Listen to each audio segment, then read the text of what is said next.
on the western slopes of the Kunlun Mountains, enveloped each year by the ethereal aura of jade purity.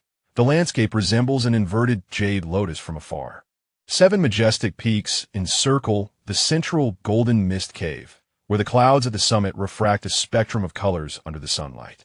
Within the mountains, spiritual springs surge forth, accompanied by the cries of cranes and the calls of monkeys. Such beauty compels an involuntary exclamation. How exquisite! Am I dreaming? Suddenly, the voice of the system resonated within my mind. Ding! The system is binding. Congratulations, host! You have traversed realms. What?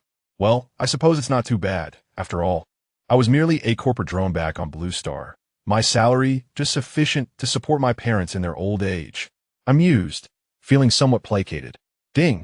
Binding successful. The system is analyzing the world. The mechanical voice continued. System, can I return? I ventured tentatively. Apologies, host. The system has taken a wrong turn. I've just been discovered and must flee. Farewell. The system sounded exceedingly anxious. Hey, wait. System, don't leave me behind. I haven't boarded yet. I panicked. Insufficient capabilities. You shall remain here. This place offers immortality. I've arranged everything for you, but do not seek me out again. I've left you half of my essence. The system's words deepened my sense of helplessness. What am I to do? System.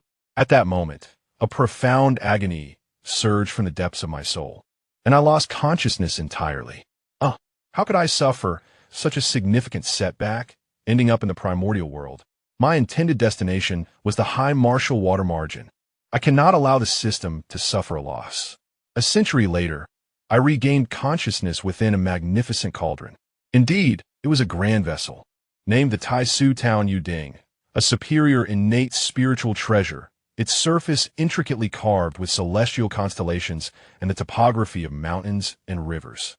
The cauldron's ears were shaped like dual-headed dark serpents, while its feet bore reliefs of Pangu's creation of the heavens. This cauldron, having absorbed the essence of Pangu's blood, fell into the Kunlun earth veins during the creation of the universe, later acquired by the primordial supreme being and bestowed upon the jade cauldron real person. At present, however, this cauldron has been claimed by Zhao Yang, an indigenous inhabitant of Blue Star. As I opened my eyes, though I lacked physical sight, a torrent of immense information surged into my mind, an amalgamation of the Tai Su Town Yuding's intrinsic knowledge and the gifts left by the system. No wonder the system fled. Had it lingered any longer, it would have been utterly trapped. This is the primordial world. How dare you invade? I reflected. Yet, I seem to be in someone else's abode. The unfamiliar surroundings included a meditation cushion. To my left, several sprigs of spirit herbs exuding a gentle aura, along with a few ancient jade slips. On the shelves lay over 100 jade boxes, the air suffused with the fragrance of ink and the freshness of verdant flora.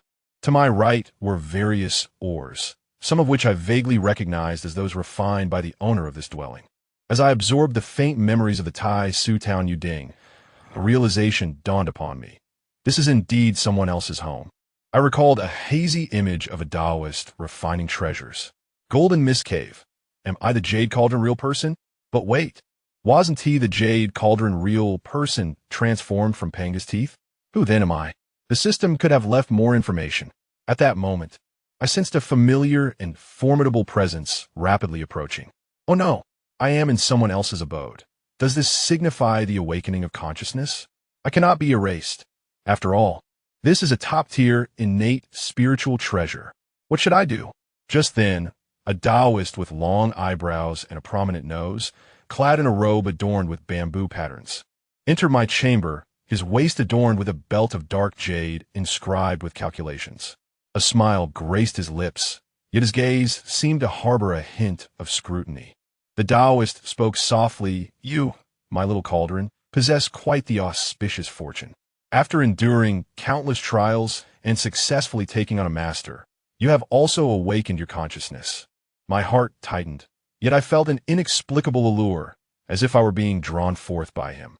I hastily summoned the residual primordial power within the Tai Su Zhen Yuding, attempting to steady my form while communicating with this sudden influx of energy. Respected elder, I mean no disturbance. I have merely come into existence due to fortuitous circumstances. I hope you will show me mercy. I silently conveyed this in my heart, striving to express my harmlessness. The Taoist seemed to sense my tension and sincerity, offering a gentle smile as he withdrew his hand. No harm done. If it is the will of heaven, I shall comply. Since you have awakened your consciousness, it is a sign that we are destined to meet. Upon hearing these words, I felt a slight sense of relief, yet I remained vigilant. I cautiously ventured, "Respected elder, I am new to this world and know nothing of it. I hope you can guide me." "Still calling me elder?" the Taoist remarked, as he seated himself on a mat before the great cauldron and closed his eyes. I paused for a moment, then felt a surge of joy, exclaiming, "I pay my respects, master. Haha, good disciple." The transformation of a top-tier, innate spiritual treasure is a great fortune indeed. I also benefit from your existence, and in your future cultivation, I shall share in your glory. The Taoist opened his eyes, filled with mirth. My mind raced with calculations. Stability was assured, for as long as I was not the yellow dragon.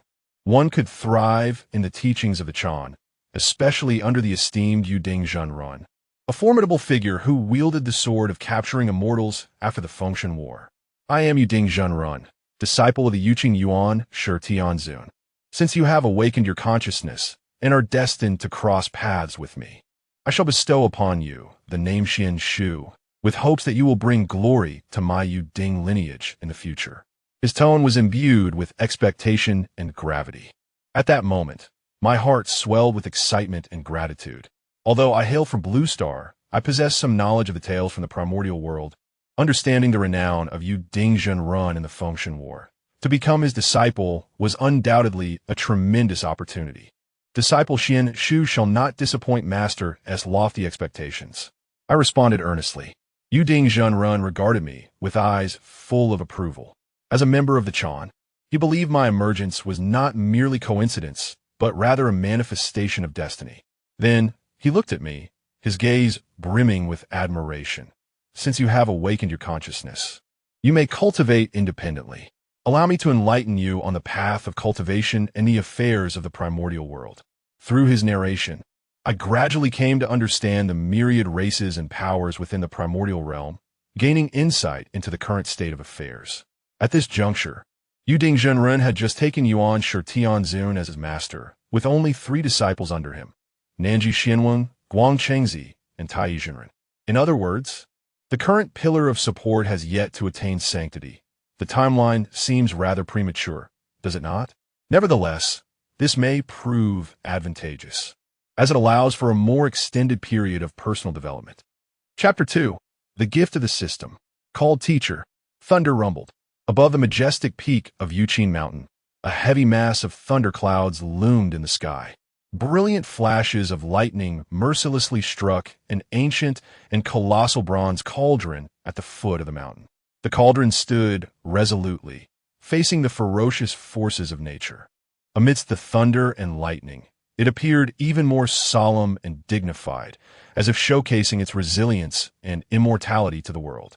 It was not until the thunderclouds exhausted their power and gradually dissipated into the horizon that the cauldron transformed into a youth of about 15 or 16 years. Clad in a blue robe and possessing a handsome visage, his gaze was steadfast, exuding an ethereal aura as if resonating with the heavens and the earth. This youth was Xuan Shu, who had diligently cultivated for 8 centuries and, after enduring the tribulation of the heavens, successfully transformed into a celestial being. Finally transformed, Xuan Shu felt the surging power within him, his heart brimming with excitement. He gazed up at the sky, which appeared serene, as if even the cosmos were rejoicing in his honor. "Thank you, Master, for your protection." Xuan Shu turned to the nearby figure of the Jade Cauldron Real Person and spoke respectfully. The Jade Cauldron Real Person nodded slightly, his eyes filled with admiration. "Your successful transformation is a testament to your efforts and fortune. You have 200 years before your ancestral master imparts teachings to us. For now, solidify your foundation, and we shall visit your ancestral master together when the time comes." "Yes, Master." Xuan Shu returned to his cultivation chamber, feeling the power within him. Delightful. he could continue his training and accumulate more strength, directly manifesting with the cultivation of a true immortal. However, that would be time-consuming and would amplify the power of the transformation tribulation. If injured, it would be a loss not worth incurring. Moreover, after transformation, he could practice the Yuling celestial method without the need to slowly absorb spiritual energy. Over the course of 8 centuries, Xuan Shu gradually came to understand his inherent golden finger, the legacy of the system. The first was his innate talent, heavenly divination, capable of analyzing all things and predicting the celestial machinations, but limited to 3 uses per day, with a requirement for the user's cultivation level. The higher the cultivation, the more precise the predictions. The second was the Tai Su Refining Treasure Sutra inscribed within the cauldron, which could deconstruct already formed innate spiritual treasures and reforge them. He had yet to utilize heavenly divination, as his current cultivation level was insufficient to predict much, and he dared not divine the treasures he was aware of. However, today he could give it a try and see if he could ascertain whether he would acquire treasures at the Sanqing Hall on Kunlun Mountain a century hence. Activating his talent, he felt his celestial energy drain away in an instant, his complexion paling as he realized he had gleaned nothing. Suddenly, a jade rui appeared from the void behind him, tapping lightly on Xuan Shu's head before vanishing back into the ether. "You little monkey, so greedy for wealth, how mischievous. Let your master take you to the Sanqing Hall now." Rubbing his swollen head, he lamented, "That's it. I'm finished. Is this what I can predict?" Xuan Shu slapped himself, having initially believed it would be harmless. Yet the visit to the Sanqing Hall involved too many powerful figures. Now, with his insignificant stature, he had drawn attention. How would he navigate the Taoist world from here on out? Fortunately, through these years of acquaintance, I have come to understand that the character of Master Yuding is quite amiable. There should be no cause for concern, right? Xuan Shu, feeling anxious, sought out the meditating Master Yuding. "Master, shall we go to meet the ancestor now?" Master Yuding chuckled heartily. "My dear disciple, are you so eager to pay your respects to the ancestor? Fear not. Our Yaoquan Mountain lies within the Kunlun mountain range. It shall not take us long to reach the Sanqing Hall." Master Yuding held great satisfaction in this disciple, for he possessed an extraordinary foundation, having transformed with a top-grade innate spiritual treasure. Among the disciples of the Sanqing lineage, he was indeed unique. Even among their second-generation disciples, his standing was prominent. Furthermore, he was prudent and measured, having already manifested as a celestial being. He did not covet a higher cultivation, such as the transformation into a golden immortal. Such an achievement requires fortune, merit, and destiny. His own master had transformed as a great Luo golden immortal. After all, how many with such a lineage exist in the vast primordial world? Of course, it is not to say that transforming into a golden immortal is undesirable, but it entails greater time and risk. To cultivate the saintly methods through early transformation opens up boundless possibilities. "Master, you seem to be in good spirits. Indeed, do not rush. Trust in me. When the time comes, I shall inform you. Yet, this is what the ancestor conveyed to me." Xuan Shu whispered. "Ha! I knew your ancestor was anxious. When you first attained sentience, I was still." Suddenly, the jade rui appeared in the void once more, and Master Yuding could not escape the fate of being summoned. "Do not dawdle. Hasten to the Sanqing Hall." Master Yuding glanced awkwardly at Xuan Shu, who stifled a laugh, showcasing the big, red envelope behind his head. "Master, the ancestor mentioned the same to me." Master Yuding shook his head in resignation, then rose and declared, "Very well. Let us proceed to the Sanqing Hall. But why does your ancestor wish to summon us at this moment?" Upon hearing this, Xuan Shu calmed somewhat. Based on the information just revealed by Master Yuding, it seemed that he had traversed here at the moment when Yuanshi Tianzun first recognized his sentience. Thus, it could be inferred that Master Yuding was sent back for his sake, suggesting that Yuanshi Tianzun harbored no ill intentions. "Master, I have a slight understanding." As he spoke, he pinched with his thumb and forefinger, leaving a small gap. Master Yuding realized and looked at Xuan Shu with suspicion. Xuan Shu had no choice but to be forthright. "All right, Master, You possess such a talent for divination. Master, is your focus misplaced? Master Yuding gazed at Xuan Shu in astonishment, muttering to himself, I knew it. Master even forbade me from listening to the teachings, insisting that I return. Master, what are you saying? It is nothing. Your talent for divination is remarkable, to even discern matters concerning your ancestor. Master, is that truly impressive?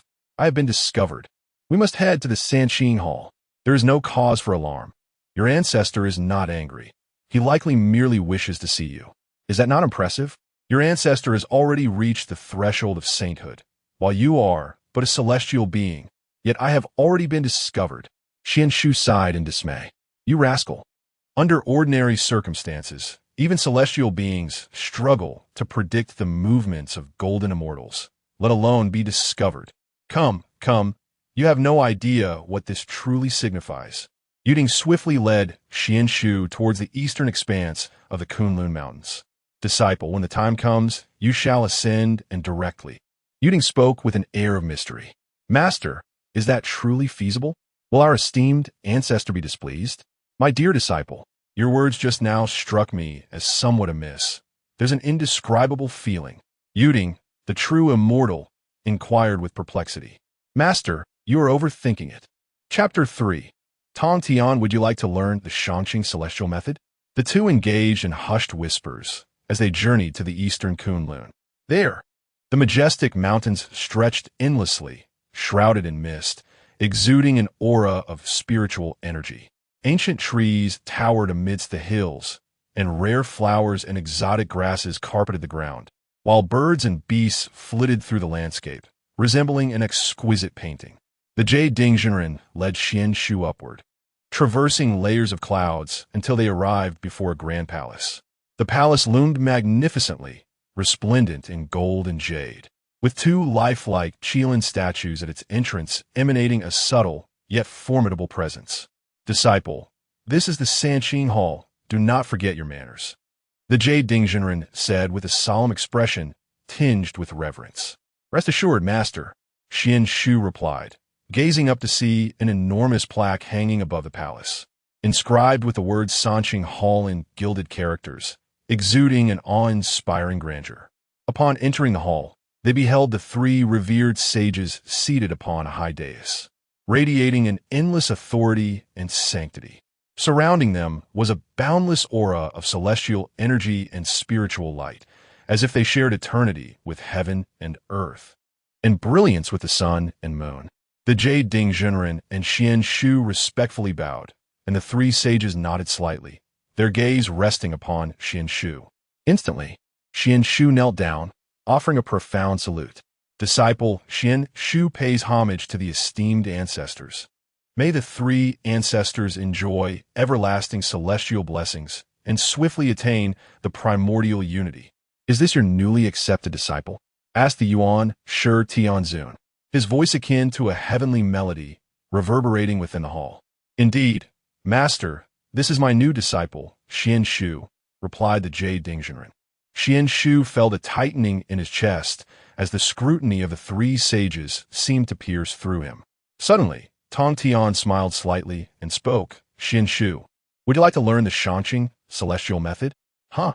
Xuan Shu was momentarily taken aback by Tong Tian's words. Ancestor, I have not provoked you, have I? Is this a trap on our first meeting? Third brother, do not be foolish. Yuanshi gently gestured to Tong Tian, his expression devoid of anger, replaced instead by a hint of playful amusement. Xuan Shu silently pondered. What exactly is Tong Tian's intention? Tong Tian laughed heartily, seemingly unfazed by Yuanshi's admonition. His gaze fixed intently upon Xuan Shu. He continued, you possess the innate quality of a top-tier spiritual treasure. Your roots are extraordinary, and you are quite compatible with my Shangqing celestial method. If you wish, I can personally impart it to you. Xuan Shu's heart stirred. The Shangqing celestial method was Tong Tian's fundamental doctrine, wielding immense power. Yet, upon reflection, he was a disciple of the Jade Ding Zhenren. To agree hastily would disregard his master. With this thought, Xuan Shu replied respectfully, thank you, ancestor, for your kindness. But I have already pledged myself to my master and shall diligently study the methods of my ancestor, not daring to overreach. Upon hearing this, a glimmer of appreciation flashed in Tong Tian's eyes. He nodded and remarked, "Well said, you possess ambition. But remember, the way is natural and all paths converge into one. Whether it be the Tao of Yuqing or the Tao of Shangqing, they're all paths to enlightenment, and there is no need to be overly attached." The primordial supreme being nodded slightly, expressing satisfaction with Xuan Shu's response. Xuan Shu felt a sense of relief in his heart, silently acknowledging that his answer was quite appropriate. Jade Ding Zhenren regarded Xuan Shu with a look of contentment. He knew that his disciple was not only extraordinarily talented, but also possessed a resilient character, destined to achieve greatness in the future. "Well, I summoned you here due to your previous mischievous antics, but now that you are here, let us indulge your desires." Xuan Shu gazed at the primordial supreme being with excitement, wondering if he would indeed be granted a treasure. With a wave of his hand, the primordial supreme being conjured a flash of golden light, and a small artifact fell into Xuan Shu's hands. This was a treasure resembling a jade pendant, adorned with intricate runes that emitted a gentle, spiritual glow. As Xuan Shu received the artifact, he felt a warm and soothing energy coursing through his body, bringing him immense comfort. This pendant contains the essence of the universe, along with some spiritual materials that I find unnecessary. I know you excel at refining spiritual treasures, so I bestow this upon you." After speaking, he turned to Laozi and asked, "Brother, what do you think of this child?" Laozi understood the implication behind the primordial supreme being's words and chuckled. His talents are indeed remarkable. With a flick of his sleeve, a green light appeared before Xuan Shu. "Within this gourd lies a 5 transformation golden elixir that will aid you in your cultivation," Laozi explained. Xuan Shu gazed at the gourd, which shimmered with golden light in his eyes, and hurriedly expressed his gratitude. "Thank you for your generous gifts, Master Ancestor." "Thank you, Uncle Master."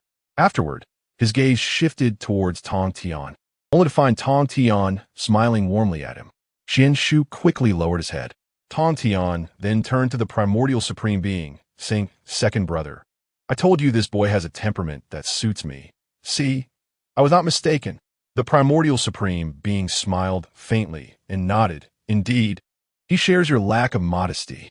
Tong Tian laughed heartily, seemingly unperturbed by the primordial supreme being's words, and addressed Xuan Shu. "Although you have entered the Jade Ding sect, the 3 pure ones are of one family. Should fate allow, you may seek me out in the future." As he spoke, a long blue sword descended before Xuan Shu. This sword harbors profound sword intent. If you comprehend it fully, it will assist you in overcoming true immortals. Xuan Shu respectfully bowed. "I shall obey. Thank you, Uncle Master." He could not discern whether this Uncle Master was merely indulging in mischief or genuinely taking a liking to him. What did it mean to seek him out if fate allowed?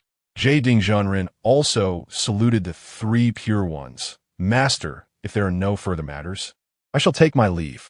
"Very well, you two may depart," came the reply. The master and disciple bowed before slowly exiting. Upon stepping out of the 3 pure ones' hall, Xuan Shu let out a long sigh. Meeting the 3 pure ones for the first time had been nerve-wracking, particularly with Uncle Master's seemingly dubious intentions, making him feel as if he might be sold off. "Master, where to next?" he inquired. "First, we shall go to the cave for cultivation and await your master ancestors' teachings." Before he could finish speaking, Jade Ding Zhenren had already taken a lead. "Master, do we not need to return to Yuling Mountain?" Xuan Shu hurriedly caught up. "No need. Your uncle's and Uncle Master's caves are all located in the eastern Kunlun, and I have a small cave here as well, where I will also teach you the Yuqing immortal method. That is fortunate. Otherwise, we would have to return."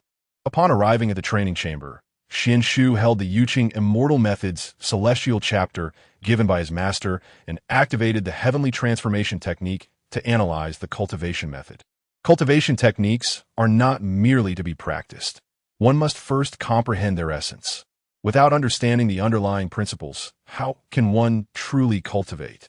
5 years hence, the elucidation of the celestial immortal scriptures will be complete. This analysis proves to be remarkably potent, capable of discerning weaknesses and refining methodologies. After all, the Jade purity celestial method, is ideally suited for the primordial supreme being. As for others, it ultimately depends on their compatibility. The higher the compatibility, the swifter the cultivation progress. Xuan Shu attempted to practice and felt that he could break through to the mid-stage of celestial immortal in less than a century. The late stage of celestial immortal is not beyond imagination. Thus, he embarked on a rigorous path of cultivation. Chapter 4. The Teachings of the Three Purities. Niwa achieves sanctity. The resonant toll of the golden bell outside the Hall of Three Purities signaled the arrival of the appointed hour. In the blink of an eye, over a century had passed, and the time for the sermon was imminent. Xuan Shu emerged from his meditation chamber, coincidentally encountering Yuding, who also exited his own sanctum. "Ah, little Ding, how have you advanced to the late stage of the celestial immortal?" Yuding expressed astonishment upon realizing Xuan Shu had achieved a breakthrough, and not just once, but twice. "My disciple practices the sacred methods of the sages. It is only natural for his progress to be swift. Moreover, he has been bestowed a golden elixir from our esteemed master." Xuan Shu modestly attributed his advancement, aware that explaining his extraordinary circumstances was not straightforward. "Your comprehension is truly remarkable. I have yet to fully grasp the jade purity immortal method bestowed upon me by our venerable ancestor." Yuding pondered his own abilities, feeling a twinge of self-doubt despite his own commendable talents. "Let us proceed to the Hall of Three Purities. The bell has already tolled," Xuan Shu urged. "Very well. Let us go." With that, Xuan Shu led the contemplative Yuding towards the hall.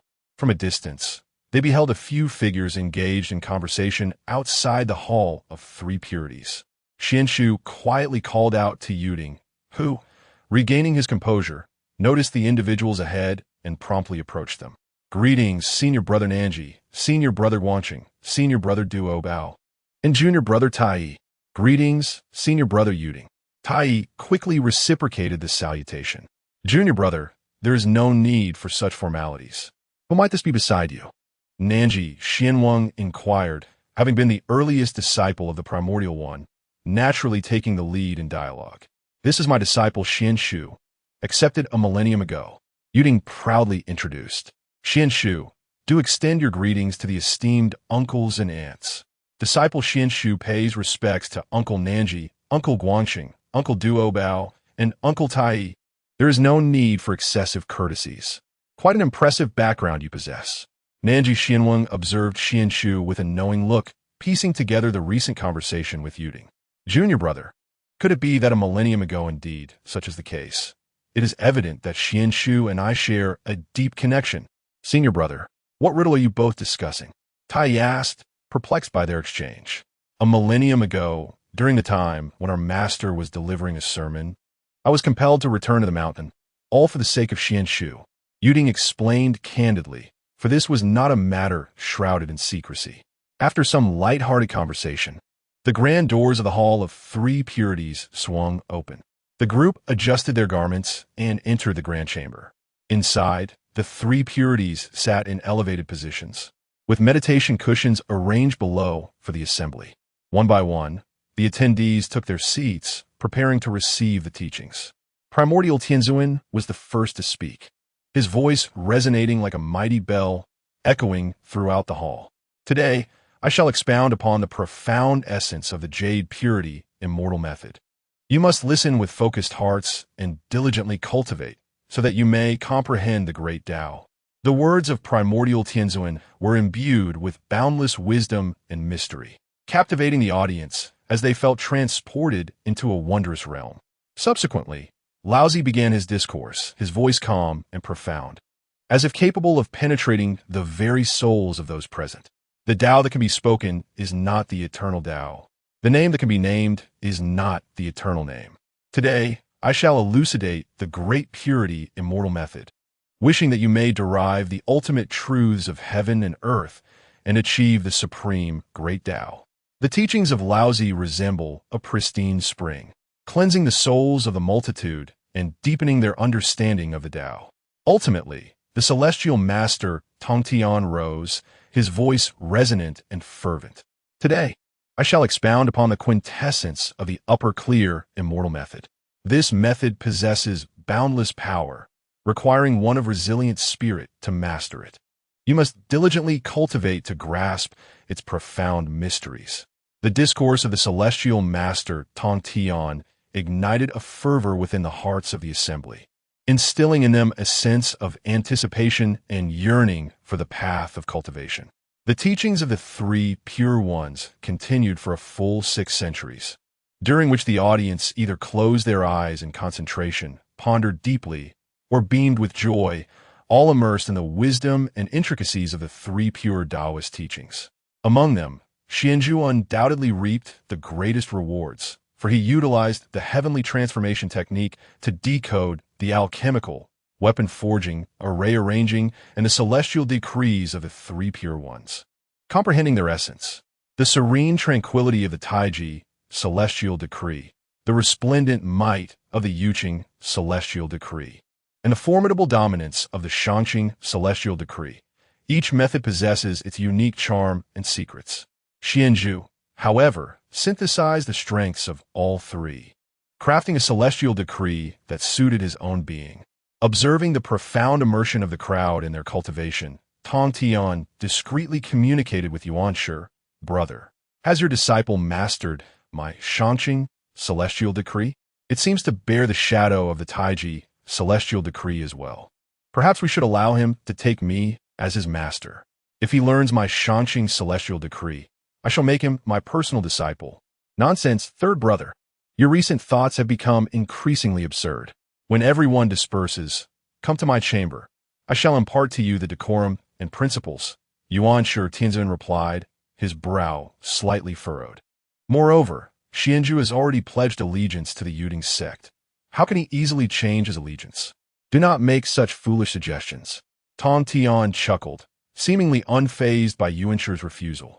He held a deep affection for Xuan Shu, recognizing his extraordinary roots and tenacious spirit, believing he would undoubtedly achieve greatness in the future. Furthermore, the fact that Xuan Shu could independently comprehend the essence of the Shangqing immortal method was indeed a rare talent. Indeed, this child is exceptional, with unparalleled enlightenment. If only he were my disciple, he could be the foremost disciple of our three pure ones. Taishan Laozi, reveling in the commotion, interjected, Brother, how have you become like the third brother? Yuanshi exclaimed, somewhat anxious. Ha ha ha. Brother, the second brother is worried. The second brother is worried. Tong Tian suddenly interjected, fully aware that their banter was merely jest, though he indeed felt a twinge of envy. Brother, third brother, let us cease this discourse. Yuanshi Tianzun, having grasped their intentions, responded with a wry smile. Just as the three were sharing a light-hearted moment, a sudden wave of oppressive force surged forth. The three pure ones maintained their composure, but the remaining assembly was jolted from their meditative states, overwhelmed by the pressure. Just as they were about to fall, they were shielded by the three pure ones, avoiding a disgraceful plight. Heavenly Dao is above. My name is Niwa. Today, by the laws of creation, I shall create a lineage known as the human race, with the Heavenly Dao as witness. As Niwa's words resonated, boundless purple chi surged from the east, coalescing into a magnificent heavenly staircase that reached toward the sky. Upon the celestial ladder, clouds swirl and divine melodies resonate, enveloping the atmosphere in an aura of sanctity and solemnity. The gathered multitude gazes upwards, where within the magnified silhouette of the heavenly path, the goddess Niwa appears, adorned in resplendent robes, crowned with a phoenix diadem, and standing upon auspicious clouds. Resembling a celestial maiden descending from the heavens, utterly sacred and untouchable. In her hand, she wields a vine, upon which 7 vibrant clay orbs dance, radiating exuberant vitality. This extraordinary phenomenon blankets the primordial realm, drawing the attention of numerous formidable beings toward Mount Buzhou, while the three pure ones employ their immense powers to project the scene of Mount Buzhou within the Grand Hall. Then a voice, devoid of emotion yet imbued with unparalleled authority, resonates through the ears of every living being in the primordial world. Subsequently, boundless rays of golden merit hang suspended above the summit of Mount Buzhou, their expanse measuring no less than 100,000 acres. Chapter 5. Nua's imprisonment. As boundless merit surged into Nua's being, her aura deepened profoundly, reaching the late stage of quasi-sainthood and then the pinnacle of quasi-sainthood. Accompanying this transformation was a terrifying pressure that swept across the entirety of the Hongwang continent. Nua emerged as the first saint of the Hongwang realm, second only to the Dao ancestor Hongjun.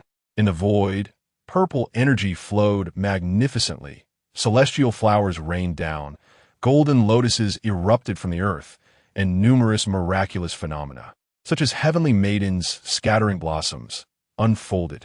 The Heavenly Dao bestowed a spiritual rain, a gift to all living beings, infused with boundless celestial energy. The emergence of a saint brought universal celebration. Xuan Shu reveled in the spiritual rain, feeling a sense of ease and a subtle enhancement in his cultivation. Once the spiritual rain subsided, the extraordinary occurrences atop Mount Buzhou gradually faded, yet the shock of Nua's ascension to sainthood lingered in the hearts of the onlookers. The three purities exchanged glances, a flicker of complexity passing through their eyes. They were well aware that Nua was destined for sainthood. However, as established saints themselves, they could not help but feel the sting of being surpassed. With Nua's ascension, many powerful beings speculated that the witch clan would inevitably falter in the impending war of witches and demons. After all, during the sermon at the Purple Cloud Palace, the Dao ancestor Hongjun had proclaimed that the witch clan, lacking a primordial spirit, was doomed to remain unsanctified.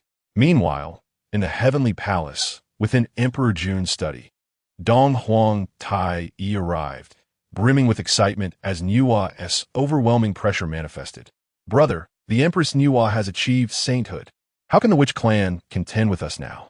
In stark contrast to Tai Yi's elation, Emperor Jun wore a grave expression. Tai Nua's attainment of sainthood is not favorable for us. Why not, brother? Now Nua alone can suppress the witch clan. Our demon clan shall conquer the entire Hongwang continent and become its sovereign. Impel Yunqi's quietly at Tai Yi. Lost in thought. Brother, what is on your mind? You don't suspect that Nua intends to usurp power, do you? Interrupted by Tai Yi, Emperor Jun chuckled softly. No, Nua is not that kind of person. Neither is Shiha. If power were to be seized, it would likely be by the demon master Kuanpun. That petty figure.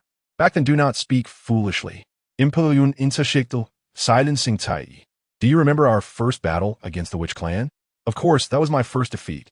The Pangu phantom summoned by the 12 heavenly gods of the witch clan was overwhelmingly powerful, at least reaching the combat prowess of a saint. However, the flags for the Zhou Tian star array are now 90% complete. In another 10,000 years, we will finish refining the flags and can begin practicing the formation. The Zhou Tian star array was conceived by the demon lords Emperor Jun, Fuxi, and Tai Yi after the first war of witches and demons.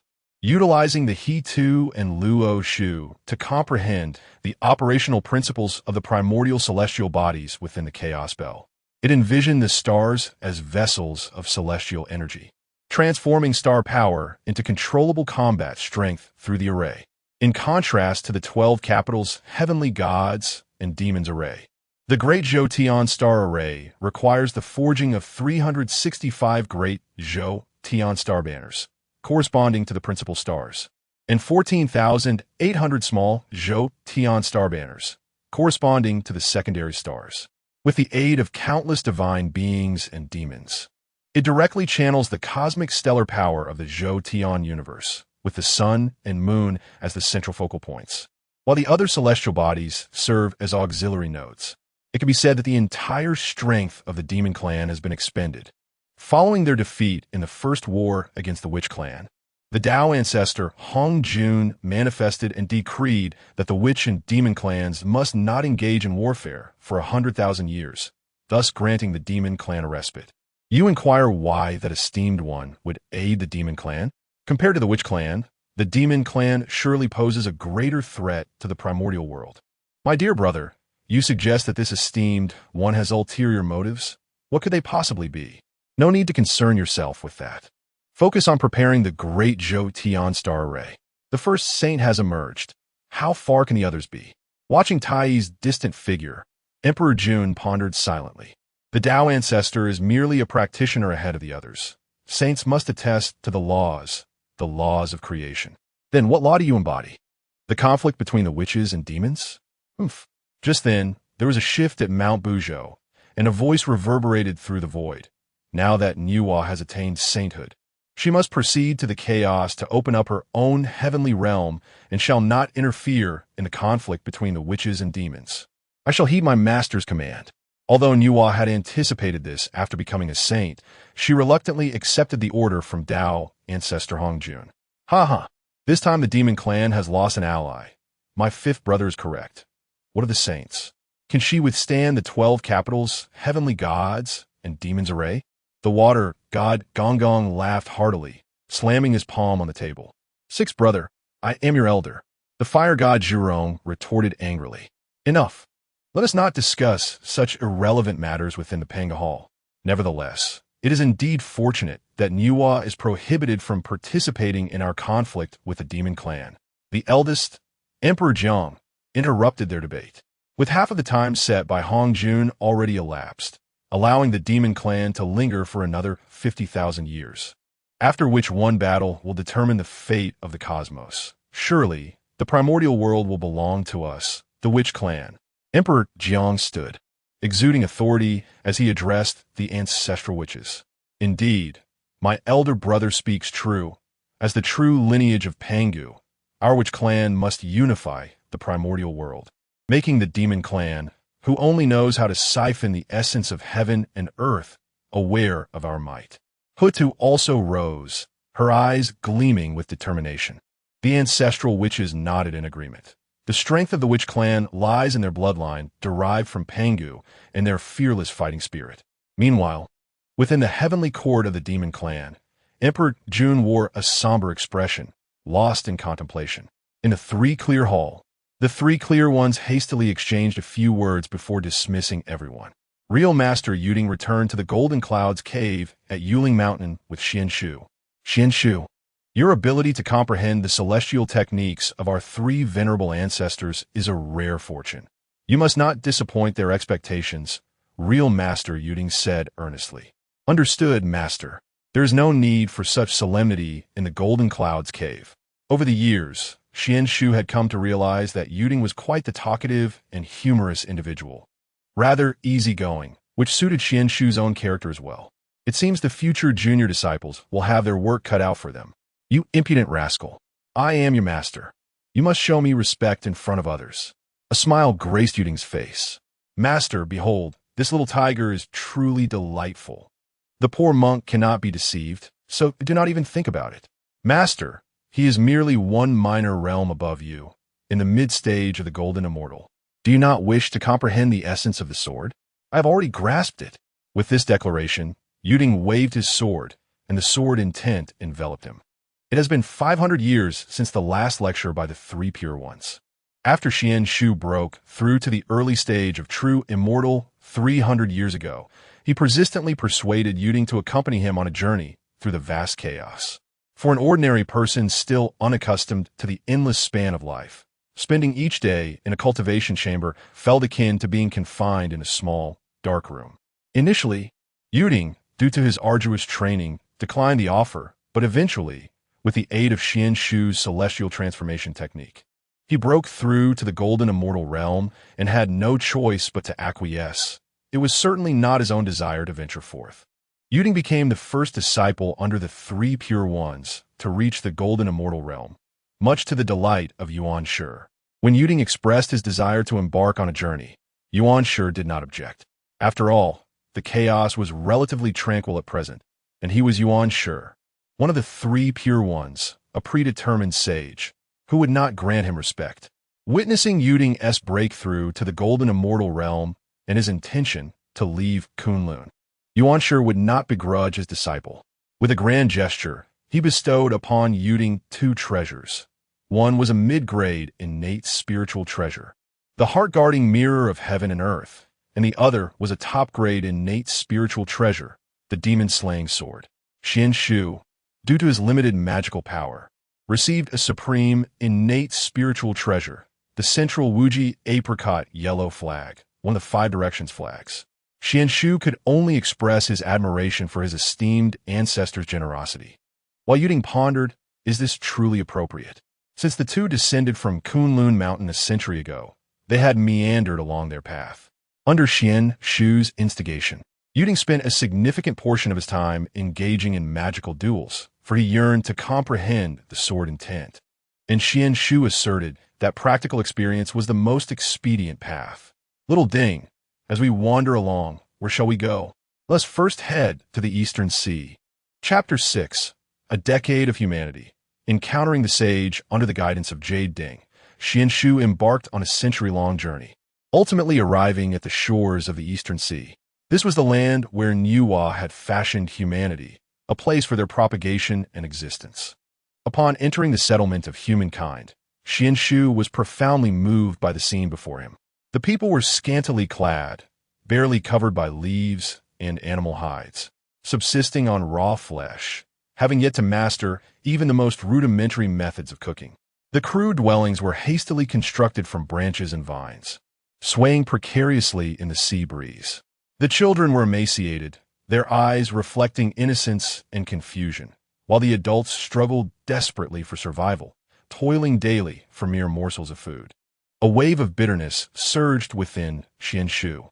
With his current abilities, he could undoubtedly transform the lives of these people, assisting in their rise and reaping immense merit in the process.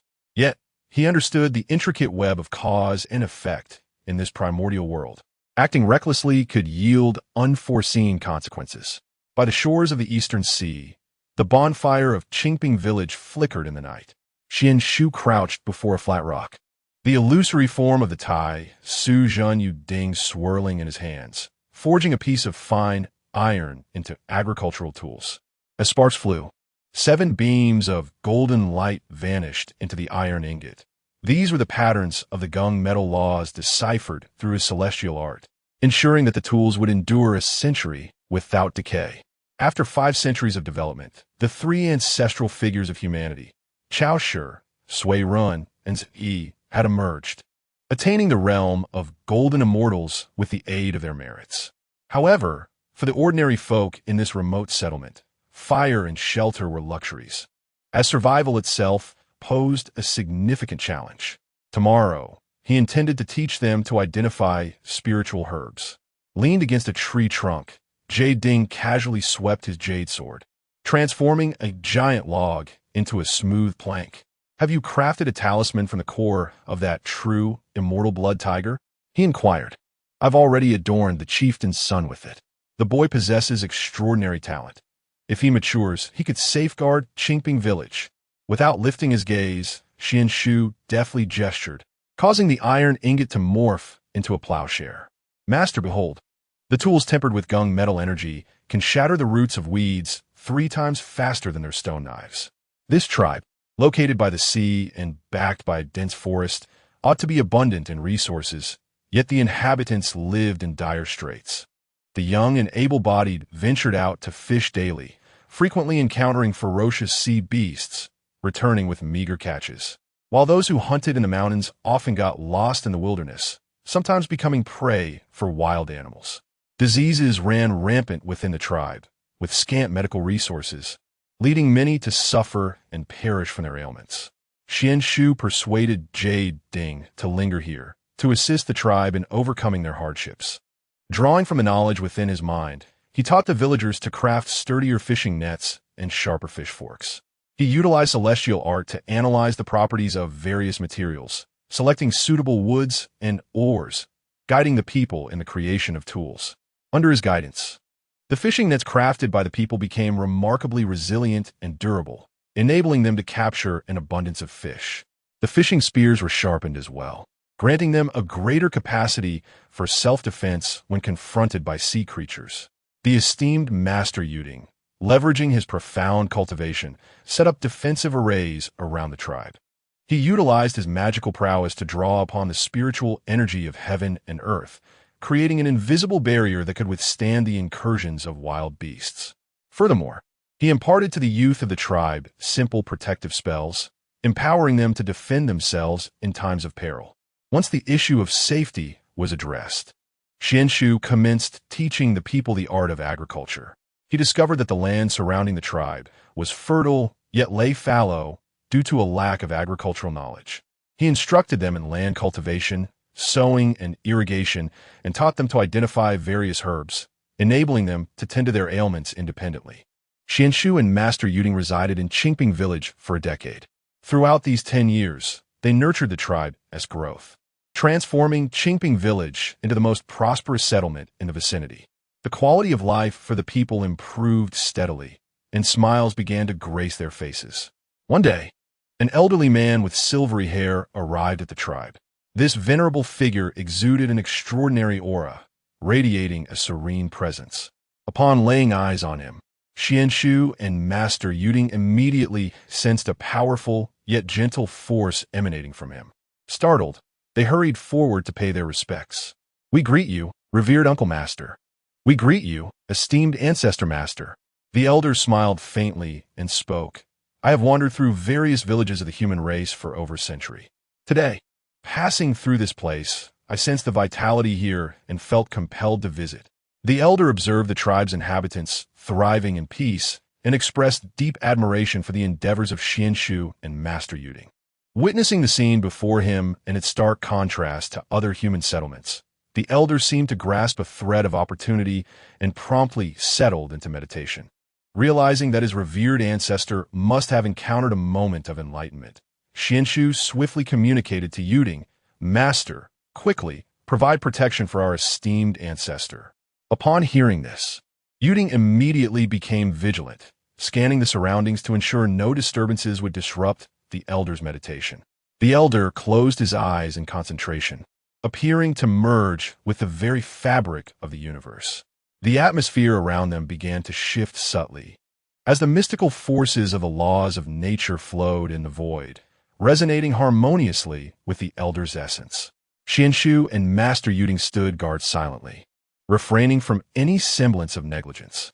Time passed quietly, and before long, the sun began its descent. Finally, the elder slowly opened his eyes, which sparkled with brilliance.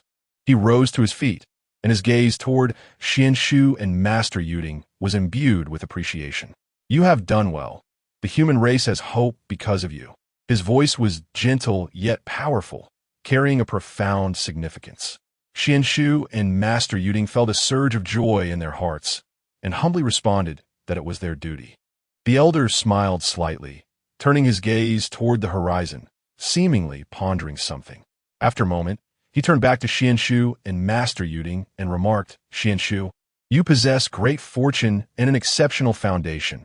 Your future is boundless. Yuding, your steadfast character and solid cultivation are commendable, and you have a fine disciple indeed." Xuan Shu, filled with curiosity, inquired, "Master, have you succeeded?" Laozi cast a surprised glance at Xuan Shu, who seemed somewhat unsettled by the look, and hastily clasped his hands in apology, saying, "Disciple has spoken in folly. I beg you, Master, do not take offense." Laozi let out a hearty laugh, stroking his long beard, and replied, "No harm done. What you ponder is but a natural inclination of humanity. During this period of seclusion, I have indeed gained insights and a renewed understanding of the path of the human race. You too should listen attentively." Perched upon a massive stone, Laozi began to speak slowly. The so-called golden elixir path is the supreme method of cultivation. It emphasizes the self as the furnace and the essence, energy and spirit as the medicinal substances. His voice resonated with a deep, magnetic quality, weaving a spell that captivated both Xuan Shu and Master Yuding. Chapter 7. The 5 Sages of a Day. Gradually, the voice of Laozi grew louder, ultimately resonating throughout the entirety of humanity. Today, I shall expound upon the golden elixir path. The so-called golden elixir is not a concoction of metal or stone, but rather the elixir of cultivating the heart. Without the golden elixir, humanity is akin to a tree bereft of roots, struggling to uphold the great way. Laozi's figure slowly manifested in the void, a gentle azure light blossoming around him and cascading down upon humanity with each ray of azure light representing a unique opportunity. The multitude of humanity soon recognized the presence of a great sage imparting wisdom, and those who grasped the teachings seated themselves upon ground, closing their eyes in rapt attention, their faces illuminated with an expression of profound fascination. Some among them shed tears of exhilaration, their cultivation experiencing a marked elevation in that very moment. Laozi's lecture endured for 10 days, traversing from the refinement of essence to the realm of golden immortality, without delving into higher cultivation methods. A few formidable beings perceived Laozi's actions but chose to remain indifferent. Upon the conclusion of the 10 days, Laozi's teachings came to an end, and his figure gradually dissipated into the void. I am Laozi, the supreme clarity of the three purities of Pangu, the foremost disciple of the mystical gate. Today, I establish the teachings of humanity, enlightening mankind with the innate treasure of the Taiji diagram to stabilize the flow of destiny. The teachings of humanity are established. The solemn voice of the Heavenly Dao reverberated throughout the vast wilderness, and above Laozi's head manifested clouds of merit, rivaling the merits of Nuwa during her creation of humanity. As the merit descended, it intertwined with the Pangu's merit within Laozi. In an instant, Laozi's apex state of quasi-sainthood was shattered, his aura soaring as boundless purple chi extended for 3,000 miles, adorning his figure while the wilderness erupted in celestial blossoms, and golden lotuses surged from the earth. The overwhelming presence of Laozi as a sage echoed throughout the vast wilderness, causing all beings beneath the quasi-saint realm to kneel in reverence, paying homage to the sage. Meanwhile, Xuan Shu and Yuding played a pivotal role in guiding Laozi's enlightenment, and both were subsequently endowed with merit by the Heavenly Dao.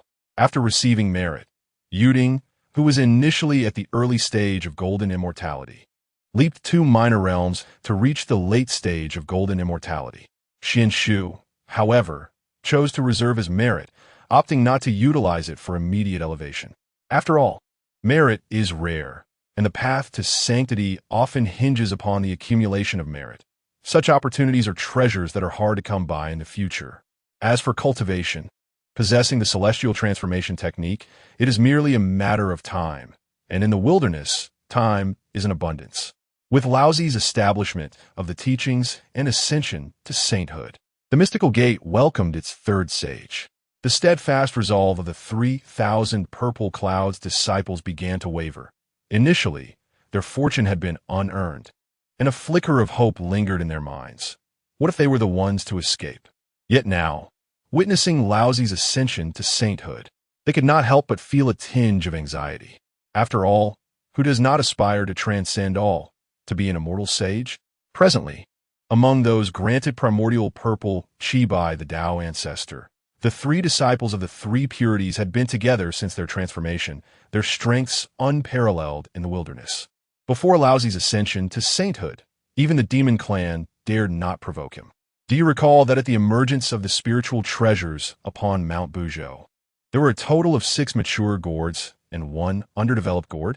Each of the 3 purities possessed one, with Laozi being the first to acquire the purple gold gourd, while Yuanshi and Tongtian obtained the chaotic gourd and the water fire gourd, respectively. Fuxi and Nuwa acquired the demon summoning gourd, while Emperor Jun and Tai obtained the immortal slaying flying knife. Jin Yuanzi and Hongyuan received the 9-9 scatter soul gourd, which could only be obtained through the collaboration of 2 individuals. These are indeed exquisite innate spiritual treasures, a testament to the formidable power of the 3 pure ones. As for the duo of Zhuanti and Jin, they are inseparable, residing in the West and seldom leaving their sacred grounds. Furthermore, they hold the esteemed title of disciples of a Tao ancestor, making them untouchable. Thus, only one person remains. Xuan Shu was still elucidating the importance of merit with Yuding when Laozi's voice resonated. Xuan Shu, come with me to meet your grandmaster. The Heavenly Dao has manifested, and the 5 saints are about to attain sanctification in succession. At the summit of Kunlun Mountain, outside the hall of the 3 pure ones, Xuan Shu followed Laozi inside. where he beheld Yuanshi Tianzun and Tong Tian Jiao Zhu seated in opposition, three distinct streams of pure energy suspended in the air, representing Tai Ching, Yu Qing, and Shang Qing's Dao rhythm. Xuan Shu paid his respects to his grandmaster and granduncle. Yuanshi Tianzun nodded slightly. You have dwelled among the human race for a decade, subtly embodying the merit of teaching and transforming, which brings to mind a certain matter. He raised his hand, and a beam of golden light descended upon Xuan Shu's brow, revealing half of a Yuan Shi Wu Liang Du Ren Jing. The Yu Qing lineage is founded on establishing life. Since you excel in crafting artifacts, you must comprehend that magical treasures also require guiding others. Thank you, Grandmaster, exclaimed Xuan Shu. Second brother. Third brother. The heavenly mechanism has revealed itself. It is best to attain sanctification soon. Indeed, elder brother, expedite your establishment of the teachings. I can hardly wait. Tong Tian urged from the side. Third brother, remain steady in your endeavors. Do not lose your composure, admonished Yuanshi Tianzun, responding to Tong Tian's words with a gentle reprimand. Elder brother, the four swords of immortal slaying wielded by third brother are not suitable for suppressing the fate of our sect, I believe. Second brother, you need not concern yourself with this matter.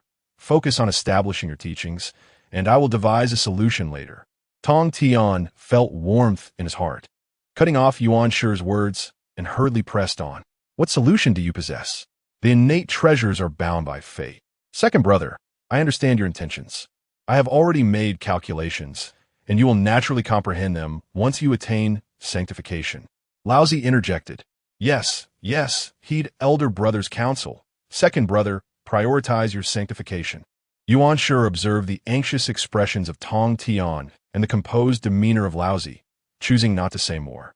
Within Kunlun Mountain, Yuanshi Tianzun, holding a jade ri, proclaimed loudly, I am Yuanshi, of the Yu Qing from the Pangu Three Pure Ones. Today, I establish the Chan teaching, with establishing life as its foundation, governing the evolution of the Heavenly Dao, using the innate treasure, Pangu banner, to suppress the fate. Chan teaching established. Approved. Upon hearing Yuanshi's announcement, Tong Tian Jiao Zhu raised the Qing Ping sword, laughing heartily. I am Tong Tian, of the Shang Qing from the Pangu Three Pure Ones. I established the Jia teaching, embracing all without distinction, to seize a thread of hope for the myriad beings of the wilderness. With the innate treasure, the four swords of immortal slaying, I will suppress the fate. Jia teaching established. Approved. With both saints emerging simultaneously, the winds surged and clouds swirled, as purple energy flowed from the east, and spiritual rain descended upon the wilderness as if it were being distributed freely.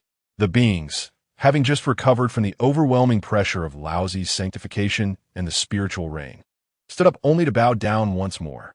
They experienced both suffering and joy, unexpectedly bearing the pressure of the saints before being elevated in cultivation by the spiritual rain and golden lotuses.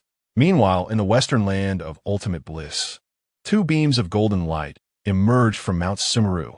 The guide to salvation held the 12-grade merit golden lotus, while the master of the precious tree swayed the 7 treasures, both declaring in unison, the west is barren. I shall guide the way, and the master of the precious tree shall establish the Western teachings, widely gathering those with affinity. With the 12-grade merit golden lotus, I shall suppress the fate. Thus, the celestial principles descended, bestowing merits, and the two ascended in power, nearing the pinnacle of quasi-sainthood. Yet, the merits bestowed by the celestial order were limited, insufficient to support both in attaining sainthood simultaneously. The guide to salvation and the master of the precious tree exchanged glances, and the former proposed, Junior brother, let us exchange our grand aspirations for merits. The master of the precious tree nodded. Should I attain supreme enlightenment and become a fully awakened being, the Buddha realm I inhabit shall be adorned with boundless, inconceivable merits. There shall be no hells, hungry ghosts, beasts, or any forms of torment.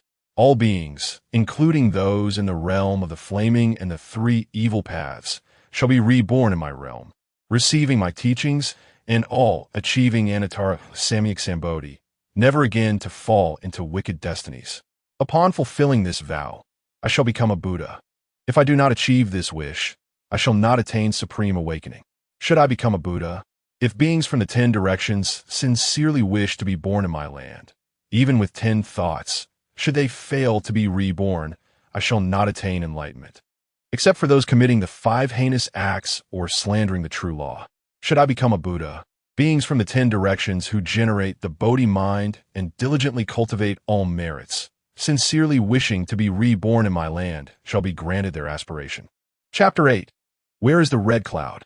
The unforeseen maneuver of the river of oblivion. The guides, Jane and Yuanshi, established their fateful vows of wisdom, including the aspirations to hear the Dharma, to remain steadfast in their resolve, and to attain the threefold patience among the grand 48 vows, ultimately achieving the rank of a sage. Disciple, from this moment forth, we shall. Jane cast a look of deep concern towards Yuanshi. My brother, we lack the celestial merits of the 3 purities and can only resort to this desperate measure. However, we have indeed attained sagehood, and in time, we shall reckon our dues. Yuanshi interrupted Jane, showing little regard for future debts. When the merits I have borrowed are within my capacity, I feel anxious. Yet now, these are the 48 grand vows. Can 2 individuals truly fulfill them? It is not I who should be anxious, but rather the heavenly way. Thus, the myriad beings of the Hong Huang experienced yet another celebration. When they rose, many great beings turned their gazes towards Mount Wansho, for the red cloud was there. Yet no sign of its sanctification was apparent. Underneath the calm Fa Ade of Hong Huang, turbulent currents surged. The pressure of the 5 saints swept across Hong Huang, and Xuan Shu felt the Taishu Jinyue Ding within him tremble violently, a resonance of the innate spiritual treasure with the resonance of the saintly Dao. He suddenly reflected, as a top-grade innate spiritual treasure in corporeal form, could he leverage the merits gained from teaching and refining tools to carve out his own path to sanctification? Little Ding, what are you daydreaming about? Master Yuding prodded him. Master, it is nothing. I merely feel a sense of emotion, as I will soon have many more uncles. Xuan Shu replied with a wry smile. It turned out that the 3 purities, seizing the moment of their sanctification, announced their intention to accept disciples at the foot of Kunlun Mountain in 10,000 years. The myriad beings, having awaited the miraculous event of the red cloud sanctification, were instead met with the news of the 3 purities' recruitment, igniting a palpable fervor throughout Hong Huang as everyone hastened towards Kunlun Mountain. Ha ha, you little rascal, don't let your ancestral master overhear, or you shall face the consequences. Yuding laughed heartily. Nearby, Guang Chengzi and others, noticing Yuding's sudden laughter, approached to inquire about the cause. Yuding relayed Xuan Shu's words to the crowd, eliciting smiles from all. All right, little Xuan Shu, cease your mischief. You 3 sit in tranquility. My companions and I wish to discuss the Tao and refine our understanding of the Great Way. You may listen and reap the rewards as fate permits. The voice of Laozi resonated. Disciples heed. The 2nd-generation disciples promptly took their seats. The disciples understood. Xuan Shu's voice stood out, and recalling the earlier words, even the faces of the 3 purities broke into smiles. There was no avoiding it. Xuan Shu had cleverly transformed into a youthful figure with rosy lips and white teeth. In contrast to the white-haired, youthful Nanji Xianwang and the solemn Guang Chengzi, even the plump and adorable Duobao had to concede, just as those gathered at Kunlun Mountain were immersed in their understanding of the Tao. The river of oblivion in the Blood Sea became the focus of Hong Huang, emerging as the embodiment of Hongmeng purple qi, delivering a cruel blow to the beings. The river of oblivion manifested from the Blood Sea, emerging as an early-stage Daoyojin Xian, wielding the superior innate spiritual treasures Yuan Tuane Bai, while standing upon the supreme innate spiritual treasure, the 12-petal fiery red lotus of karma. In all of Hong Huang, only the 3 purities, Tai and Zenyuan Zizi, could be compared to such fortune.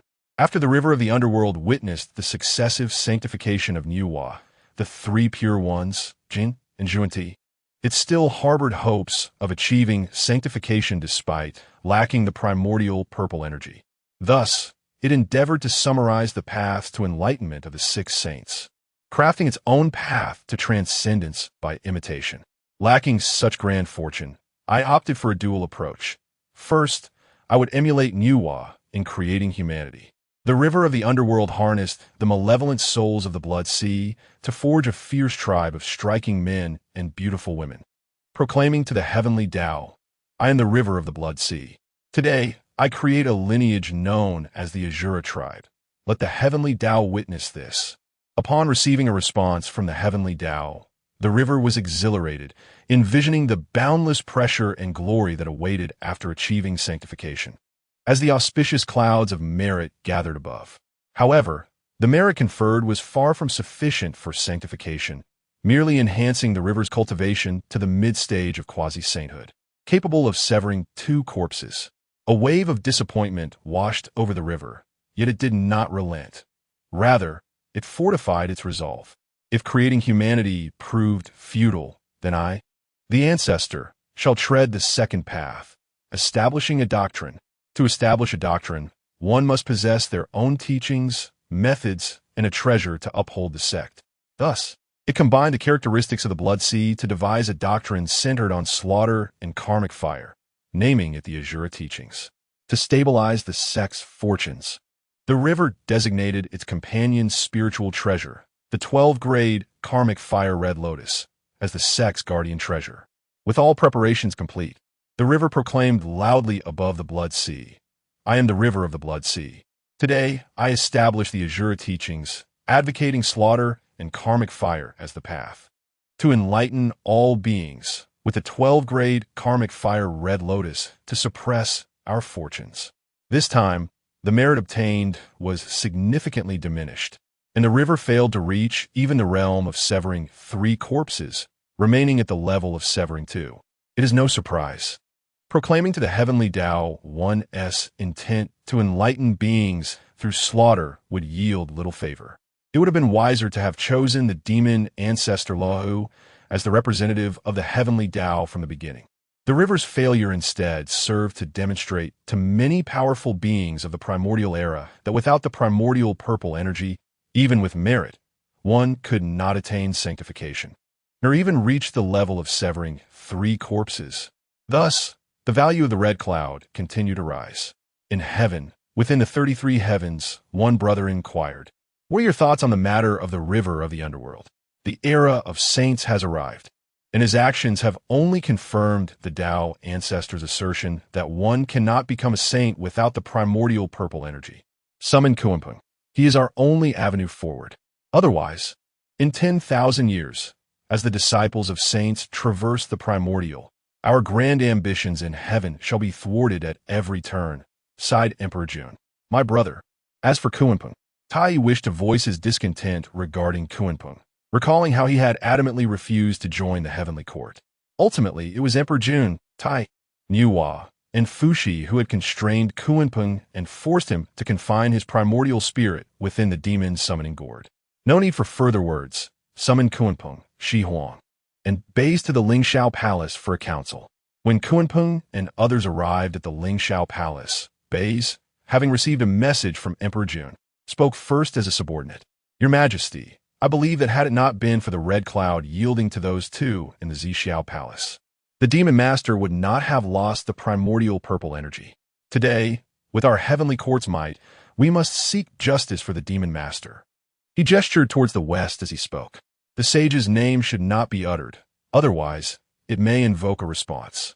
Di Jun nodded slightly, directing his gaze towards Kuanping. Kuanping, what are your thoughts? After a moment of silence, Kuanping found himself taken aback by Di Jun's unabashed directness, using him as an excuse. He recalled that in the past, Yuqing Yuanshi had intervened, yet Di Jun did not mention apprehending him as well. A chill ran through Kuanping as he realized that this was not the moment to refuse. He steeled himself and declared, I, your humble servant, am willing to serve the heavenly court. Di Jun nodded in satisfaction and turned to Fushi. Fushi, the Eastern Sovereign cannot be distracted for now. You must take care of the matter regarding the array flags of the Zhou Tian Star Do Formation. No problem. I shall go supervise it at once. Fushi waved his hand and departed, understanding that his path did not lie in this matter and feeling indifferent about it. As the founder of the Bagua, could the trifling schemes of Di Jun and his companions deceive him? My sister is the Saint Nuwa. Do you think I can attain enlightenment? The remaining four were somewhat astonished, not expecting Fushi to leave so readily. Chapter 9. Acquainting with the master uncle, the grandeur of Tontian for 3 millennia. The three purities have each imparted their teachings. 9,000 years later, the teachings of Shangqing Tontian came to a close. Xuan Shu opened his eyes, only to find everyone staring at him, which startled him. Master, what is this all about? Why is everyone looking at me? Guangqingzi spoke up. Nephew, have you broken through to the pinnacle of the profound immortal? Indeed, can you not tell? Xuan Shu replied, somewhat puzzled, as he released his aura. Is there something amiss? Tontian responded, in 9,000 years, you have advanced from the initial stage of true immortal to the pinnacle of profound immortal. What do you say, Master Uncle? Is that not quite ordinary? Xuan Shu looked at Tontian. Is it not merely a faster cultivation speed? Moreover, my realm is lower. Is it not expected that my cultivation would progress more swiftly? Enough with that attitude, Tontian remarked. Xuan Shu is correct. Your cultivation pace has indeed slowed. Below the Tai Golden Immortal, you have yet to grasp the laws. Once you break through to Tai, you will understand how slow cultivation truly is. Yuanshi was exceedingly pleased with Xuan Shu. Not necessarily. Once I break through to Tai Golden Immortal and employ the celestial transformation technique, my cultivation may proceed even more rapidly. Xuan Shu mused silently. Guangqingzi, I have set up a formation at the foot of Kunlun Mountain. After 1,000 years, you shall lead Yuding and Tai to the Bayou platform on the mountainside to await the destined ones who pass through the formation. Yes, Master, Guangqingzi replied. Accepting the order, Yuanshi gazed at Guangqingzi with great satisfaction, having already designated him as the future eldest disciple of the Chan sect. He was well-mannered, diligent in his duties, and kind to his junior brothers. As for the Southern Polar Immortal, he was merely his chosen successor. Xuan Shu shall join as well. It would be a fine opportunity for him to meet his master uncles. Yuanshi jested with Xuan Shu. Has everyone found out? The others erupted into laughter at Xuan Shu's embarrassed expression. Eldest brother, third brother, how do you plan to arrange this? My disciple's fate has yet to arrive. I shall not partake in this recruitment, Laozi chuckled. Second brother, I wish to accept all the applicants for discipleship. Those with profound roots and upright character shall be my direct disciples. The next tier shall be outer disciples, and those further down shall be registered disciples. Tontian said, lowering his head, unwilling to meet Yuanshi's gaze. Yuanshi, with an impassive expression, scrutinized Tontian. Third brother, is this truly appropriate? Tontian, feeling guilty, replied, second brother, I believe it is quite favorable. He then cast a pleading glance at Laozi, as if to say, eldest brother, do lend me your voice. Laozi was at a loss for words. Tontian had never possessed treasures to suppress fortune, and now he sought to recruit many disciples. Not only would Yuanshi disapprove, but so too would he. Third brother, this matter is somewhat excessive. You are aware of the current situation within the Jia sect. If there are too many disciples. Xuan Shu, what are you mumbling about over there?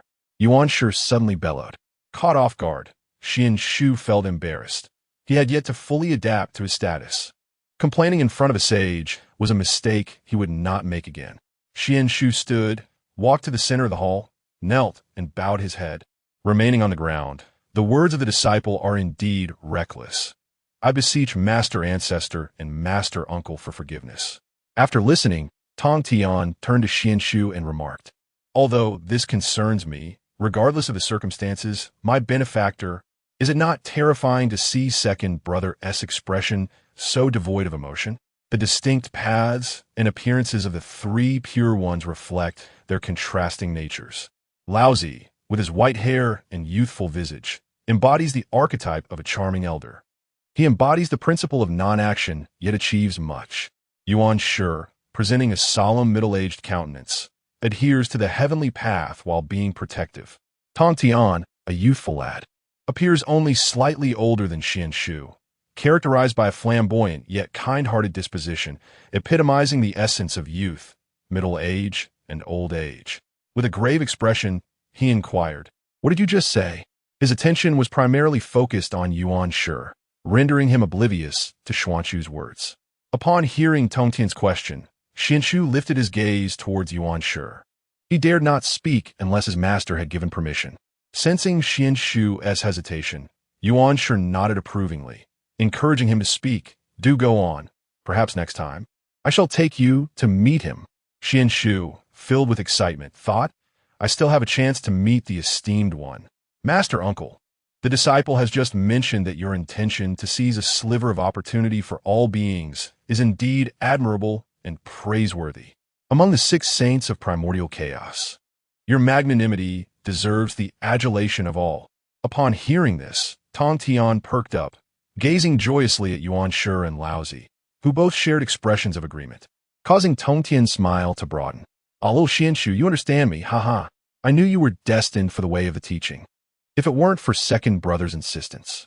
Tongtian displayed a mixture of joy and regret. "Third brother, Xuan Shu has not finished speaking yet," Yuanshi interjected, interrupting Tongtian's musings. "Little Xuan Shu, please continue." However, Xuan Shu persisted. "Master Uncle, even among the 3,000 disciples of Zixiao, the vast majority are not even registered disciples. These are merely those chosen by the Dao ancestor from the entirety of the primordial continent. This signifies that accepting disciples requires not only a heart for the Dao, but also virtue, talent, fortune, opportunity, and a suitable foundation." Upon concluding, Xuan Shu fell silent, and Tongtian pondered deeply over his words. "Little Xuan Shu speaks truthfully. What say you, third brother?" Yuanshi seized the opportunity to pose a rhetorical question. Tongtian remained silent for a moment, then replied, "Second brother, Xuan Shu's words hold merit. Yet, my path is to seize opportunities for all beings. If I were to categorize beings into ranks, that would not be my way."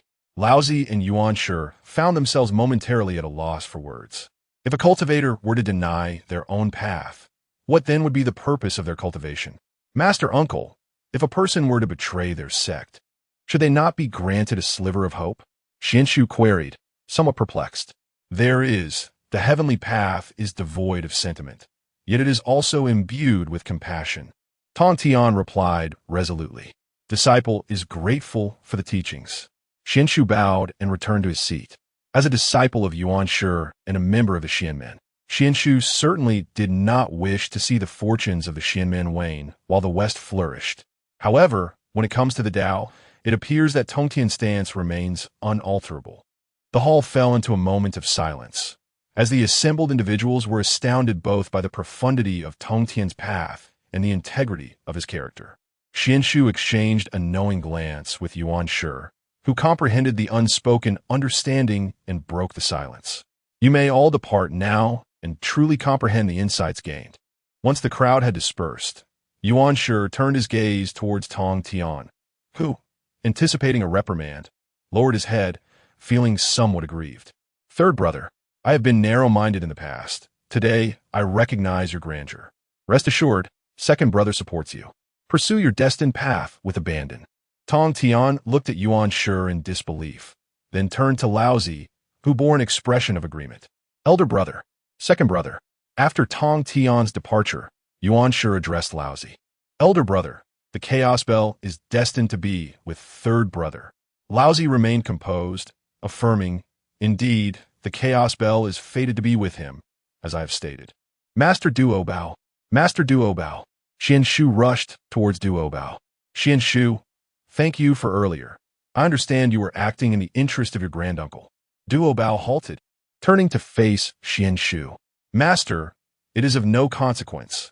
I was merely curious about your thoughts on granduncle Tongtian's perspective." Xuan Shu refrained from mentioning the Dao.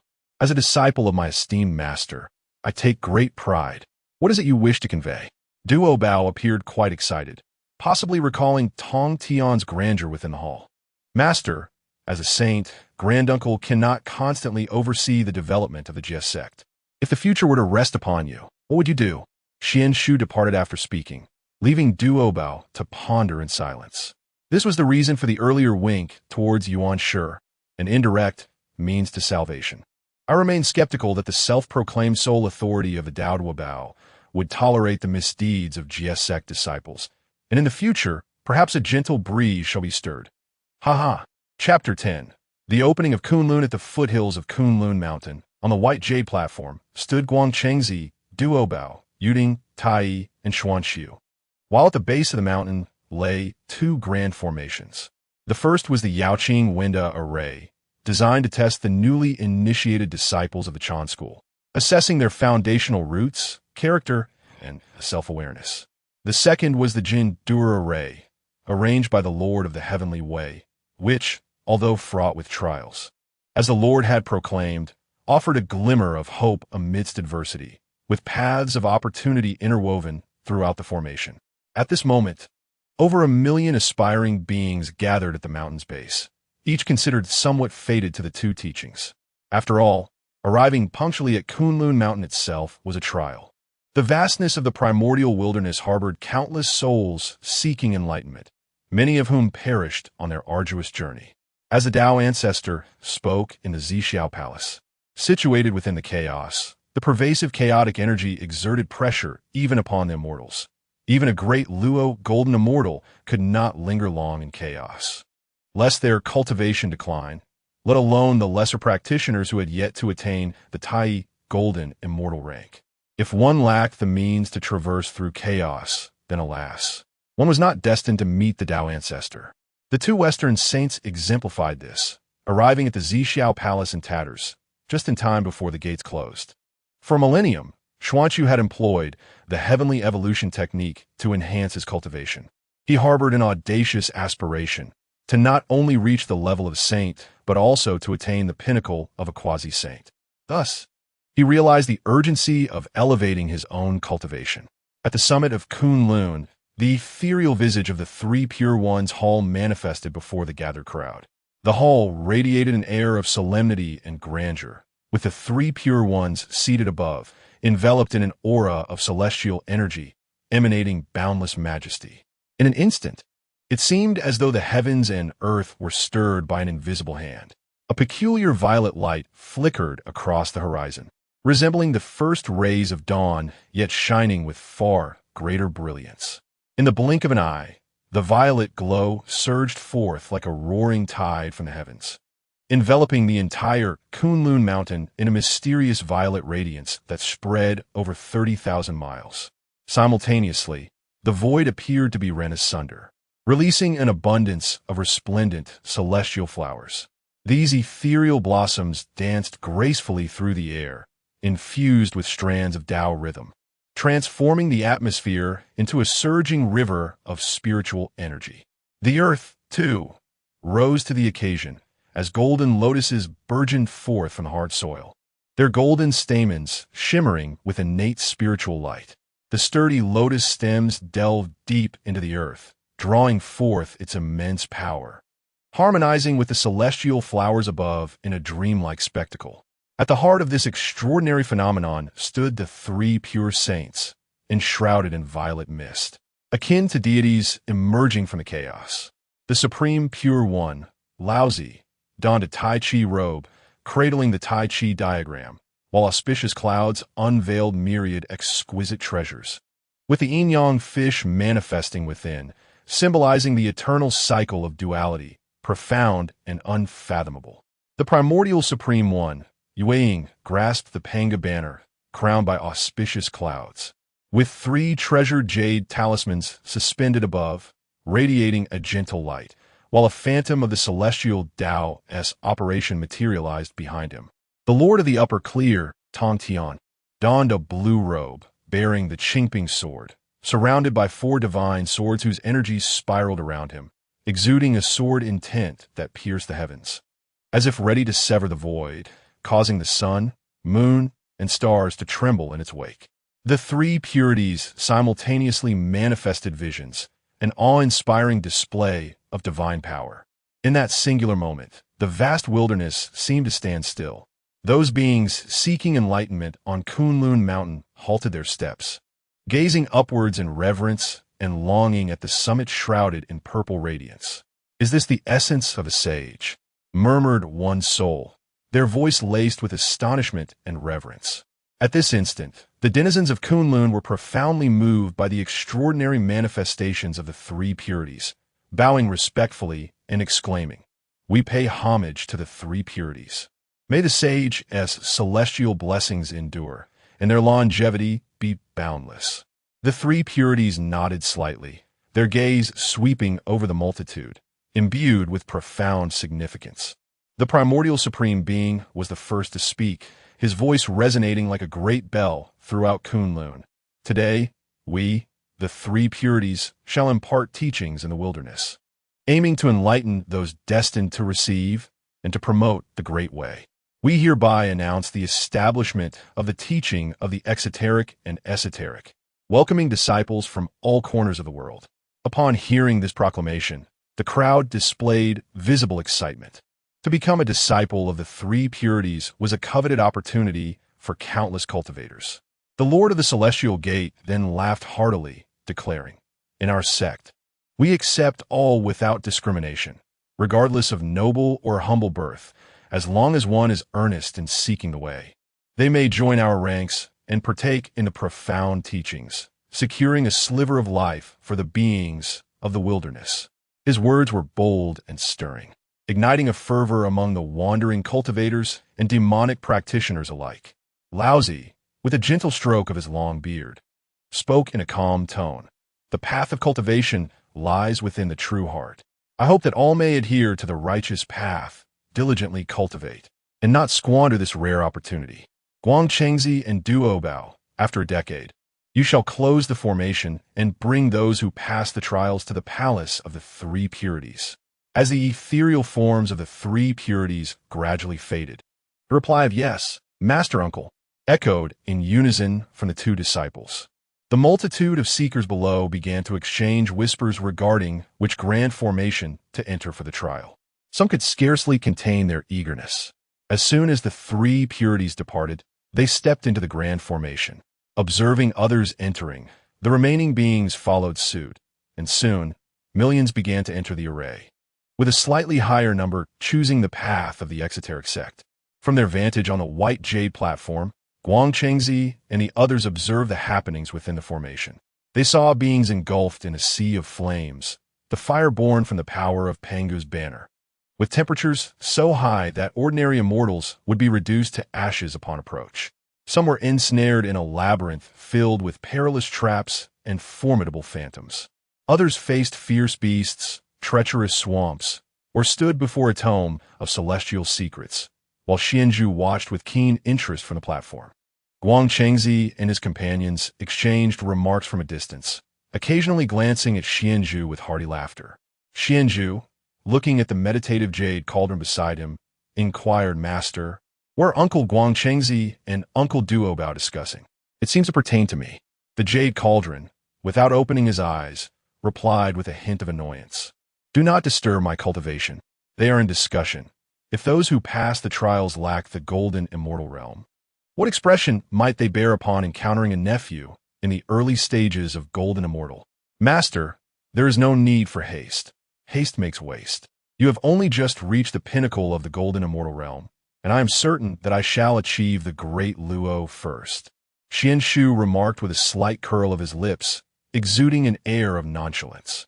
"Little Ding, do you suppose that if I were to inform your Grandmaster of your ability to forge mid-grade, postnatal spiritual treasures, what would be the outcome? Say it if you wish. It's hardly a matter of consequence. Moreover, your Grandmaster can forge them as well. He would hardly be impressed," Xuan Shu replied indifferently. "However, consider this. How many of the countless beings would be able to join my Chan sect? Surely not many. 1 in 10,000 may not even be sufficient to enter my Chan sect. Now, how many do you think could join the Jia sect?" Yuding grinned mischievously. Chapter 11. Being followed and extorted by the Master Ah. There are numerous possibilities. When the mood of my granduncle is favorable, he may very well accept it. But what relevance does this have to my ability to forge a postnatal spirit treasure? With so many disciples in the... Surely not everyone can possess a congenital spirit treasure. Yuding wore a mischievous grin.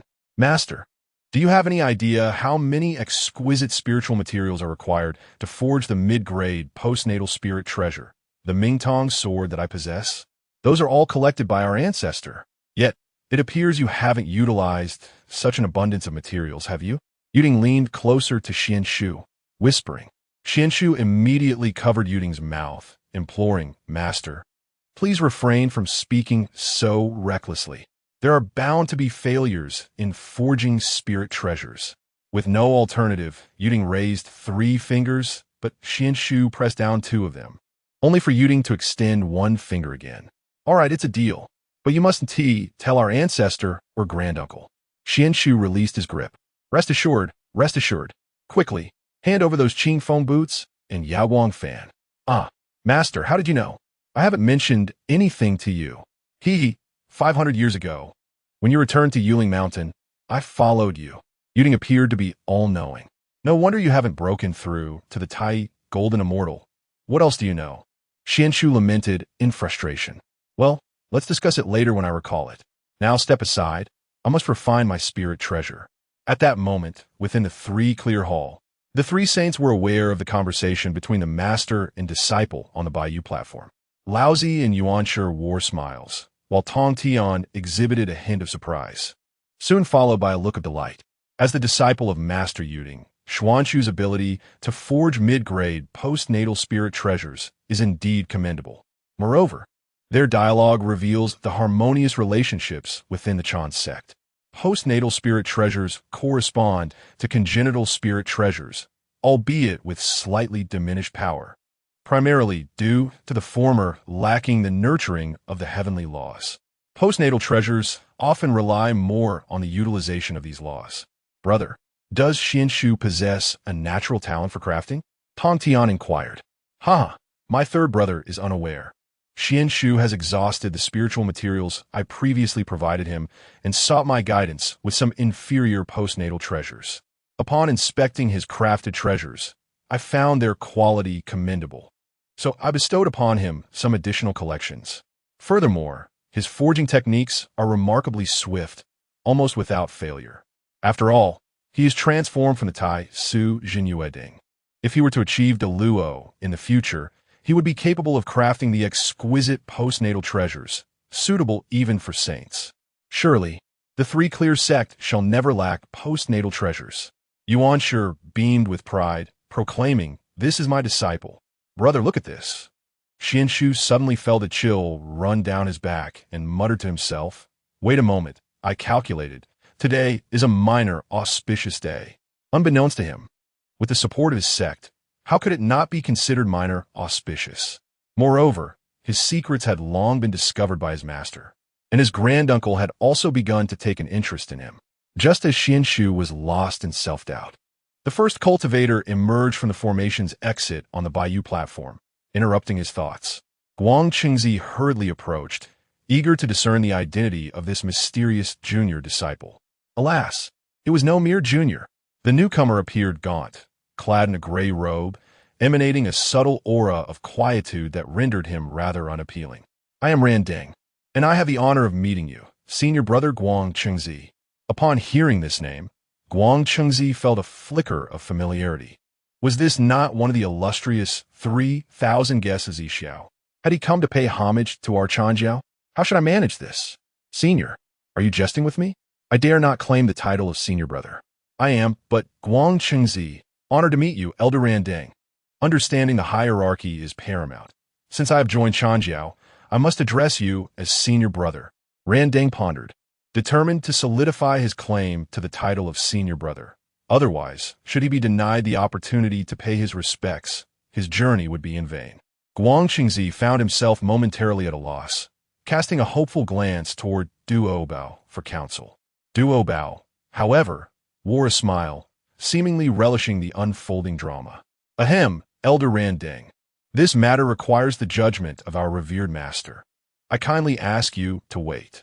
He declared, once the appointed hour arrives, I shall escort everyone to the Sanqing Hall to meet the sage. Very well, very well. Senior brother Guang Qingzi need not concern himself with me, Randeng replied, stepping aside to meditate, all in the pursuit of enlightenment. Certainly not a disgrace.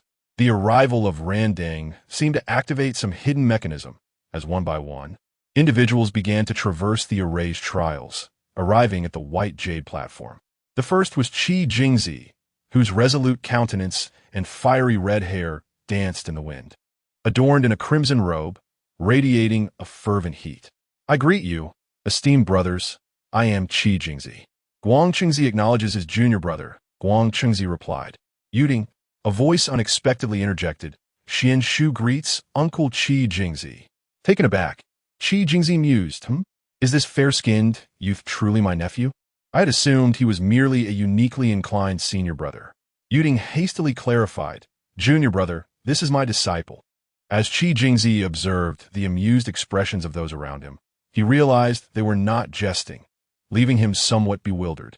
Qi Jingzi, at the early stage of the Golden Immortal Realm, have just passed the trial of the Jade Clear Sage, yet I now find myself with a nephew of equal cultivation, stepping forth with a hint of mischief. Tai Yi, who shared a kindred spirit with Xuan Shu, pulled Qi Jingzi aside. Junior brother, allow me to enlighten you. Before long, Qi Jingzi, feeling both uncomfortable and exhilarated, stood upon the white jade platform under Tai Yi's guidance, fixated on the exit of the array. This prize I, Qi Jingzi, shall not monopolize. Observing Qi Jingzi's demeanor, along with the cunning little uncle Tai Yi, Xuan Shu smacked his forehead in disbelief. Shouldn't the ethos of Chanjiao be one of solemnity and discord? Why does it seem as though we are surrounded by a gathering of merrymakers? This atmosphere is decidedly amiss. Before Xuan Shu could finish his lamentation, the Golden Spirit Holy Mother made her entrance at the exit of the Jiejiao array. She was a vision of grace and valor, adorned with a phoenix crown and clad in golden armor, wielding a long spear.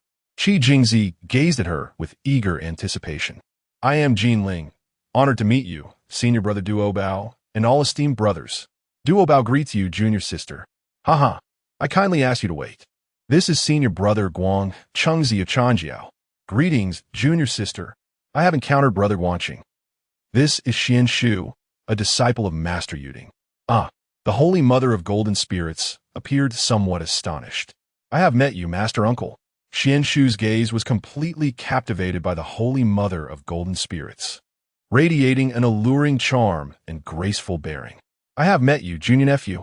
While speaking, she affectionately ruffled Xuan Shu's hair. Is it true that I, having just passed the apprenticeship examination, now have a junior nephew who is also at the early stage of Golden Immortal? Is the quality of disciples under the sage so remarkably high? As the crowd extended their greetings to the Holy Mother, Yuding astutely discerned something unusual about Xuan Shu. I know my child best, yet another lever to grasp. No supreme, innate spiritual treasure can silence me. It is merely the difference in seniority.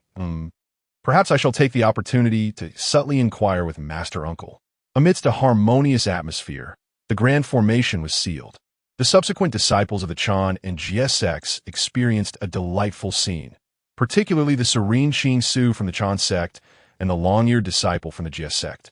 As peak true immortals, they observed their junior nephew at the early stage of Golden Immortal, and their expressions were utterly delightful, bringing immense joy to the onlookers. Chapter 12. The Gathering of Golden Immortals. Where is my esteemed Master Huanglong?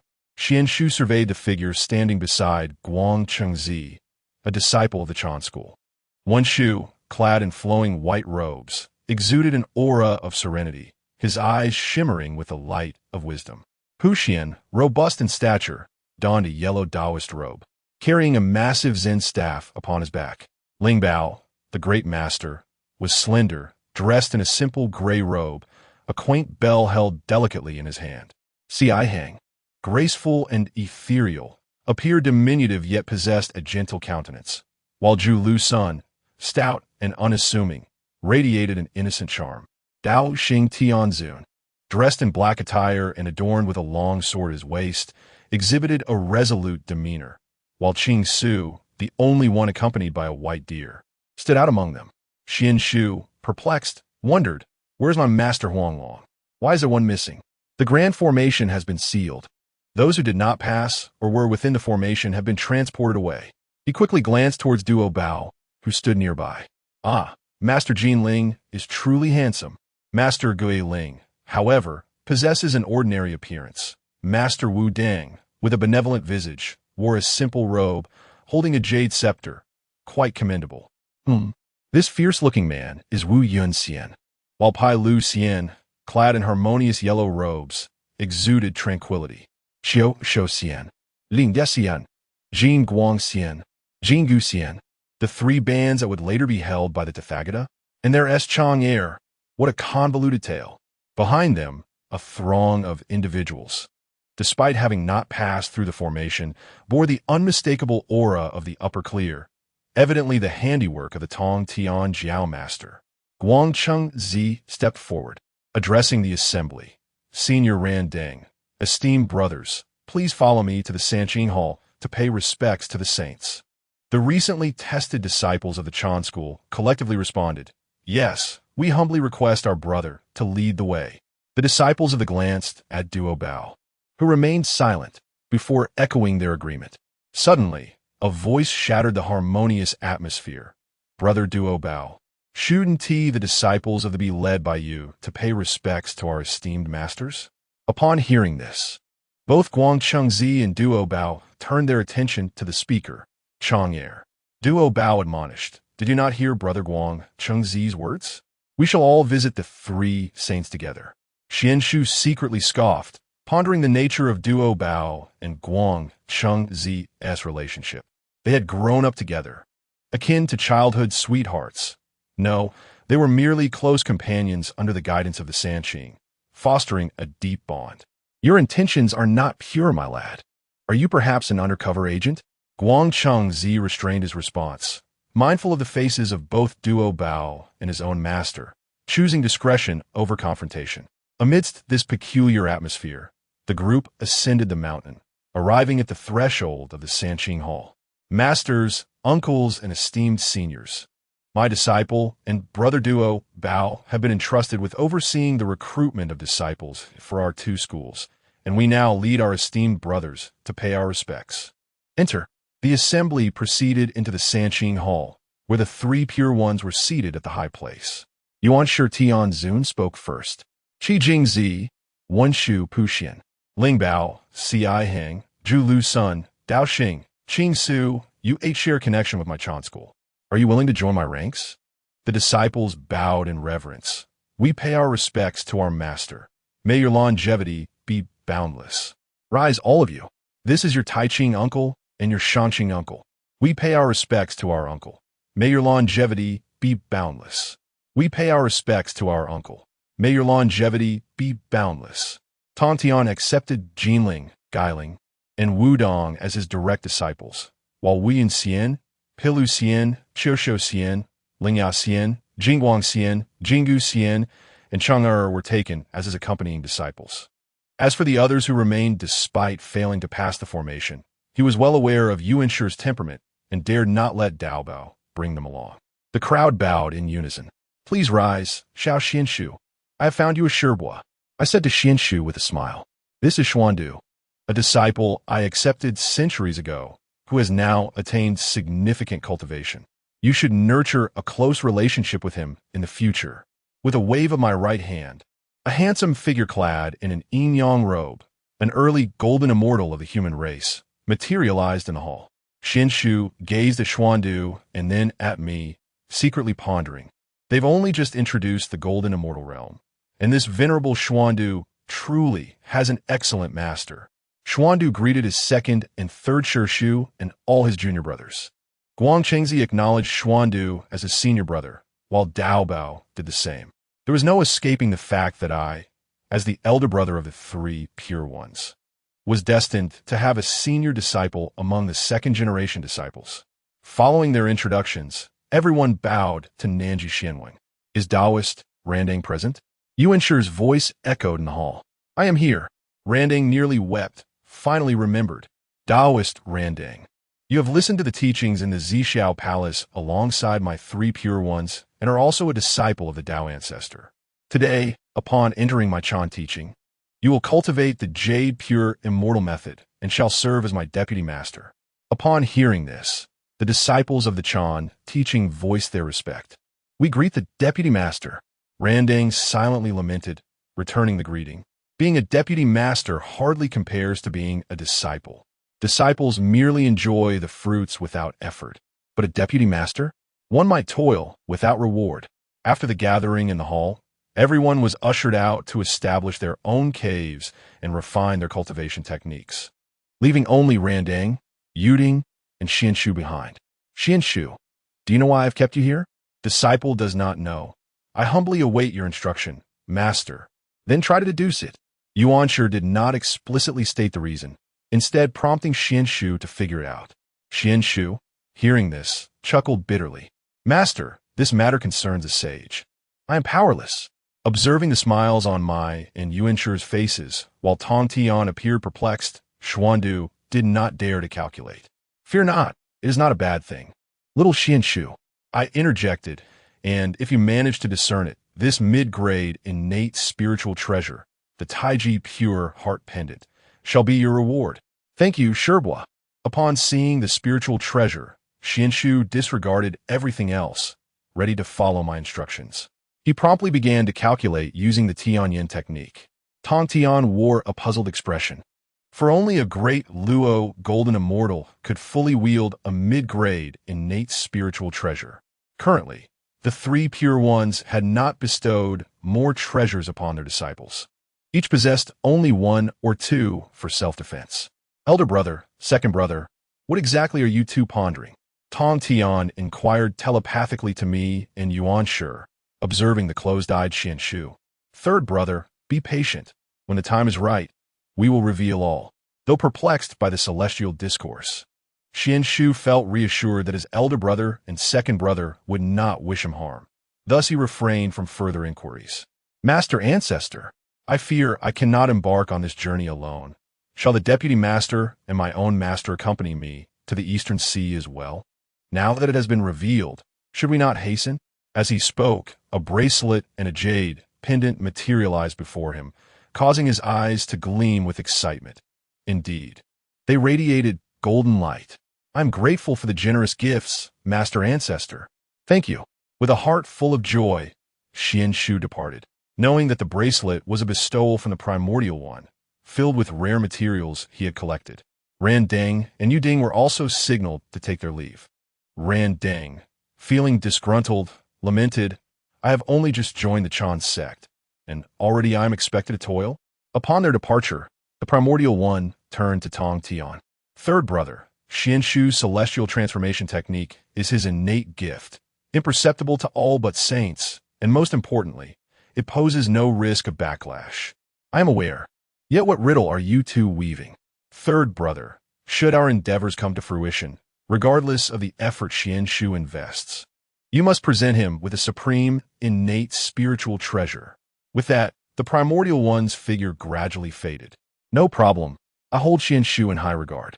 Had he been able to utilize it, I would have bestowed it upon him long ago. No, this is a debt you owe him." The figure of the old one also dissipated, leaving Tong Tian in a state of perplexity, scratching his head in frustration. "But, elder brother, if you are not going to tell me, why speak in such a manner?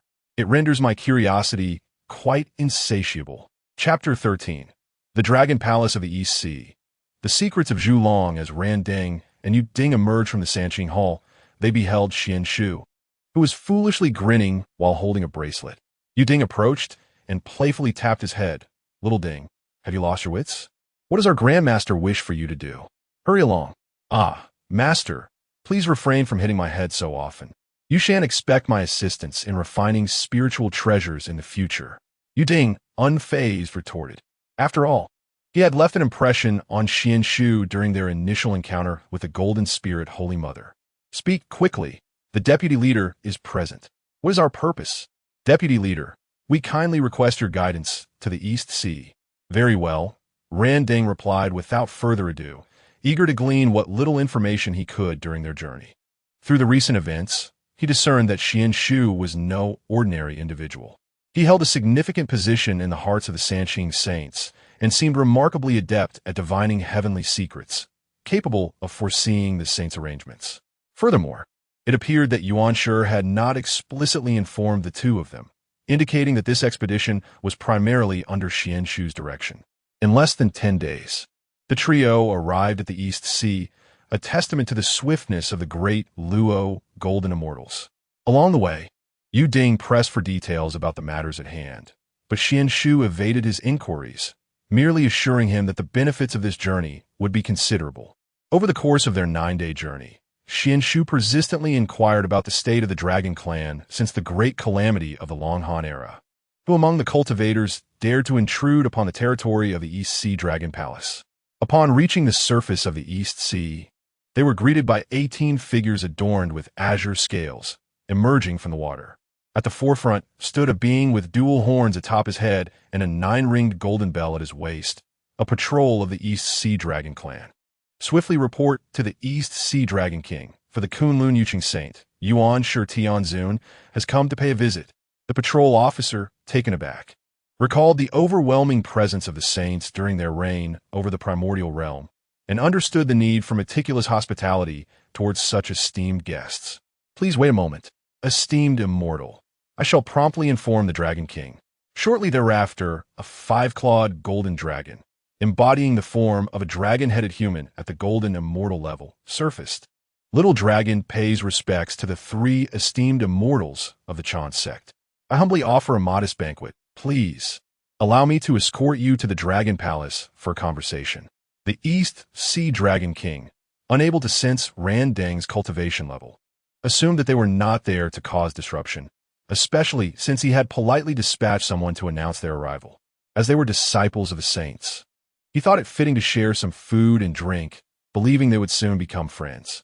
Xuan Shu observed the Dragon King, noting that the Dragon Clan bore the weight of celestial karma, facing numerous obstacles on their path of cultivation. Even this Dragon King had only reached the pinnacle of the golden immortal realm. The 3 followed the East Sea Dragon King into the Dragon Palace, which lived up to its illustrious reputation. The palace was adorned with thriving corals, scattered pearls, and radiating brilliance, a sight to behold. The Dragon King hosted a lavish banquet for them, featuring an array of rare delicacies, celestial brews, and exquisite wines.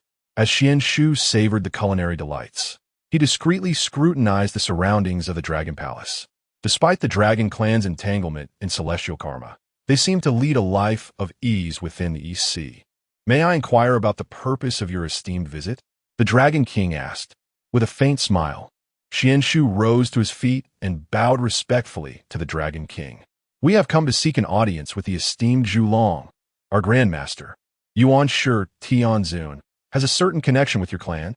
The East Sea Dragon King, taken aback by a junior rising to speak, felt a moment of doubt. As a seasoned figure in the primordial realm, the burning lamp immediately discerned the skepticism of the Dragon King.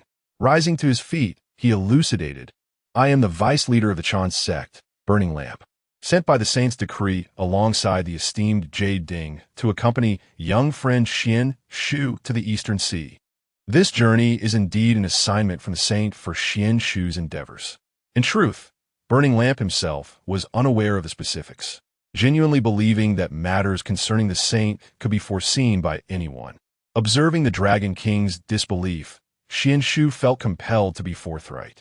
I implore you, Dragon King, to relay our presence. The esteemed ancestor Zhu Long should also be informed.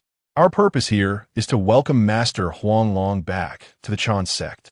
As they delved deeper into the Eastern Sea, a watery veil before Xuan Shu shattered like crystal, revealing golden-scaled merfolk gracefully gliding by, cradling luminous pearls. The sound of their tails slicing through the water resonated distinctly in the serene surroundings. Xuan Shu's fingertips traced the intricate patterns of the Tai Chi Jingxin pendant, and suddenly, the Tai Su Zhan Yu Ding within his consciousness flickered with a soft glow. This was a warning from the heavenly transformation technique, signaling the presence of dense karmic black mist entwined within the depths of the palace. There was no need for a warning. Any celestial being instinctively recoiled from karma, and the gathering forces before them were on the cusp of solidifying. As the Eastern Sea Dragon King led them further into the abyss, Xuan Shu noticed tendrils of dark energy seeping from the gaps in the dragon scales on his forehead, a manifestation of the karmic burdens borne by the dragon clan. To be able to cultivate to the golden immortal realm, this dragon king possessed no lack of talent. Indeed, he had underestimated him. 3 esteemed immortals, please follow this small dragon. Passing through the triple crystal halls, a sudden chill enveloped them. Ahead, the cave walls were encrusted with ancient ice that had not melted for millennia, imprisoning countless ethereal dragon forms within its depths, each frozen in a scream of anguish. This place is known as the karmic sea ice prison of the Dragon Clan. The Dragon King's voice was grave. The ancestor Zhu Long has voluntarily guarded the karmic remnants left by the progenitor dragon, never leaving this cage since the Dragon Han calamity. In the depths of the ice prison sat an elder, his body enveloped in dark energy strands, his dragon-headed, human-bodied form etched with crack-like golden patterns, marks of the progenitor dragon's bloodline, now tainted a deep purple by karma. The moment Xuan Shu stepped inside, the heavenly transformation technique erupted within his consciousness, revealing a multitude of golden runes that unraveled the elder's karmic patterns into vivid scenes.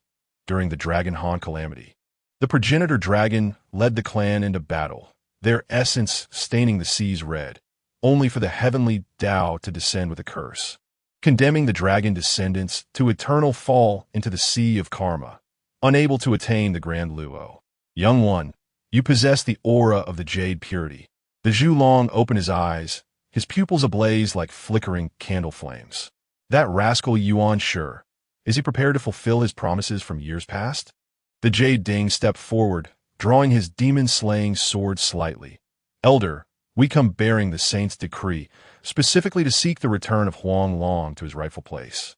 Zhu Long suddenly let out a cold laugh, tapping the ice surface, from which an ethereal chain emerged, binding a jade talisman marred by cracks. Huang Long is the progeny of the progenitor dragon, born after the calamity. He has never basked in the glory of the dragon clan, yet bears half the weight of their karmic mountains. Speaking thus, his tone grew somewhat sentimental. After all, he was the progeny of the progenitor dragon. Had he been born during the age of dragons, phoenixes, or Qilins, how magnificent he would have been! Alas, he was born at the wrong time. In those days, Yuanshi had made a pact with the progenitor dragon, promising Huang Long a place among the immortals. Unbeknownst to them, this path to immortality required the sacrifice of the Dragon Clan's fortune accumulated over 1,000,000 years. A tremor coursed through Xuan Shu's heart as the celestial transmutation technique unraveled the causality within the jade talisman. Primordial beginnings had once engaged in a transaction with the ancestral dragon, exchanging the positions of the 12 golden immortals for the support of the Dragon Clan. The yellow dragon, as a direct descendant of the ancestral dragon, was compelled to bear the backlash of karma, remaining ensnared in the depths of the eastern sea, unable to transform. Esteemed predecessor, I am Xuan Shu. Since my ancestral master made a promise with the ancestral dragon, there must be a way to resolve this. Xuan Shu suddenly interjected, as the vessel's star map radiated with resplendent light. The 12 golden immortals were ordained by the Heavenly Dao, and only with the return of the yellow dragon could there be a chance to cleanse the burdens of karma. Behold the fissures in this jade talisman. He pointed his fingertip at the icy surface, the celestial transmutation technique rendering the talisman translucent. 90% of the karma had already corroded it. In another century, even the bloodline of the ancestral dragon would dissipate. The flames in Candle Dragon's eyes flickered violently, and after a prolonged silence, he suddenly gestured to shatter the icy prison. Amidst the swirling black mist, a young dragon, ensnared in chains, descended, its scales oozing golden blood. This was the yellow dragon, having failed in its transformation, now barely maintaining a half-human, half-dragon form, pain evident in its eyes. I am willing to accompany you. The Dragon King of the Eastern Sea abruptly knelt, his dragon head touching the ground. Candle Dragon Ancestor. Should the Dragon Clan's karma continue to dissipate the Eastern Sea Dragon Palace? Enough. Candle Dragon turned away from the onlookers, acknowledging that the ancestral dragon's bloodline was destined to face tribulation. Take him away, but... Chapter 14. The three acquire treasures. The 9 dragons Agarwood chariot, he raised his hand and cast forth a golden jade slip, destined for the dragon palace's treasury. To retrieve the golden scale armor, an artifact imbued with the essence of the ancestral dragon's blood, crafted from its reverse scales, capable of suppressing the karmic forces within the Huanglong and safeguarding its bloodlines. Thank you, Senior Zhulong. We take our leave. Xuan Shu and his companions exited the icy prison together. The Dragon King, accompanied by his entourage, arrived at the treasury of the Dragon Palace. Upon the Eastern Sea Dragon King's invocation of a spell, the golden jade slip soared from his hand, merging into the grand doors of the treasury. As the doors swung open, a dazzling array of treasures illuminated Xuan Shu's eyes, innate spiritual roots, glistening with essence, suspended upon coral racks. Within jade boxes lay crystallized lightning tribulations, and in the deepest recesses, several innate spiritual treasures resonated with chaotic energy. No wonder a golden jade slip from Zhulong serves as the key. This must be the profound heritage of the Dragon Clan. He forcibly quelled his racing heart and subtly activated the celestial transformation technique, the patterns within his sea of consciousness swirling like living beings, meticulously analyzing the rank, efficacy, and weaknesses of each treasure. The golden scale armor is on the 3rd level. The Eastern Sea Dragon King's voice reached him. Moreover, the 3 immortal elders may select one treasure. Innate spiritual treasures are also permissible. Although each of the 3 had their own desires, they were all overwhelmingly exhilarated. Wait, this isn't my strategy yet. You're already offering gifts? Xuan Shu felt somewhat perplexed. He had been contemplating whether he could procure some treasures in the Dragon Palace. But he hadn't anticipated the Eastern Sea Dragon King to be so accommodating. Truly, the Dragon Clan is affluent beyond measure. Since my transformation, I have possessed only one companion spiritual treasure, the lifeguard lamp. I merely thought I was here to serve as a bodyguard upon joining the Chan sect. It seems I have stumbled upon immense fortune. The Chan sect is wonderful indeed. My little cauldron is splendid. Rest assured, I shall keep the matters of the Golden Spirit a secret for 30,000 years. No, that's too long. I'll manage it for 1,000. The 3, unreserved, made their way toward the innate spiritual treasures. As they beheld the multitude of such artifacts, the saliva of Randeng nearly dripped in anticipation, eager to inspect each one, for they were truly impoverished. The jade cauldron was commendable, the exquisite innate spiritual treasure, the slaying immortal sword, gifted by Yuanshi, along with the mid-tier innate spiritual treasure, the Chinquan heart-guarding mirror, and 2 lower-tier innate spiritual treasures. As a disciple of Yuanshi, he truly lacked for nothing. Xuan Shu's eyes sparkled with excitement. He was devoted, enamored with all innate spiritual treasures. Observing the trio's unabashed enthusiasm, the Dragon King felt a sense of helplessness. However, the elder had spoken, and they were all disciples of the Huanglong Prince. How could he not show them due courtesy? Your Highness, please follow me. The golden scale armor is over here. The Dragon King led Huanglong away, leaving Xuan Shu, Randeng, and Yu Ding to select their treasures within the treasury. Xuan Shu's gaze wandered across each treasure until it finally settled upon a dozen shimmering orbs. These orbs radiated a faint chaotic aura, imbued with boundless space and the essence of water. They must be the remaining 12 dragon-subduing pearls. They are imperative to acquire. This is the one, Xuan Shu declared, extending his hand to seize the 12 orbs. The radiant lamp was irresistibly drawn to a bead that emanated a fervent glow as if flames danced within, exuding boundless warmth and light. This treasure is destined to be mine, the lamp exclaimed joyously, securing the bead in its possession. Meanwhile, Yuding selected a mirror, which shimmered with a gentle, ethereal light, seemingly capable of reflecting the innermost thoughts of the heart.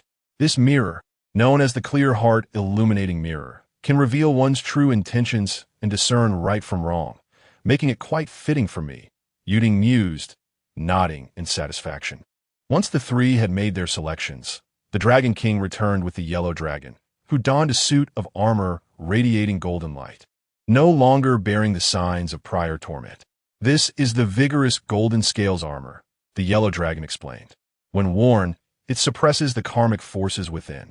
However, as it is a product of the earthly realm, its efficacy will gradually wane after 100,000 years. The Dragon King remarked.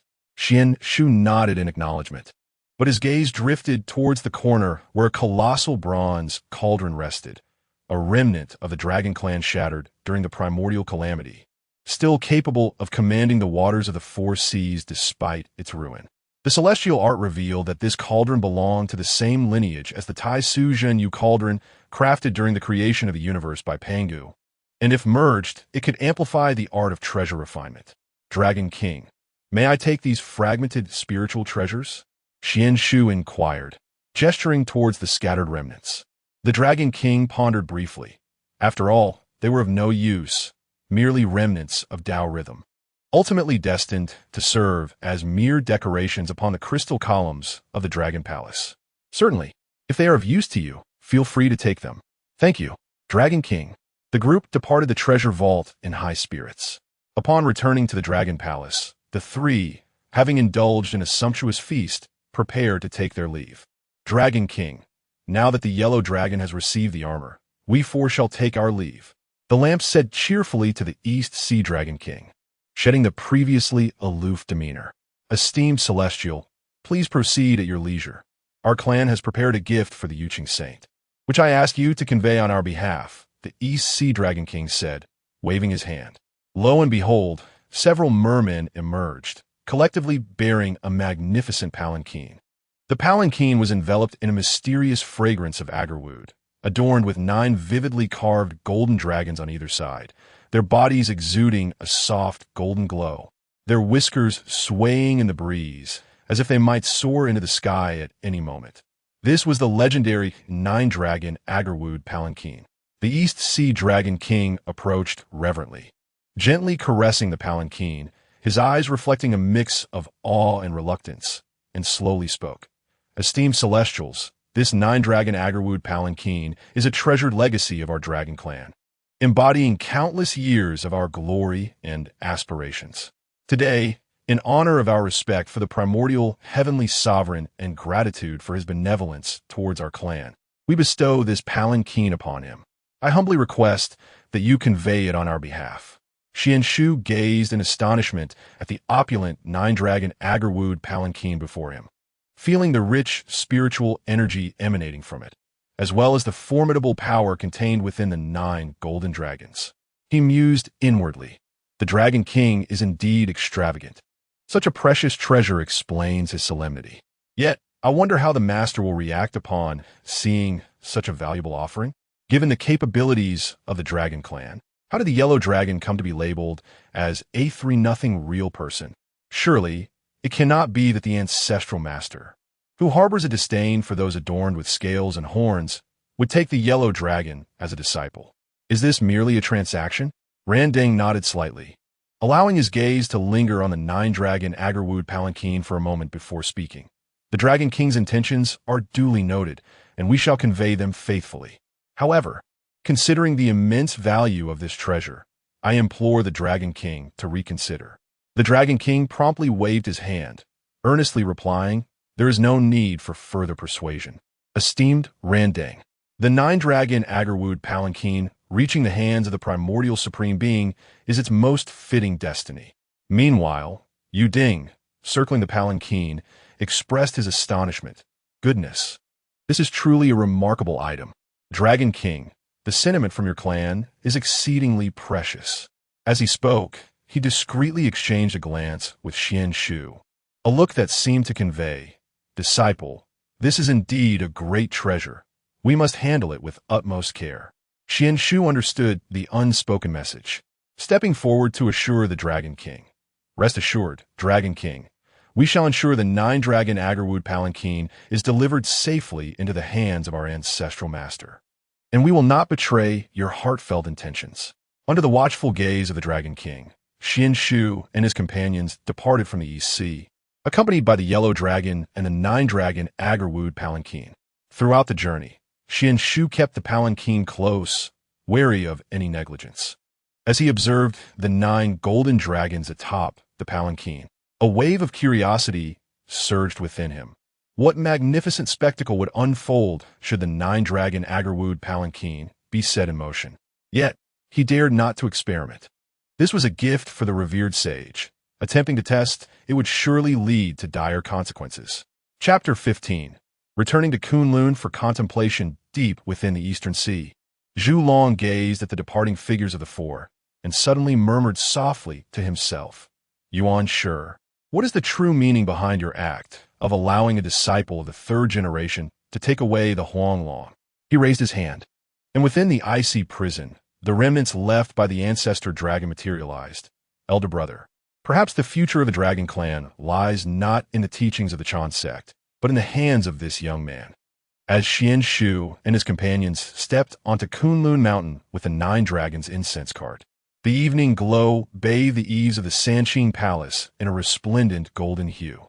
Entering the solemn palace, the presence of the 3 pure ones enveloped them, and Xuan Shu felt an immediate weight upon his shoulders. Taking a deep breath to compose his thoughts, he respectfully bowed to Yuanshi Tianzun. With Laozi absent, he must be tending to Xiandu, and as for Tong Tian, he is either accepting disciples or on his way to do so. Ancestor, this disciple, Xuan Shu, has been commanded by my master and the vice-head to journey to the Eastern Sea, where we have successfully brought back Uncle Huanglong. Xuan Shu meticulously recounted the details of their expedition to the Eastern Sea, from negotiations with the Dragon King to encounters with Zhu Long and Huanglong within the icy prison of the Yihai, and the acquisition of the Baiyi golden scale armor, along with the selection of treasures. He even articulated the origins and transfer of the 9 dragons incense cart, emphasizing its significance. Yuanshi Tianzun listened intently, his demeanor calm, occasionally nodding slightly, though his gaze held an enigmatic depth that was difficult to decipher. Once Xuan Shu finished his narration, Yuanshi Tianzun spoke. Your endeavors in the Eastern Sea have been commendable. The return of Huanglong is of great significance, and you must offer him your assistance in the future. Xuan Shu promptly responded, I shall adhere to the teachings of my ancestor and dedicate myself fully. Yuanshi Tianzun narrowed his eyes slightly and continued, Were there any other gains from your journey to the Eastern Sea? Do not withhold anything. Xuan Shu then disclosed his discovery of fragments of the Wan, Shui, Zhao, Zhongding in the Dragon Palace treasury, as well as its connection to the Tai Suzhin Yuding. Upon hearing this, Yuanshi Tianzun's eyes flickered with an imperceptible light as he remarked, although the Wan Shui Zhao Zhongding is damaged, it shares the same lineage as the Tai Suzhin Yuding. If properly fused, it will greatly enhance your artifact refining skills. Proceed with caution. Do not rush this matter. Xuan Shu's heart swelled with joy, and he quickly expressed his gratitude. Thank you for your guidance, ancestor. I shall exercise due diligence. Young dragon, I share a karmic bond with your father, the ancestor dragon. Are you willing to take me as your master? After addressing Xuan Shu, Yuanshi turned his gaze to Huanglong. At this, Huanglong immediately rose and performed a grand bow, proclaiming, Disciple Huanglong pays respects to master. Very well. This is the Yuqing celestial method. You may cultivate it at your leisure. As he spoke, a beam of light penetrated Huanglong's consciousness. Thank you, master. Randeng. Yuding. Since you have received treasure from the Dragon Clan, you must also care for Huanglong in the days to come. We understand, master. Now, return to your cultivation. In 5,000 years, the 6 saints will gather at Kunlun for a discourse on the Dao and a contest of skills. You must be prepared and not disappoint your master. Upon hearing this, Xuan Shu and his companions straightened their expressions and replied in unison, Yes. We shall ensure there are no mishaps. Once the 4 exited the Sanqing Palace, Xuan Shu pondered silently. The gathering of the 6 saints for a discourse on the Dao and a contest of skills? In the sacred realm of our esteemed brotherhood, the disciple Huanglong, who has yet to establish his own sanctuary, is graciously invited to rest within my golden mist cave. I express my heartfelt gratitude for your kind consideration. Dear brother, however, before Huanglong could articulate his thoughts, he was interrupted by the flame of enlightenment. Allow me to assist him in the creation of his abode. Yu Ding, kindly return to your dwelling and devote yourself to your cultivation, lest you disappoint the sage's expectations. The flame of enlightenment has indeed taken a profound interest in Huanglong, serving as an unwavering patron. Should Huanglong require assistance, he is always welcome to seek me out at the Golden Mist Cave. Upon departing from the Three Pure Ones Palace, Xuan Shu and Yu Ding returned to the Golden Mist Cave. Xuan Shu carefully laid out the myriad fragments of treasures he had gathered from the Dragon Palace's vault, selecting the pieces of the wand, Shui, Chao Zongding. Utilizing the Tai Su Lian Bao Jing, he began the process of refining them to enhance his own essence. Immersed in the art of refinement, time seemed to stand still. He meticulously controlled the primordial fire of the Tai Su Zhen Yu Ding, melting the fragments of the wand Shui, Chao, Zongding one by one, each act of fusion deepening his understanding of the Tai Su Lian Bao Jing. As the fragments gradually coalesced, an ancient and formidable aura emanated from the cauldron, resonating with the Tai Su Zhen Yu Ding within Xuan Shu's being. He sensed an enigmatic connection between the two treasures, as if they were destined to be one. Over the course of millennia, he not only merged the wand Shui, Chao, Zongding fragments with the Tai Su Zhen Yu Ding, significantly enhancing his alchemical prowess, but his cultivation also advanced rapidly, reaching the mid-stage of the Golden Immortal Realm, with a discernible inclination towards a breakthrough into the later stage. Simultaneously, he assessed the spiritual materials bestowed upon him by the Primordial One before his departure. How fortunate it is to have a solid foundation. Upon opening the jade bracelet, he discovered Feng Ling wood, Ji Ling jade, and to his astonishment, the legendary Nine Heavens breath soil. A glimmer of excitement flickered in Xuan Shu's eyes. The Nine Heavens breath soil is a fabled entity that possesses the ability to grow autonomously, making it an exceptional material for crafting treasures and arranging formations.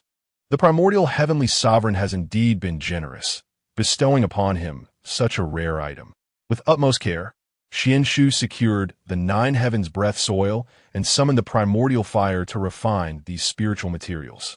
After decades of dedicated alchemical work, he successfully crafted two mid-grade postnatal spirit treasures. 1. A concealed aura ring made from Jiling jade and auxiliary materials serves to obscure one's presence. Unless confronted by the Luo Golden Immortal, Xuan Shu's cultivation would remain undetectable. The other, the lightning boots, crafted primarily from Fengling wood, Xianming cold iron, and thunder essence, enhances speed exponentially and allows for instantaneous escape in critical moments. Xuan Shu was exceedingly pleased with these two artifacts, for in the realm of combat, swiftness is unparalleled. Calculating with his fingers, he thought better of it. After all, they're all saints. It would be prudent not to attract the attention of the two saints from the west. Otherwise, peaceful days would be a distant memory.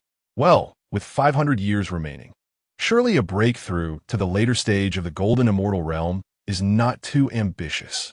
Xuan Shu closed his eyes in meditation, aligning his heart with the heavens and gradually elevating his cultivation through the analytical prowess of the heavenly transformation technique. Meanwhile, with the assistance of the flame of enlightenment, Huanglong successfully established a sanctuary of his own, transitioning to the cultivation of the Jade Purity Immortal method. The karmic burdens within him were subdued by the purifying golden scales armor, and his cultivation steadily progressed to the early stage of the Golden Immortal Realm. Throughout these 5 millennia, numerous disciples of the 3 teachings have been diligently cultivating in their respective sanctuaries. Who could have anticipated that upon entering, one would encounter a peer of the same realm as oneself? Qingshu and Chang'er are particularly anxious, for their nephew's cultivation exceeds their own. After a millennium of seclusion, the two finally comprehended the celestial techniques of their sect and ascended to the nascent stage of the Golden Immortal. They could not help but exclaim, "How splendid are the great laws of the sages!" Just as they contemplated emerging, they discovered jade tablets left by Guangchengzi and Duobao within the cave, indicating that 5,000 years hence, the 6 sages would convene at Kunlun and their disciples would engage in discourse and contest. Thus, they resolved to continue their arduous cultivation. Chapter 16. The six saints gather at Kunlun. The ethereal energy of Yuqing atop Kunlun Mountain suddenly quivered violently, as Xuan Shu, who had been in seclusion within the Golden Mist Cave, abruptly opened his eyes. The essence of the three pure ones transformed into three streams of radiant light, piercing through the layers of barriers surrounding Yuling Mountain. The small cauldron has emerged from seclusion. Master Yuting kicked open the hall doors, the sword of demon slaying still resonating with remnants of its refinement. Your ancestral master has conveyed a message.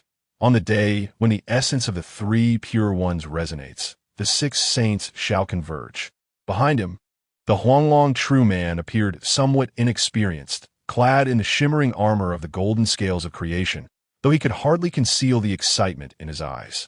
Xuan Shu had long since broken through and was currently refining the calming sea pearl with the aid of the celestial transformation technique. Master, do not panic. And how could you just kick the door open like that? Huanglong uncle is still beside you. Mind your image. Besides, what if I were disturbed during my breakthrough? Xuan Shu wore a wry smile, pondering how his master had become rather reckless. I know you well. If you were to break through, I would not be able to kick the door open at all, would I? Yuting wore a knowing expression. Huanglong has broken through? Xuan Shu, can you discern my realm?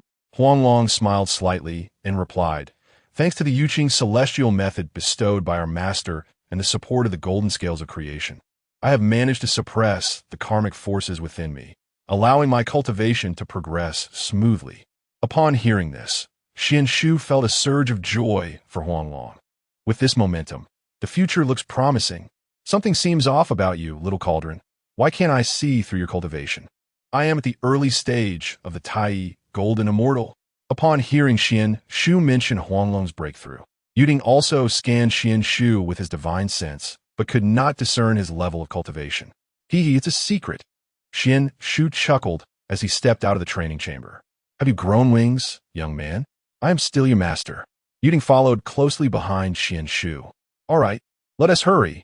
We must not be late. Xuan Shu did not respond, transforming into a beam of azure light as he sped towards Kunlun Mountain. Yuting and Huanglong quickly pursued him. Throughout the journey, Yuting continued to inquire, and Xuan Shu shared some details, leading Yuting to insist that he wanted one too, unwilling to provide materials. The two were engaged in playful banter when they unexpectedly stumbled upon the turtle spirit matriarch and the Tai true man, glaring at each other across a school of spiritual fish. Among the splashes of water stirred up by the former, several silver-scaled fish were voraciously consuming some spiritual herbs left behind by Xuan Shu. Oh, Master Uncle, what kind of eye technique are you practicing? Xuan Shu quickly interjected. Little cauldron. The Tai true man caught sight of Yuting and smirked coldly. You have indeed taken a good disciple. Upon hearing this, Yuting proudly raised his chin, of course. It's only natural. After all, who is his master? Xuan Shu shook his head helplessly. The Tai had a fondness for him. Yet every encounter with his master turned into a clash. He had grown accustomed to this dynamic. The cunning man and the comedic figure simply did not belong together.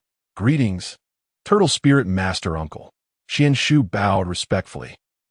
Greetings, Brother Yuting. And who might this be? The Turtle Spirit noticed Huanglong standing behind Yuting. Turtle Spirit's sister. This is Brother Huanglong. Our recent journey to the East China Sea was to bring Brother Huanglong back, Yuting introduced. Huanglong pays respects to Sister Turtle Spirit. Greetings to Brother Tai. Huanglong, my junior. In the presence of the esteemed Huanglong, I am known as Tai. Gulme, allow me to escort you to the Hall of the Three Pure Ones. The disciples of the three teachings stand orderly at the foot of the mountain. However, the faction of the Jie sect appears chaotic, with the likes of Duo Bao and Jinling maintaining a semblance of decorum as Taoist practitioners, while behind them, a tumult of demonic figures and beastly forms abound, some still retaining their animalistic traits. Tong Tian has, through tangible actions, demonstrated the essence of his great Tao, albeit repeatedly chastised by Yuanshi. Suddenly, an extraordinary phenomenon envelopes the heavens and the earth. On the eastern horizon, a golden phoenix gently descends, cradling the revered Niwa. Adorned in a resplendent gown of ethereal feathers and crowned with a 9-colored phoenix diadem, she radiates an aura of sanctity and nobility. Shortly thereafter, from the western skies, the melodious sounds of sacred chants resonate as golden light pierces through the clouds. The Taoist of Jade holds a golden lotus, while the Taoist of Zhuni shakes the wondrous Seven Treasures tree, its leaves showering down Western teachings. The most awe-inspiring sight, however, emerges from the central void, where the figures of the three pure ones manifest their celestial images. Laozi's Taiji diagram evolves into yin and yang. Yuanshi's Panga banner rends the chaos, and Tongtian's sword array of slaying immortals cleaves through the void. The confluence of these three energies subtly coalesces into the ethereal silhouette of Pangu's creation on Kunlun Mountain. Salutations to Aunt Nuwa. Greetings to Uncle Jiajin. Honors to Uncle Xuandi. The disciples of the three teachings bow in unison. Xuan Shu gazes at the faint golden radiance of Nuwa's creation merit above her head, and glimpses the elusive demon-summoning gourd within her sleeve. Suddenly, the disciple from the GS sect gasps, "Is that the three ancestors of humanity?" Indeed, the likes of Chao Shi, Sui Run, and Zi are seen respectfully following Nuwa, enveloped in a gentle aura of enlightenment. The arrivals of Jiajin and Xuanti carry a touch of levity. As Xuanti lands, his gaze fixates on the divine pearl of the sea stabilizer at Xuan Shu's waist, and the Seven Treasures tree erupts in a cascade of golden light. Excellent, excellent. This pearl is fated to be with us in the West. Yet, before he can finish, Tongtian's Qingping sword sweeps by, with the latter leaning casually against the sword of slaying immortals, chuckling, "Xuanti, should you continue to covet my disciple's treasure, I shall refine every leaf of your golden lotus into a magical artifact." Observing Yuanshi holding the Panga banner, Xuanti chuckles. "A misunderstanding, merely a misunderstanding. My dear junior brother remains unchanged in his temperament." Laozi interjects with a tranquil demeanor, stating that today serves not only as a rare gathering of the six saints of the Xianmen, but also as an opportunity for the disciples to familiarize themselves with one another, ensuring harmony in their future endeavors across the wilderness. What my elder brother says is indeed profound. Xuanti, be mindful, lest the sword array of slaying immortals descend upon Mount Sumeru, and you come to me lamenting your grievances. Tongtian asserts with a fierce expression. Do not be vexed, Tongtian. We are all members of the Xianmen. Engaging in friendly sparring is but a norm. Jiajin interjects diplomatically. Meanwhile, Nuwa gazes at the assembly with a smile, relishing the discord between the three pure ones and the two saints of the West, as it serves her purpose perfectly. Let us not allow discord to mar our camaraderie. Shall we commence our discourse on the Tao? What say you, esteemed elder brother? Your words hold merit, junior sister. Esteemed guests, please. Laozi graciously invites all to take their seats. The six saints are seated upon the six-tiered cloud platform of the three pure ones, their voices resonating like thunder. Yet each manifests in distinct forms. Laozi's supreme clarity transcends into the ethereal image of the yin-yang fish, with each scale inscribed with the profound truths of duality. The primordial's jade, clarity divine, script consolidates into a celestial tome, its characters flowing with the essence of the Heavenly Dao's evolution. Tongtian's upper clarity sword intent transforms into countless sword shadows, rehearsing the all-encompassing path in the void. Nuwa's laws of creation morph into clay effigies, each imprint of her fingers narrating the mysteries of life.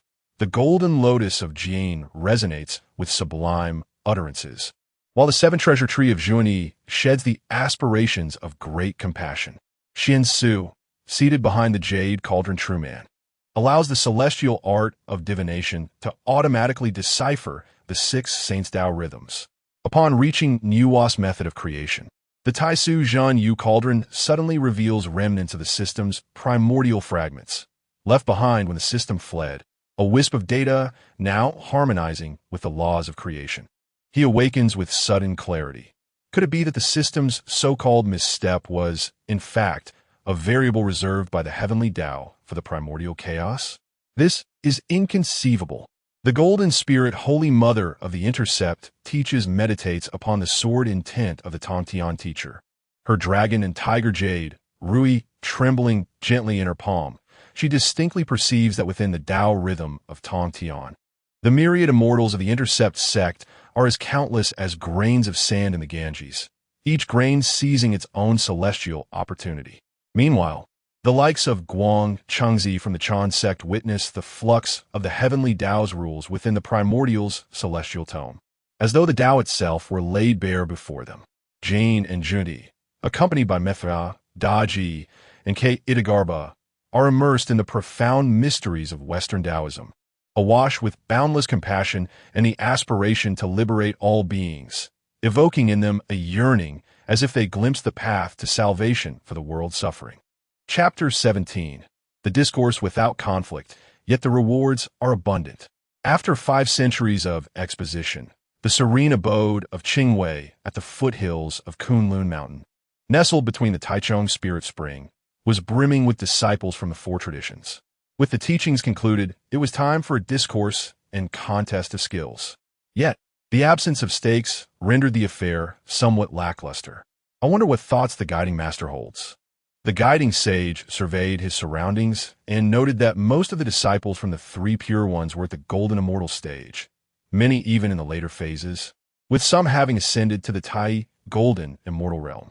In contrast, his own disciples, Methreya and Xidagarba, had only just broken through to the golden immortal stage.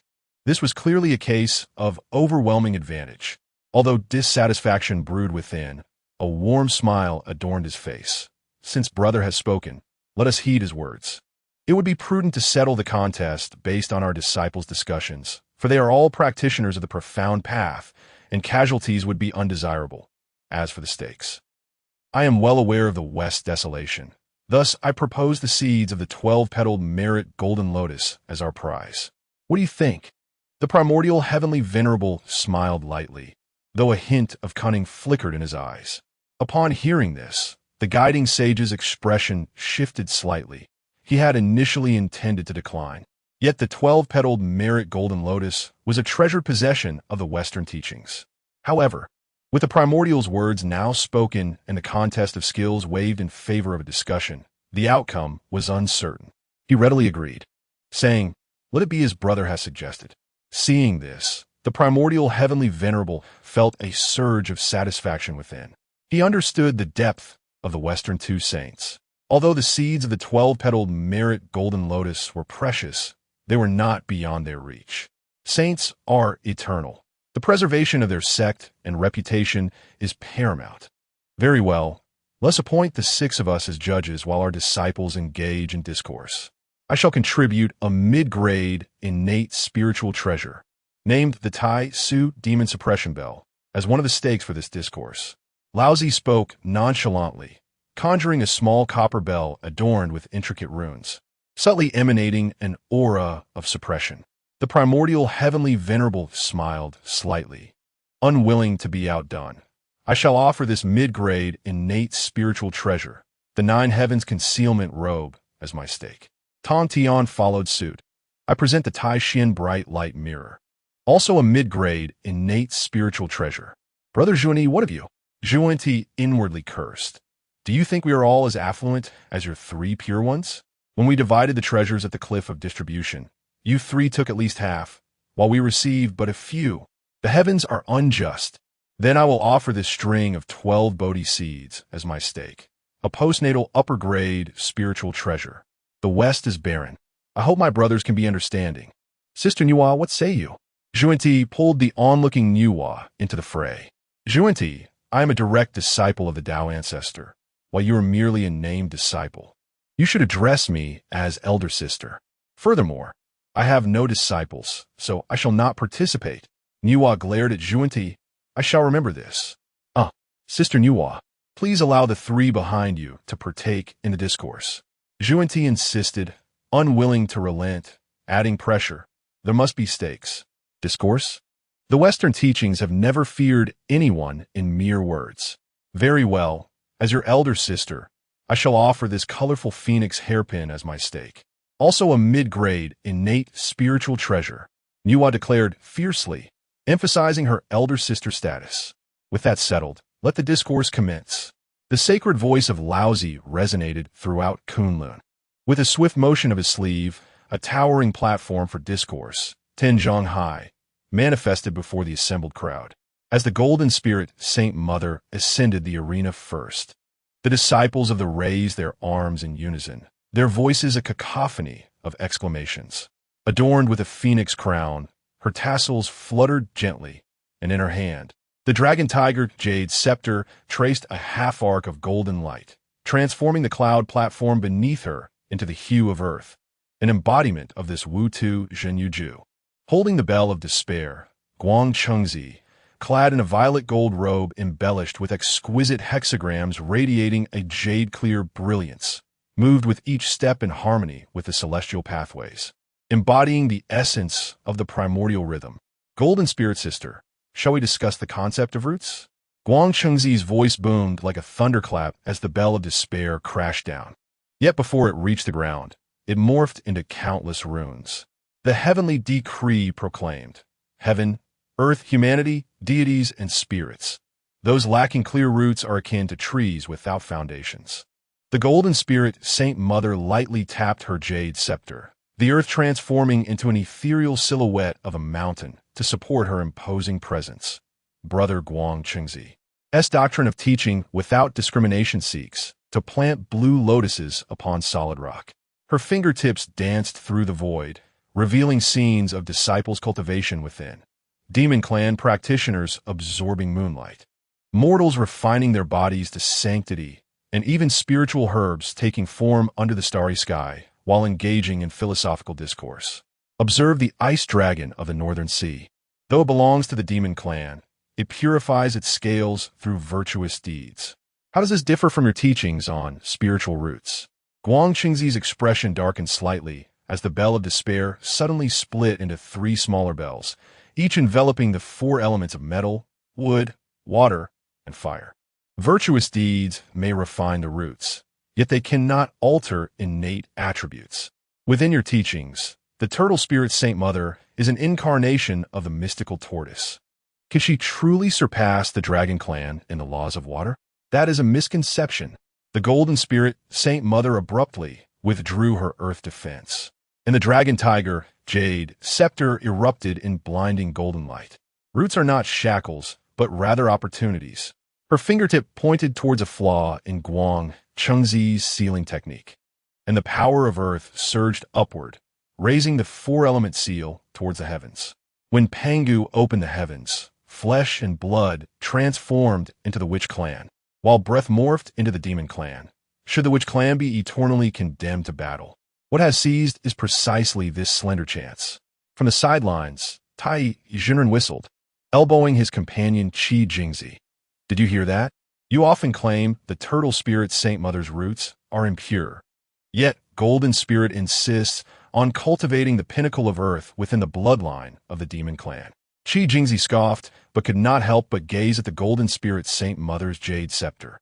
The onlookers were thoroughly captivated. The relationship between thee and remains amicable. Next came the duel between Dizong and Duo Bao, followed by Xuan Du against Shizi. When the reluctant Xuan Shu was pushed onto the arena by Tai Zhenren, he faced the Mithria Buddha of the Western sect. Regrettably, he found no use for the treasures he had forged. The latter, with his chest bared and holding the golden lotus of post-heaven virtue, exuded an air of solemnity tinged with humor. Young friend, our Western sect emphasizes the clarity of cause and effect. Pray tell, the Dragon Clan of the Eastern Sea gifted you the sea-calming pearl. Is this a benevolent cause or a malevolent fate? Xuan Shu activated the heavenly transformation technique, and in his palm, the sea-calming pearl transformed into 12 water screens, reflecting the image of the Dragon Clan's icy prison. The Dragon Clan's gift is to alleviate the karmic troubles of Master Huanglong. Thus, it is a benevolent cause. His fingertips glided across the water curtain, manifesting the scene of the candle dragon guarding the ocean of karma. Yet, the Dragon Clan bore the weight of the world's karmic forces, and on this orb lingered a residual curse. Suddenly, the water curtain shimmered with a blood-red light, revealing the spectral flames of the Azura clan from the river of the underworld. If not properly refined, it could lead to malevolent ties. A flicker of astonishment crossed Mithrida's eyes as the lotus of merit erupted into myriad golden rays. Well done, my young friend, for you can perceive the entanglements of karma. In our Western teachings, we possess the eightfold celestial dragon's method, capable of traversing such evil ties. No need for that, Xuan Shu interjected, suddenly forming a seal. The phantom of the Taizu, Jade Ding, materialized, drawing the karmic flames from the water curtain into the cauldron. The orthodox teachings emphasize establishing destiny, while the cut-off sect prioritizes severing ties. Yet, I perceive that causality resembles the alchemical processes within the cauldron. The celestial map on the cauldron's body abruptly illuminated, the karmic flames transforming into the laws of gung-gold. One must discern the impurities to forge a flawless treasure. Mithridat clapped his hands in hearty laughter, as a petal of the lotus of merit autonomously flew towards Xuan Shu. Marvelous. Your causal theory within the cauldron resonates profoundly with my Western path of nirvana. He then lowered his voice, a hint of cunning surfacing amidst his solemnity. However, do you know, dear friend, that the sea-settling divine pearl at your waist shares a three-part origin with the 24 celestial beings of our Western teachings? Xuan Shu was taken aback, as the heavenly transformation technique instantly deciphered the chaotic patterns within the pearl. Indeed, they resonated subtly with the geological currents of Mount Sumeru.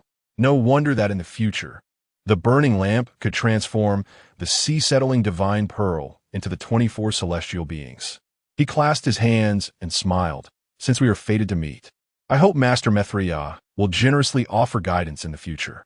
Chapter 18. What is the equality of all beings? At the Taoist conference, after several intense rounds of debate, the atmosphere grew increasingly fervent. At this moment, the goddess Enwa gently parted her crimson lips, her voice soft yet resonant, echoing throughout the gathering. Today's discourse has been extraordinary. At last, I pose a question for your contemplation. What is the equality of all beings? The instant this query was presented, the audience fell into deep reflection. The phrase equality of all beings, seemingly simple, is imbued with profound meaning. In this primordial world where the strong reign supreme, truly grasping and embodying the essence of equality among all beings is no trivial pursuit. The representative of the teachings of expounding spoke first, his demeanor solemn. Guang Qingzi clasped his hands in reverence and stated, "In my view, the equality of all beings does not imply indiscriminate treatment. All things in heaven and earth have their predetermined roots and opportunities. To align with the Tao of heaven and assume one's rightful place is to embody equality. Just as the mountains and rivers possess their unique significance and value, coexisting without interference, they abide by the laws of nature. To forcibly alter this order is to contravene the Tao of heaven and disrupt equality." His words were coherent, reflecting the teachings of expounding's reverence for and understanding of the Tao. On the side of the teachings of interception, Duobao furrowed his brow, contemplating for a moment before articulating. I believe that the equality of all beings signifies that regardless of noble or humble origins, all have the opportunity to seek the Tao. Just as we in the teachings of interception embrace education without class distinction, even beings of the demon or shaman tribes, or those of humble birth, can discover their own path of cultivation within our fold. Every individual possesses the right to pursue strength and transcendence, unbound by their origins. This is the true essence of equality. His voice was firm and resolute, revealing the ideals and aspirations of the teachings of interception. Mithridat from Western teachings also rose, a compassionate smile gracing his face as he spoke gently. In the Western teachings, we emphasize the principle of cause and effect. The equality of all beings manifests in the face of cause and effect, where all are equal. The causes sown in previous lives yield the effects of this life. Regardless of one's status, one must bear the consequences of their actions. Simultaneously, our teachings embrace compassion, aiming to liberate all beings from suffering and lead them to enlightenment. This, I believe, encapsulates the essence of equality among all beings. His words were infused with the wisdom and compassion of Buddhist teachings. In an instant, various viewpoints collided, sparking spirited debate, with no one fully convincing the others. At this juncture, Xuan Shu slowly rose, bringing a hush over the assembly as all eyes turned toward him. Taking a deep breath, he began, "What you all have articulated holds merit, yet I perceive the equality of all beings as not a singular concept, but rather a confluence of diverse philosophies." He paused slightly, invoking the heavenly transformation art. The ethereal silhouette of the Tai Su Zhen Yu Ding appeared faintly behind him, its celestial star map shimmering with enigmatic light. Fundamentally speaking, all things arise within the cosmos and possess intrinsic value. This is the foundation of equality.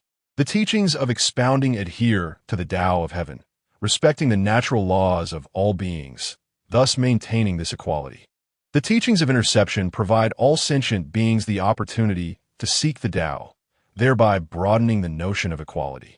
While the Western teachings emphasize the cycle of cause and effect, ensuring that all beings stand equal before this principle, which serves as both a constraint and guidance toward equality. Xuan Shu's gaze was resolute, and he articulated his views with clarity and coherence. However, the true essence of equality among all beings must also take into account the realities of the situation. In this primordial world, the survival of the fittest is the norm.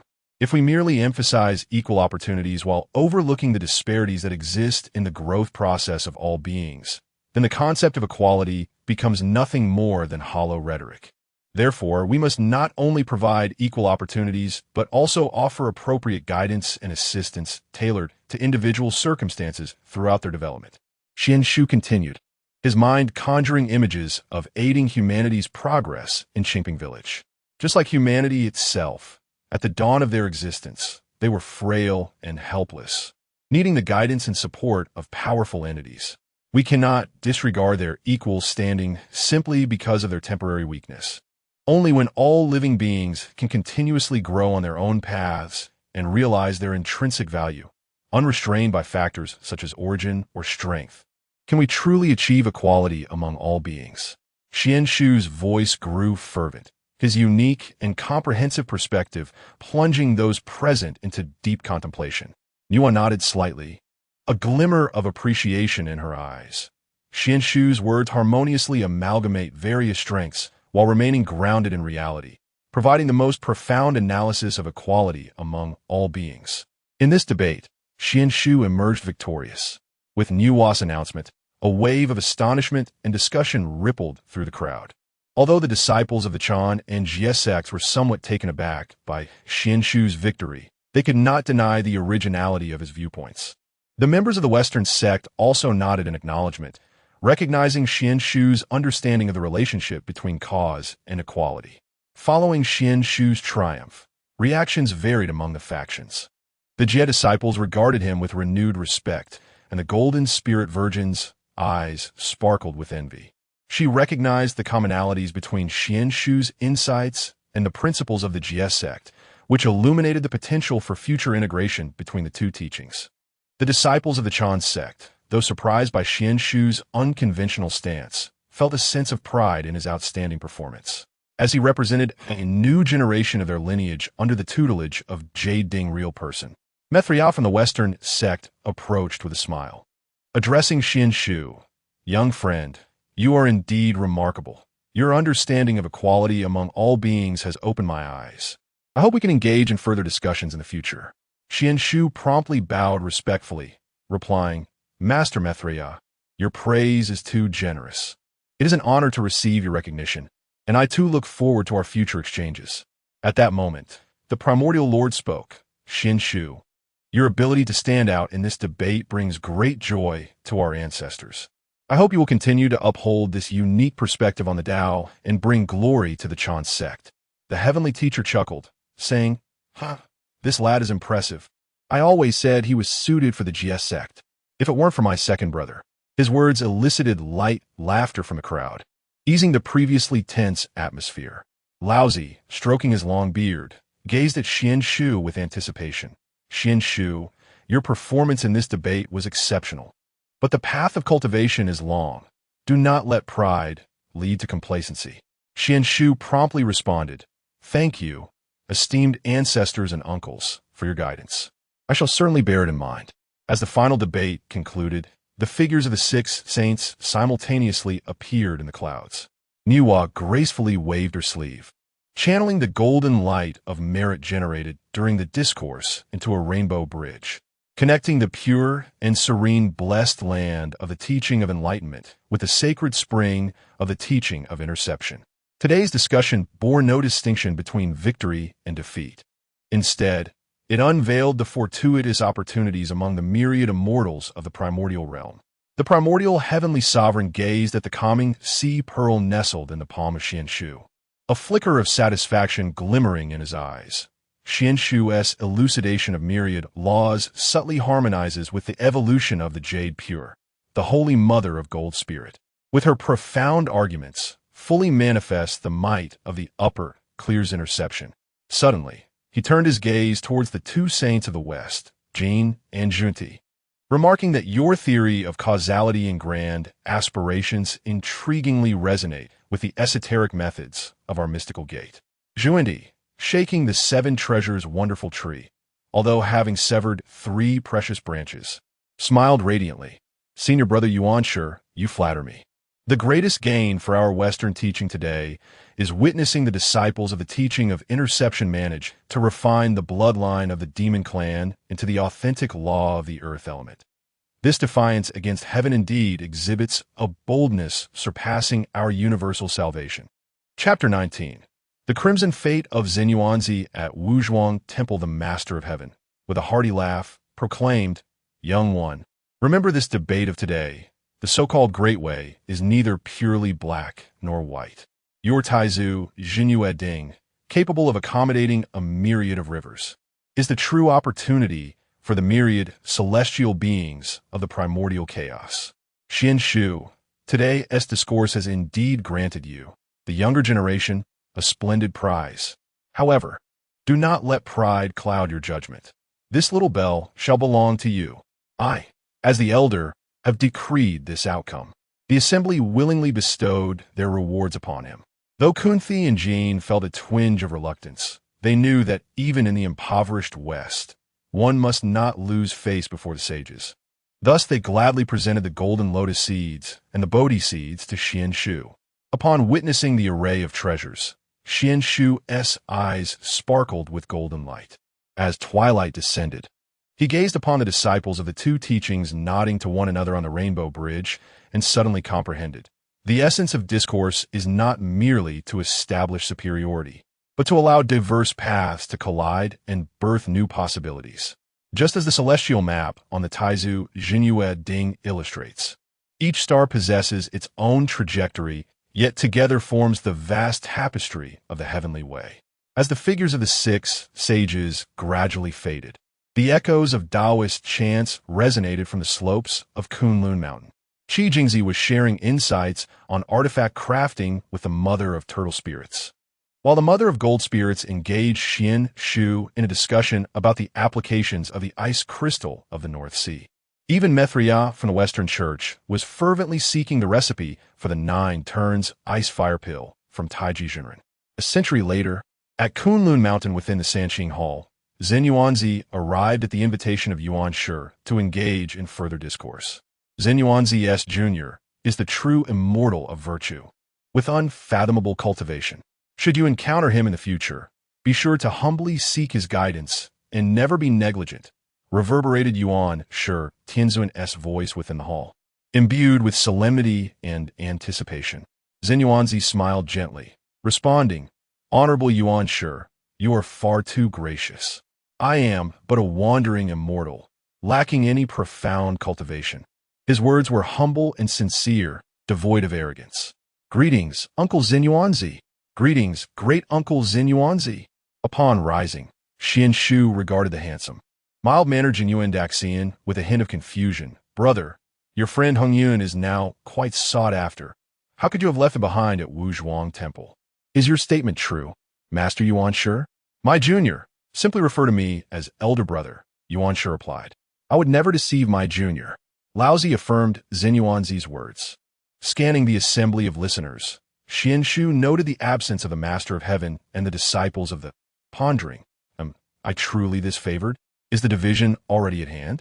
As Xuan Shu's thoughts wandered, dark currents of the primordial chaos quietly converged upon Mount Wansho in the western Bolhazhou.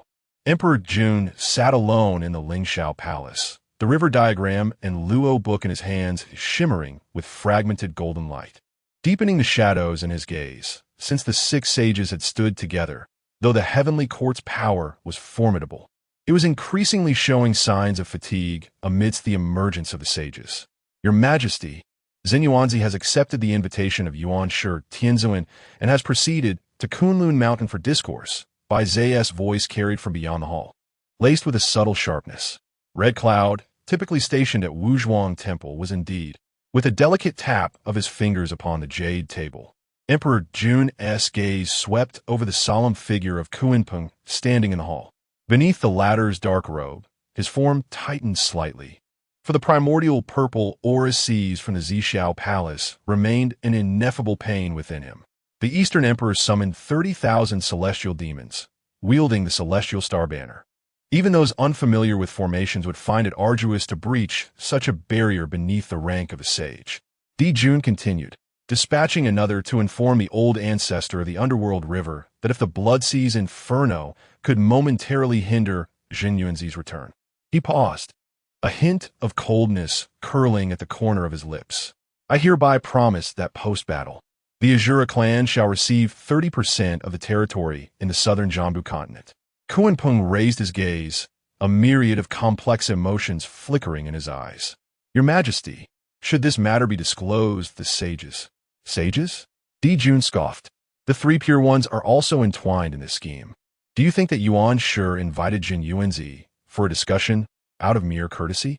The 2 sages of the West are grappling with how to repay their grand aspirations.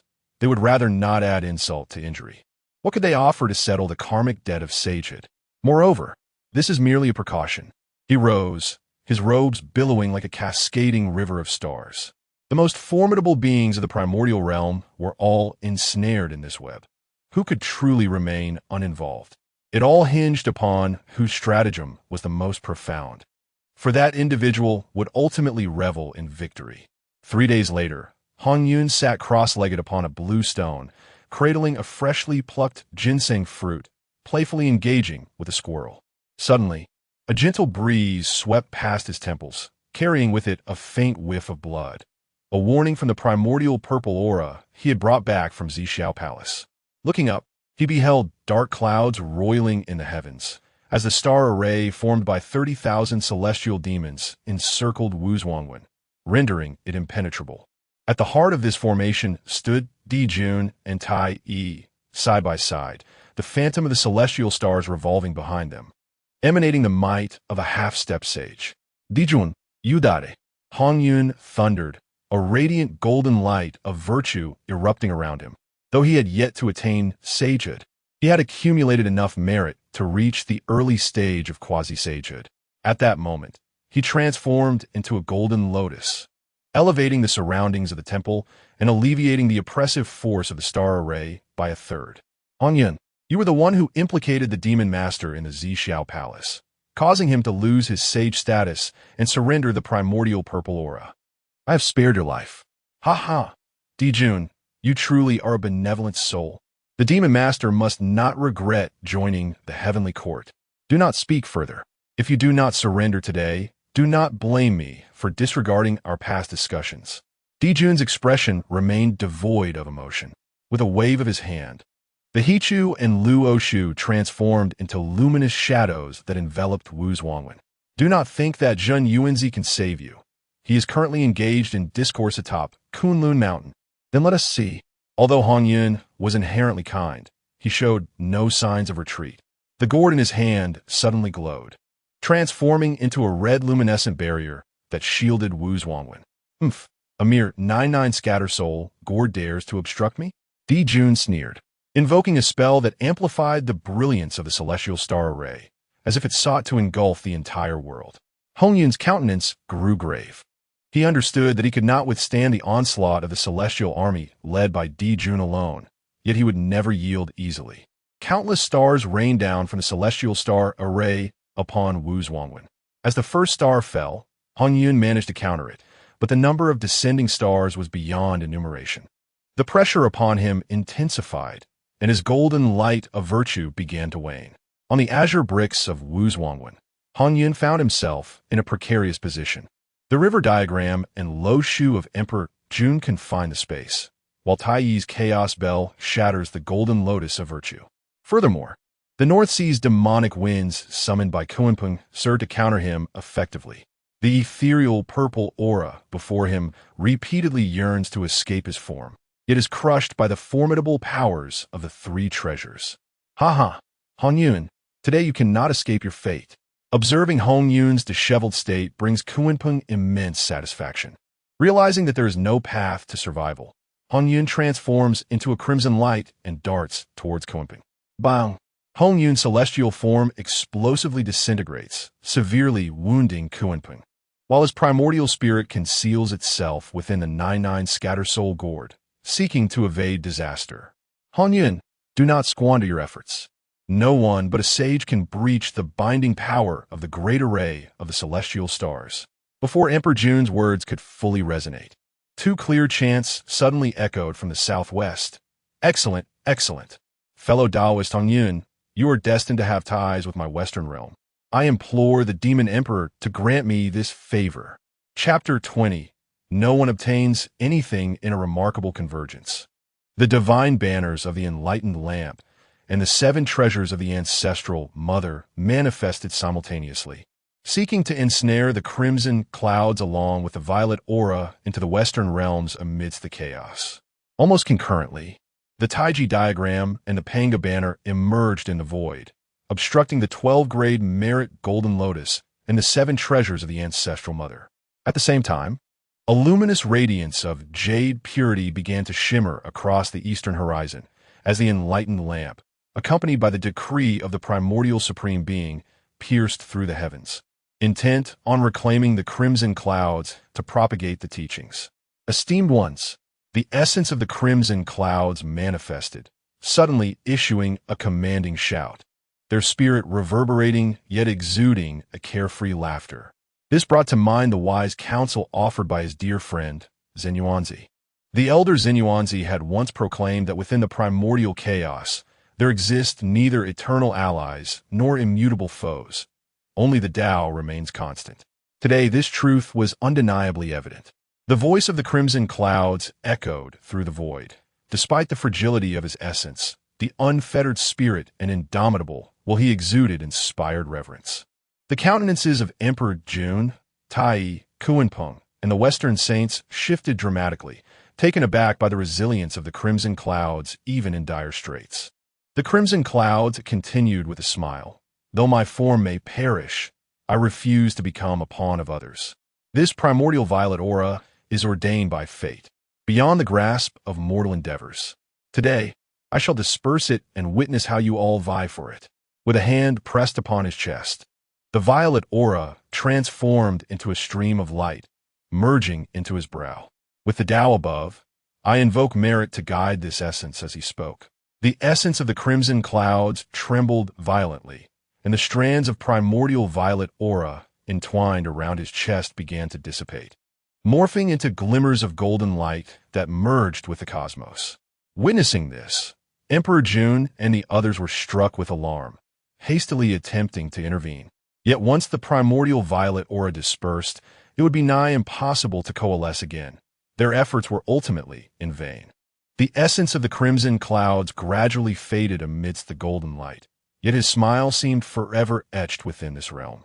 Dear friend, Crimson Cloud, the enlightened one, and the ancestral mother exchanged glances, both perceiving a blend of regret and excitement in one another's eyes. Regret at the loss of the primordial violet aura, and excitement at the dissolution of the causality surrounding the crimson cloud's relinquishment.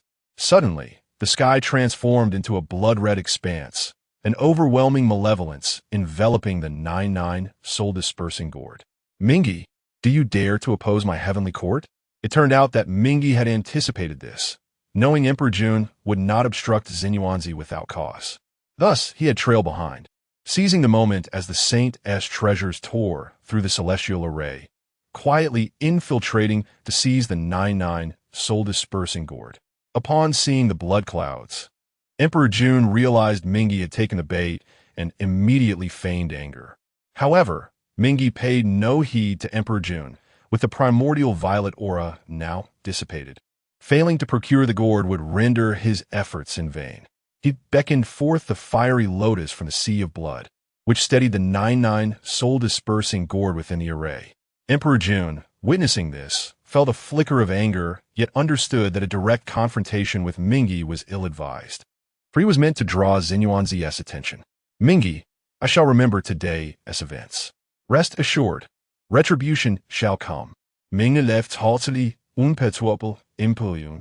Though your heavenly court wields great power, my blood sea is no less formidable. Today's affairs are merely a contest of wits. Upon concluding his words, he enveloped the 9-9 scatter soul gourd and transformed into a streak of crimson light, tearing through the void. Emperor Jun gazed towards the direction in which the dark river departed, his countenance as dark as the depths of water.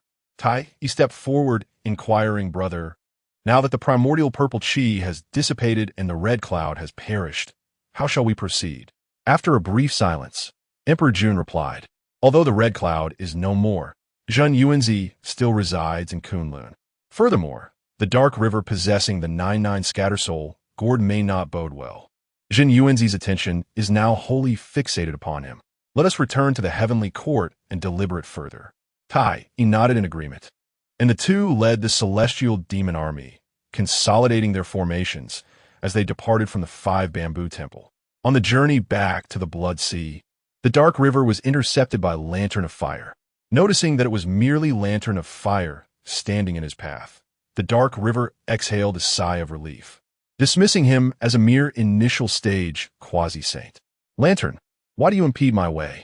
The dark river's expression was laced with disdain, his tone replete with arrogance. Lantern of Fire smiled warmly. Friend Dark River, with the red cloud's demise, the 9-9 scatter soul gourd is now a relic of his passing. His companion, Zhen Yuanzi, is currently in discourse upon Kunlun Mountain. I am here at the behest of the primordial heavenly venerable, wishing to retrieve this gourd for the way of the establishment. I kindly ask that you relinquish it to me.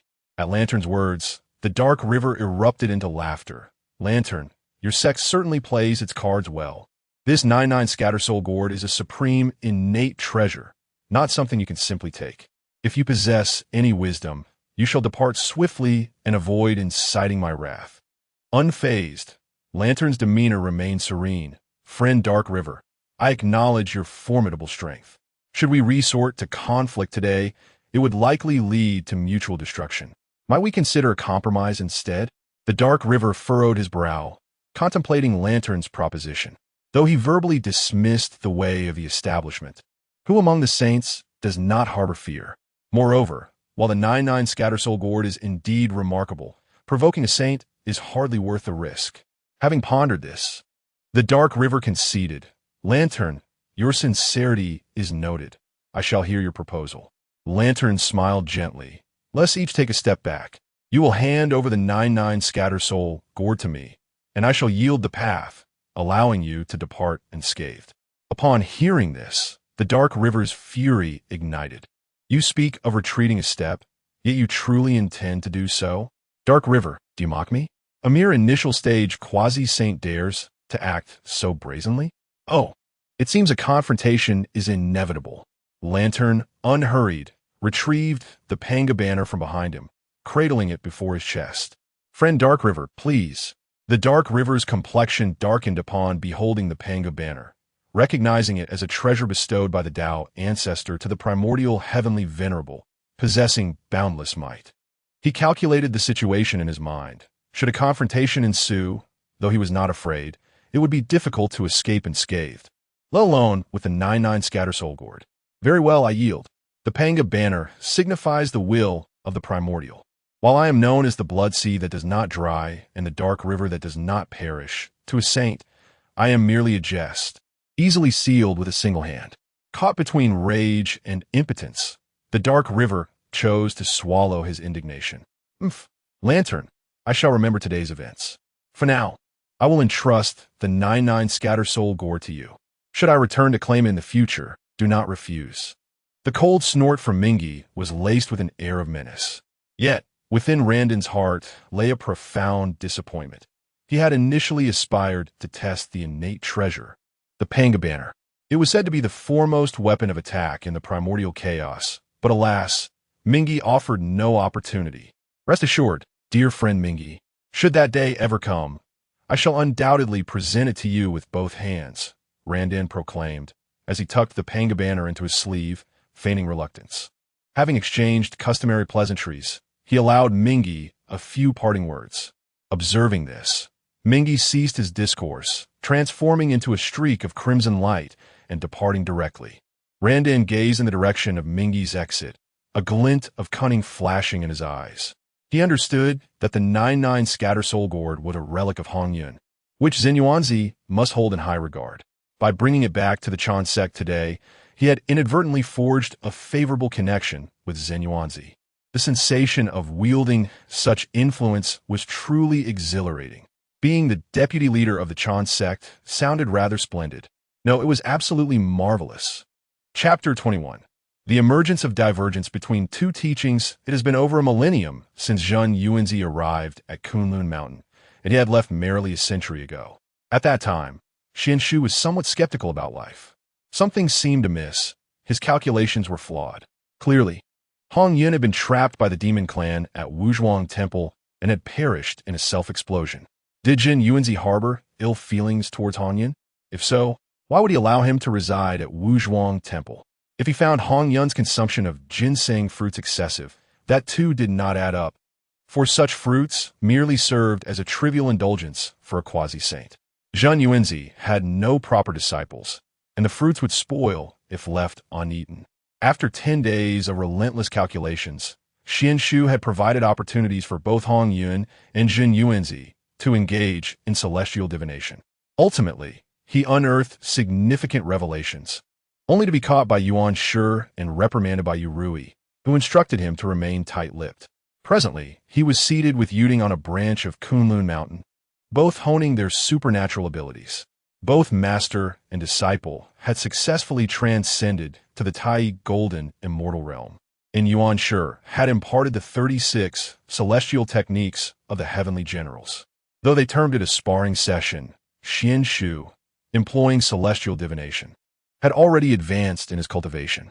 Master, your mastery of the five thunders is not to be applied in this manner, Xuan Shu commented, demonstrating his comprehension of the five thunder technique.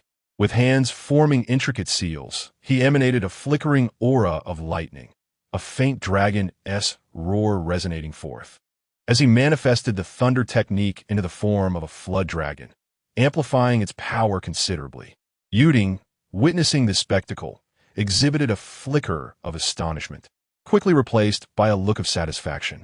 He had not anticipated that Xuan Shu could grasp the thunder technique to such an extent. He truly was a worthy disciple.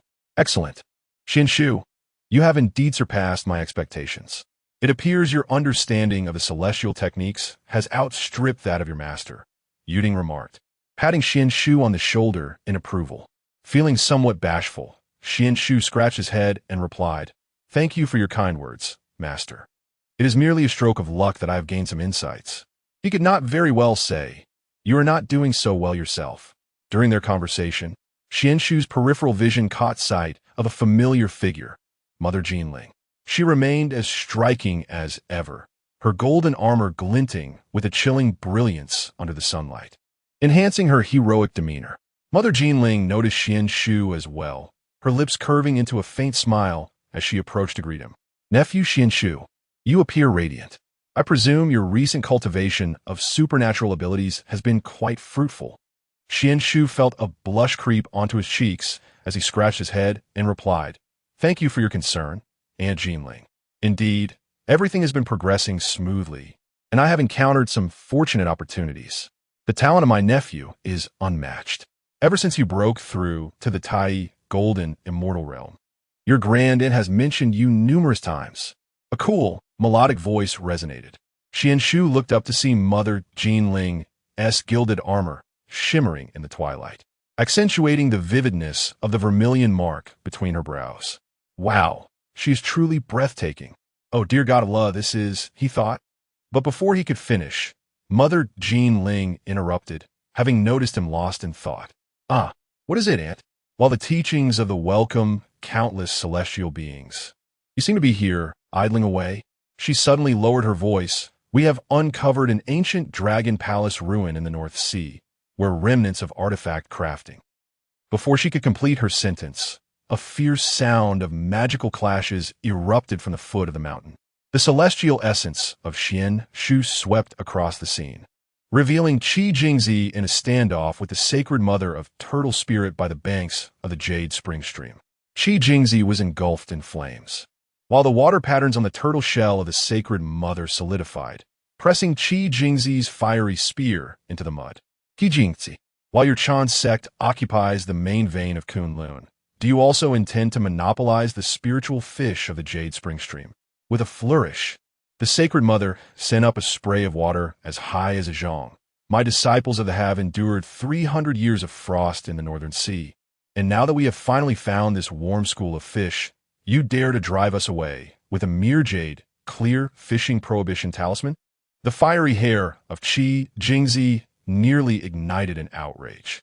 If the truly lacks spiritual materials, we could easily procure them from the dragon tribe of the Eastern Sea. We retreat to our own mountain gate for cultivation, and shall not permit any evil to intrude.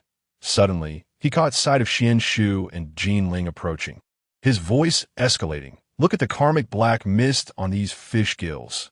If they're not transformed by the demon tribe, what else could they be? Jean Ling, with her dragon and tiger Jade Rui in hand, retorted, Qi Jingzi, do you dare claim that all disciples of the Chan sect are the human race, devoid of any transformations by the demon tribe? Xuan Shu silently lamented, subtly tugging at Qi Jingzi's sleeve. He had already employed the heavenly transformation technique to scan the fish school, clearly identifying them as ordinary fish refined by the other disciples, specifically for the purpose of assisting lower-tier disciples in tempering their physical forms. Yet, Qi Jingzi stubbornly clung to the notion of impure roots. This was evidently a microcosm of the ideological conflict between the two sections. Cease all hostilities. The laughter of Tai Zhenren echoed from the treetops as he descended from the heavens, swaying a gourd of wine, intentionally causing Qi Jingzi to stumble. I say, Qi Jingzi, the red-scaled serpent you captured at Flame Mountain has now become your steed, has it not? He leaned closer to the sacred mother of Turtle Spirit, lowering his voice. However, Sacred Mother, this fish school does carry a hint of the Northern Sea's ethereal essence. Why not offer them to me to refine the 9 transformations of ice and fire elixir? The Sacred Mother shot him a fierce glare, but ultimately withdrew her spell. Dui, should your Chan sect dare to encroach upon my spiritual fields again, do not blame me for summoning the ice dragon of the Northern Sea to inundate your herbal garden. As she turned, the swirling water revealed several small fish with silver scales playfully circling Xuan Shu's ankles. Suddenly, Jean Ling grasped Xuan Shu's shoulder, a gentle warmth emanating from her fingertips. Nephew, would you care to accompany me to the Bio Palace? She gazed at the departing disciples, her tone unusually soft beneath her armor. Your great-uncle Tontian has often said that your heavenly transformation technique should be utilized to decipher myriad laws, rather than fixate on the spiritual treasures of others. Xuan Shu lifted his gaze, encountering a fleeting glimmer of concern in Jean Ling's eyes. He suddenly recalled the words of the Tongtian patriarch in the Three Pure Ones Hall, who had remarked that the disciples of the were as numerous as the sands of the Ganges, and that someone must guide them. And Jean Ling had likely already sensed the criticism faced by the disciples due to their indiscriminate teachings. Is your concern regarding the dispute over roots? Xuan Shu then produced the sea-calming pearl he had brought back from the Dragon Palace, its surface reflecting the image of the disciples of both sects confronting one another by the stream. Yesterday, I employed the heavenly transformation technique to forecast the flow of the spiritual veins of Kunlun Mountain. Although the main vein to the east, the clear, micro-blessed land, is occupied by the Chan sect, the branch Tai Chong spiritual spring is actually more suitable. Xuan Shu, the urgent call of Jade Ding Zhenren suddenly resonated from the Golden Cloud Cave, laced with a hint of urgency. Your master has summoned you. He says that the precious brother of the has arrived at the mountain gate. The eyes of the holy mother of golden spirits suddenly gleamed. Has senior brother Duobao arrived? She swiftly turned around, and the dragon and tiger, Jade Rui, transformed into a streak of light, carrying her towards the mountain gate. The dragon patterns on her armor glimmered in the twilight. Disciple, come with me to the North Sea tomorrow. The 10,000 calamities ice crystal there may assist you in perfecting the great primordial refinement sutra. Xuan Shu gazed at her departing figure, pondering that senior uncle Duobao must have come to resolve the dispute. At the foot of the mountain, Qi Jingzi was embroiled in a quarrel with Tai Zhenren. The former clutched a half-charred fish scale, while the latter poured spiritual wine from a gourd onto his blazing spear. In the distance, Huang Longzhenren was being pulled by Guang Chengzi to identify the dragon clan's jade slips. The golden blood among the scales faintly resonating with the jade-clear aura of Kunlun Mountain. Suddenly, Xuan Shu comprehended that the so-called contention for roots was never a demarcation between demons and immortals, but rather a divergence in the understanding of celestial opportunities between the two teachings. The teaching of expounding emphasizes the establishment of destiny, valuing purity of roots and following the heavenly path, while the teaching of interception focuses on seizing opportunities, determined to blossom the immortal lotus amidst the mire. Caught in between, as a disciple of Jade Ding Zhenren and favored by the Lord of the Celestial Passage, he perhaps represents a glimmer of hope left by the heavenly path for both teachings. Chapter 22. The Trials of Humanity within the majestic and resplendent Lingxiao Palace. The atmosphere was as tense as the oppressive stillness before a storm. Emperor Jun sat high upon his throne, his brow furrowed, his gaze reflecting worry and contemplation. Below, Bai Zhe and Tai Yi stood respectfully, awaiting the emperor's decision regarding the news they had just received. Your Majesty, I have dispatched individuals to verify. The essence of the deceased human can indeed penetrate the true form of the witch clan. Bai Zhe slightly bowed, his tone tinged with an undeniable excitement. In his view, this was an exceptional opportunity for the demon clan to gain the upper hand in the conflict against the witch clan. Bai Zhe, do you perceive this as a boon or a bane? Emperor Jun did not express joy at this revelation. Instead, his expression was one of uncertainty, his doubts swelling like a growing snowball. He had long harbored suspicions regarding the conflict between the witches and demons, and even more so about the Dao ancestor. Elder brother, is there any need for deliberation? This is undoubtedly fortuitous. The decisive battle between the witches and demons is imminent. Surely, this is heaven's decree to obliterate the witch clan. Tai exclaimed eagerly, his eyes sparkling with excitement, eager to seize this discovery and launch an assault on the witch clan. Impulsive by nature, Tai believed that the opportunity to restrain the witch clan must not be forsaken. Bai Zhe, what is your perspective? Emperor Jun disregarded Tai Yi's impatience and turned his gaze towards Bai Zhe, noting that Tai Yi's innate talents were solely devoted to cultivation and combat. Bai Zhe, being meticulous in thought, was someone Emperor Jun hoped would provide a more comprehensive and profound analysis. After a moment of contemplation, Bai Zhe steadied his emotions and spoke slowly. Your Majesty, while this matter may seem advantageous to our demon clan, it conceals considerable risks. Bai Zhe raised his gaze slightly, meeting the Emperor's eyes, his expression imbued with steadiness and caution. Emperor Jun's brow furrowed slightly, nodding for Bai Zhe to continue. Have you considered why the essence of humanity can breach the true form of the witch clan? Humans are creations of the goddess Nuwa. If we recklessly exploit this, could it not invite even greater troubles? Bai Zhe's voice was steady and powerful, each word resonating with Emperor Jun's heart.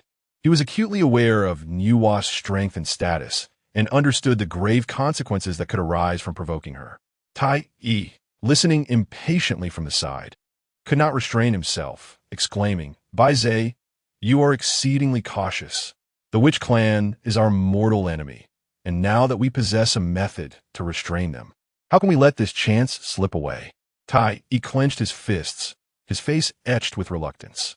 Yet, Emperor Jun shook his head, his gaze profound as he replied, Tai Yi, Bei speaks truthfully. This matter requires careful deliberation. We must not act rashly. As the leader of the demon clan, Emperor Jun bore the weight of his people's fate, and any misstep could spell catastrophic consequences for them. At that moment, a sudden commotion erupted outside the palace. Emperor Jun, Tai Yi, and Bai Zhe exchanged glances and rose to exit the hall. They beheld a group of demon soldiers escorting a tattered, elderly human man. The old man's complexion was as pale as parchment, his frail form trembling with terror and despair as he was ushered forward by the demon soldiers. Your Majesty, this individual has been apprehended within the territory of the human race, claiming to possess knowledge of the secrets surrounding the essence of humanity. A soldier of the demon clan stepped forward, kneeling on one knee, and respectfully reported. A glimmer of intrigue flickered in Emperor Dijuan's eyes as he nodded slightly, signaling the soldier to bring the elder forth. The elder was presented before Emperor Dijuan, collapsing to his knees with a tremor coursing through his body. Your Majesty, I am but a humble wizard of the human race, well versed in the mysteries of our essence. Should your Majesty grant me my life, I am willing to divulge all that I know. The elder's voice quivered, laced with a plea for mercy. Emperor Dijuan nodded slightly, his tone calm, yet imbued with an undeniable authority. As long as your words ring true, I shall overlook the past transgressions. Upon hearing this, the elder hastily recounted the secrets linking the essence of humanity to the true forms of the shamanic race. It was revealed that in the dawn of their existence, humanity endured harsh enslavement and oppression by the shamans. The shamanic clan, wielding formidable power, disregarded the creation of Nuwa, subjecting humanity to relentless torment. In a bid to resist the shamanic dominion, human wizards embarked on a protracted and arduous quest, seeking to harness their own power to oppose the shamans. After years of research, experimentation, and sacrifice, they ultimately discovered a method, utilizing the essence of the deceased to unravel the true forms of the shamans. This approach was exceedingly ruthless and perilous, necessitating the sacrifice of countless lives. Yet at that time, it represented humanity's sole glimmer of hope. After absorbing the elder's account, waves of contemplation stirred within Emperor Dijuan. Baze, how do you propose we proceed with this matter? Dijuan turned to Baze. Your Majesty, I believe we should first attempt a small-scale trial, limited to 1 million lives. If no intervention occurs, this endeavor may succeed. Baze gestured upwards, signifying the presence of the goddess Nuwa. He implied that they should conduct a modest experiment to gauge the reactions of Nuwa and other saints. If the saints did not intervene, they could continue with their plans. Baze, I have reservations regarding others. You shall undertake this, but discreetly. After a moment of contemplation, Emperor Dijuan ultimately acquiesced to Baze's counsel. After all, the demon clan had long been at a disadvantage in their protracted struggle against the shamans, and every opportunity to alter the tide of fortune was invaluable. He was reluctant to let this chance slip away. High atop Kunlun Mountain, Xuan Shu suddenly found himself restless within the heart of the Golden Cloud Cave. The celestial chart upon the Tai Su altar shimmered with crimson ripples. As the ethereal form of Suiren, one of humanity's 3 ancestors, materialized upon the vessel, his message to Qingping Village. Xuan Shu, the fishing village by the eastern sea has been reduced to ruins overnight. Suiren's voice trembled with sorrow. The villagers' hearts have been excised, their souls lost to the void. The image reflected in the vessel caused Xuan Shu's pupils to constrict. In the charred remnants of the village, the corpses of children remained frozen in the act of fleeing toward the sea, their wounds glowing with a sinister purple hue, unmistakable marks of the demon clan's soul-harvesting techniques. Master, Xuan Shu seized the sea-calming pearl and dashed toward the hall's exit, colliding with the hurried figures of Jade Cauldron and Burning Lamp, both adorned with remnants of their cultivation. The karmic energy emanating from the eastern sea surged abruptly. The wick of the burning lantern's coffin inexplicably leaned toward the south, heralding news from the Dragon Clan. All human fishing villages within 300 miles of the coast had vanished. Xuan Shu gazed at the burning lantern, recalling that his master had once stayed in Qingping Village. Yet how could the burning lantern be associated with his master? as the three transformed into streaks of light. Traversing the waters of the East Sea, they beheld a grim sight below. The sea surface was strewn with countless corpses.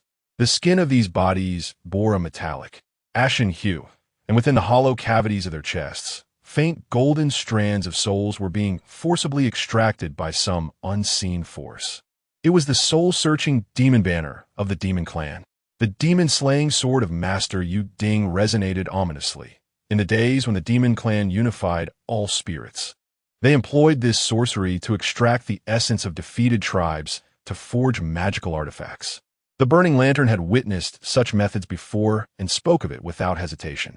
Suddenly, Xuan Shu noticed that the strands of souls, upon leaving their corporeal forms, did not dissipate. Rather, they coalesced into delicate bone spikes, suspended above the sea.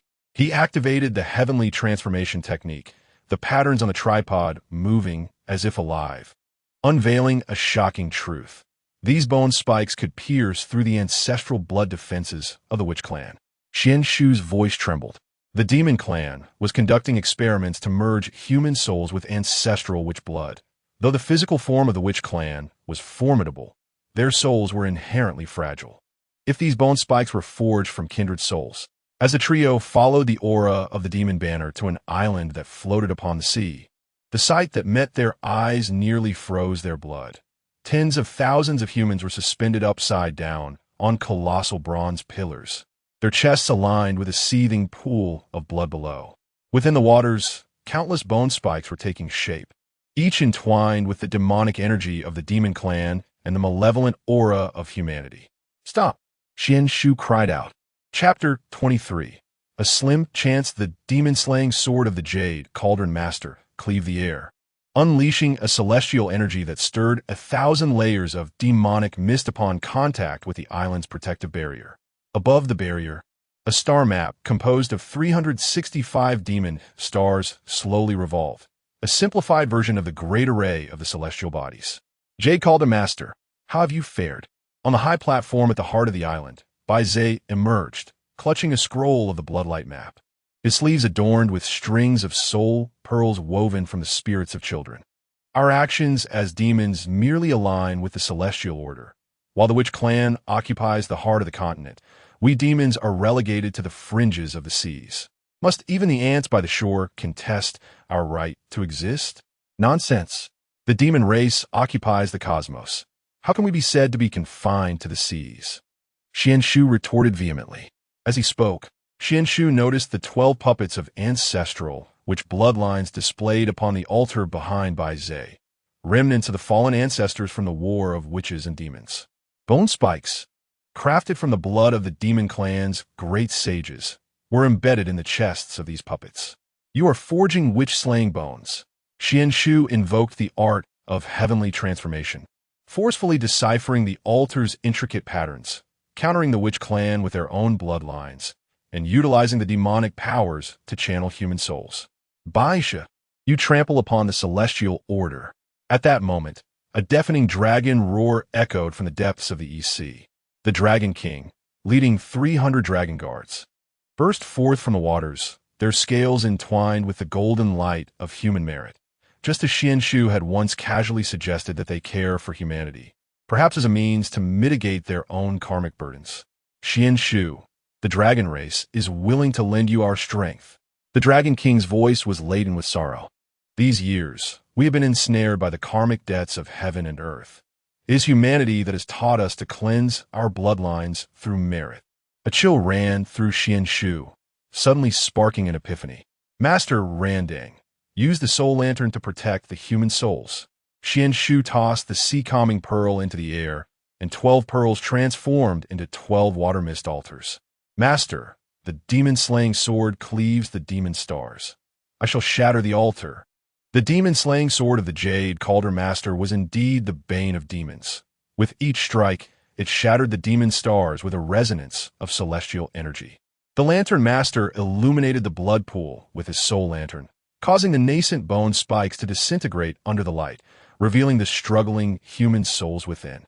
Seizing the opportunity, Xuan Shu activated the Tai Su Zhen Yuding, which manifested the ethereal figures of clay people created by Nuwa.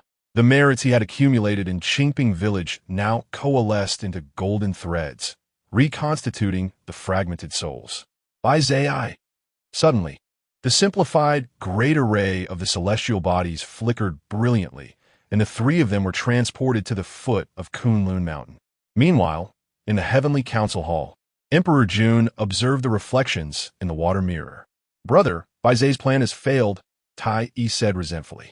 "It is all due to that Xuan Shu, who has thwarted our grand design." Emperor Jun waved his hand dismissively, a glimmer of contemplation in his eyes. No, this was a deliberate exposure by Bai Zai, intended to test whether the saints would intervene. A hint of cunning flickered in Emperor Jun's gaze. It appeared that this entire scheme was his design. He understood the unfathomable power of the saints and knew that before executing a grander plan, he must ascertain their stance. Come fort, convey the order. The 10 great demon saints shall prepare to depart. Summon the demon master to the Lingxiao Palace. The guards at the entrance responded promptly and departed. "Master, what does this mean? Why has Beige transmitted this to us?" Before Yuding could respond, Randing interjected, "Xuan Shu, by the decree of the Jade Clear Primordial Supreme Being, you are to enter seclusion for 10 millennia. Should you advance to the status of a great Luo Golden Immortal, you may emerge early." Yuding cast a skeptical glance at Randing, pondering the feasibility of achieving such a breakthrough from the Tai Golden Immortal to the great Luo Golden Immortal in merely 10,000 years. Was this not a way to keep him confined? Uncomfortable under Yuding's gaze, Randing hastily excused himself under the pretense of reporting to the saints. Xuan Shu was taken back to the Jinxia cave by Yuding. "Little Ding, your ancestors' words carry profound significance. It is best for you to meditate in the cave. The affairs of humanity shall not be neglected by the saints." Seated upon the meditation mat, Xuan Shu found his mind in tumultuous disarray. In his previous life as a member of the human race, witnessing such scenes was inherently unsettling. Despite the passage of considerable time in the Hongwang, his former habits and character had not been forsaken. Was this not a good thing?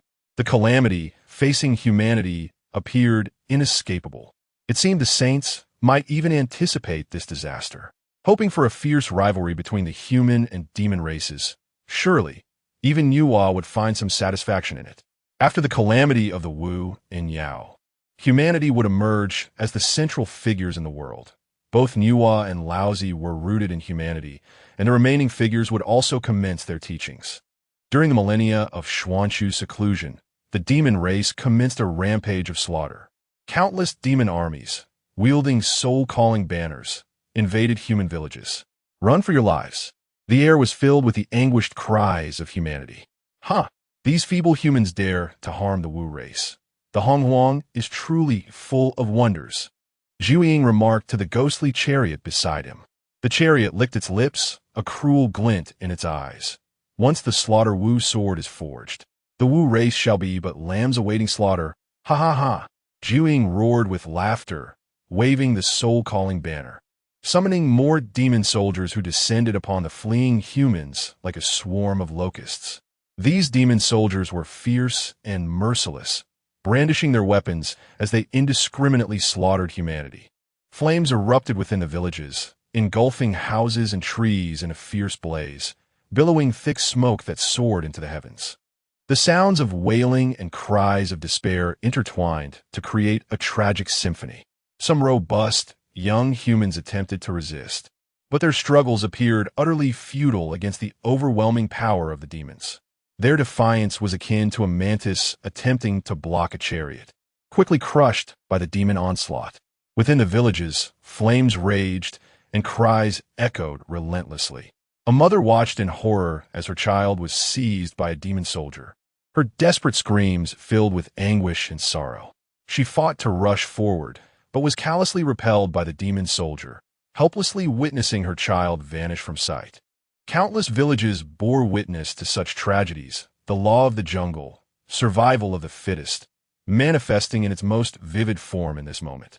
The lifeless bodies of the human race were consumed by the fervent flames, emitting a pungent scent of charred flesh. Their souls were ensnared by the soul-calling banners fluttering in the air. Some accomplished cultivators began to carry infants out of the village, rising in defiance. They unleashed a myriad of spells in an attempt to repel the onslaught of the demon race. Yet, ultimately, it proved futile against the relentless tide of the demonic army, which surged forth like a devastating flood, reducing villages to mere ruins. In this brutal massacre, the human race was nearly extinguished, and the once thriving human settlements fell into an eerie silence, leaving only crumbling walls and an overwhelming sense of sorrow. Chapter 24. The cycle of life and death upon the battlefield where the demon clan mercilessly slaughtered the human race. The ancestral shaman Hutu stood firm upon the solid earth, her stature as imposing as a mountain. Hutu, the youngest among the 12 ancestral shamans, possessed not only the indomitable spirit of her clan, but also a heart filled with compassion. Her eyes shimmered with a blend of sorrow and fury as she surveyed the war-torn realm below. The villages of humanity lay in ruins, their citizens displaced, and corpses littered the ground, while the air was thick with the nauseating stench of blood and the palpable aura of despair. All of this chaos stemmed from the conflict between the shaman and the demon clans, with the innocent human populace bearing the brunt of this brutal war. Guided by the will of the heavens, Hutu journeyed forth to rescue the human race, ultimately arriving at the Blood Sea. The Blood Sea, shrouded in mystery and peril, roiled with dark red waters that exuded a chilling scent of blood. Within its depths, karmic energies swirled, and countless vengeful spirits writhed in torment, lamenting as if liberation were a distant dream. Deep within the Blood Sea, Hutu discovered that it served as a vital nexus between the realms of yin and yang, harboring boundless powers of life and death.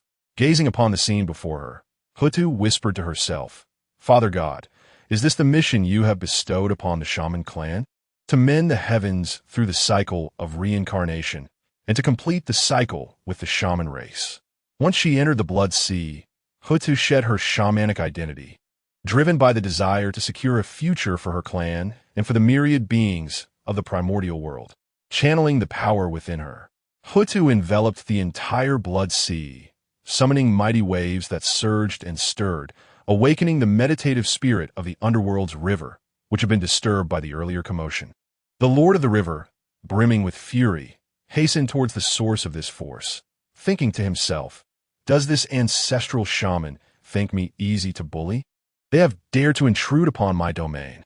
Upon arrival at the Blood Sea, the River Lord beheld a colossal figure, part human and part serpent, adorned with 7 arms. 2 hands grasping a writhing serpent, a crown of the Earth Mother upon her head, and clad in armor of deep yellow and black. It was none other than the ancestral shaman Hutu. With eyes closed in concentration, she was surrounded by a faint aura of shamanic totems, her powers steadily escalating as the life and death energies of the Blood Sea seemed irresistibly drawn to her. The River Lord furrowed his brow, questioning her intentions. "Hutu, what brings you to my Blood Sea? This territory belongs to me. How dare you act with such impudence?" Hutu slowly opened her eyes, her gaze calm, yet resolute. "River Lord, I have come to establish the cycle of reincarnation, to mend the heavens, granting peace to the beings of the primordial world." The River Lord erupted in laughter at her declaration. "Establish a cycle? What concern is that of mine? Depart swiftly from my Blood Sea, lest you provoke my wrath. Then what do you propose?" A rugged voice echoed from a distance. The River Lord turned to see a giant resembling a yellow pouch, fiery red like a blazing flame, with 6 legs and 4 wings, utterly featureless. This figure was the ancestral shaman Dijiang, accompanied by the other 11 ancestral shamans, including the majestic Juma, with a body of green bamboo and the visage of a bird, and the formidable Zhurong, adorned in red scales and wielding serpentine fire. They all converged upon the Blood Sea. The River of Hades cast a wary glance at the 11 ancestral shamans and swiftly retreated into the depths of the Blood Sea, for he dared not provoke the madness of these sorcerers. Observing the fleeing figure of the River of Hades, Emperor Jiang paid him no heed. Instead, his gaze turned towards the Earth Mother. "Sister, what is your true intent?" Taking a deep breath, Earth Mother spoke with unwavering resolve. Brothers, I have made my decision. I shall establish a cycle of reincarnation within this blood sea, providing a resting place for the souls of the creatures of the primordial world after death, thereby mending the celestial order and offering our clan a path forward. Emperor Jiang furrowed his brow, replying, Sister, are you aware of the formidable challenges that lie within the path of reincarnation? Should you fail, you may face eternal demise, with no hope of redemption. Earth Mother smiled gently, her eyes alight with determination. Fear not, brother, for my mind is resolute. Even in death, I would have no regrets. Furthermore, this is the divine mission bestowed upon us by our Father God, and it is a duty we, as the shamans, must fulfill. With those words, Earth Mother's countenance paled. Brother, here are 3 drops of my essence. May they aid our clan. She addressed her siblings. Farewell, dear brothers and sisters. O Father God above, today, Earth Mother of the shaman clan willingly transforms into the cycle of reincarnation. Let the 6 paths of reincarnation commence.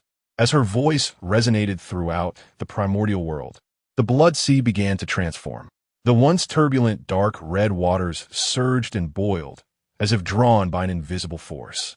Towering waves arose, and the wailing spirits within the blood sea seemed to sense a change, falling silent in a peculiar tranquility. Earth Mother radiated a soft glow, her form becoming increasingly ethereal, as if merging with the blood sea itself. With a gentle utterance, a vast chasm suddenly opened in the center of the blood sea, revealing a faint luminous glow, as if connecting to a mysterious realm beyond. Let the gate of reincarnation open. Accompanied by Earth Mother's soft chant, the light surging from the chasm intensified, ultimately transforming into a grand portal that stood above the blood sea. This was the gate of reincarnation, the genesis of Earth Mother's transformation, and the sanctuary for the souls of the primordial beings to find peace after death. Gazing upon the portal before her, Earth Mother's face blossomed with a contented smile. She understood that with this step, there would be no turning back. Yet for the future of her clan and the creatures of the primordial world, she was willing to sacrifice everything. Brothers, Earth Mother departs. Her voice echoed within the blood sea, and then her figure transformed into a streak of light, plunging into the gate of reincarnation. With her disappearance, the blood sea returned to its serene state, as if nothing had transpired. Just as the remaining ancestral shamans were enveloped in sorrow, an extraordinary radiance of boundless merit coalesced above the blood sea, its magnitude surpassing that of Nuwa's creation of humanity by far, spanning at least 300,000 acres. This was the recognition from the celestial order of Earth Mother's contributions through her transformation into reincarnation, bestowing immeasurable merit. Under the glow of this merit, a drop of essence in Emperor Zhang's hand slowly ascended into the air, morphing into the likeness of Earth Mother, as the infinite merit found its target and descended directly. Earth Mother generated her primordial spirit, her aura continuously rising. Golden Immortal. Great Luo, Golden Immortal. Early stage, Quasi-Saint. Late stage, Quasi-Saint. Suddenly, the beings of the primordial world once again felt the overwhelming pressure of a saint. A celestial phenomenon descends, ethereal light emanates from the east, and once again, a spiritual rain falls. The Earth Mother has achieved sanctity. The mighty beings of the primordial wilderness are filled with exuberant joy. Is it truly possible to attain sanctity without the essence of the primordial chaos? In the sea of blood, the gates of reincarnation swing open, and a bridge known as the Bridge of Helplessness extends from the threshold to the edge of the sanguine depths. Upon this bridge appears a figure cloaked in black, adorned with a tall hat, the first deity born of the heavenly path following the Earth Mother's transformation into reincarnation. Meng Pe. She holds a bowl of herbal brew, offering the souls that pass by a taste of Meng Pe soup, enabling them to forget the grudges and affections of their past lives, thus embarking peacefully into the cycle of rebirth. Today marks the establishment of the underworld, where reincarnation is divided into 6 realms: the realm of celestial beings, the realm of mortals above, the realm of Asuras, the realm of hungry ghosts in the middle, and below, the realm of hell and the realm of beasts. Henceforth, the name of the shamanic Earth Mother shall be no more. I am now known as Pingxin. Chapter 25. The arrival of the Eastern Yuanshi and the calculations of cleansing with the proclamation of the Mother of Earth. The myriad beings of the primordial realm bowed deeply, exclaiming, "May the compassionate Lady Pingxin be blessed." Even the 6 saints who held the witch clan in disdain, including the aloof Sanqing and the Western 2 saints, offered half-bows in reverence to the boundless mercy of the Mother of Earth.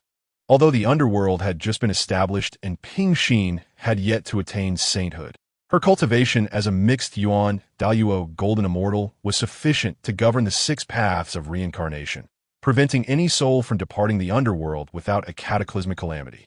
The voice of the Dao ancestor Hong Jun resonated through the void. "Obey the decrees of the Dao ancestor." Pingxin replied with an expression of tranquility. Upon witnessing the demeanor of the Mother of Earth, the 11 ancestral witches exchanged glances. Emperor Jiang sighed, "Sister Hutu, I shall send a portion of the people from each tribe, whether you are called Hutu or Pingxin." Unbeknownst to him, this act of compassion would leave many promising prospects for the witch clan. In the Sanqing Hall, the primordial lord Yinsher nodded slightly, stating, "The actions of Hutu bear eternal merit, illuminating a path for the myriad beings of the primordial realm and providing a retreat for the witch clan." Laozi gently stroked his long beard, smiling as he remarked, "The establishment of the 6 paths of reincarnation has brought greater order to the primordial world, a significant virtue indeed." The Lord of the Heavenly Way also concurred, his eyes glimmering with insight as if contemplating profound thoughts. In the distant Western paradise, the Taoist of Guiding and the Taoist of Yuanshi sensed this transformation. The Guiding Taoist expressed, "The compassion and wisdom of the ancestral, which Hutu, are truly admirable. The emergence of the 6 paths of reincarnation is exceedingly advantageous for our Western teachings." The Yuanshi Taoist, shaking the 7 treasures mysterious tree, pondered, "The Earth Store and reincarnation share a profound connection." Excellent. At this moment, the depths of the Blood Sea, the river of the underworld, was filled with mixed emotions. Joy arose from the possibility of breaking through to the quasi-saint level without relying on the primordial purple chi, as his Azura clan was indeed part of the 6 paths of reincarnation and would surely rise. The sorrow stemmed from the unwarranted appropriation of his home. Meanwhile, in the heavenly court, Emperor Jun and Tai Yi were filled with excitement upon learning of the establishment of the 6 paths of reincarnation by Hutu. The witch clan, having lost Hutu, would find it impossible to establish the 12 capital heavenly gods formation, leaving them no ability to contend with the demon clan. Suddenly, a maid outside the door proclaimed joyfully, "Congratulations, your majesty! Rejoice! The heavenly empress has given birth to 10 princes. Please hasten to the heavenly empress palace." "Ha ha ha! She has worked hard. Today brings double happiness. Come, second brother, let us go see those little ones." With a joyful countenance, Emperor Jun, accompanied by the equally elated Tai Yi, proceeded towards the heavenly empress palace. At this moment, within the witch clan, the 11 ancestral witches sat in a circle.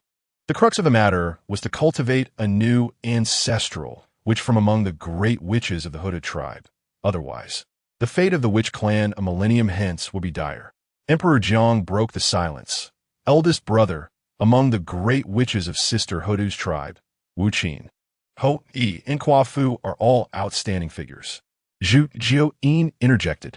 Ultimately, after much discussion, they decided to extract 3 drops of essence blood each and cultivate Wu Qin into the new ancestral witch, utilizing the rare treasures amassed by the witch clan over the years without regard for cost. In the Western paradise, the intricate chessboard of calculations within the mind of Yuanshi became increasingly lucid. The foundation of the Western Church remains tenuous. For it to flourish, it requires additional opportunities and merits. As the earth transitioned through reincarnation and the underworld was initially established, the various factions of the primordial wilderness were stirred, leading Yuanshi to astutely seize upon an opportunity. Recently, during a period of quiet meditation, it seemed as though the heavenly path itself was guiding him, and a bold plan began to take shape within his heart.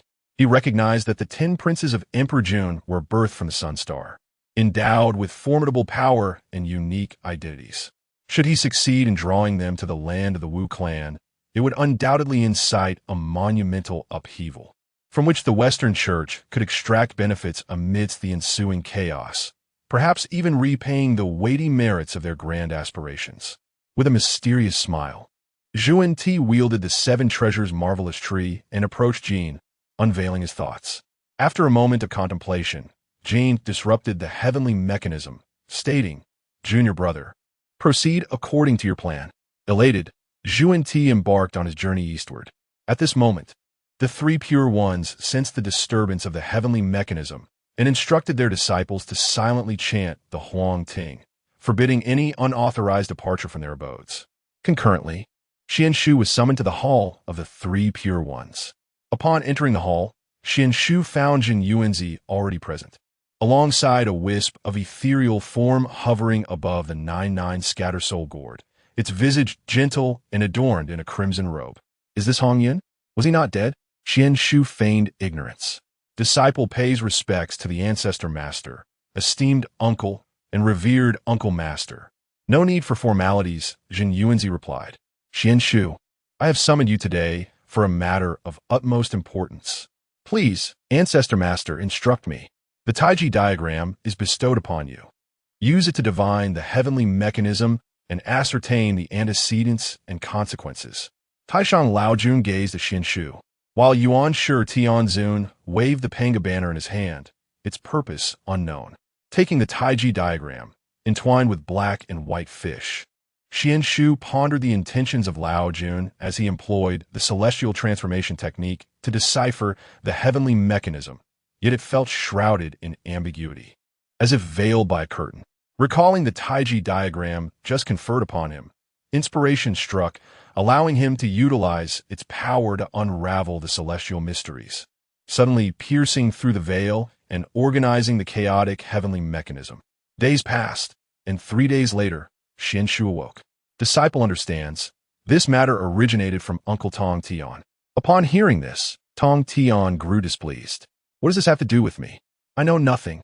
Let me calculate. Yet, no conclusions could be drawn. With the impending tribulation, the heavenly mechanism was obscured, compounded by Jin and Yuanshi respective treasures, disrupting the heavenly order, resulting in utter chaos. Little Xuan Shu, tell me, what have you discerned? It turned out that the absence of a suppressive fortune due to Tong Tian's establishment of the Jie sect had triggered these events. Laojun and Yuanshi had set their sights on the Eastern Emperor Tai Yi, with the 3 pure ones being transformations of Pangu's primordial spirit, each possessing one of the 3 treasures of creation born from Panga's axe. Quite reasonable, indeed. Tai Yi had evidently employed some means to seize what rightfully belonged to Tong Tian from the chaos. After this calamity of the Wu and Yao, it was only just that the rightful owners reclaim what was theirs. By a fortunate turn of events, Yuanshi calculated that Hong Yun was to be besieged by the demon clans Di Jun and Tai Yi under the pretense of the Kunping. Seizing this opportunity, he orchestrated the relocation of Zhen Yuanzi and negotiated with him to save Hong Yun's life, pledging to assist him in regaining his status as a quasi-saint in the future. Furthermore, with Hong Yun's induction into the Chan sect, Yuanshi could subsequently claim the chaos clock in the aftermath of the Wu and Yao conflict under Hong Yun's name, rendering it entirely justifiable, leaving Dao ancestor with no grounds for objection. Moreover, there was still Xuan Shu, the ability to deduce the unfolding events despite the concealment of heavenly secrets, and the turmoil stirred by the 2 saints served as the greatest contingency plan. Upon hearing Xuan Shu recount the entire sequence of events, both Laozi and Yuanshi felt an increased sense of confidence. The chaos clock shall return to its rightful owner. As I, Yuanshi, declare. Chapter 26. The separation of the 3 pure ones and the gift of hairpin upon hearing Xuan Shu's words. Tong Tian gazed at Laozi and Yuanshi with a heart full of emotion. Do not adopt the demeanor of a naive young girl, for it will only invite ridicule. Yuanshi stated with a grave expression. Xuan Shu, pay your respects to Master Hong Yun. Xuan Shu urged. Please rise quickly. It is only with the assistance of the saints that I have managed to survive. Hong Yun remarked with a hint of nostalgia, acknowledging that despite Yuanshi's ulterior motives, his life had indeed been saved. Xuan Shu, would you be so kind as to deduce the possibilities of this matter? Yuanshi's tone was tinged with urgency. Master, after the fall of the witch and demon, the Chaos Bell will undoubtedly be seized by the Six Saints. Xuan Shu responded without hesitation, gesturing upwards. Yuanshi quickly comprehended the situation. No wonder he and his elder brother had consistently failed to ascertain the final whereabouts of the Chaos Bell. Indeed, the Dao ancestor had intervened. Forgive me, Master, for my presumptuousness, but you must be aware that Kunlun Mountain cannot withstand the pressure from the three saints. Moreover, the two from the west will not cease their petty schemes. Rather than allowing others to sow discord, it would be prudent to separate ourselves first. Upon hearing Xuan Shu's astonishing proclamation, the three pure ones involuntarily unleashed their saintly pressure, causing Hong Yun's ethereal form to waver precariously. Alas, will I be silenced? Second brother, third brother, be mindful of our friend Hong Yun. The three immediately restrained their auras and apologized profusely, while Hong Yun repeatedly waved his hands, indicating that all was well.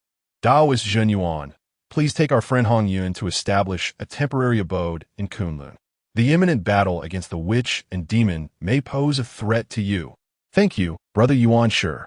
The three pure ones deliberated for an extended period to successfully return the Chaos Bell to its rightful owner. Feigning separation was a necessary course of action.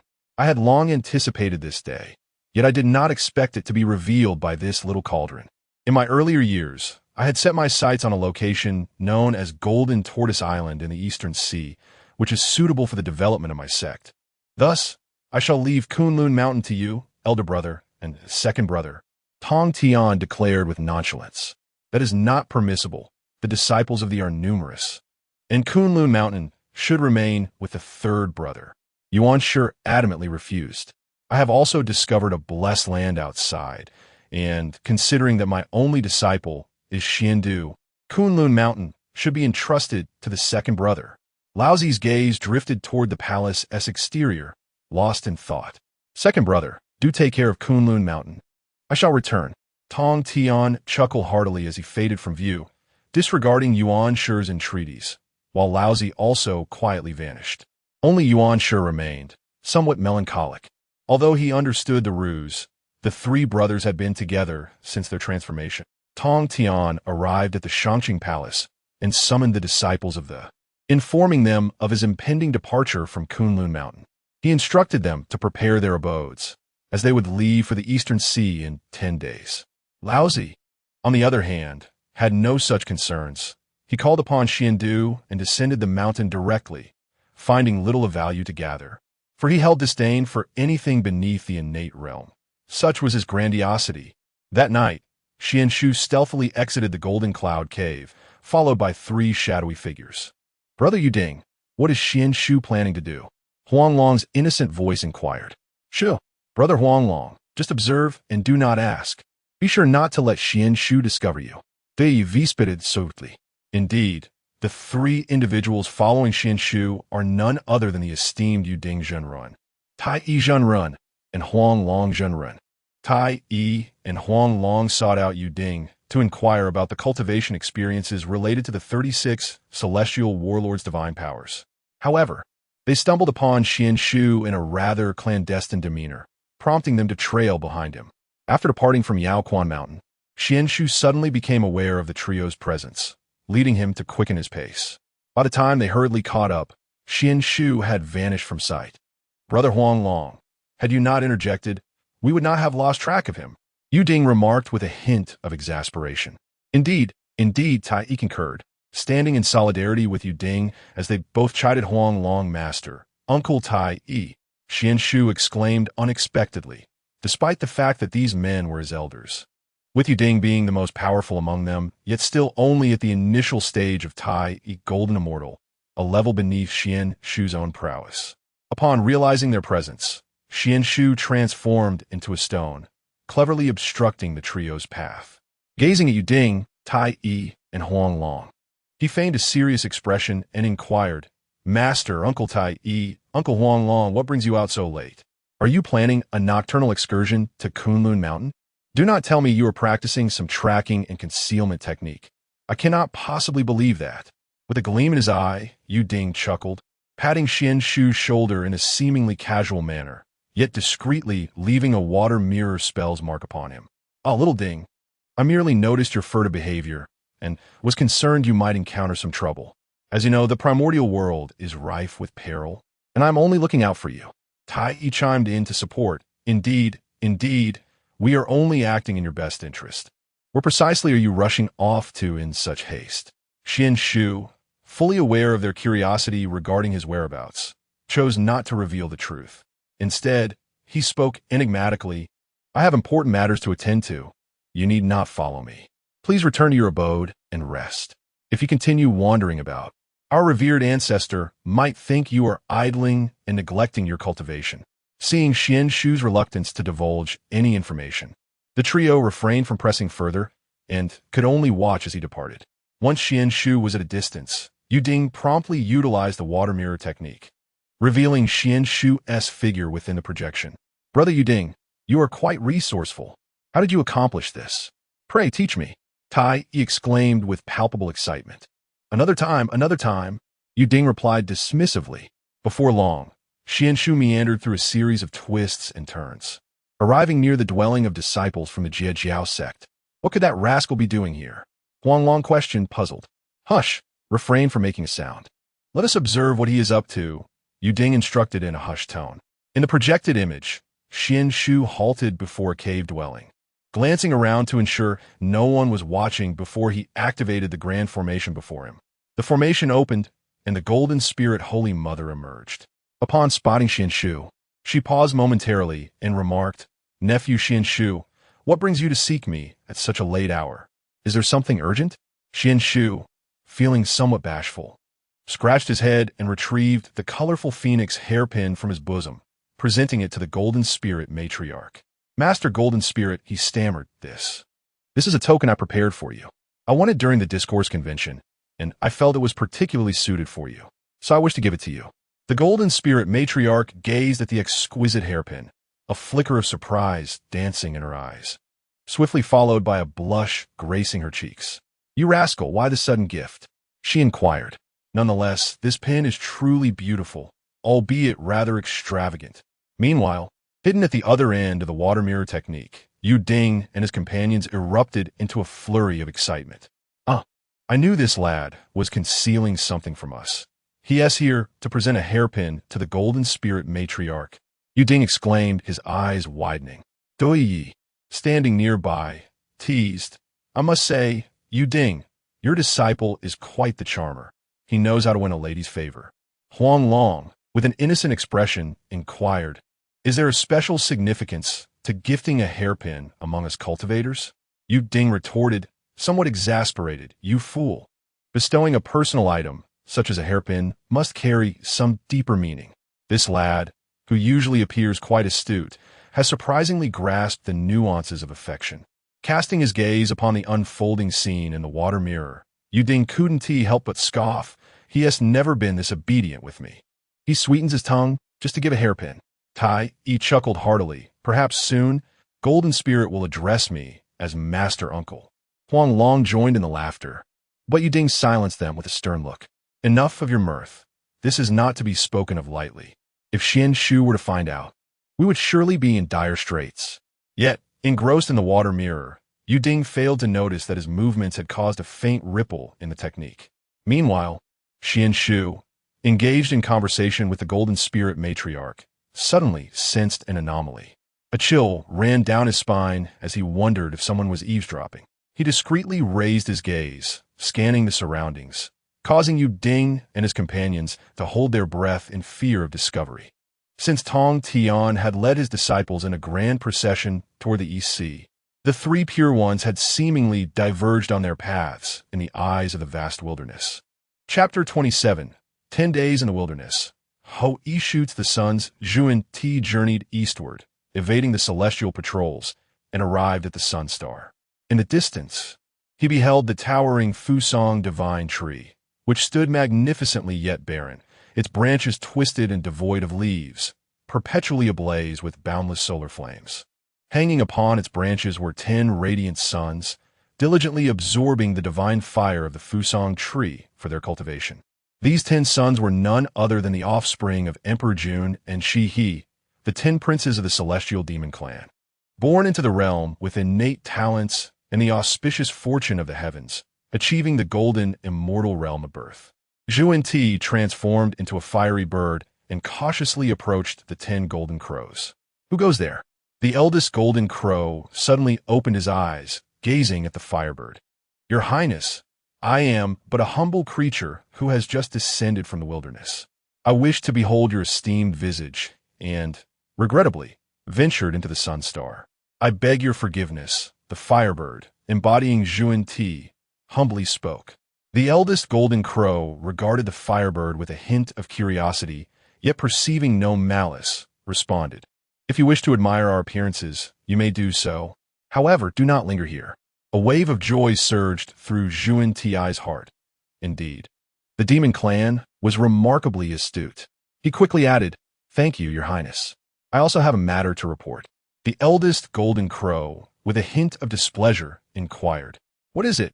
Feigning mystery, Yuanshi remarked, "Your Highness, beyond the Tang Valley lies the land of the Witch Clan, filled with wondrous sights.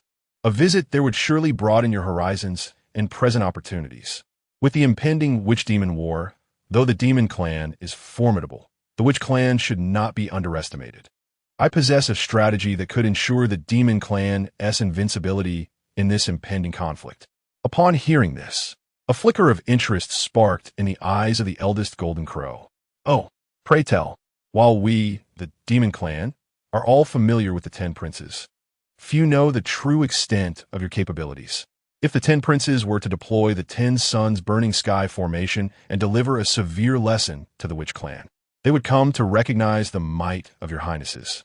Such a display would undoubtedly invigorate the spirits of our clan and enable us to vanquish the witches."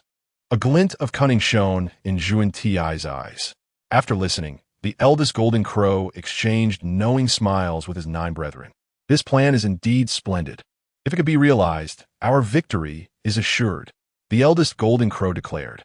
The 3rd golden crow, equally elated, remarked, "You, fiery bird, possess some wisdom. When our clan triumphs, I shall inform our father and ensure you are generously rewarded." "Thank you, Your Highness. I shall await your triumphant return." Having only recently emerged, the 10 princes were naturally lively and inquisitive. Under Yuanshi's influence, they exchanged glances filled with excitement and anticipation, deciding to descend to the mortal realm for a jaunt, and to teach the presumptuous witches a lesson. They transformed into 10 blazing suns and sped down from the sun star, leaving a trail of searing heat in their wake. As rivers and lakes seemed on the verge of evaporation, the solar flames scorched the earth with an awe-inspiring might. The Taoists of the suppression path utilized secret arts to conceal the presence of the 10 golden crows, evading detection by Emperor Jun and Tai Yi. In the realm of the Wu tribe, the great shaman Quafu was leading a group of his kin in pursuit of a demon creature, which they regarded merely as food. Suddenly, the sky blazed with brilliance as 10 suns ascended, bathing the earth in an unbearable heat.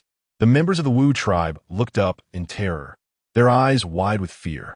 Quafu sensed an overwhelming threat and shouted for his people to take cover while he brandished his peachwood staff and charged towards the suns.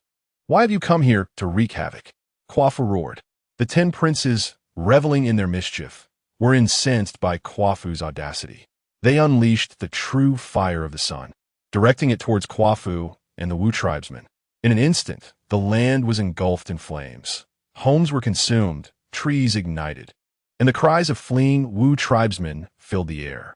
Countless ordinary warriors under the great shaman perished in the face of this sudden calamity, the ground littered with charred remains. Quafu fought valiantly, wielding his staff in an effort to repel the scorching onslaught.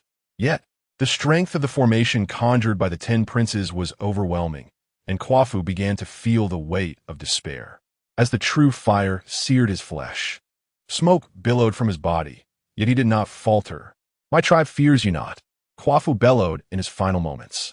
Upon hearing the news, The other great shamans of the Wu tribes hastened to provide aid. The great shaman Ho-I of the Hutu tribe, upon witnessing the death of his friend Kwafu, was filled with rage. Armed with a divine bow and a sacred arrow, he aimed at the golden crows in the sky. Ho-I had once been recommended as a candidate for the ancestral shaman, and his prowess as an archer was revered, his strength reaching the pinnacle of the great Luo golden immortal. "You vile creatures, prepare to meet your end," Ho-I shouted, releasing the bowstring, and the arrow shot forth like lightning towards the suns. The 10 princes, sensing the impending threat, scrambled to evade. However, Ho-Yi's archery was unparalleled, and he struck one of the princes with a precise shot. With a cry of anguish, the prince plummeted from the sky, engulfed in flames as he fell to the primordial earth. Third brother. The remaining princes were both shocked and enraged by this sight, intensifying their assaults as the true fire of the sun blazed even more fiercely. The land of the Wu tribe was engulfed in a sea of flames, claiming even more lives in this calamity. Meanwhile, in the heavenly court, Emperor Jun felt a sudden pang of unease, shortly followed by reports from his subordinates that his 10 sons were battling the great shaman in the Wu territory, with the third prince having been slain by Ho-I. Enraged, Emperor Jun swiftly departed the heavenly court for the primordial realm. As he journeyed, he felt a sharp pain in his heart. As a powerful being at the peak of quasi-sainthood, he knew this sensation was no mere illusion, and despair washed over him.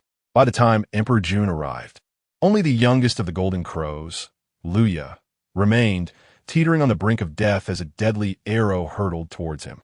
In a flash, Emperor Jun summoned the river book and the Luo map to shield Luya, furiously exclaiming, "Impudent Ho-I, you shall pay for my son's life." A circular wheel soared towards Ho-I, the sun essence will birthed by the sun star. Unfortunately, it was intercepted by Di Jiang. As Di Jun prepared to engage, he noticed other ancestral witches hastening toward them. It turned out that Di Jiang, sensing Ho-Yi's peril, had utilized the laws of space to intervene preemptively. Di Jun hastily retracted the sun essence wheel and, accompanied by Luya, ascended towards the heavenly court, leaving behind a solemn proclamation. Di Jiang. There remain 10 years until the appointed time with the Dao ancestor. 10 years hence will mark the annihilation of the witch clan. Upon returning to the Sun Star and ensuring Luya's safety, Di Jun promptly summoned Dong Huang, Tai, Yi, and numerous formidable beings from the demon race, preparing to launch a comprehensive assault on the witch clan. How dare the witch clan harm my child? If this vendetta goes unavenged, how can my demon race claim respect? Anger flickered in Di Jun's eyes, yet deep within, clarity prevailed, unbeknownst to Tai Yi. Meanwhile, the 12 ancestral witches convened, surveying the devastation wrought upon their land, their hearts heavy with sorrow and fury. The demon race has gone too far.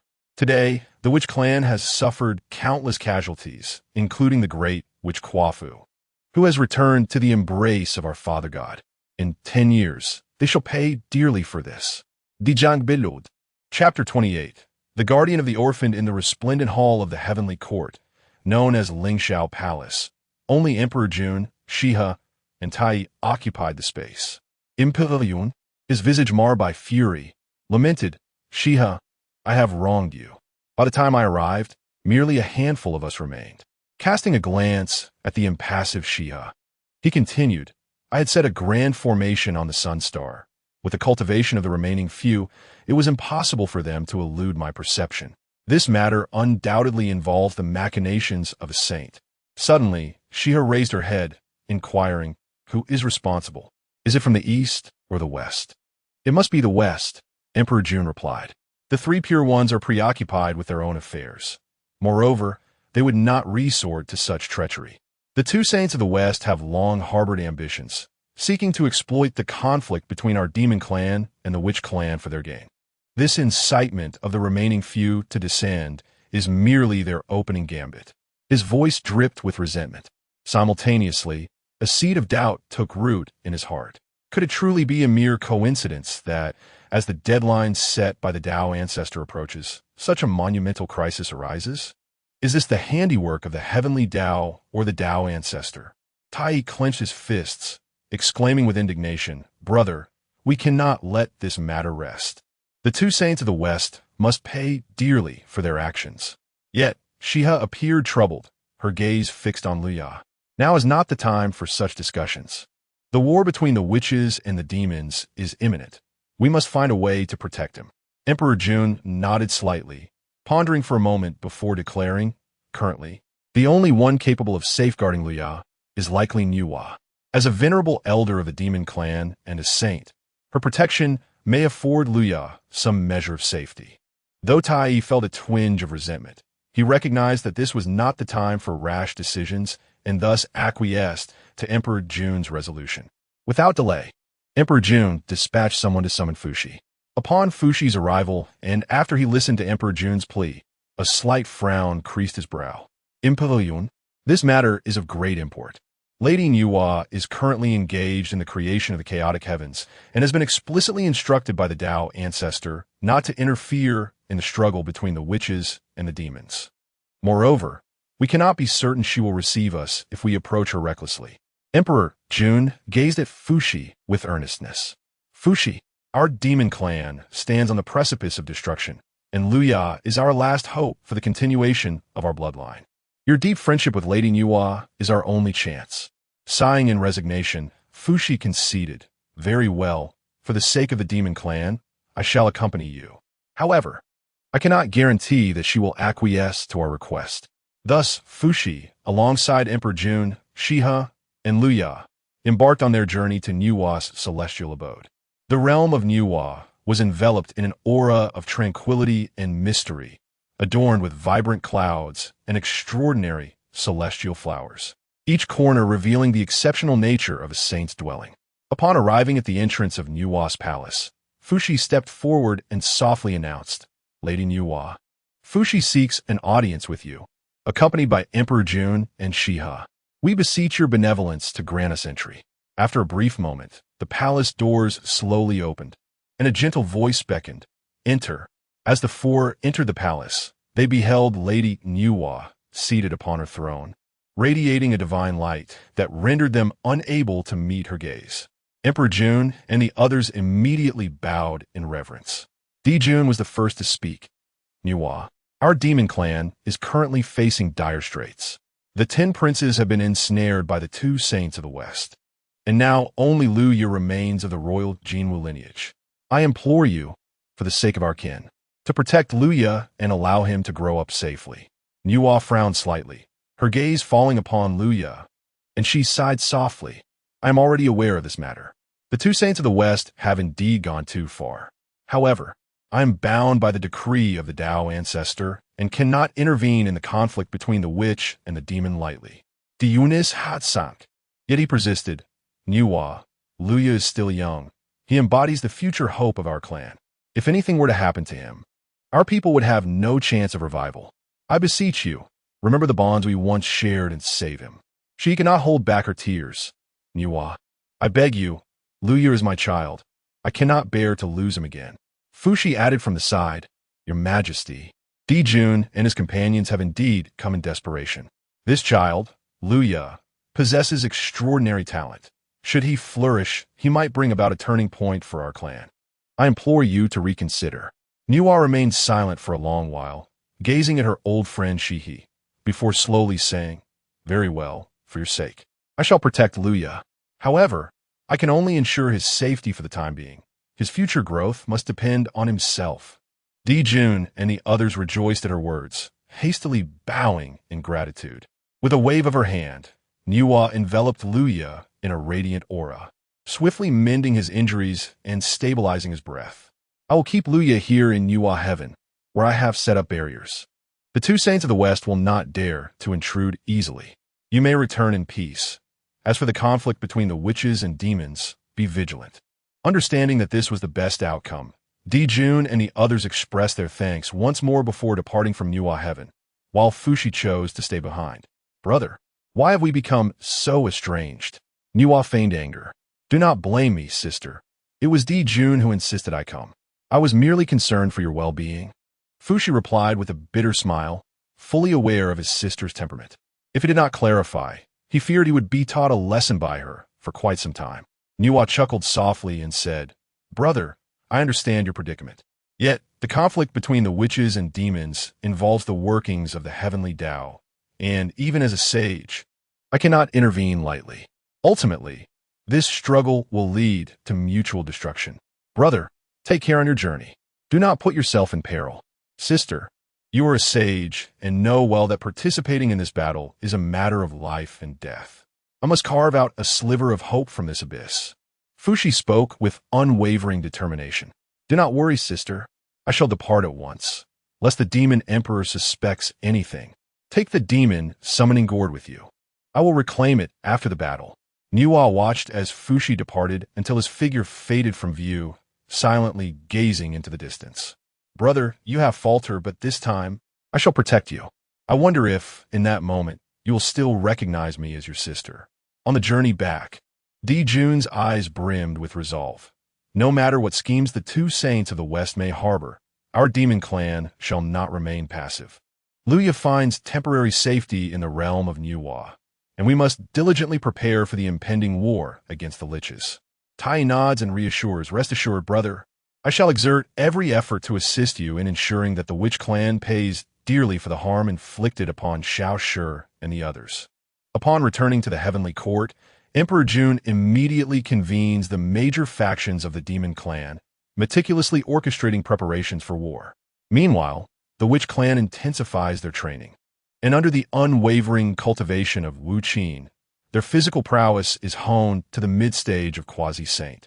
As they strive to adapt to the backlash of the 12 capital heavenly God's Great Formation, the longer the 12 ancestral witches can endure the backlash within the formation, the longer the ethereal shadow of Pangu will persist, thus enhancing the witch clan's chances of victory.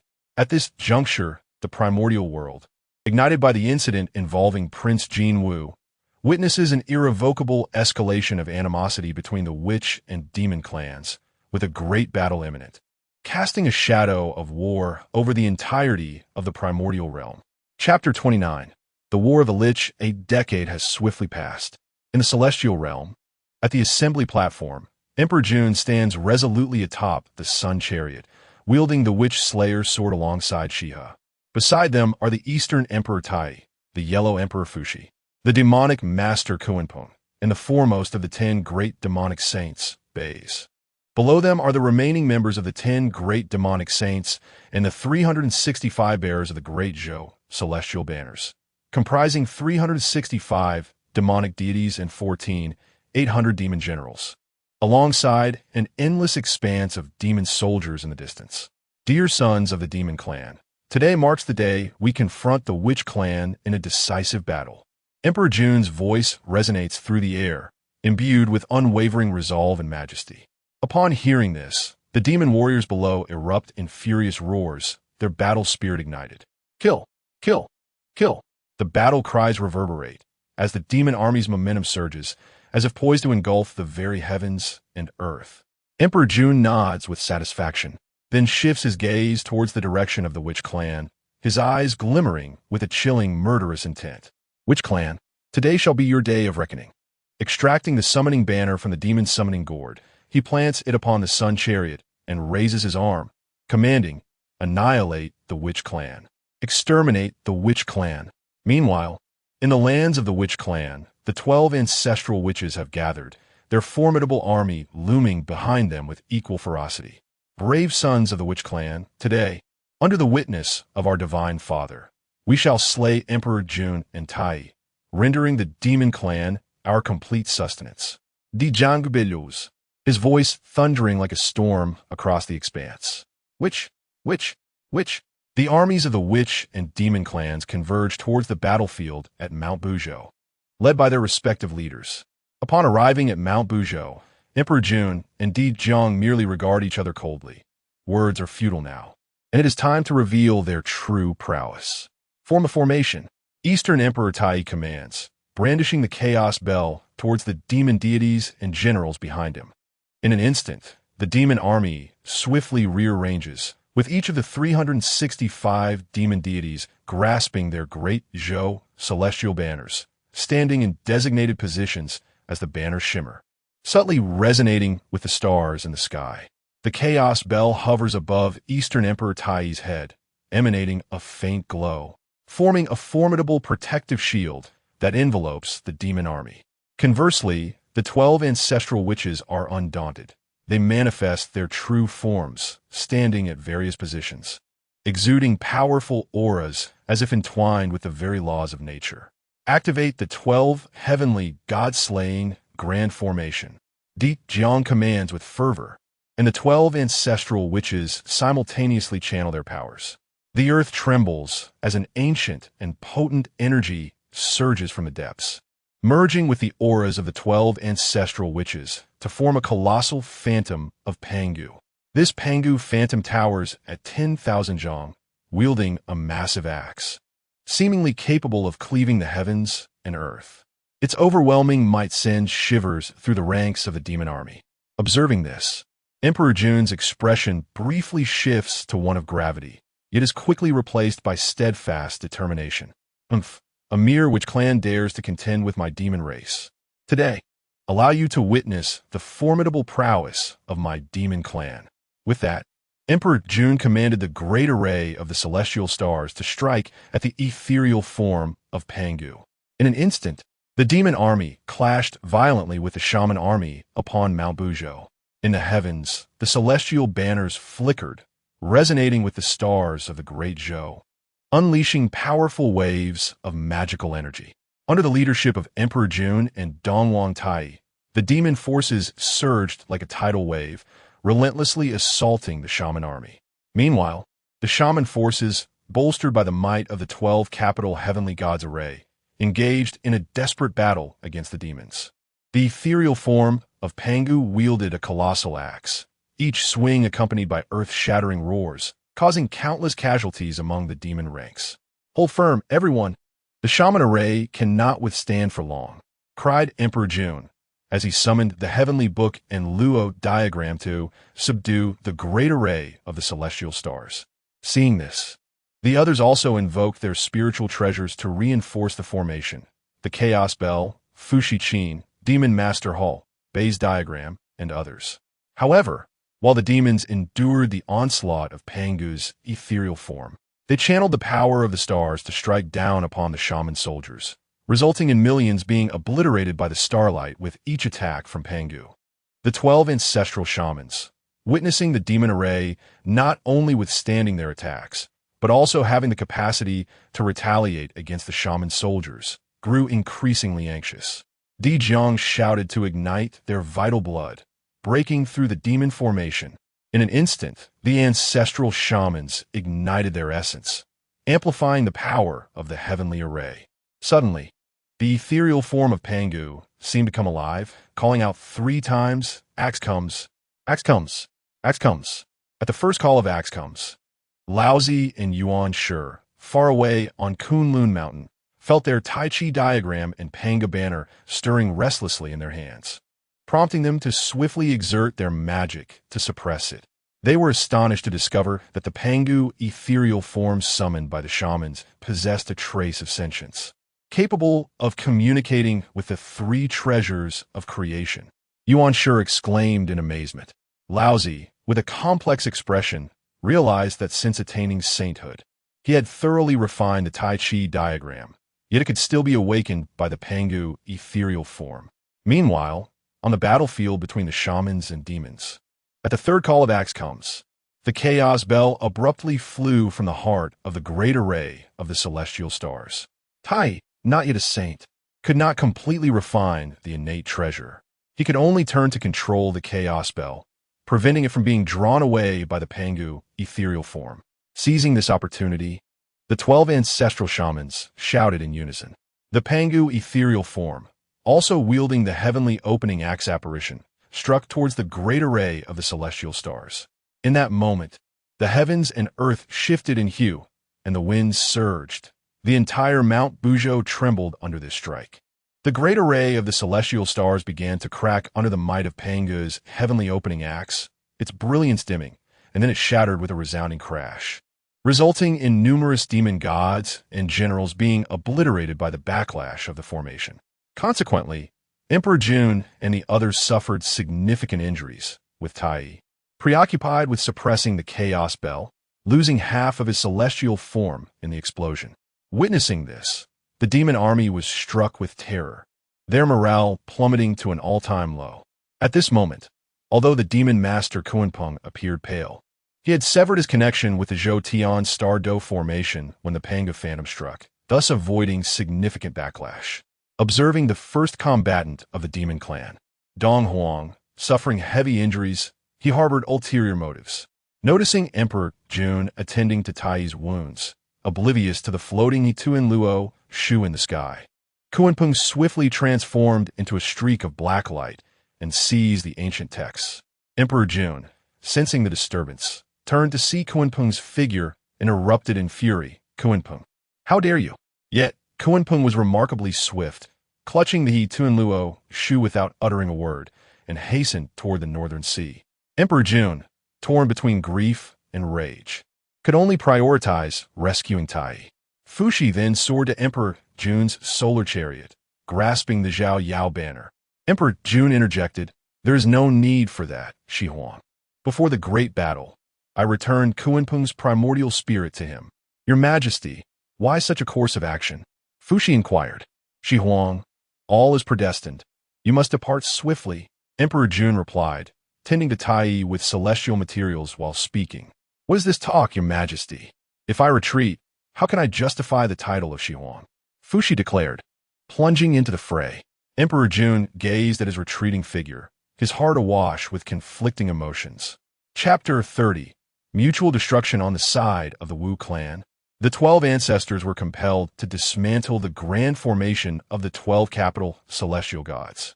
However, the morale of their army surged, their battle cries echoing like thunder.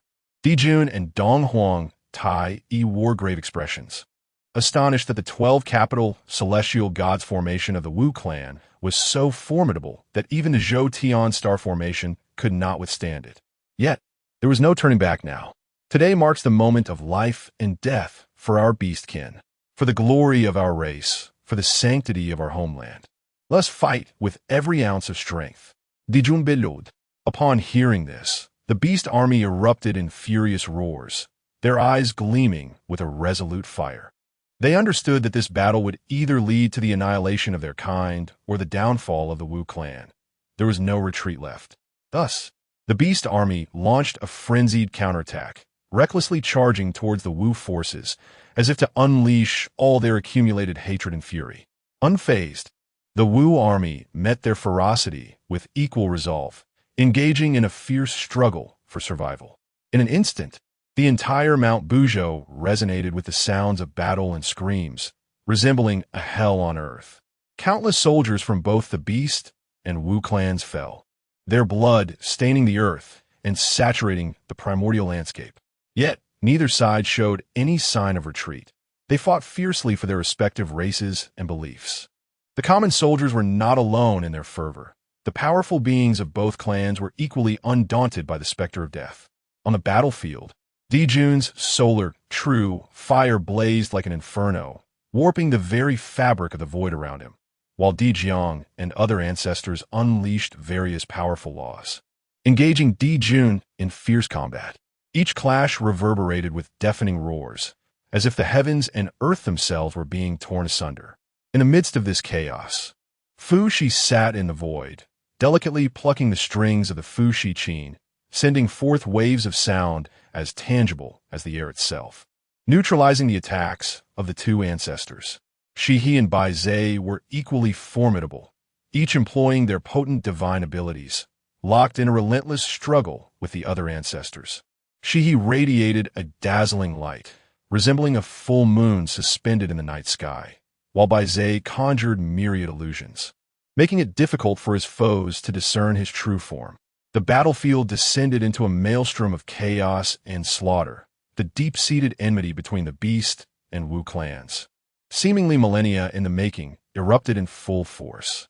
Both sides spared no effort in unleashing their mightiest assaults, intent on obliterating one another from the face of the earth. Mount Buzhou trembled under the weight of their conflict.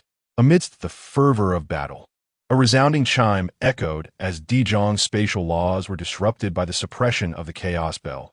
causing him to falter. In that moment, his entire being was shattered by the bell.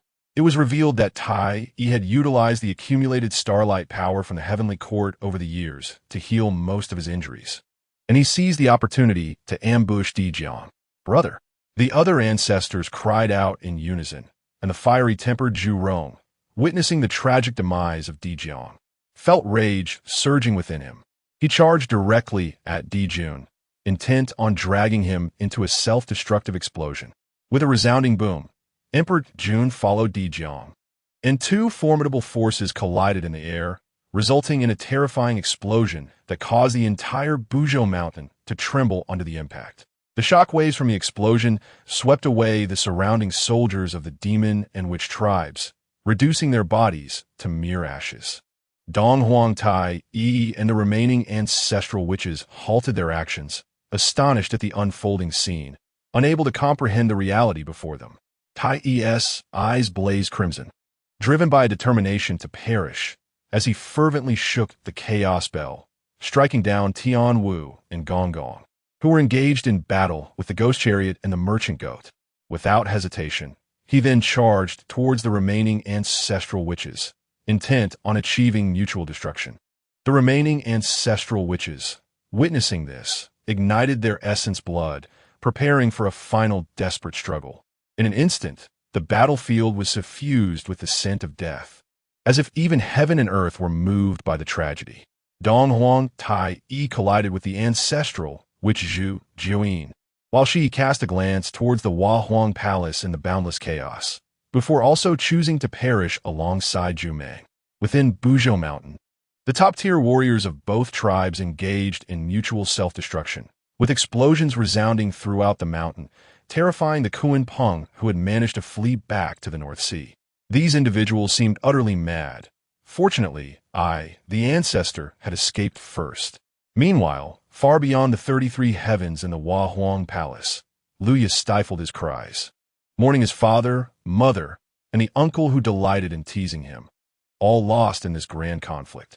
Gazing at the distant Buzhou Mountain, once a battleground for his parents and uncles, he now beheld only ruins. Observing Lu Ya's despondence and the remnants of his once vibrant brother reduced to a mere wisp of soul, Enhua sighed deeply, concealing him within the summoning banner, while the Fushi Qin and the summoning banner transformed into two streaks of light, soaring towards the Hua Huang Palace. Other saints noted Enhua's subtle actions, but chose to turn a blind eye. To obstruct, Enhua would risk scattering Fushi's soul, a notion even the mischief-loving Xuan Ti recognized as unwise. Xuan Ti, preoccupied with the battlefield, was not moved by the plight of the demon and witch tribes, but rather captivated by one of the three treasures of the opening of heaven, the Chaos Bell, floating in the void. Just as the remaining kin of the witch and demon tribes wallowed in their grief, a cascade of colorful light surged towards the Chaos Bell, emanating from Xuan Ti's Seven Treasures Marvelous Tree. As the Seven Treasures Marvelous Tree neared the Chaos Bell, it was abruptly intercepted by the Panga banner that appeared from thin air. Xuan Ti, this is a relic of Pangu, unrelated to the West. Yuanshi promptly revealed himself. Following him, Jane wielding the divine banner manifested on the battlefield, soon joined by Laozi, Tong Tian, and Enhua. This artifact is a treasure of Dong Huang and rightfully belongs to Luya. Enhua understood that she would likely not obtain the Chaos Bell, yet she felt compelled to assert her stance. The demon tribe was watching closely. Sister, your words are misguided. Tai Yi of the demon tribe has acted recklessly with this treasure, ultimately inviting catastrophe upon the witch and demon clans. It is better for this artifact to be safeguarded by the saints. Xuan Ti interjected. What you say is indeed true. Sister, let's not quarrel. The guiding figure also concurred, stating that the three pure ones each possessed two innate treasures. Thus the Chaos Bell rightfully belonged to the West. Let us engage in a contest. Nuwa, unyielding, interjected, you two truly disregard my presence. I have proclaimed myself your elder sister, while you are merely nominal disciples.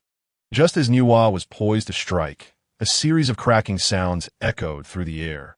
It turned out that Mount Buzhou, having endured repeated explosions from quasi-saints, could bear no more and had fractured.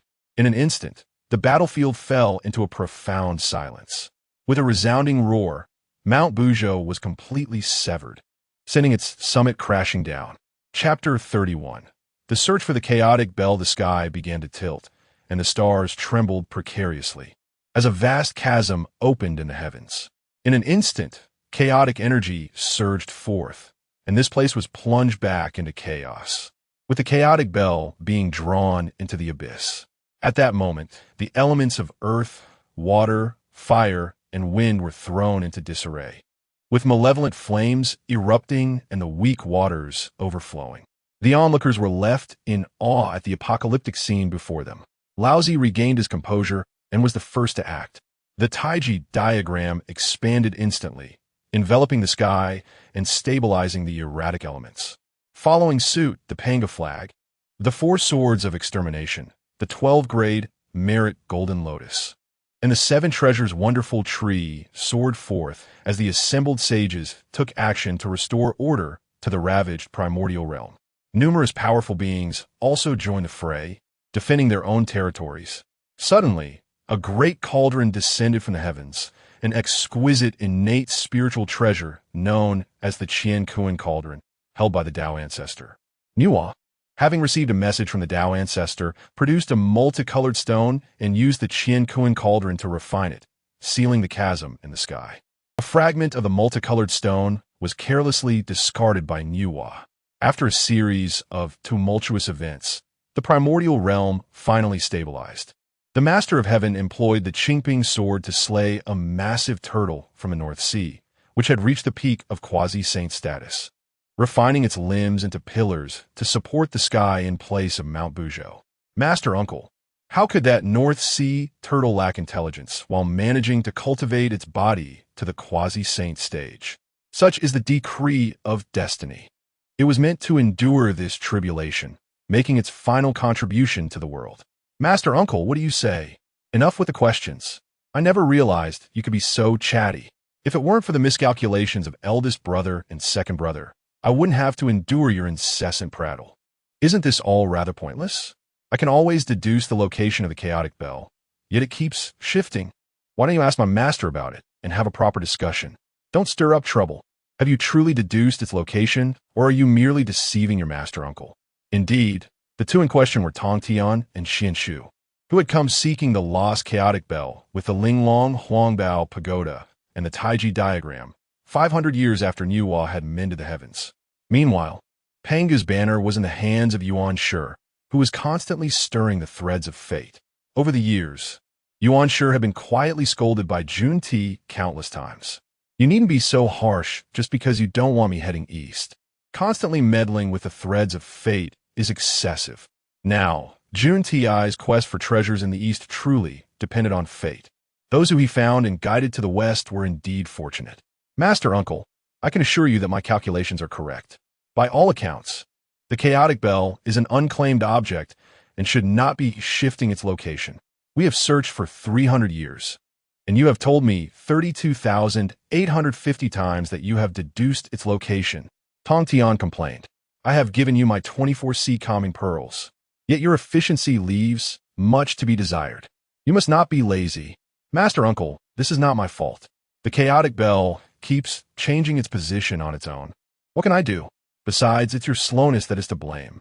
We caught sight of the chaotic bell's shadow 100 years ago. Xuan Shu retorted with defiance. Moreover, even if the chaos bell had the ability to move on its own, after 3 centuries, how could we possibly fail to locate it? Unless someone...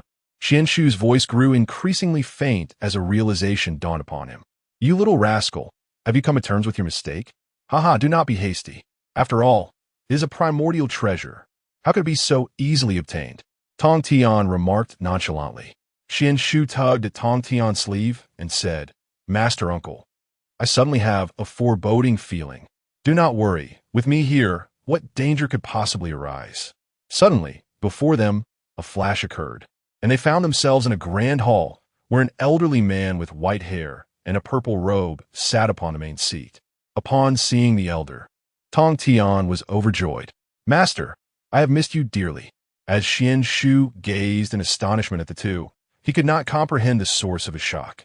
It was, of course, the sight of Tong Tian rushing forward to embrace the elder, only to be abruptly halted by a single hand, pressing him down before the elder. Tong Tian, comically pinned to the ground, lamented, "Master, do you no longer care for me?" The elder cleared his throat awkwardly and replied, "Tong Tian, mind your image. Your little disciple is still present." Oh. Tong Tian suddenly remembered Xuan Shu's presence and promptly straightened himself, declaring earnestly, "Xuan Shu, the one sitting before you is none other than the founder of the Dao sect, one of the 6 saints of the primordial era, the teacher of the 3,000 guests of Zixiao, the spokesperson of the Heavenly Dao, and the most cherished sage of Tong Tian, Hongjun Daozu." Witnessing Tong Tian's demeanor, Xuan Shu felt the illusion of grandeur surrounding Daozu Hongjun, and the 3 pure ones shatter into pieces, leaving him momentarily at a loss for words. Furthermore, that last title was surely one you appended yourself, was it not? Disciple Xuan Shu pays his respect to Daozu. Bisa, Hong Yun replied flatly. Once Xuan Shu stood, he obediently positioned himself to the side. "This is it. I knew there must be some foul play afoot. Otherwise, how could the chaos bell remain unfound for so long? Yet, I am unsure of what Daozu's intentions are. In the novels I've read, it seems no one ultimately obtained the chaos bell." Tong Tian, realizing the situation, asked, "Master, do you possess the chaos bell?" Daozu nodded. "Master, you cannot fathom how arduous it has been for your disciple." Tong Tian began to lament, leaving Xuan Shu utterly bewildered. Is this truly Tong Tian? The same Tong Tian known for his soaring sword intent and audacious demeanor? Seeing that Daozu did not respond, Tong Tian, maintaining a calm facade, suddenly suggested, "Perhaps I should summon my elder brother and second brother to speak with you." The elder, appearing unfazed, suddenly twitched his lips, as if recalling something. "Silence. Here, take this, but do not let your 2 brothers come seeking me over this matter. I cannot bear it." As he spoke, he tossed a small, delicate yellow bell towards Tong Tian. Tong Tian caught the bell, examined it briefly, and then hung it at his waist. Xuan Shu was incredulous at how effortlessly Tong Tian acquired the chaos bell. Was it truly this simple? Just a single phrase? Would this not incite jealousy in Jane and Junti? Moreover, judging by Hong Jun Daozu's reaction, could it be that Laozi and Yuanshi had once taken similar actions? What Xuan Shu was unaware of was that the 3 pure ones had already sought guidance from their master long before Hong Jun attained sainthood, during a time when the conflict between Dao and demon was at its peak. Thus, as the youngest disciple of the Dao ancestor, Tong Tian was exceedingly favored. Even though Tong Tian had since achieved sainthood, in Hong Jun's eyes, he remained but a child. As for Yuanshi and Laozi, they were even more cherished. One was composed and reserved, while the other was indifferent to fame and fortune, both treasured by Hong Jun. When Tong Tian lamented, Hong Jun could no longer remain seated, hastily presenting the chaos bell to him, fearing that further disruptions might ensue. Hong Jun then glanced down at the obedient Xuan Shu, exclaiming, "Xuan Shu, my disciple is here. The great course of heaven's Dao is unalterable." The Dao ancestor revealed a mysterious smile as he regarded him. "I understand." Xuan Shu, bewildered by the Dao ancestor's meaning, could only respond foolishly. Suddenly, a young boy rushed over. "Master, the young lords have arrived." "Very well, let them in." Xuan Shu observed the boy, pondering whether he might be Hao Yin. Thus, it appeared that the Dao ancestor had summoned the sages for matters concerning the heavenly court. Chapter 32. The Celestial Emperor upon entering. Laozi and Yuanshi were greeted by the presence of Tong Tian and Xuan Shu, the latter of whom gestured towards them. Following the direction indicated by Xuan Shu, Laozi and Yuanshi noticed the small bell hanging at his waist. Though they maintained a facade of calm, their hearts were brimming with joy, particularly Yuanshi. For the days of being secretly ridiculed due to his disruptions of the heavenly order had finally come to an end. After exchanging pleasantries, everyone took their seats. Jane and Juni had yet to notice the chaotic bell at Tong Tian's waist, primarily because Juni's focus was fixed on Yuanshi. Had it not been for Yuanshi's continual meddling, Xuan believed his own achievements over the years could have multiplied several times. Tong Tian was about to reveal the chaotic bell to impress Jin and Xuan when Dao Zu promptly interrupted him. The three of them still had some dignity to preserve, and, knowing to avoid drawing attention, Tong Tian hesitated. Xuan, however, was prone to tears and showed no restraint. Dao Zu faced a difficult situation. Today, I have summoned you because the calamity of the Wu and Yao has passed. Yet the celestial court established by the demon clan plays a significant role in the development of the primordial world. Dao Zu paused for a moment before continuing, stating, "At present, the celestial court cannot remain without a ruler. Do any of you have a candidate in mind?" A moment of silence enveloped the gathering. Laozi and Yuanshi discerned the deeper implications behind the position of the celestial ruler and were weighing the pros and cons. Niwa then spoke up. "Master, the celestial court was established by the demon clan. Now that Emperor Jun and Tai are deceased, it is fitting for their descendant, Luya, to inherit the position." As soon as Niwa finished speaking, Xuan interjected with a rebuttal, asserting that Emperor Jun, as the Heavenly Emperor, failed to benefit the primordial world and instead engaged in conflict with the Wu clan, rendering him unworthy of the imperial throne. Moreover, his son Luya had committed heinous acts, igniting fires across the primordial realm, laden with sins. How could he ascend as the Heavenly Emperor? Niwa felt her cheeks flush upon hearing this. Indeed, Luya was far from suitable. After addressing Niwa, Xuan continued, "Master, among my disciples there is Mithriya, who is inherently simple and wholeheartedly dedicated to enlightening the beings of the primordial world. He would be a fitting candidate for the position of the celestial ruler." Yuanshi, upon hearing this, protested vehemently. "Master, Mithriya is merely at the early stage of a Tai golden immortal. My own disciple, Xuan Shu, has reached the late stage of Tai golden immortal." Xuan's assertion is misguided. As Yuanshi spoke, the gazes of the assembly turned towards Xuan Shu, making him feel quite uncomfortable. After all, he had only advanced slightly. Sensing the collective attention, especially the teasing glance from his uncle Tong Tian, Xuan Shu felt overwhelmed and secretly vowed to keep a low profile in the future, avoiding any further spotlight. Observing this, Jane chimed in, "Master, I too have many capable disciples worthy of great responsibility. We in the West have numerous candidates for the position of celestial ruler. Xuan Shu, your master has just mentioned you. Pray, share your thoughts on who might be suitable for the Heavenly Emperor's position." Dao Zu, wishing to avoid Jane's proposal, pondered whether the future Heavenly Emperor would truly be a monk. That would be laughable. While the Taoist owed a debt of causality to the Western lands, it could not be repaid in such a manner. He deftly redirected the conversation towards Xuan Shu, who, realizing the need to make a good impression on Dao Zu, began to contemplate his response. "The bold words of my disciple are audacious. There are numerous candidates suited for the position of the Heavenly Emperor. If we consider actions, my esteemed master's disciple, Xuan Du, who inherits the disposition of the venerable master, aligns perfectly with the selfless nature of the Heavenly Emperor. The youth speaks nonsense. How can the Heavenly Emperor be indifferent and inactive? Would that not lead to chaos in the primordial realm?" Xuan interjected, incredulous at such folly. I cast a satisfied glance at Xuan Shu before directing a stern gaze at Xuan. "What is wrong with being inactive? Inaction is, in fact, a form of action. My junior brother has yet to grasp this. Alas, do not be impatient, junior brother Xuan. My disciple has not finished speaking. Otherwise, would you care to accompany me to the chaos and test my Qing Ping sword?" Tong Tian retorted.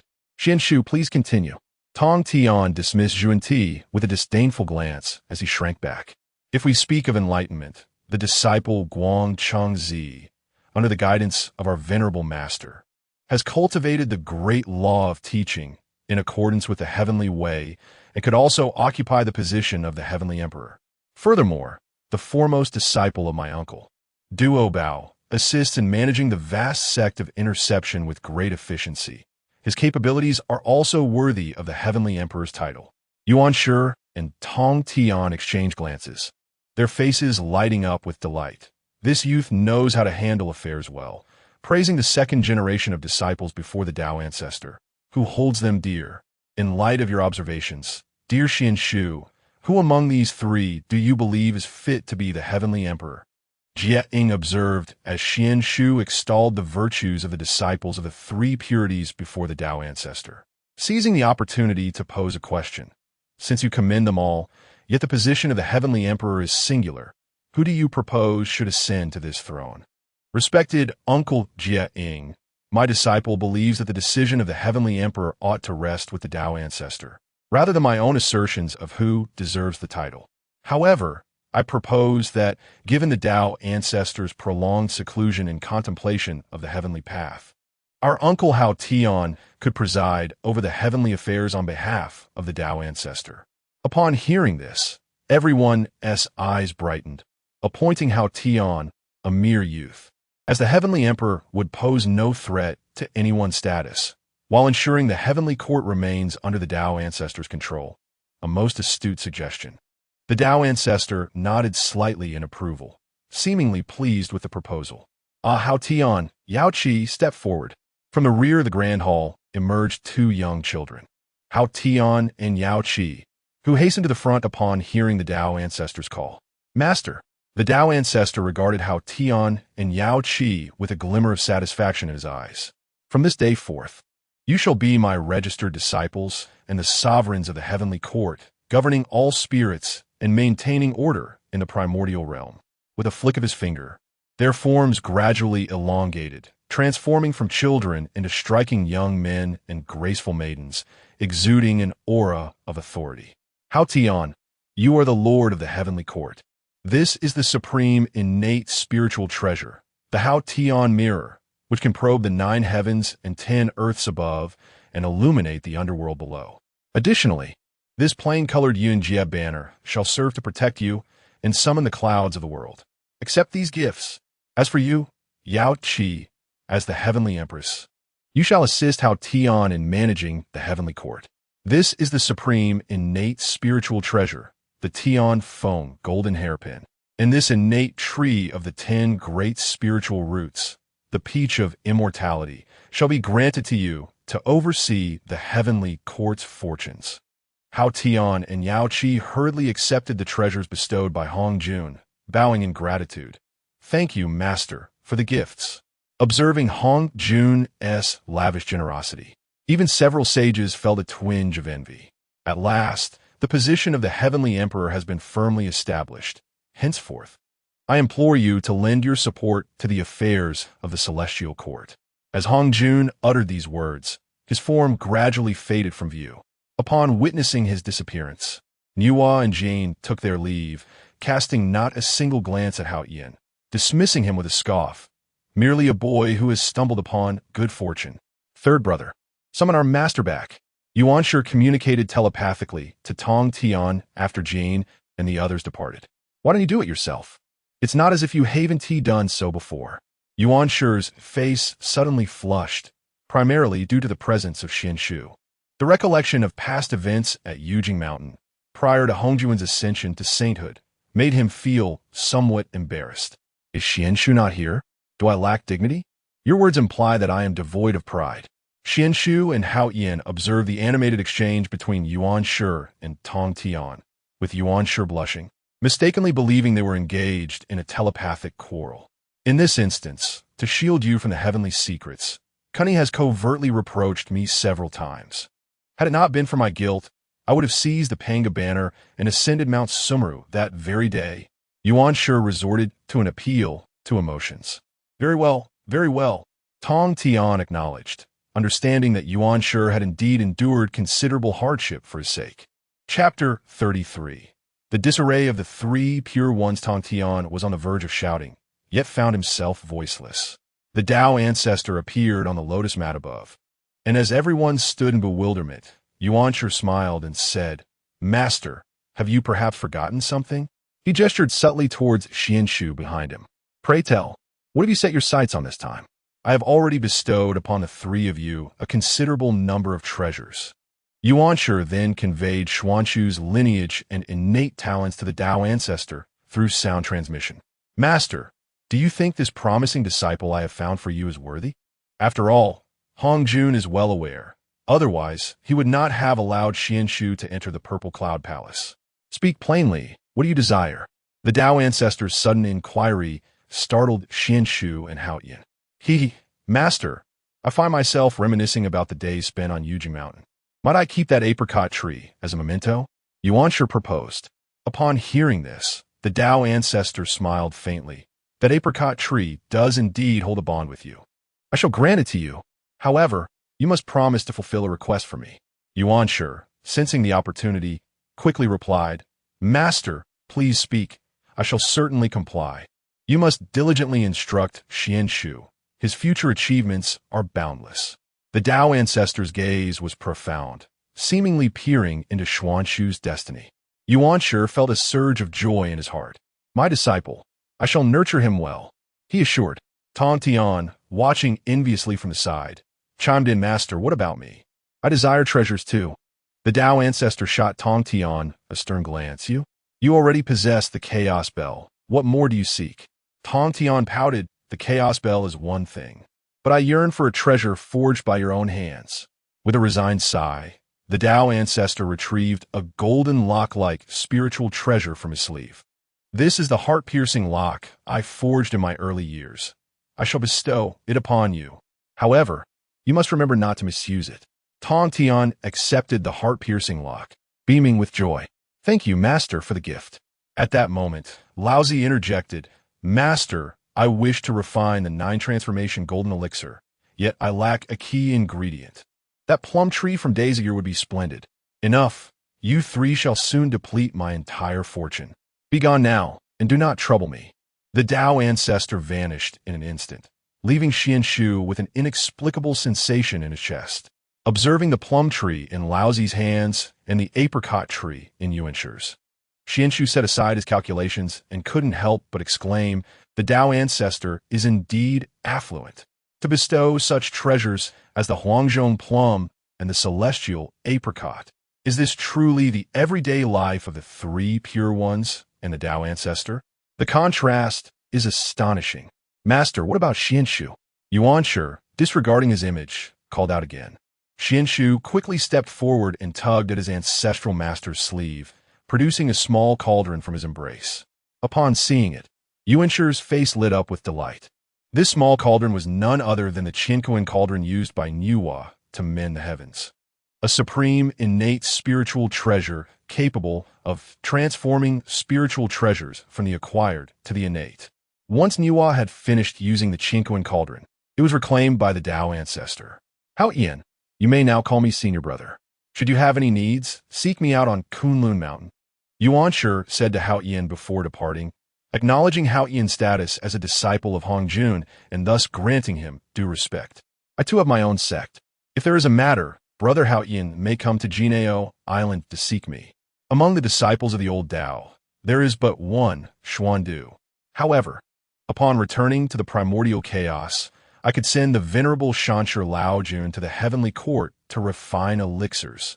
Upon hearing the words of the three, Hao Yin was filled with joy. Indeed, these three young lords, whom he had met on Yujing Mountain, could now be called his senior brothers. I'm deeply grateful to you, my three senior brothers. As Hao Yin was about to bow in gratitude, he was stopped by Tong Tian's spell. Very well, we shall take our leave now. Once you have set the heavenly court in order, we shall return to support you.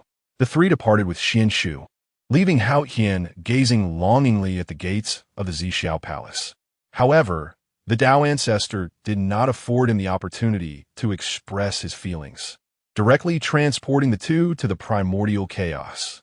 Upon their arrival, they became acquainted with the current distribution of powers within the primordial chaos. Following the war of the witches and the demons, Mount Buzhou had collapsed, causing the spiritual energy of the entire primordial realm to become increasingly thin. Aside from certain blessed realms, it had become exceedingly difficult to find rich spiritual energy in other areas. Furthermore, the continent had been distinctly divided into Dongxing Shenzhou, Xinyo Hezhou, Nanzhan Buzhou, and Beiju Luzhou.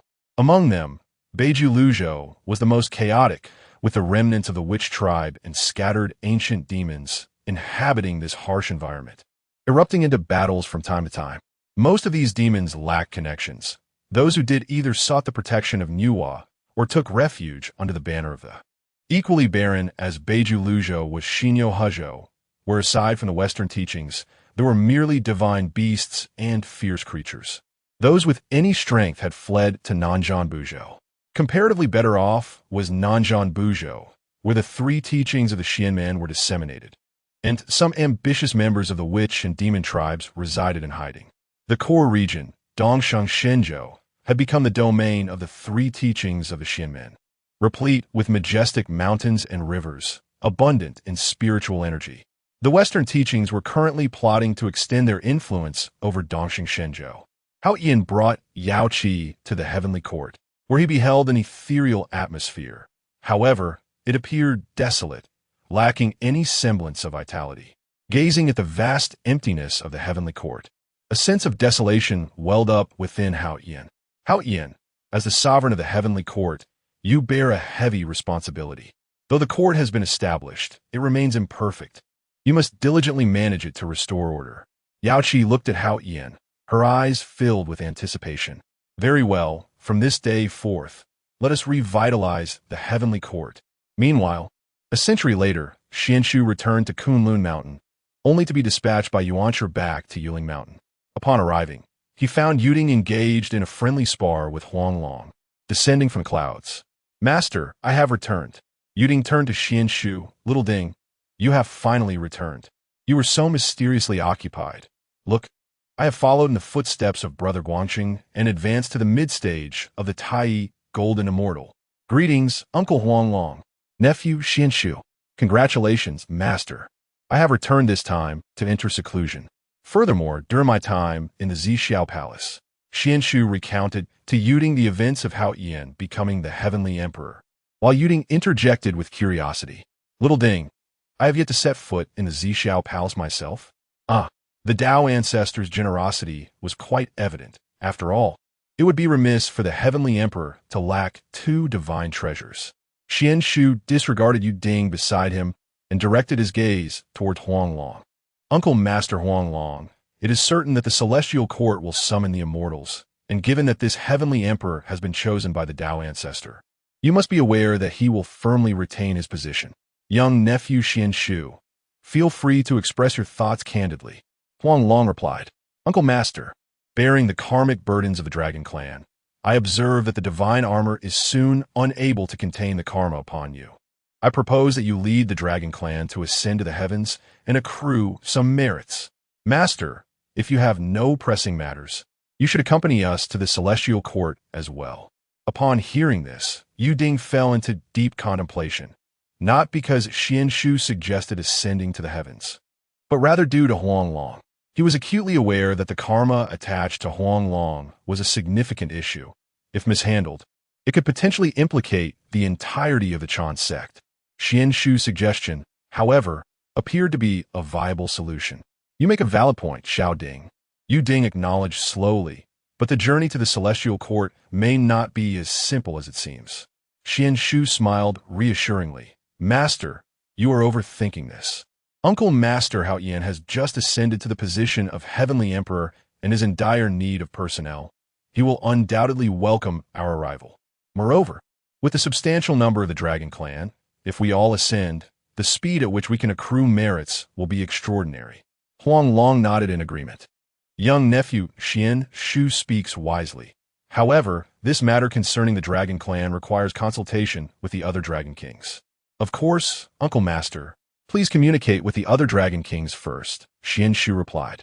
Thereafter, Xuan Shu commenced his seclusion for cultivation, while Huanglong returned to the Dragon Palace in the East Sea to begin preparations for the Dragon Clan's ascent to the Celestial Court. Chapter 34. The Assurance of Life in the Kunlun Mountain Range, specifically at Yuyuan Mountain, a magnificent display unfolded in the sky above the Golden Cloud Cave, where a vast expanse of merit radiated forth, covering at least 50,000 acres. In an instant, all eyes on Kunlun Mountain turned toward the direction of Yuyuan Mountain. Was Brother Yuding about to follow in the footsteps of Brother Guangchengzi and become the second Luo Jingxian of our Chan teaching? Qi Jingzi cast a puzzled glance at Tai Yi, who retorted with a sidelong look. Junior brother, do not forget that brother Nanji achieved a Luo even before brother Guangchengzi. Be careful, lest he play tricks on you. Besides, have you ever seen someone break through to the Luo Jingxian and have the heavenly path bestow merit upon them? At that moment, Hong Jun Daozu, who was in the midst of comprehending the heavenly path, was abruptly ejected by the will of the heavenly path, which conveyed a message to him. Upon opening his eyes, he exclaimed with laughter, "The Xianmin is flourishing, truly flourishing." He then concealed the heavenly secrets, for this was not the time for his emergence. Far away in the eastern sea, Tong Tian, while expounding to his disciples, sensed the anomaly at Kunlun Mountain and could not help but erupt in joyous laughter. In stark contrast, the atmosphere in Shumi Mountain was somewhat oppressive. Zhuanti and Jin also took note of the phenomena occurring at Kunlun, with Zhuanti remarking, "Brother, the East is indeed brimming with talent. When shall our Western teaching flourish?" In a moment, the great powers of the Honghuang continent all turned their gazes toward Kunlun Mountain, where so much merit was manifest, yet the heavenly secrets remained concealed. "Ha ha! I have succeeded," Xuan Shu exclaimed with unrestrained laughter in his secluded cultivation chamber. Indeed, this merit was drawn in by Xuan Shu himself. Instantly, he materialized above the golden cloud cave, and the boundless merit found its target, incessantly flowing into Xuan Shu's being. However, he chose not to absorb it, but rather to retain it. Standing at the cave entrance, Yuding gazed at Xuan Shu, who was with closed eyes receiving the merit above, filled with boundless pride. "I, Yuding Zhenren, am my foremost disciple, Xuan Shu, a Deluo Jingxian. Today, with this great merit bestowed upon me, none among the second generation of Xianmin disciples can rival. Yet, before the joy of the merit entering his body could fully settle, Xuan Shu suddenly opened his eyes, a grave expression crossing his face. The Daozu had transmitted a message to him. The life assurance he had researched should remain concealed for the time being. Xuan Shu pondered. Could it be that the Daozu intended to ensnare the Western teaching? Suddenly slapping his forehead, he admonished himself, "Do not think such thoughts. How could I presume? Little Ding, little Ding." Seeing Yuding beckoning below, Xuan Shu hastily descended. "Master, I have achieved a Luo," Xuan Shu exclaimed, brimming with excitement as he flaunted his accomplishment to Yuding. "What is the nature of this merit?" Yuding inquired, but Xuan Shu found himself at a loss for words and awkwardly shifted the topic. "Master, you shall learn of this in due time." Yuding, observing Xuan Shu's enigmatic demeanor, refrained from pressing further. "You have been in seclusion for 80,000 years. Is it truly so difficult to attain to Luo Jingxian? Master, I comprehended the spatial laws through the Dinghai Pearl, unlike your sword path laws, which you have yet to grasp." Xuan Shu's words were barely out before he received a playful rap on the head. "Hey, you rascal, have you learned to retort now?" Yuding chided with a smile, yet his eyes sparkled with pride. Xuan Shu cradled his head, chuckling softly. "Master, I am merely speaking the truth. However, Master, you should heed my words. I shall take you to the GS sect, where Uncle Tong Tian can impart his wisdom, and you shall comprehend it fully." Yuding gazed at Xuan Shu with a knowing look. "You, my boy, are not merely eager to see Jinling, are you?" "Master, why do you look at me like that?" Xuan Shu felt somewhat uneasy under Yuding's scrutiny. "I can go by myself. You need not accompany me." Yuding closed his eyes and replied. Realizing his master had misunderstood, Xuan Shu quickly clarified. "Master, I meant that Uncle Tong Tian's teachings are truly invaluable. You would surely gain much from it. I am swift and can protect you." Upon hearing this, Yuding opened his eyes, a faint smile playing on his lips as he regarded Xuan Shu. "Oh, is that so?" Just as Xuan Shu pondered how to respond, he suddenly received a transmission from Yuanshi, instructing him to proceed immediately to the Yuqing Palace. A chill ran through Xuan Shu's heart. Knowing that his Grandmaster Yuanshi summons must pertain to an important matter, he hastily took his leave from Yuding and soared toward the Yuqing Palace. Before long, Xuan Shu arrived at the palace, straightened his attire, and respectfully stepped inside. Disciple Xuan Shu pays respect to Grandmaster. He greeted formally. Yuanshi Tianzun smiled and said, "Ah, no need for excessive formality.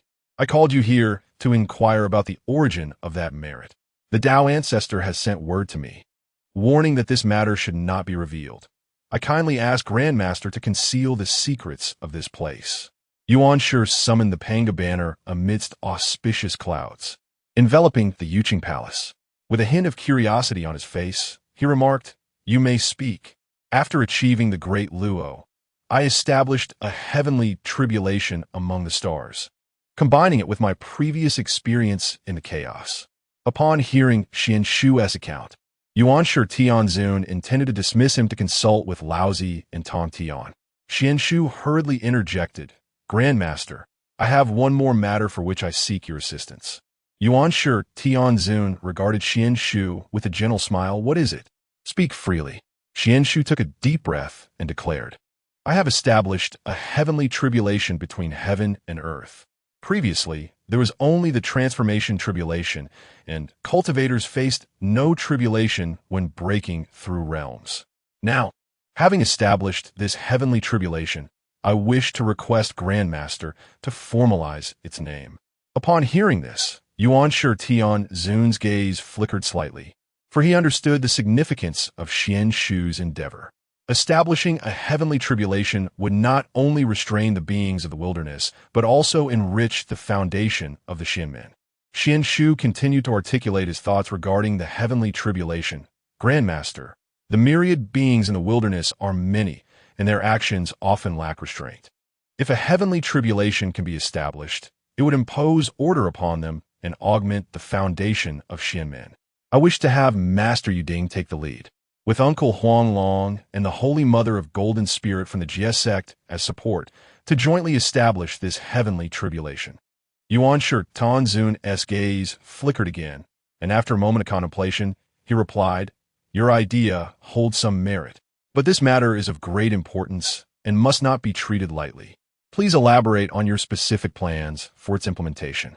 Xuan Shu promptly laid out his detailed plan, and after listening, Yuanshi Tianzun nodded slightly. "Since you have a comprehensive plan, proceed with confidence. However, remember, the power of the heavenly tribulation must not be misused. It must be fair and just. Moreover, I shall convey this matter to your esteemed senior uncle, allowing Xuan Du to partake as well. You should venture to the Eastern Sea and seek out Jinling." Upon hearing this, Xuan Shu felt a flush of excitement. With the permission of the primordial heavenly venerable, Xuan Shu joyfully departed from the Yuqing Palace, promptly seeking out Yuding and Huanglong. Upon returning to the Golden Cloud Cave, he hurried to Yuding's place of cultivation.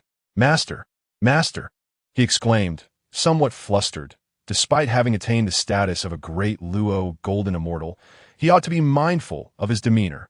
The voice of Yuding resonated. Gazing upon the smiling countenance of Master Yuding, Xuan Shu urged, "Quickly send a message to Uncle Master Huanglong, and then we shall pay a visit to the Jie sect." Yuding paused, taken aback by the request. "What a rascal you are! Not only do you seek to use me as a shield, but you also wish to involve Huanglong? Could it be that he discovered our previous peeping escapade?" Yuding's mind raced with thoughts. "Master, I have just thought of a remarkable opportunity to acquire great merit. If we go together, it will undoubtedly facilitate your own breakthrough to the realm of Great Luo Golden Immortal." Upon hearing this, Yuding's curiosity waned slightly. It seemed that this lad was indeed in earnest, for he would not be so eager otherwise.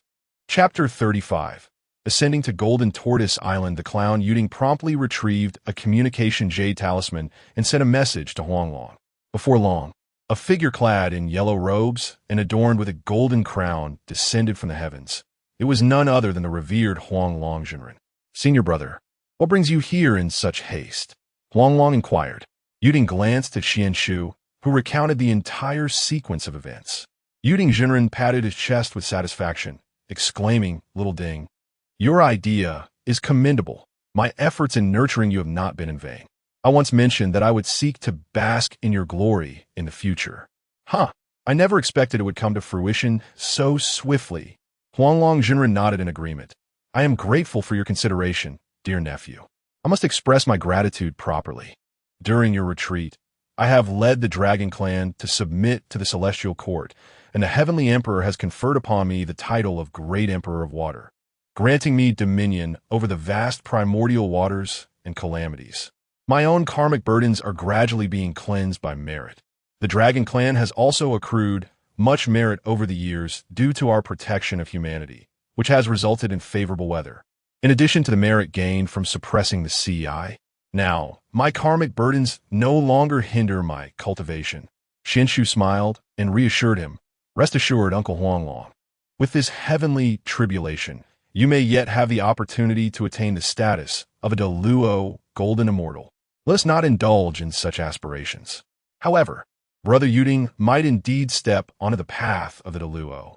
Haha, I shall take your encouraging words to heart." The trio journeyed eastward, primarily guided by Xuan Shu, who employed his spatial laws to traverse the distance. In less than 4 days, they arrived at the East Sea, catching sight of Golden Tortoise Island. Their arrival swifter than when Randang had brought 3 others to the East Sea. Upon setting foot on Golden Tortoise Island, the bustling energy of the Jia sect enveloped them, with clusters of cultivators visible everywhere. The island was suffused with rich spiritual energy, manifesting as wisps of mist that danced throughout.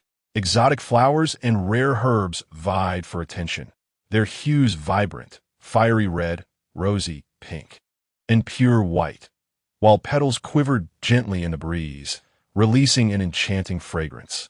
Celestial birds soared freely above, circling and diving, their melodious calls intertwining in harmonious symphony. Rare beasts frolicked through the forests, occasionally emitting deep roars that added an aura of mystique to the island. Just as Xuan Shu and his companions were about to approach Bo Palace, a streak of light descended from the sky, coming to rest upon a towering tree before them.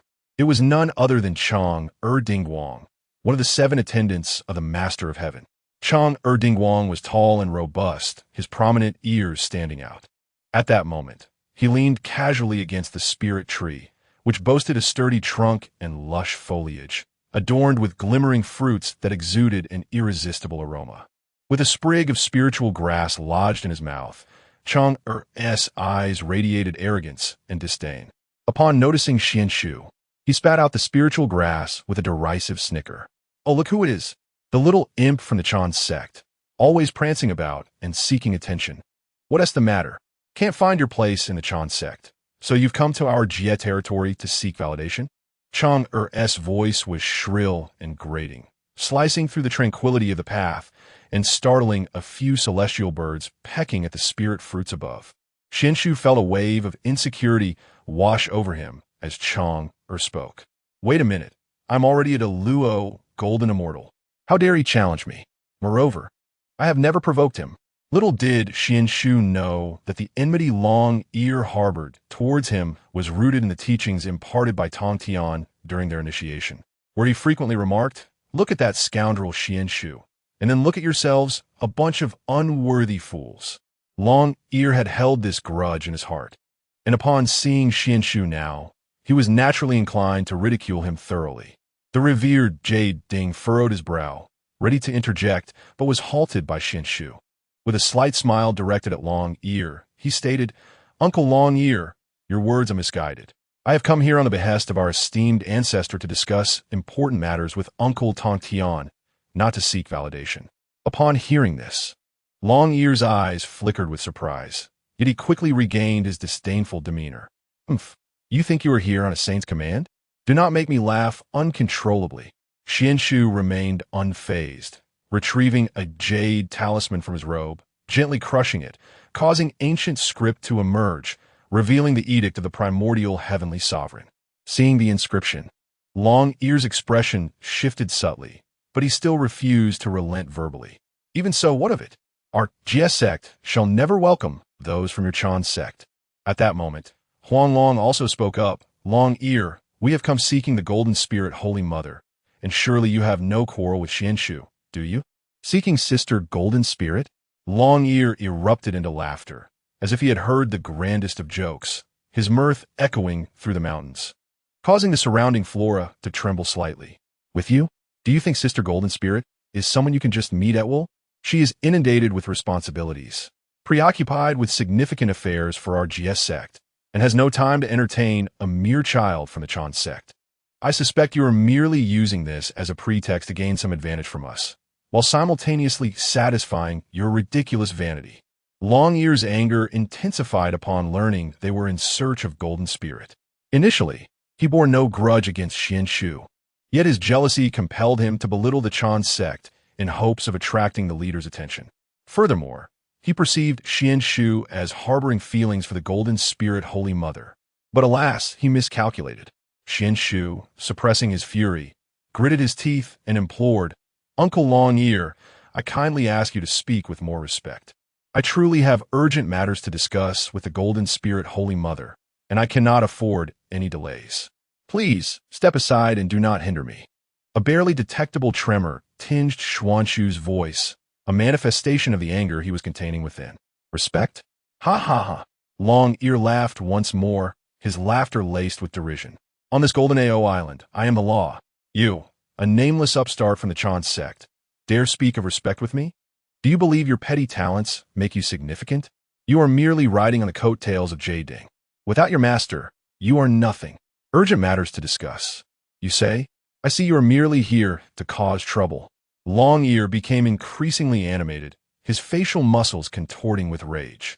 Xuan Shu trembled with indignation, veins bulging on his forehead as he glared fiercely at Long Ear, exclaiming, "Long Ear, do not go too far. If you continue to provoke me without cause, do not blame me for disregarding your status as my senior." Xuan Shu's eyes blazed crimson, as if fueled by two blazing fires, and his magical energy surged uncontrollably, distorting the very air around him. "Do you think you can intimidate me? On this Golden Tortoise Island, you, a mere disciple of the Chan sect, have no authority to act recklessly. If you possess any sense, you should promptly return to your sect and refrain from embarrassing yourself here." The long-eared enlightened one was incensed by Xuan Shu's words. His own magical energy surged forth, causing the surrounding flora to wither instantaneously, while the ground beneath began to crack slightly, dark fissures spreading like the gaping jaws of a ferocious beast. Chapter 36.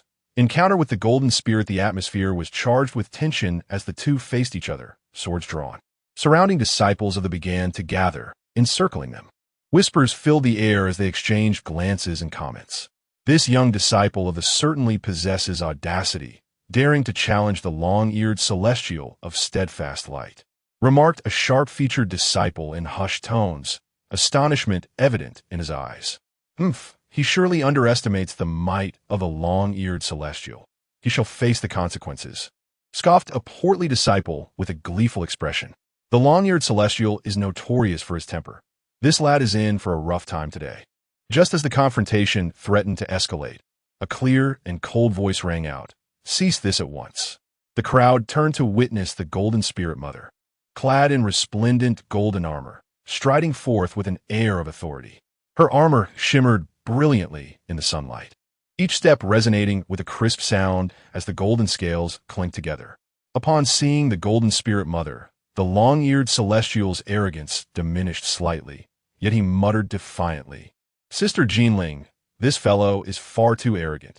I merely intend to teach him a lesson, to make him aware that ours is not to be trifled with." As he spoke, he discreetly gauged the Golden Spirit Mother-esque expression, a flicker of trepidation crossing his eyes.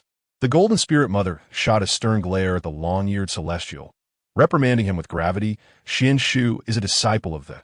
How dare you display such rudeness? Depart at once." Her gaze was imbued with an undeniable authority, piercing through the long-eared celestial like twin blades. Though reluctant, the long-eared celestial dared not defy her command. He cast a menacing glance at Xuan Shu, muttering threats under his breath, "You wait and see," before turning to leave in a huff. With numerous immortals present, including Yu Ding and Heavenly Dao, Xuan Shu chose to remain silent. Yu Ding stepped forward to express his gratitude. "Thank you, Sister Jinling, for intervening. Brother, you are too kind. This incident reflects poorly on our. I owe you an apology. Everyone, please disperse. Have you completed today's tasks?" Jinling replied, addressing the surrounding disciples, who swiftly scattered like startled birds, illustrating her formidable presence. Turning to Xuan Shu and his companions, Jinling offered a hint of remorse. "I apologize for the disturbance. Our disciples have been lax in their discipline. I hope you will not take offense. Yu Ding promptly waved his hand. Sister, you overstate the matter. As fellow practitioners of the, we should support one another, and we have intruded upon the tranquility of the. May I inquire what brings you to Jinao Island? Jinling inquired. I accompanied your disciple Xuan Shu, who is eager to introduce me upon his emergence from seclusion. I shall first pay my respects to my master. Let Xuan Shu explain the matter further, Yu Ding replied, hastily departing with Huang Long while casting a glance back at Xuan Shu, who felt quite embarrassed. Xuan Shu, why are you not speaking? Did you not seek me for a reason? Jinling inquired, her smile bright and inviting as she gazed at him. Shall we change our location? Master, this place. Xuan Shu glanced around, noticing a few bold souls observing them from a distance. Jinling, with a hint of color rising to her cheeks, beckoned, follow me.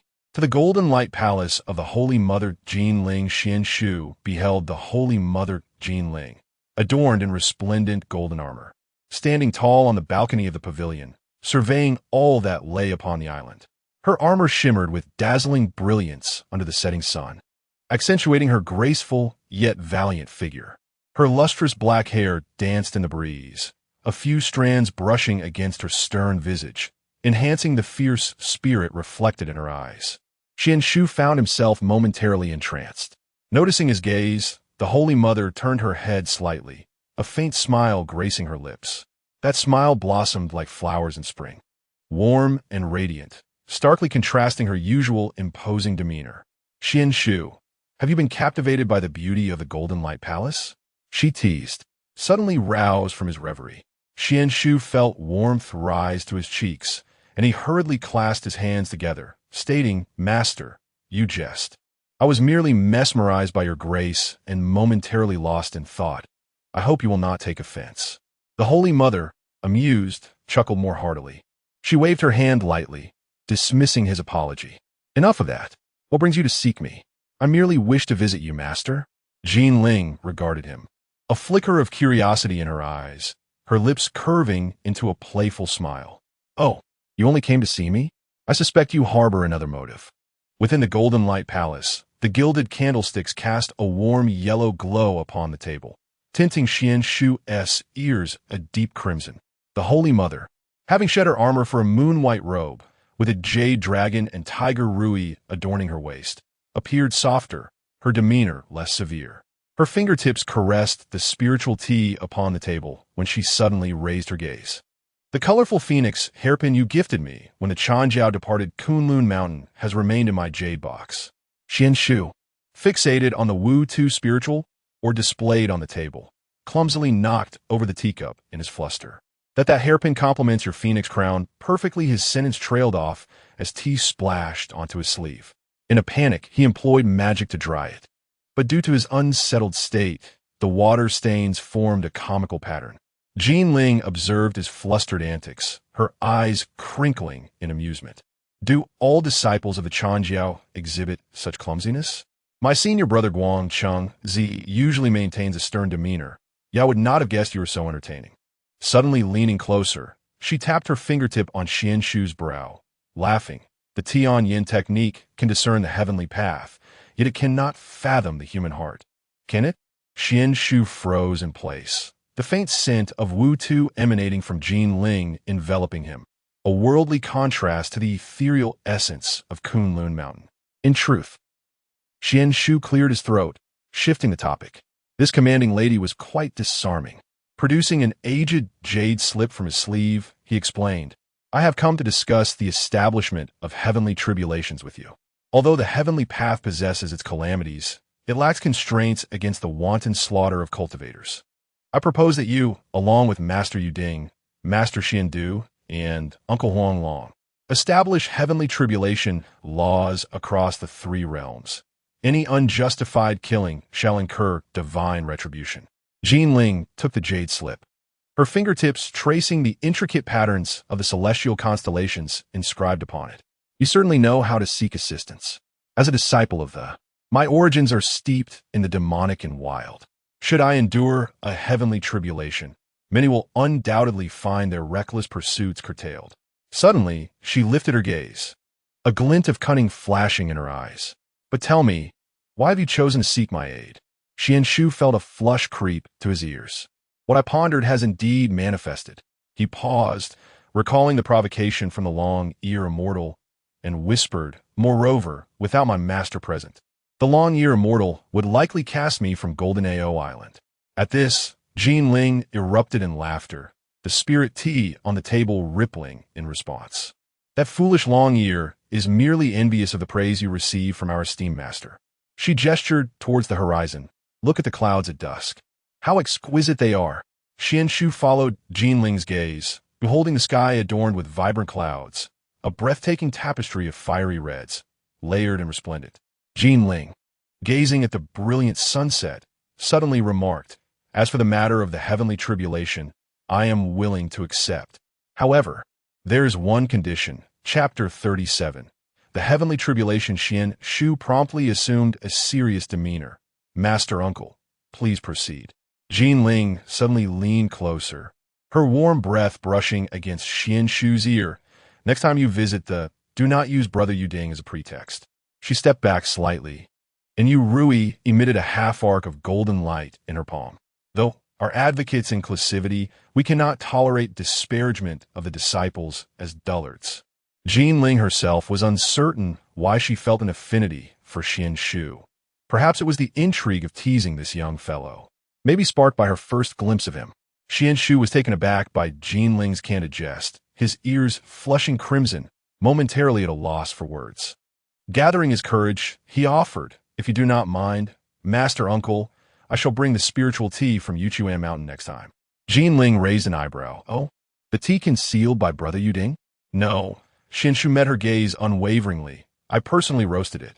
Jin Ling's eyelashes fluttered gently as she turned her face away, her fingertips unconsciously caressing the dragon and tiger Yu Rui concealed in her sleeve. I am curious to see if the tea brewed by a disciple carries the bitter essence of the jade purity. She turned towards the terrace, the moonlight cascading over her Taoist robe. The night had deepened. Regarding the matter of the heavenly tribulation, I shall journey to Bio Palace tomorrow to confer with your master. Master Uncle, Xuan Shu interjected suddenly. If the heavenly tribulation is established, the merit's golden light will permeate the clouds over Jin Ao Island. The clouds then will be even more splendid than today. Jin Ling glanced back, her eyes reflecting the starry expanse. Foolish boy, merit is not merely for the sake of clouds. She chuckled lightly. However, if you wish to behold the clouds of Jin Ao Island, I can escort you to the stargazing platform, where the radiance surpasses the rainbows of Kunlun Mountain. Xuan Shu nodded, recalling the Dao ancestors' assertion that the grand design of the heavenly way is immutable. Yet at this moment, the warmth in his palm felt more tangible than the heavenly path itself. He stood at a distance, observing the golden light palace, the sea breeze sweeping past, carrying the briny scent of the East Sea, yet could not disperse the fragrant essence of spiritual tea that lingered in Xuan Shu's heart. He suddenly realized that some opportunities, beyond the calculations of the heavenly way, had quietly intertwined their fates on that evening, alongside the colorful phoenix hairpin. Xuan Shu touched his heated ear tips, hesitating for a moment outside the guest room in the island side hall, before ultimately pushing open the wooden door. Jade Ding Zhenren leaned back in a bamboo chair, idly toying with a wine gourd. Upon noticing Xuan Shu's entrance, he straightened, a glimmer of mischief flashing in his eyes. So, have you concluded your serious discussion with the Holy Mother Jin Ling? He shook the wine gourd, the aroma of wine mingling with the sea breeze. I have heard you lingered in the Golden Light Palace for 3 hours, even sending Brother Huang Long to observe the tides. Xuan Shu coughed, feeling a surge of warmth in his ears. Master, please refrain from jesting. Do not emulate Master Tai Yi's drinking habits. It can easily lead to distractions. The serious matters have been satisfactorily addressed. Master Uncle Jin Ling has agreed to assist us in establishing the heavenly tribulation. Yu Ding suddenly leaned closer, scrutinizing him from head to toe. Oh, are you aware that most disciples are of a fierce nature, and should the heavenly tribulation be established, many may find their opportunities for killing and tribulation severed? He lowered his voice conspiratorially. However, since the Holy Mother Jin Ling has consented, your standing is even greater than mine as her master. Xuan Shu hastily shifted the conversation. Master, tomorrow we shall also pay our respects to Master Tong Tian. Do you think he will agree? Yuding raised his head and took a sip of wine, the liquid dripping from his beard. Your master, uncle, he said, speaks of teaching without discrimination, yet knows better than anyone in his heart. However, the heavenly tribulation is not a punishment, but a regulation for all beings. The following morning, on the bluestone slabs of Bo Palace, Xuan Shu gazed upon the towering archway. The sword patterns of a jade sword glimmering coldly on the glazed tiles. Yuding and Huanglong had long awaited his arrival, while the Golden Spirit Mother donned a golden Taoist robe, with a jade rui adorned with dragons and tigers at her waist. Greetings, Master Tong Tian. Greetings, Master Uncle Tong Tian. The three of them bowed respectfully. Master Tong Tian leaned against a jade cushion, the Qingping sword spinning like a finger-sized whirling dervish at his fingertips. Suddenly, he chuckled, Little Xuan Shu, how bold you are to establish the heavenly tribulation in my Jiao territory. His gaze swept over Jinling. And you, Jinling, are you also indulging in folly? Jinling stepped forward. Master, the heavenly tribulation is not a prohibition on killing. It is a prohibition on indiscriminate slaughter. Many disciples of Jiao hail from monstrous origins. Yet they fail to understand that cutting must have moderation. If we allow slaughter to accumulate karma, it will ultimately result in the Heavenly Dao's backlash, violating your original intent of teaching without discrimination. Tong Tian raised an eyebrow, and the Qingping sword abruptly slashed out, its sword energy coalescing into a phantom sea of blood within the hall. Look at the tumultuous karma of the blood sea. If the disciples of Jiao are timid even before the tribulation, how then can they seize opportunities? Xuan Shu suddenly spoke. Master Uncle, the heavenly tribulation is like a furnace. It must refine impurities to forge treasures. In the past, you taught us to plant green lotuses on solid rock. The heavenly tribulation is akin to the dew upon that rock. Killing those who must be killed and protecting those who must be safeguarded is the true path. Tong Tian suddenly burst into laughter, and the Qingping sword transformed into a stream of light, returning to its sheath.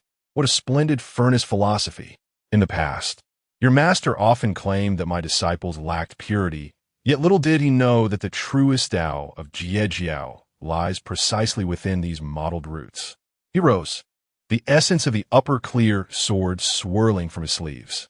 Very well, the heavenly tribulation may be established, but those who kill to prove the Tao shall inevitably bear the backlash of karma. Those who protect the Tao and slay the malevolent shall receive merit in abundance. Thank you, Master Uncle. Thank you, Master Uncle. At noon, a Taoist clad in a Tai Chi robe, surrounded by the aura of the supreme clarity, arrived at Golden Ao Island. Sent by Laozi himself, Xuan Shu. After Xuan Shu paid his respects to Master Tong Tian, everyone intended to immediately announce to the Heavenly Dao, but was halted by Xuan Shu, who insisted that noon was not an appropriate time to act and that they must wait a while longer. The surrounding crowd was perplexed, except for the Golden Spirit Mother, whose ears turned slightly red, seemingly recalling something. By evening, by the Eastern Sea, Xuan Shu, Yuding, Jinling, and Huanglong stood side by side. Xuan Shu held the supreme, innate spiritual treasure, the flame flag, which burned all in its radiant crimson light.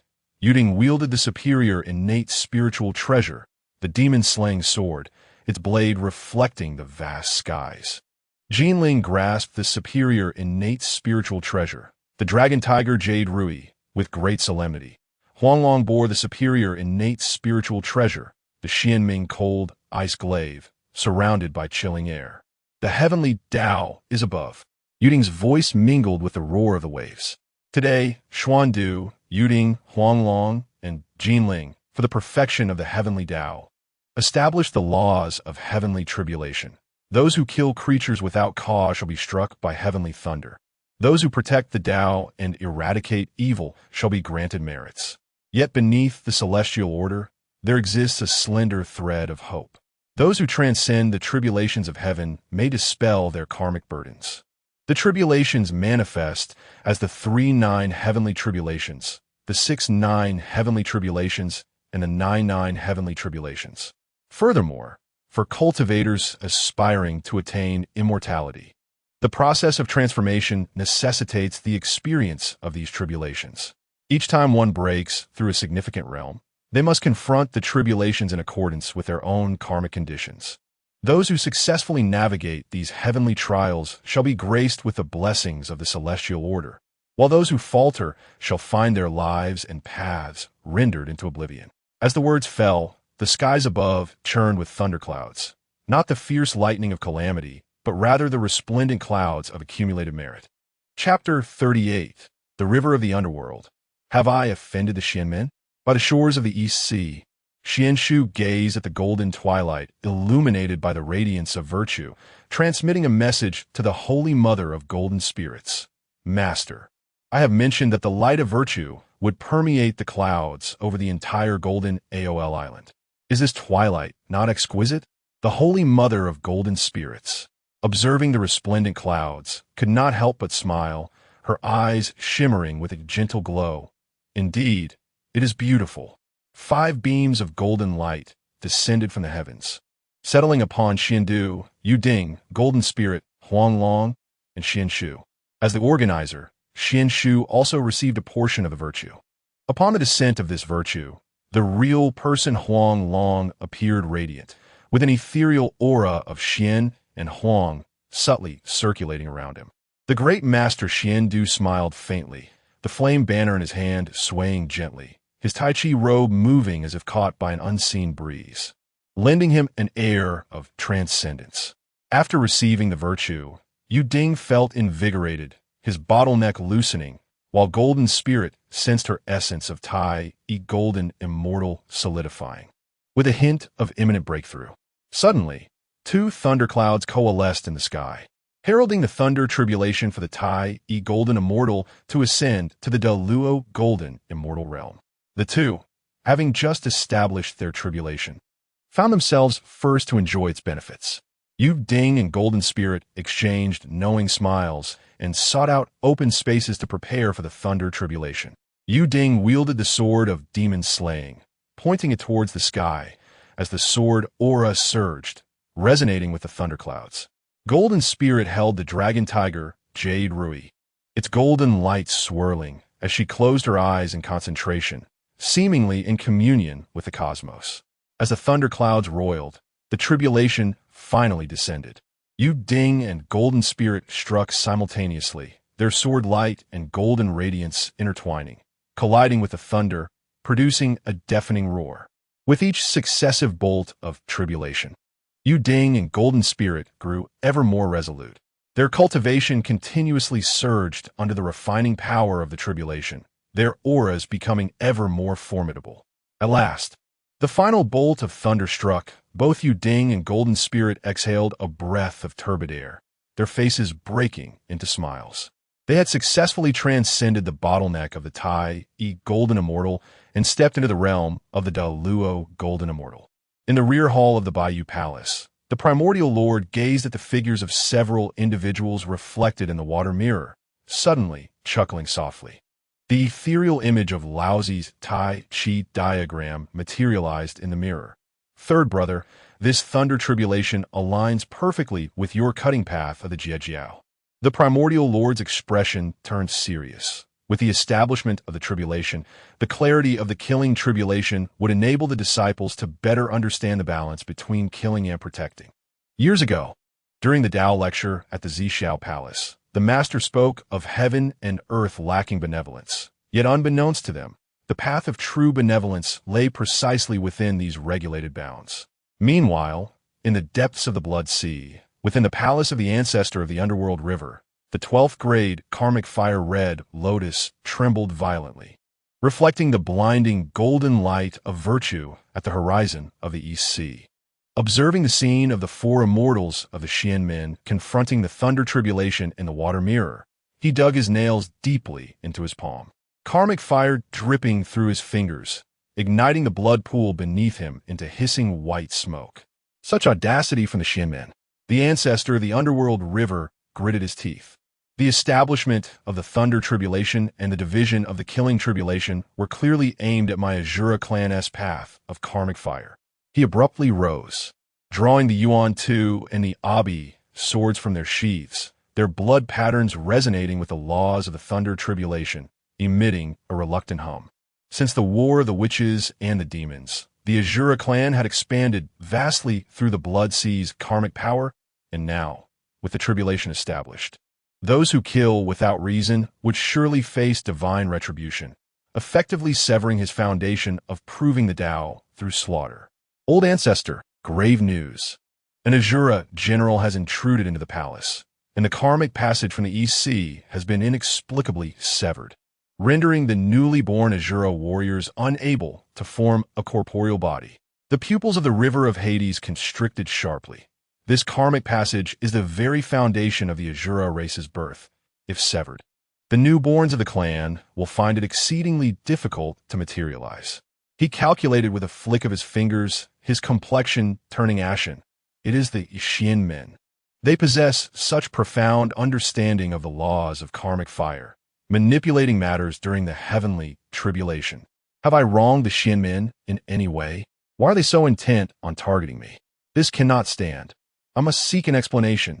Otherwise, how shall the myriad beings of the wilderness regard me? Meanwhile, upon Golden Ao Island, Xuan Shu was engaged in calculations regarding the Tai Su Jin Yuding. The vessel's celestial map bore blood-red patterns representing karma, now faintly illuminated by golden radiance, indicative of the heavenly tribulation's suppression of murderous karmic forces. Little Ding, your granduncle has sent word that there are unusual movements in the Sea of Blood. As Jade Ding Zhenren entered, the presence of a Deluo golden immortal caused the spiritual herbs within the cave to sway gently. The Holy Mother of Golden Spirit has already led the disciples of the GS sect out of Golden Ao Island. Will you accompany them? A sly glimmer flickered in Xuan Shu's eyes. Naturally, Master. Are you aware that the river of Hades is likely cursing you at this very moment? He raised his hand to summon the sea stabilizing pearl, and 36 pearls formed a projection of the Sea of Blood in the air. With the establishment of the heavenly tribulation, the path of karmic fire has been constrained. However, with a saint present, he is here to seek an explanation. Yuding raised an eyebrow. Did you foresee this? The art of heavenly divination revealed ominous signs just days prior. Xuan Shu chuckled lightly, but fear not. I have left a glimmer of hope for the Azura clan. Those who guard the path with karmic fire may still coalesce into form. It remains to be seen if the river of Hades can comprehend this. Above the EC, a confrontation unfolded between the Sea of Blood and the disciples of the GS sect, led by Golden Spirit. The crimson waves crashed against the formation of the GS sect disciples, but disintegrated into nothingness upon contact with the golden radiance. It is evident that the river of Hades dares not engage in earnest confrontation. He merely seeks an explanation. Golden Spirit, your GS sect professes inclusivity. Why then do you sever the path of the Azura clan? The voice of the river of Hades resonated from the depths of the Sea of Blood, where blood mist coalesced into a colossal visage. If you do not yield today, I shall transform this East Sea into a second Sea of Blood.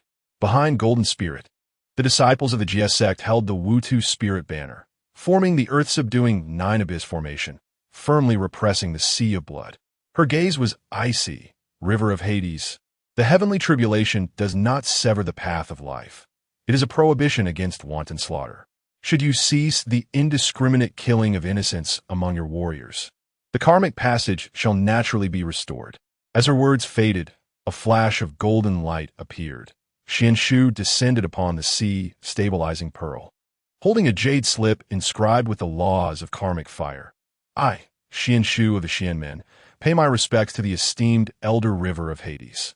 Elder, the heavenly tribulation still possesses the method of guardian karmic fire. He pointed his fingertip at the jade slip, and a pure blood flame suddenly separated from the karmic force in the depths of the Sea of Blood, using slaughter to halt the slaughterers. This pure karmic fire can be utilized to form a corporeal body. What do you think? The blood avatar of the river of Hades materialized, accepting the jade slip before him. After a moment of silence, he suddenly burst into laughter. What a fine teaching. Are you compelling my Azura clan to transform into guardians? Xuan Shu shrugged. Heaven's way leaves a glimmer of hope. It all depends on your choice, esteemed elder. Ultimately, The river of Hades took a deep breath. His gaze resolute. Very well. The river of Hades shall grant this favor to the Xianmen today. From this moment forth, I of the Azura clan shall dedicate myself as a guardian of the path, harnessing the pure flames of righteousness to manifest my form.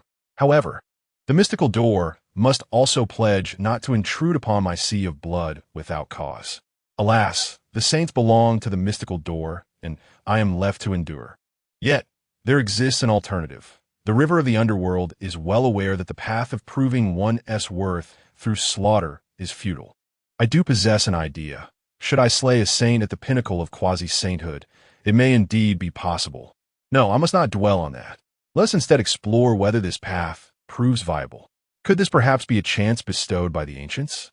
Does the Heavenly Dao recognize the difficulty of my enlightenment and offer me another avenue? The Holy Mother of Golden Spirit exchanged a smile with Xuan Shu, each perceiving satisfaction in the other's eyes. This is splendid indeed. The Holy Mother of Golden Spirit gently stated, Elder Ming, may our two teachings henceforth remain in harmonious coexistence, united in the pursuit of the great Tao. The venerable ancestor of Ming, he nodded, the sea of blood gradually calming. He turned to depart, but paused, as if recollecting something, and halted his steps. Young friend Xuan Shu, you have gifted my Azura clan a glimmer of hope today, and Ming, he shall remember it. Should you require anything in the future, do not hesitate to speak. Xuan Shu clasped his hands and smiled, replying, Elder, you are too kind. As fellow practitioners of the great Tao, we ought to assist one another. Chapter 39. Treasure hunting in Wui Mountains. A century has elapsed since the last encounter with the River of Souls in the East China Sea. And now Xuan Shu has departed from Golden Ao Island, embarking on a solitary journey into the primordial wilderness. However, his quest is not aimless. He seeks with unwavering clarity the Wui Mountains. Utilizing the ethereal art of cloud riding, Xuan Shu reclines upon the billowing clouds, holding a fragment of a spiritual treasure, deciphering the remnants of its arcane laws, while gazing leisurely at the continent below, his thoughts wandering freely. The falling treasure coin, a rare and masterless innate spiritual artifact, is one of the few he is aware of. During the time of the investiture of the gods, both Xiao Sheng and Qiao Bao were merely celestial beings. Yet they have yet to fully manifest. Moreover, this is a matter of their salvation. Have my esteemed ancestors, Laozi and Tong Tian, yet to find their steeds? Should I lend them a hand in this search? No, it seems the Qilin, which is part of the four divine beasts, is not present in Kunlun. How then shall I locate it? The half-volume of the Yuanshi Wuliang Du Ren Jing bestowed by my ancestor has been perfected. Can the underworld lend its assistance in this matter? On this day, he finally arrives at the Wui Mountains. From afar, the mountains undulate like a majestic dragon coiling across the earth. The peaks soar into the clouds, shrouded in mist, as if draped in a gossamer veil, creating a dreamlike illusion. As Xuan Shu steps into the Wui Mountains, he is immediately enveloped by a rich and unique spiritual aura. The essence here differs from other places, imbued with a warm and gentle ambience, as if nurturing all life. A faint fragrance lingers in the air, emanating from the flowers, grasses, and trees of the mountains, instilling a sense of serenity. As he walks, he calculates with his fingers, pondering the whereabouts of his treasure. He journeys to a cave nestled within the mountainside, where darkness looms, illuminated only by a few meager rays of light filtering through the entrance. Utilizing the dim light, he surveys his surroundings to find the cave walls inscribed with ancient runes, emitting a soft, phosphorescent glow. A stirring within him suggests that these runes conceal some profound secret, possibly linked to the treasure he seeks. Thus, he approaches the wall, scrutinizing it closely. Suddenly, one particular rune captures his attention, radiating a golden light, distinctly different from the others. As Xuan Shu reaches out to touch the rune, a warmth envelopes him, resonating with his very being. At that moment, the cave walls tremble, and a beam of golden light bursts forth from the rune, soaring towards the heavens. Xuan Shu is momentarily blinded, as the entire cave is illuminated by the golden radiance.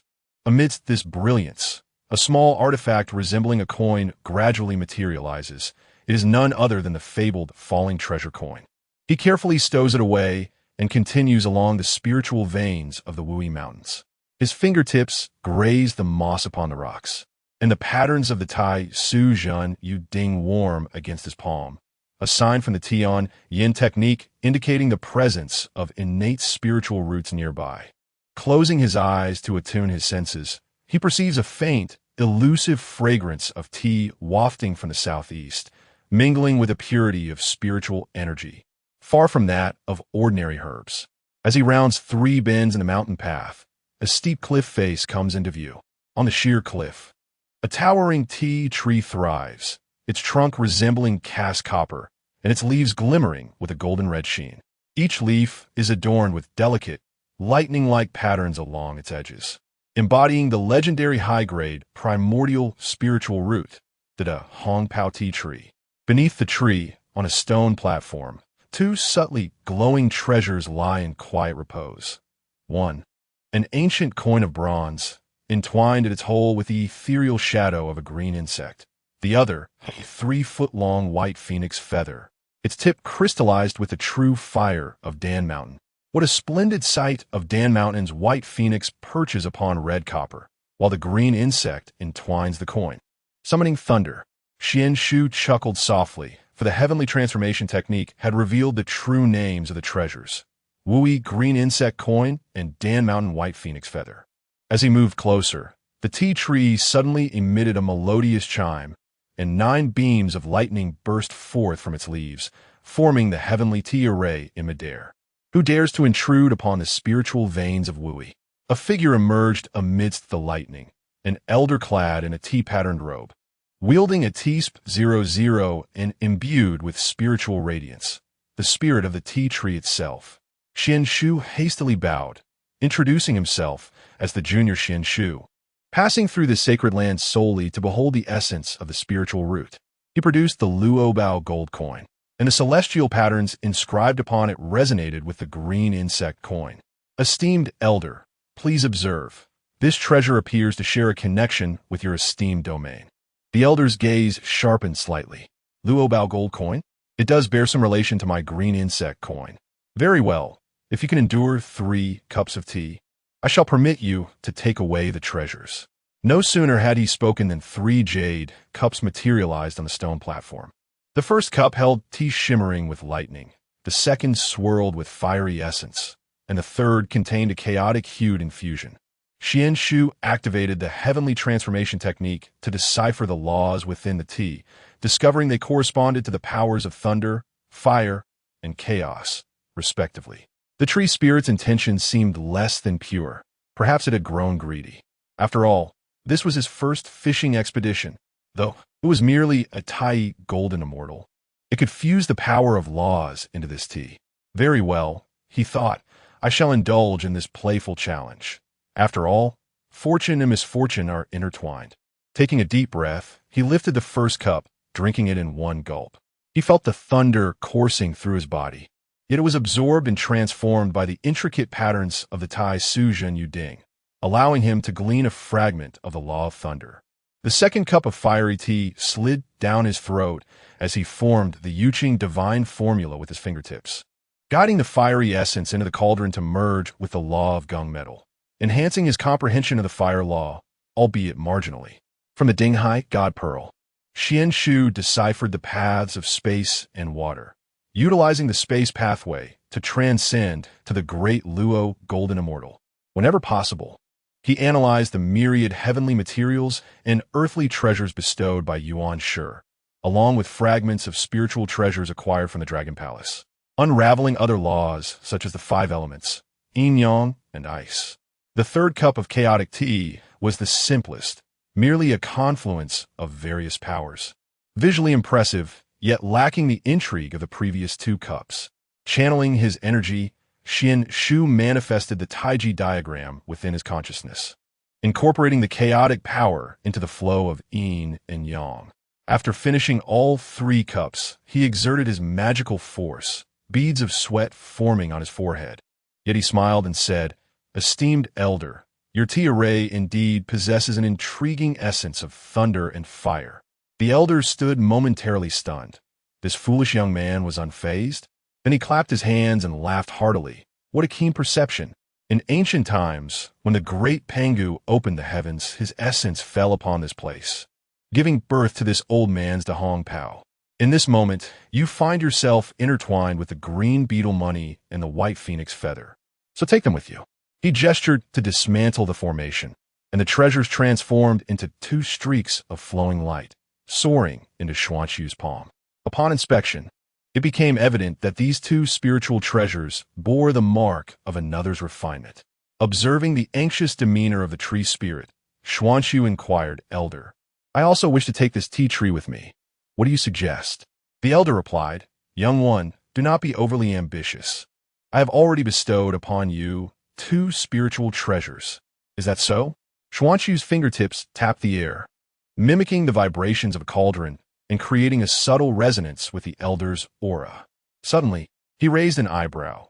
This so-called pressure of the Tai, golden immortal, contained distinct fluctuations of spiritual roots, revealing that it was forcibly enhanced by the essence of the tea tree. Though your tea formation is indeed exquisite, it cannot deceive me. The aura is excessively chaotic, and how could a single tea tree comprehend the path of thunder and fire? It seems your true form has also encountered some remarkable fortuity. Chapter 40. Unveiling the illusion in the celestial realm of the upper palace, the Emperor of Heaven, Xuan Shu, suddenly spoke. 36 divine sea pearls materialized behind him, manifesting a watery veil. The crimson bronze markings at your fingertips are not merely manifestations of a spiritual root. Your ruse has been revealed, Elder. Why masquerade under the guise of the tea tree's spiritual essence?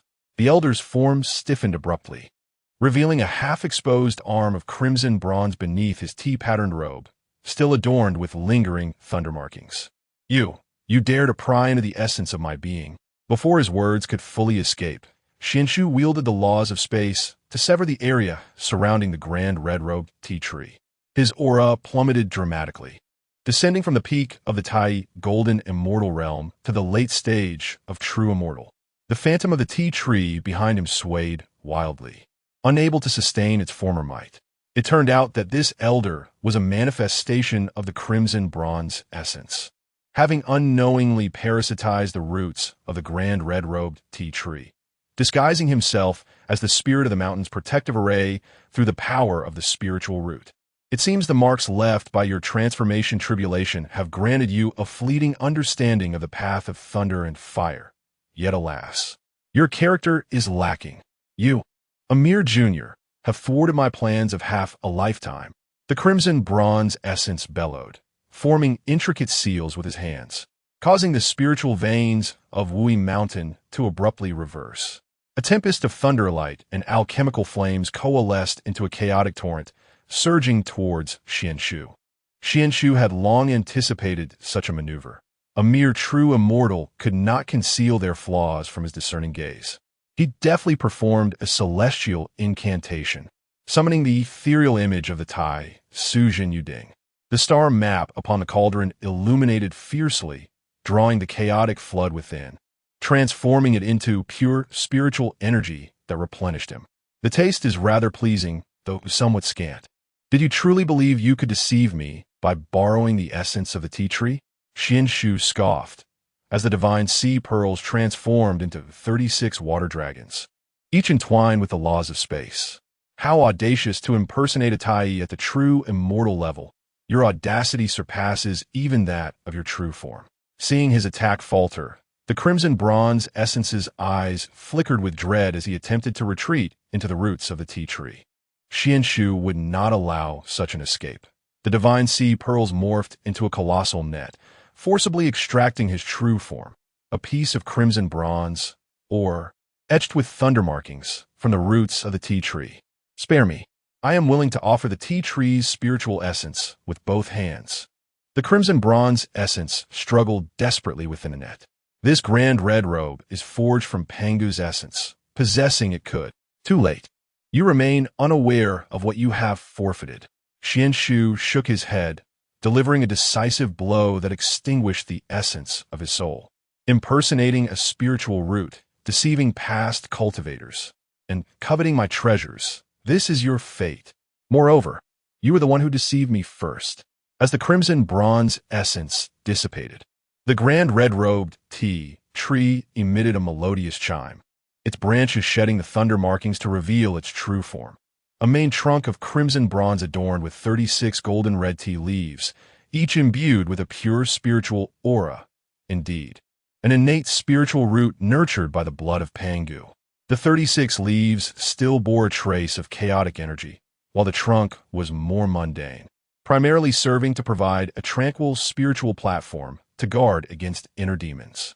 No wonder the third cup of that crimson tea bore a hint of chaos. Yet, this was not truly Panga's blood. At best, it was merely ordinary blood. This spiritual root cannot be taken away. However, this Wui mountain is rather splendid. Perhaps I should seize it for myself. In the tranquil town of Taisu, the majestic landscape of the Dinging Mountains was about to undergo a transformation. With a resonant declaration from Xuan Shu, the very foundations of Wui Mountain began to tremble as the mountain range was swiftly reshaped. The once dispersed spiritual veins converged beneath the Da Hong Pao tea tree, bestowing it with an abundance of spiritual energy. He then retrieved fragments of a spiritual treasure obtained from the Dragon Palace of the EC, meticulously arranging the 5 Qi Chaoyuan formation along the mountain range to incite the circulation of the 5 elemental energies. Within mere hours, Wui Mountain was revitalized. The main peak morphed into a 3-tiered pavilion, with the lower level serving as a refining chamber, the middle as a hall of discourse, and the summit as an observatory for stargazing. The subsidiary peaks blossomed into 12 spiritual summits, each adorned with the spiritual herbs brought by Xuan Shu from Kunlun. Henceforth, this place would be known as the Taisu Cave Heaven. Standing atop the principal peak, Xuan Shu gazed at the ethereal landscape enveloped in mist, his heart swelling with satisfaction.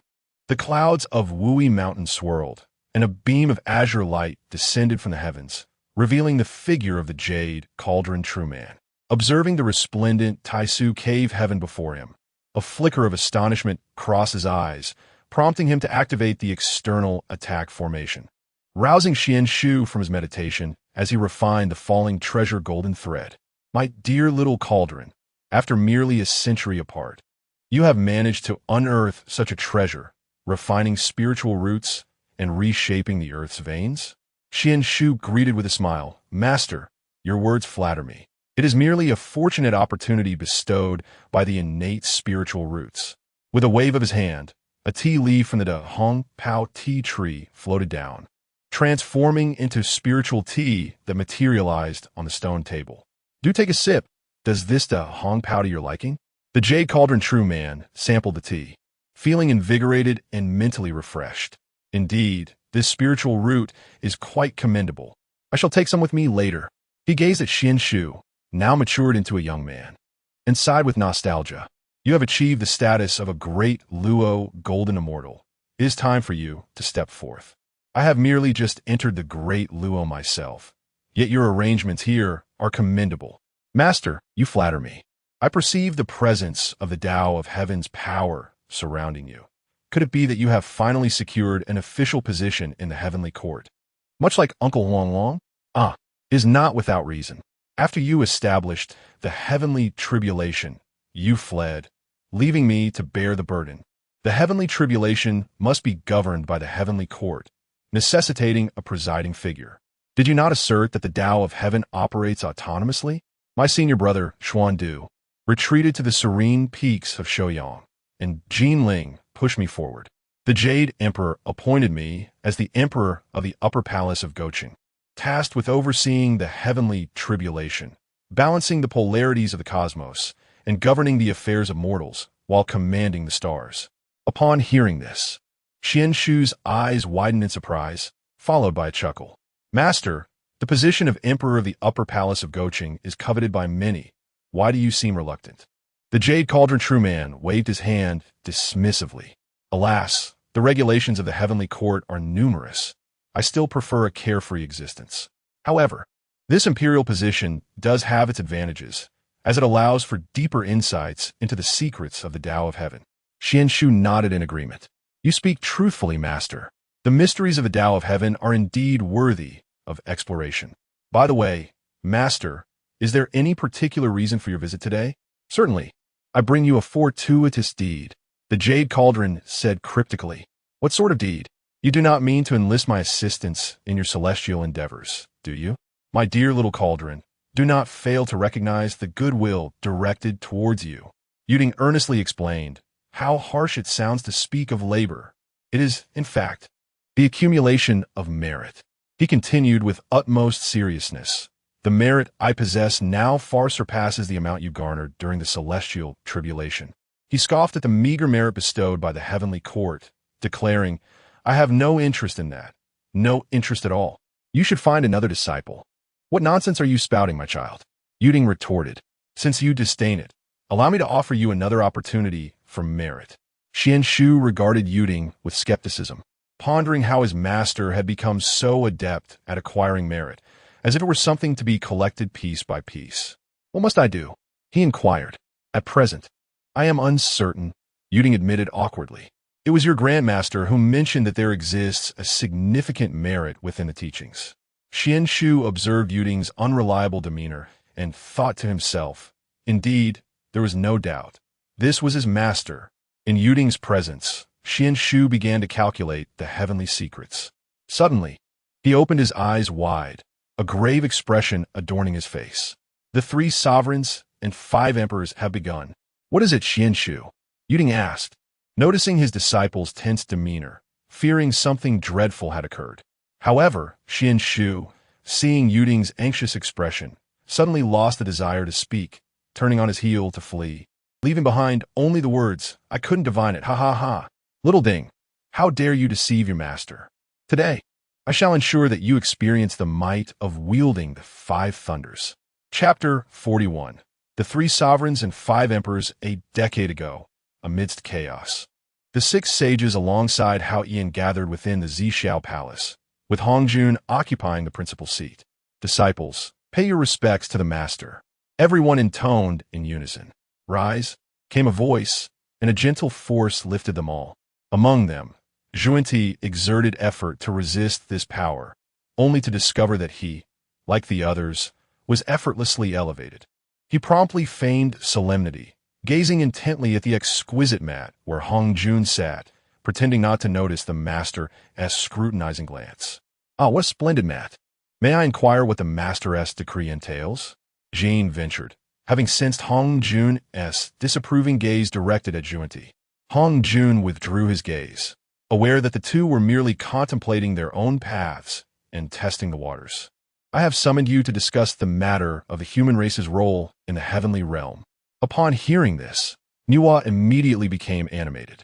The assembled sages, cognizant that the human race was to take center stage, recognized that Nuwa, as the mother of humanity, possessed deeper insights regarding the implications for her kin. It was clear that the human race was to be supported.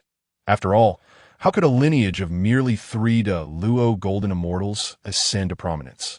Was it merely due to their numbers? This was the primordial chaos, where even a golden immortal could obliterate thousands. The ascendance of humanity as the focal point was ordained by the Heavenly Dao, yet it required the guidance of the 3 sovereigns and 5 emperors to facilitate their development.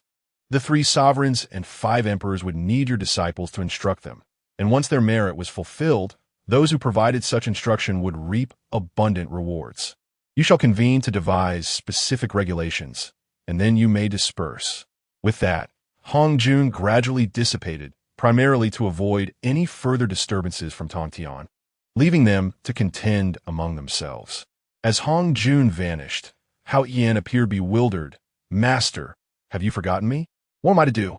Silence enveloped the Zixiao Palace as the assembly deliberated the implications of this matter, which entailed not only merit, but also the fate of humanity. Failure to guide them properly could invite dire repercussions.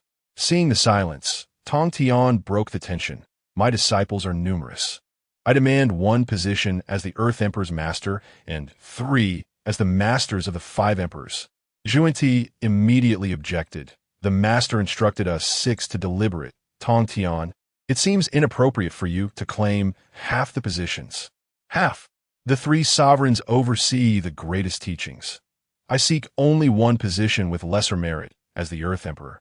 and the 5 emperors hold even less. How can this be construed as half? Tong Tian retorted. Junie's face flushed with anger. There are 8 positions in total. You wish to claim 4. Is that not half? Jane interjected. Tong Tian, your argument is somewhat specious. Moreover, should you seize so many positions? What becomes of my senior brother and Yuanshi? What of Sister Nuwa? Jane, aware of the underlying tensions within the 3 pure ones, sought to exploit the rift, never forgetting to sow discord among the trio. My brother perished in the battle between the witches and the demons, leaving only a fragment of his soul. I do not seek to be the master of the 3 sovereigns and 5 emperors, but I insist that my brother must become the foremost of the 3 sovereigns. As soon as Nuwa finished speaking, she was met with widespread opposition. After all, to appoint a demon as the leader of the human race was no jest. Ultimately, with a decisive strike, I proclaimed that after Fushi's reincarnation, he would solely represent humanity, no longer the demon sovereign. Excellent. Nuwa responded with enthusiasm. The demon race had declined, and she was eager to extricate Fushi from their mire. As for what the Master of Guidance had just said, it was indeed quite pertinent. Upon hearing this, the Master of Guidance was elated. The 3 pure ones were no different, and they too would eventually clash over interests. I shifted the conversation. I, as the Master of Humanity, have only one disciple, Xuan Shu, who requires but a single Heavenly Emperor as a mentor. Yuanshi continued. Our Chan teaching requires merely 1 human Emperor's master and 2 of the 5 Emperor's masters. The Master of Guidance and Zhuan Ti were left bewildered. Wait, you 2 didn't include us in this plan? Exchanging glances, they saw mutual frustration and indignation reflected in each other's eyes. They had never anticipated that the 3 pure ones could be so selfish, utterly disregarding the interests of the Western 2 saints. Brothers, your actions may not be entirely appropriate. Zhuan Ti suppressed his rising anger, striving to keep his tone as calm as possible. Yet, Laozi and Yuanshi seemed oblivious to Zhuan Ti's words, engrossed in their own discussion about the forthcoming plans.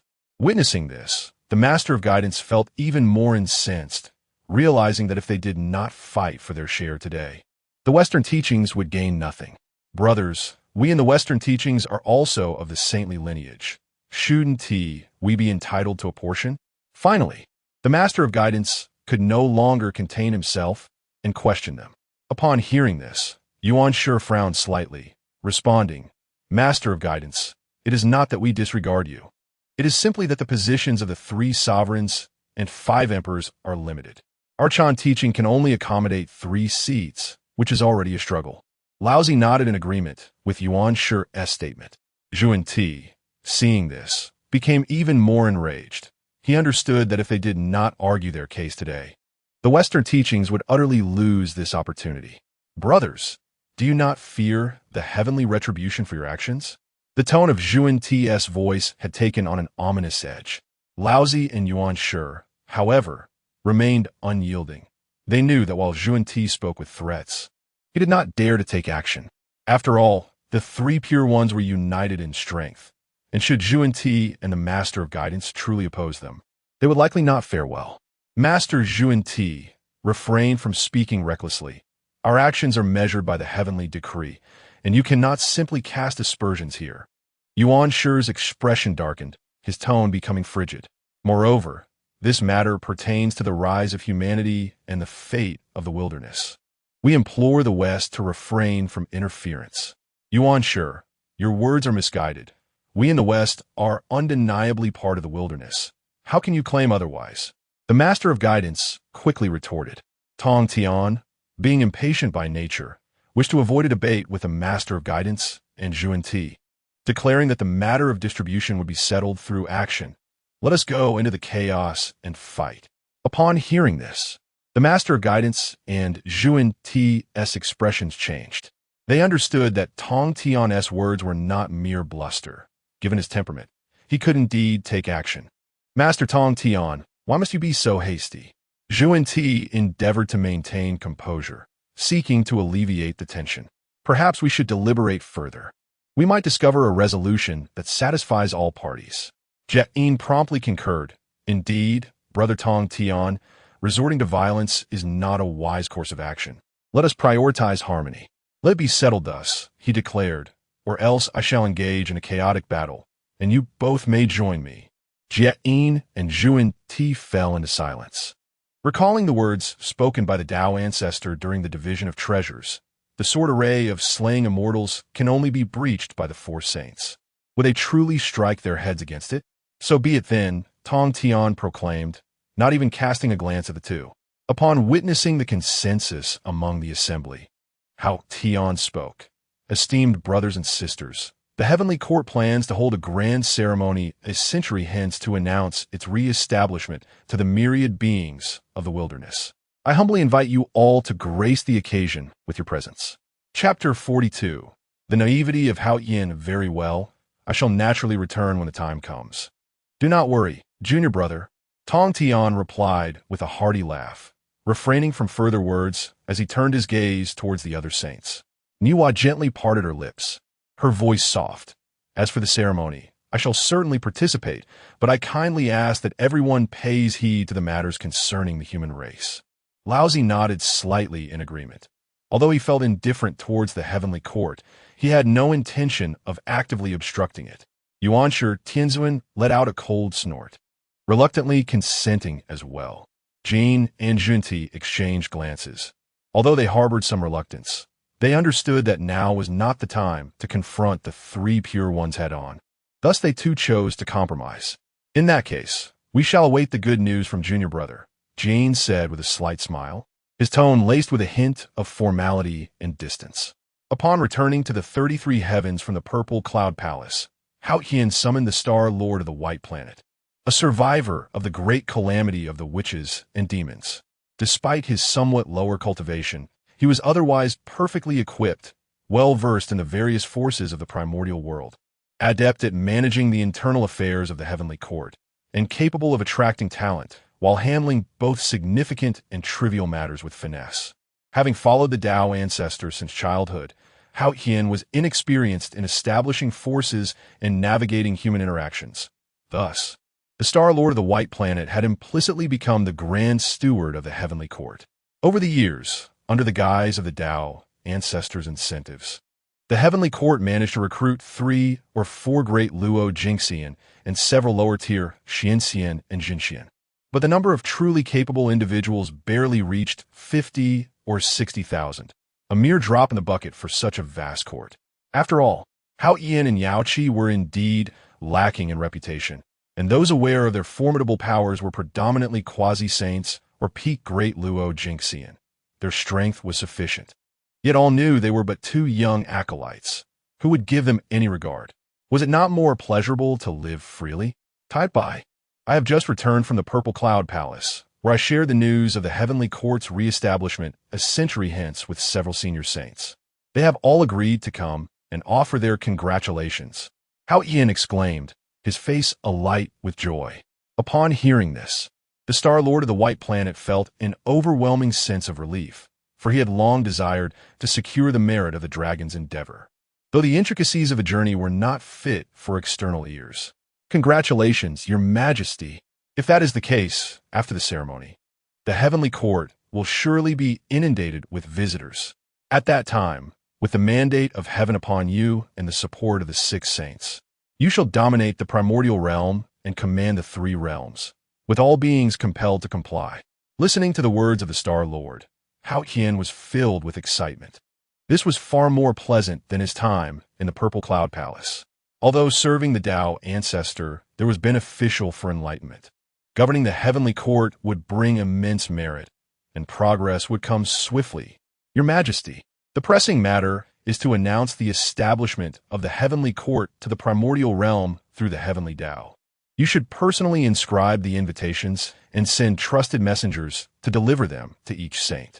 As for the other powerful beings, we can create standardized invitations and dispatch heavenly soldiers to deliver them. Is it really necessary to write invitations? I have already spoken with several senior brothers. Hao Yin queried, puzzled.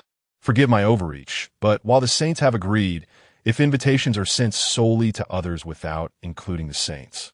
The Star Lord of the White Planet said cautiously, if I do not compose the invitation, Is it not sufficient to send the same one to all? After all, I am the supreme being of the three realms, appointed by the Dao ancestor. Your Majesty, such a course of action is ill-advised. Should the sages harbor discontent and choose not to attend, how shall we proceed in the future? Tai Bai hastily intervened, recognizing the peril of such a notion. This current Jade Emperor is indeed difficult to manage. Surely, we cannot conclude matters before they have even begun. After a moment of contemplation, the heavenly sovereign grasped the wisdom in his minister's words. Indeed, you speak the truth.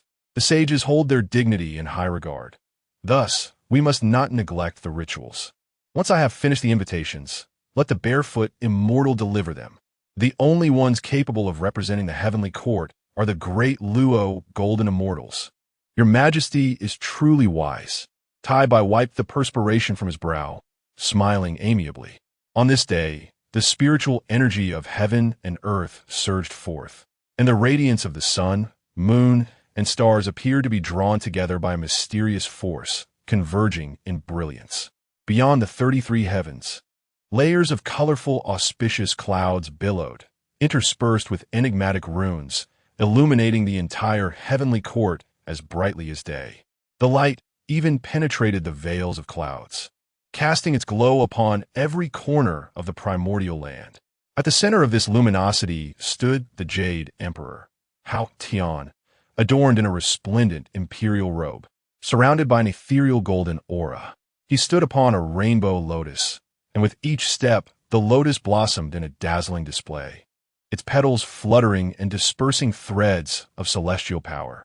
Behind him, a colossal Dharma manifestation gradually took shape, bearing his likeness yet exuding boundless majesty and sanctity.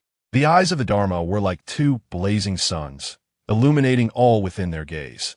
Encircled by 9 golden dragons, each roar sent tremors through the souls of all beings. The Heavenly Dao proclaimed, the Dao ancestor, sensing the turmoil and suffering of the primordial world, has commanded me to re-establish the heavenly court to maintain order and safeguard the peace of all beings. From this day forth, the heavenly court shall resume its dominion over all matters of the primordial realm. Those who adhere to the heavenly laws and align with the Tao shall receive the protection of the heavenly court. However, those who transgress the Tao and act recklessly shall face severe retribution. Since the calamity of the witch and demon, humanity has flourished and spread across the continent, largely unaware of the existence of the heavenly court. Now, with Hao Tian's proclamation, even ordinary mortals come to realize the presence of immortals and deities. Meanwhile, ordinary loose cultivators are exhilarated. The heavenly court, sanctioned by the Dao ancestor, represents a true powerhouse. Should they gain admission, they might even attain the status of golden immortal in the future. This is not merely a lofty aspiration, particularly given the hardships faced by loose cultivators since the emergence of the heavenly tribulations. In an instant, the entire primordial continent erupted with fervor, as countless beings engaged in discussions regarding the re-establishment of the heavenly court. Meanwhile, within the heavenly court, light radiated abundantly, and many heavenly soldiers and generals ventured forth to deliver invitations. At the foot of the Shuyang mountain, the Golden Horn Boy reported, "Master, the heavenly court has sent emissaries to deliver invitations, inviting you to attend the ceremony in 100 years. Very well, I understand. Please leave the invitation and allow them to depart. Silver Horn, temper the flames. I am currently refining alchemical potions and have little time for further discourse, as this is merely a matter agreed upon in the Zixiao Palace, albeit it may delay my alchemical endeavors." In the Kunlun Mountains, the White Crane Boy led the barefoot immortal, who had just descended from Shuyang Mountain with a message, to the entrance of the Yuqing Palace, while he himself went in to report, "My lord, there is an envoy outside, sent by the heavenly court, bearing an invitation for you to attend a ceremony in the celestial realm a century hence. Let him enter." The barefoot immortal, guided by the White Crane Boy, entered the palace and beheld the Yuqing sage. At first glance, he appeared to be an ordinary man, yet upon closer inspection, he exuded an air of solemnity and authority that seemed to command the very essence of the primordial chaos. Greetings to the Yuqing sage. May your life be boundless. The barefoot immortal bowed deeply. On behalf of the Jade Emperor, I have come to extend an invitation for you to attend the banquet. He lowered his head in reverence. Ah, did Hao Yin not mention this matter previously in the Zixiao Palace? The Primordial One inquired, somewhat perplexed. Before departing, His Majesty remarked that all great powers of the primordial chaos have received invitations. My esteemed senior brother cannot take this lightly. This invitation is personally inscribed by the Jade Emperor. Please take a look. The barefoot immortal raised the invitation high. Very well. Inform Hao Yin that I shall attend the banquet. Upon hearing this, the Primordial One felt a measure of satisfaction towards Hao Yin. Initially, he held some reservations about Hao Yin's youthful status, yet this gesture demonstrated a degree of propriety. After all, he was also a registered disciple of the Master, and the humble Taoist begrudgingly acknowledged him. I shall prepare a fine gift for you. Moreover, this was also a recommendation from Xuan Shu. It was noteworthy that Yuding and Huanglong had been elevated to the heavenly court by this young man. Given Xuan Shu's character, the heavenly court was likely to be formidable indeed. As the barefoot immortal departed from Kunlun Mountain, a wave of trepidation washed over him. Thankfully, his brother Taibai had given him some advice. Otherwise, had he failed to respond appropriately. Meanwhile, at Bo Palace, Mount Shumi, Wuzhuang Temple, and the Blood Sea, numerous great powers received the invitations from the heavenly court. Chapter 43. The bustling heavenly court. On the day the heavenly court was reinstated, the southern gate of heaven, located beyond the 33 heavens, became the epicenter of the primordial world, suffused with auspicious aura and resonating with celestial melodies. Jade Ding Zhenren, as the supreme emperor of the heavenly court, donned resplendent robes and wore the imperial seal at his waist, standing with an imposing demeanor at the southern gate to welcome guests from all directions. Although his status did not necessitate his presence at the southern gate, the fact that the day's protagonists were his own elders compelled him to attend. Upon receiving a message from Hao Tian, Jade Ding hastened to the heavenly court, intending to bring along Xuan Shu, only to find that the young man had evaded him, claiming he needed to find suitable mounts for several revered ancestors. With a scoff, Jade Ding dismissed the notion, pondering how a saint's steed could possibly be anything less than a rare creature of heaven and earth, and questioning the likelihood of finding a mount that would meet a saint's expectations amidst the vastness of the primordial realm. Beside him stood Erlang Shen, leading a regiment of dragon guardians, all perfectly aligned, showcasing the grandeur of the heavenly court, particularly since there were so few present at this moment. Initially, streaks of light appeared on the horizon, heralding the arrival of scattered cultivators from various regions of the primordial world. They arrived either solo, piloting rudimentary magical artifacts, or in small clusters. Among them was an elderly figure, exuding an aura of early celestial immortality, with flowing white hair and clad in a simple robe, who gently descended before the southern gate, leaning on a cane. From his robe, he cautiously extracted a small jade box, containing his most treasured possession, a cluster of purple crystal grapes, a fruit of inferior innate spiritual root. At this sight, the ceremonial officer proclaimed loudly, "Scattered cultivator Li Yichen presents a cluster of purple crystal grapes to celebrate the reinstatement of the heavenly court." Following this, a throng of scattered cultivators advanced, each offering their gifts. Some presented spiritual crystals that could enhance cultivation, others unique stones imbued with the power of distinct laws, and still others scrolls adorned with mysterious runes. The ceremonial officer announced each offering, his voice echoing through the 33 heavens. After a while, several de Luo golden immortal cultivators began to enter, yet they still lacked the qualifications for Jade Ding to formally welcome them, prompting him to engage in conversation with Huanglong. Just as the scattered cultivators concluded their offerings, a dense blood cloud surged from the direction of the Blood Sea. Amidst the roiling crimson, the ancestor of the underworld river emerged, standing upon the 12th grade fiery red lotus and cradling the Yuan Tu and the abyssal twin swords. He radiated a formidable and enigmatic aura, accompanied by a host of powerful Azura warriors. Though his expression was grim, he felt compelled to extend his congratulations. With a wave of his hand, a mid-grade postnatal spiritual treasure, the Blood Fiend's Soul Refining Banner, materialized, a banner capable of capturing the souls of living beings and augmenting the user's power. The ceremonial officer hesitated slightly before proclaiming, "Ancestor of the Underworld River from the Blood Sea presents the mid-grade postnatal spiritual treasure, the Soul Suppression Banner, to celebrate the reinstatement of the Heavenly Court." Suddenly, the Underworld River ancestor turned to the officer, questioning the bizarre alteration of his treasure's name. Just as the officer found himself at a loss for words, Yu Ding finally commenced his duties, bowing respectfully, "Greetings, Uncle Mingy, please come this way." Upon seeing Yu Ding, the Underworld River ancestor realized, isn't this the same Yu Ding who faced the heavenly tribulation?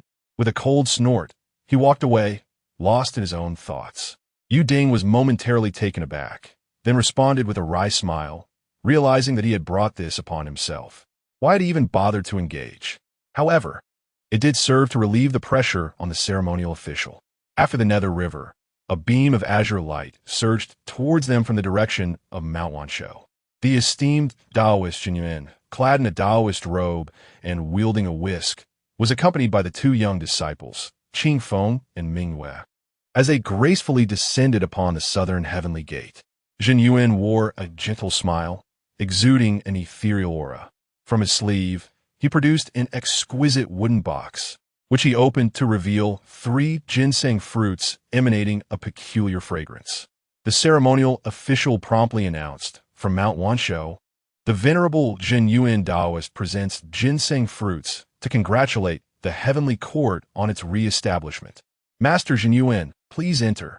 With Jin Yuan's arrival, the western horizon lit up with golden light as the Taoist Juin and the Taoist Junti approached hand in hand.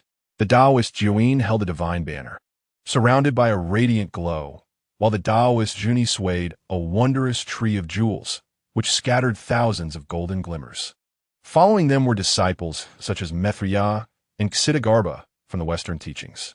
The Taoist Junti's eyes flickered as he contemplated something in silence. The offering from the West was the Western Paradise Scroll, which, when unfurled, could conjure the illusion of the Western blissful world, aiding one in comprehending the Buddhist teachings. The ceremonial official announced, "The Western teachings, led by the Holy One of Guidance and the Holy One of Junti, accompanied by their disciples, present the Western Paradise Scroll to congratulate the heavenly court on its re-establishment."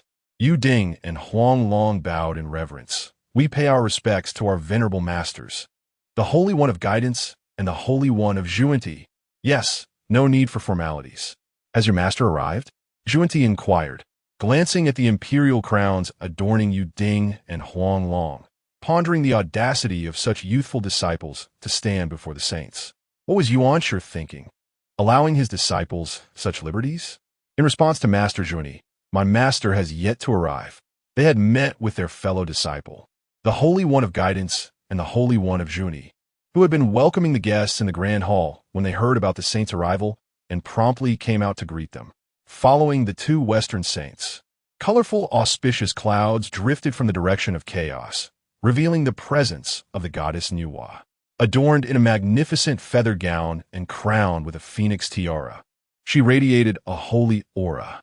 Yu Ding bowed before Master Nuwa, who gently spoke, "The re-establishment of the heavenly court today is a great fortune for the primordial world.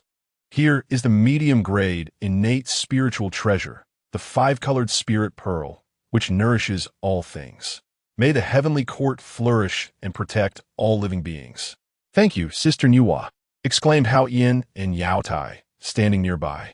The ceremonial official, brimming with excitement, proclaimed, "Goddess Nuwa, bearing the medium-grade, innate spiritual treasure, the 5-colored spirit pearl, extends her congratulations to the heavenly court on its re-establishment."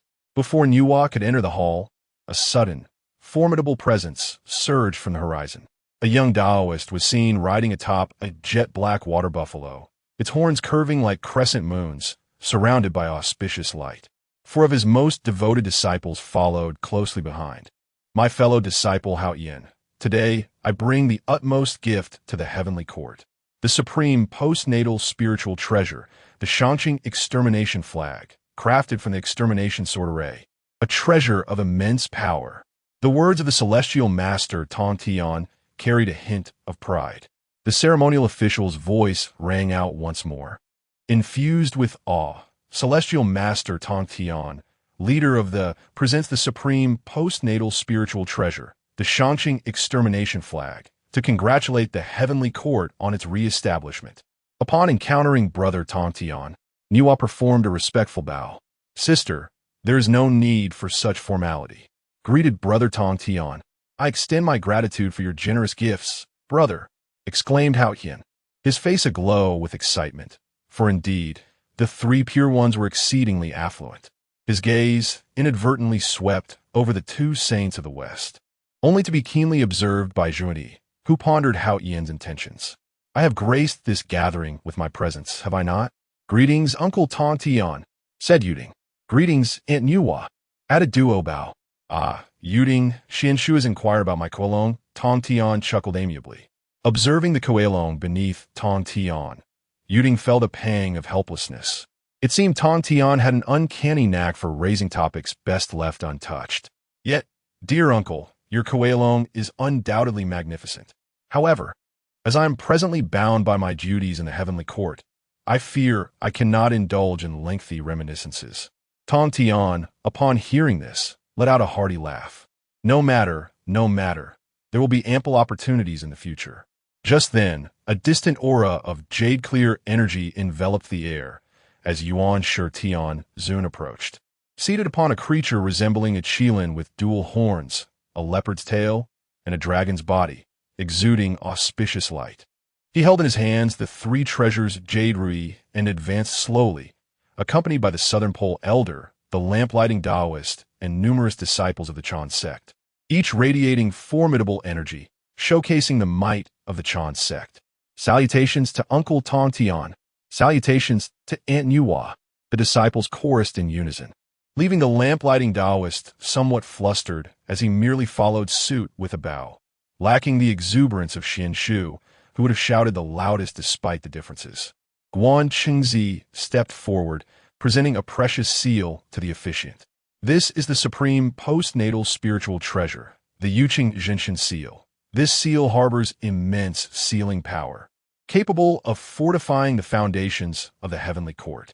May the heavenly court endure eternally and command respect throughout the cosmos. Thank you, Brother Yuanshi. Hao Yin thought to himself, brimming with delight at the acquisition of yet another supreme spiritual treasure.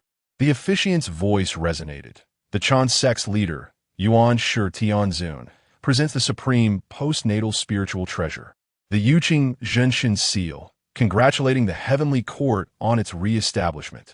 May the heavenly court endure eternally and command respect throughout the cosmos. Brother, what manner of steed is this? Tong Tian remarked, observing the four uniques. It is rather unsightly. He looked up at Yuanshi, questioning. Chapter 44. The manifestation of the Dao ancestor, what do you know? The four incomparable beasts are a rare breed of the Qilin clan, embodying the might of the dragon, the nobility of the phoenix, the valor of the Qilin, and the wisdom of the turtle. They are extraordinary creatures from the primordial chaos, auspicious beasts, and this is precisely what the esteemed Xuan Shu procured for me. As the three saints conversed, Ding Zhenren stealthily approached Yuding. Senior brother, Yuding glanced back at Tai, admonishing him to maintain decorum in the presence of their master. Senior brother, Xuan Shu's nephew inquired whether the four incomparable beasts are divine steeds. The master holds them in high regard, noticing that no one was paying attention in the direction of Yuanshi and the others. Yuding swiftly pulled Tai close and retreated behind a pillar at the southern heaven gate. Senior brother, surely it cannot be so. Are you plotting to silence me? Witnessing Tai Yi's mischievous demeanor, Yuding felt a surge of indignation. With a firm grip, he demanded, Speak, what favor did that rascal Xuan Shu bestow upon you? Senior brother, what are you insinuating? I don't comprehend your words. Tai Yi feigned innocence, attempting to evade the inquiry. Junior brother, do you think I am unaware of you? Your earlier expression has betrayed you. Now, tell me, what did that little scamp offer you? Yuding said through gritted teeth. Hee hee, Xuan Shu gifted me a jade slip inscribed with a portion of the laws of fire. Senior brother, you know I've lingered at the peak of Tai E Golden Immortal for quite some time. I simply could not refuse. Can you truly comprehend the jade slip he offered? If it were that simple, the primordial chaos would be teeming with great Luo Golden Immortals, being deceived and yet expressing gratitude to others. The breakthrough from Tai E Golden Immortal to Great Luo Golden Immortal requires not only the perfection of the 5 Qi, but also profound comprehension of the laws. Achieving an understanding of the laws to a significant extent. Only then can one gather the 3 flowers atop the head and attain the Great Luo. The Great Luo Golden Immortal begins to delve deep into the laws, nurturing the 3 flowers with the power of the laws. Each of the 3 flowers must reach at least the 6th grade before one can attempt to surpass the quasi-saint level. Each flower can blossom to the 12th grade, but that necessitates understanding the laws to 70%. Ha! Then there is no need for senior brother to worry. I have some confidence in myself. Do not be troubled. Senior brother, Xuan Shu should be arriving with the venerable Laozi, and I shall assist you in teaching him a lesson.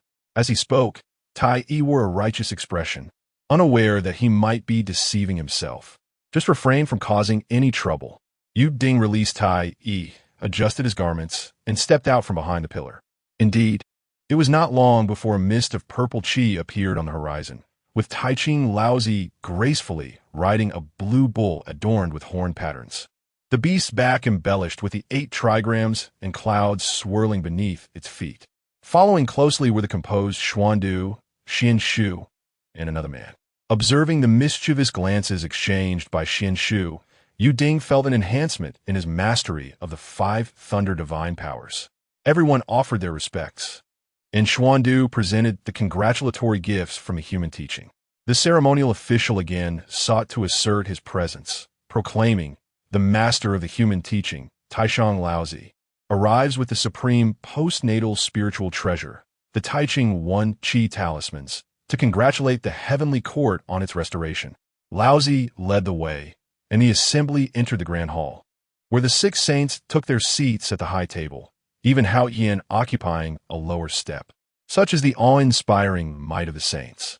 As everyone settled, Hao Yin graciously attended to the saints above.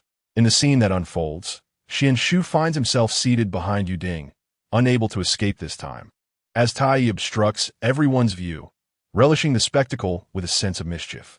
Just as Yu Ding prepares to seize Xuan Shu, the latter, with a beaming smile, produces a small seal of reddish copper from his sleeve, cradling it in both hands.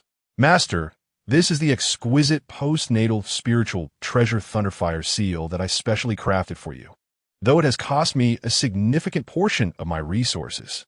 Upon hearing that it is a superior grade postnatal spiritual treasure, Yu Ding instinctively wishes to decline. However, as he observes Xuan Shu adorned from crown to feet in postnatal spiritual treasures, coupled with Xuan Shu's recent actions, he accepts it. You are capable of refining superior grade postnatal spiritual treasures?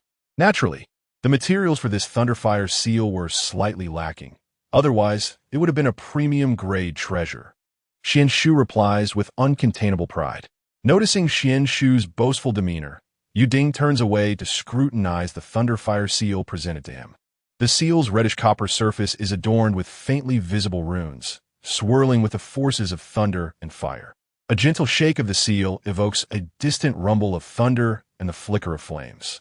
Although Yu Ding is somewhat astonished that Xuan Shu could forge such a treasure, he feels a greater sense of pride, recognizing his disciple's increasing prowess. Dei eptropheth, his eyes gleaming with intrigue. Brother, this Thunderfire seal is no ordinary creation. It seems Xuan Shu has indeed put in considerable effort.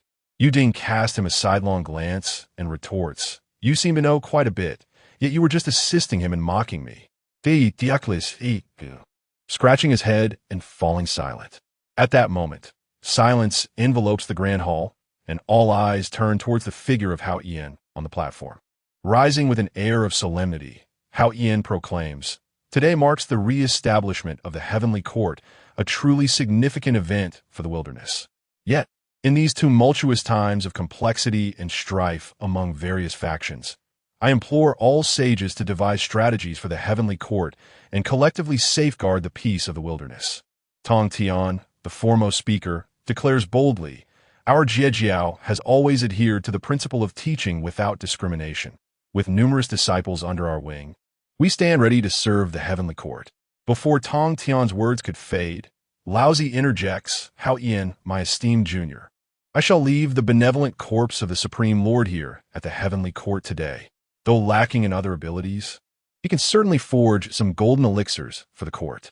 Upon hearing Laozi's words, a wave of astonishment ripples through the assembly. Who is Laozi?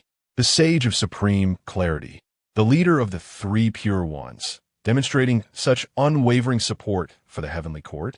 Before the crowd can fully comprehend the moment, a vast expanse of merit clouds materializes above the heavenly court, enveloping Hao Ian and numerous officials in a radiant shower of blessings. Hao Ian, empowered by this merit, ascends from mid-stage quasi-saint to late-stage quasi-saint. As the primordial purple energy swirls in the heavens, the Dao ancestor Hong Jun descends upon the clouds, causing the 33 layers of heaven to tremble in reverence. The assembled sages and great powers at the banquet bow deeply. Salutations, master. Greetings, teacher. Honor to the Dao ancestor. In that instant, the Dao ancestor, with a flourish of his sleeve, emanates an ethereal brilliance, his gaze as radiant as the stars, his voice resonating like a thunderous bell that reverberates throughout the cosmos. Hao Ian, the heavenly court serves as the axis for all beings, akin to a cauldron stabilizing the 9 underworlds, a scale measuring the 8 extremes. Should the balance falter, the stars will misalign. Should the threads of cause and effect intertwine, the sages shall find it difficult to extricate themselves. You must heed this with utmost caution. Upon uttering these words, he focused his fingertips, channeling the primordial runes into the brow of the vast heavens. All the saints hold their treasures, each following their own path. Yet you alone command the ledger of life and death across the 3 realms, wielding the edict of the 9 heavens. You shall embody the essence of Taiji, harmonizing the interplay of yin and yang. Having spoken, he waved his robe, casting a celestial radiance throughout the heavenly court. You are to uphold righteousness and maintain equilibrium, ensuring the celestial principles shine forth, free from bias or distortion. Should you stray from this mandate, the calamity of retribution shall not only befall you, but will also extend to all living beings. Chapter 45. The disappearance of Xuan Shu, the ethereal presence of a Dao ancestor, had not yet fully dissipated when the grand banquet in the 33 heavens fell into a brief silence. Master Yuding, grasping the thunderfire seal bestowed upon him by Xuan Shu, suddenly became aware of the absence of that familiar aura behind him. He turned sharply, only to find Xuan Shu's seat empty. The spirit tea on the table still emitted steam, yet the figure that often stole glances towards the golden spirit mother was conspicuously missing. Xuan Shu? A hint of rare panic laced Yuding's voice as his gaze swept across the disciples of the Chan sect, only to discover that his own apprentice was nowhere to be found amidst the conversations of his peers, such as Guangchengzi and others from the Jie sect. As Tai approached, ready to jest, he noticed Yuding's fingers tapping out a rapid, delicate rhythm on the table, an indication of his inner turmoil. Yuding, could it be that the Dao ancestor's imposing aura has frightened the young disciple? Dao Bao Daoist interjected, attempting to ease the tension. Suddenly, a fragment of divine thought from the Dao ancestor surfaced in Yuanshi's mind. Xuan Shu is in the Purple Cloud Palace, assisting me in refining some array flags.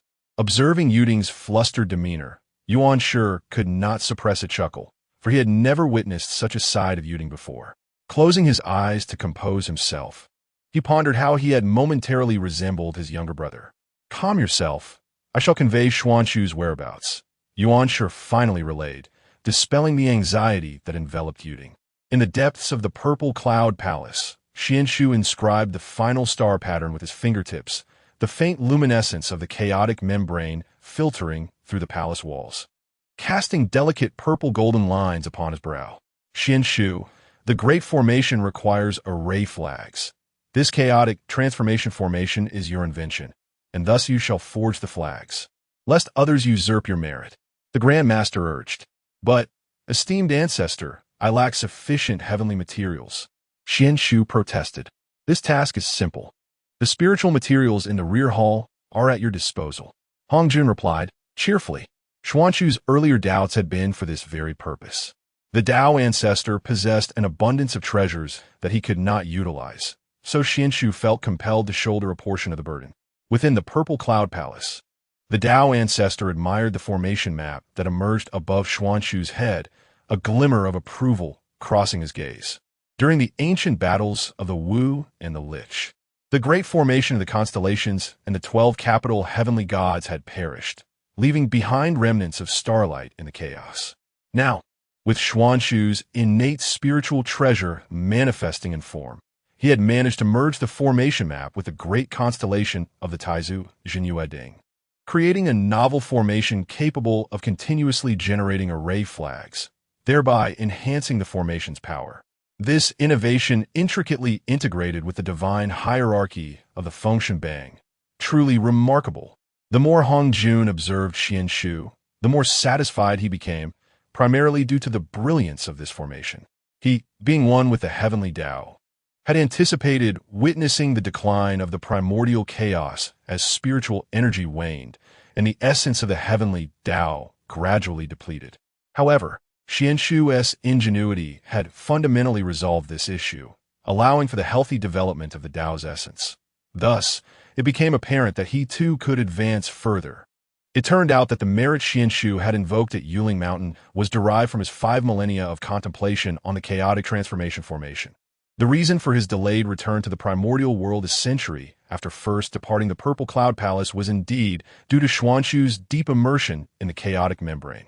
After all, a sage could traverse the vast expanse of the primordial realm in an instant using the power of the Heavenly Dao. This grand array possesses the remarkable ability to transmute the boundless chaos into an incessant flow of spiritual energy from heaven and earth. Should this formation come to fruition, the spiritual essence of the primordial realm would remain inexhaustible. The deities residing in the heavenly court could cultivate avatars of virtue or manifestations of incense, wielding the array's flags to activate the formation, thus reaping merit while simultaneously alleviating the burden of constant oversight. This was precisely the reason for Xuan Shu's exuberance, as he firmly believed it to be his lifeline. In the timeless expanse of the primordial realm, 30,000 years slipped by in an instant. Yet, Xuan Shu had scarcely completed half of the formation flags. Awakening from the state of work bestowed by the Dao, he exclaimed, Master Ancestor, we lack sufficient spiritual materials. Hongjun's lips twitched. This lad truly underestimated the gravity of the situation.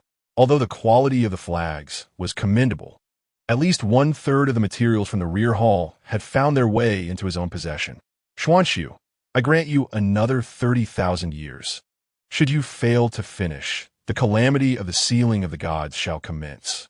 With a wave of his hand, Hongjun replenished the empty shelves of the rear hall. Xuan Shu merely pouted, dismissing the matter as trivial, claiming that he had only taken a modicum of ordinary materials.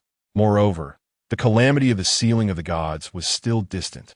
Here lay abundant, top-tier spiritual materials and the opportunity to comprehend the principles of the Dao, a veritable paradise for cultivators. It felt akin to being in an esports venue, utterly addictive. Meanwhile, news of the Heavenly Court's reinstatement spread across the vast continent of the primordial realm. The 6 saints had arrived, and the Dao ancestor made his appearance. To the scattered cultivators, the Heavenly Court was undoubtedly a coveted prize. Consequently, a multitude of wandering practitioners flocked towards the Heavenly Court. Although their cultivation levels were modest, the Heavenly Emperor had no expectations of them accomplishing monumental tasks. After all, the heavenly soldiers and generals, as well as the celestial maidens, did not require assistance. After departing the Heavenly Court, Niwa arrived at Shouyang Mountain, intending to confer with Laozi regarding the reincarnation of Fuxi. The underworld, created by Hotu, was now the territory of the Witch clan. Should Niwa venture there, her return would be uncertain, let alone the reincarnation of Fuxi's lingering soul. Senior brother, I entrust you with the matters concerning my elder brother. Our karmic ties are clear. Very well. Laozi pondered what karmic debt he owed Niwa, particularly as it pertained to humanity. He had established teachings for humankind without her consent, directly severing a portion of the human fortune from her essence. Furthermore, as the holy mother of humanity, Niwa had lost her authority to enlighten, akin to a parent unable to teach their own child, relegated to observing others do so, while Laozi remained unperturbed in his governance. Though the merit from establishing the teachings aided in his enlightenment to the state of Honyuan, it irrevocably bound the fortune of humanity to the Tao.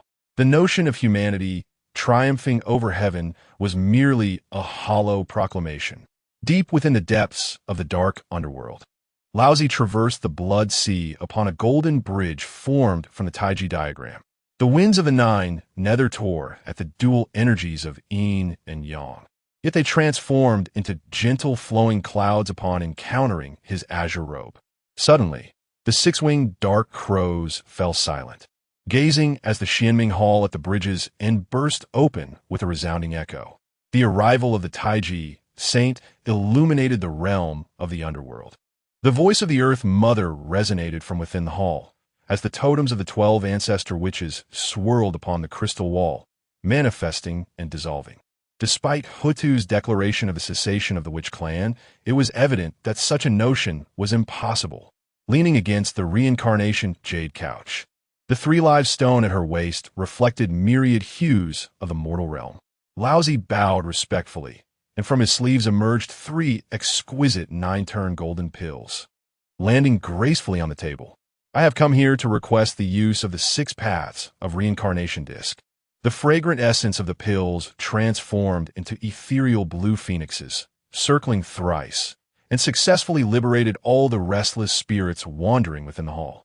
Surely, the sage of Taching is not oblivious to the enmity between the witches and demons. Sister Hutu, he continued, his tone softening as he addressed her, referring to her as sister due to her previous attendance at the Zixiao Palace to glean wisdom.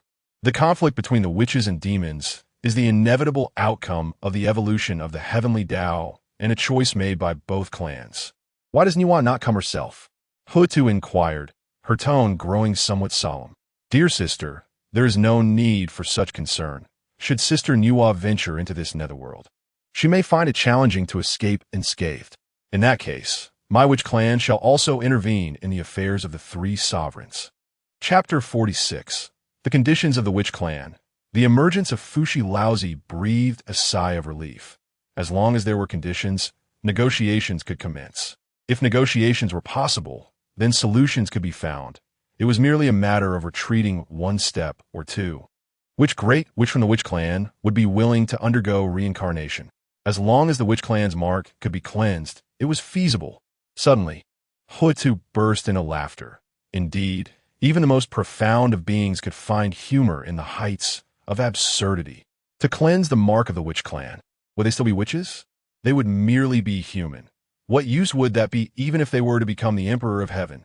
Was Master Taching lacking in sincerity? Laozi gestured for Hutu to articulate her conditions. I am aware that the Kongtong seal rests in your hands, and matters concerning the 3 sovereigns and 5 emperors are yours to decide. My request is modest. May one of the 3 sovereigns be a human witch hybrid? Hutu's words caused Laozi to furrow his brow slightly, not because of her request for one of the 3 sovereigns, but rather how she knew of the Kongtong seal. Even I had yet to disclose this to my own brothers. It seems the witch clan possesses remnants of Pangu's legacy. My sister possesses remarkable skills, and my bottom line is to grant a human witch hybrid the opportunity to vie for the title of the human race's sovereign. As for whether he can become the human emperor, that will depend on his own fortune. Very well.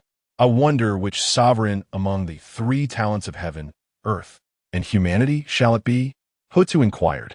That shall depend on your capabilities, dear sister, Laozi replied with a smile. Still relying on my abilities? The Emperor of Heaven is the reincarnation of Fushi, whom you safeguard. The Earth Emperor is the reincarnation of Honyun, protected by Tong Tian, who owes him a great karmic debt. That leaves only the human emperor, who remains unappointed. Then I must request that you present Fushi's primordial spirit. Hutu remarked playfully as she gazed at the glowing orb emerging from the Taiji diagram. Fushi's primordial spirit is indeed unique. With a delicate gesture, Hutu summoned forth the true spirit wrapped in the Bagua formation, revealing a humanoid figure with a dragon tail entwined around it. Whenever the power of reincarnation drew near, an ethereal image of the mountains and rivers would manifest to obstruct it. With the innate essence of Nuwa, the divine light of Master Taching, and the solar essence of the demon Emperor Dijuan, such intricate entanglements of fate, how could a sage facilitate his reincarnation? Laozi's gaze swept over the Book of Life and Death, its pages turning of their own accord, revealing the totem of the Huashu clan. The unresolved karmic ties from the calamity between witches and demons must be shouldered by humanity. The Taiji diagram unfolded beneath his feet, the yin-yang fish pattern emerging as the Xianhuang merit transformed into a bridge traversing the 6 realms. In this reincarnation, there would be 9 cycles to cleanse the demon clan's mark. Suddenly, Hutu chuckled softly, her fingertips tracing the laws of the netherworld. The waters of the river of forgetfulness surged backward, coalescing into a blood-red image in the void. It was Fushi's shadow, head suspended over the Luo book, eyes closed. Master Taching, do you know that during the Great War between witches and demons, Fushi used the Luo book to calculate the heavenly mysteries and had already foreseen today's situation? Her reincarnation, Jade bracelet, suddenly radiated a ghostly glow, illuminating a dark golden fate mark of the demon race deep within the true spirit. Laozi's expression shifted slightly, and above his head appeared the exquisite tower of heaven and earth. Streams of Xianhuang energy descended, opening an independent space-time within the Hall of Reincarnation.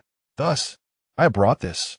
He produced a bronze pen from his sleeve, its shaft engraved with images of humanity's primitive fire-making and knot-tying for record-keeping.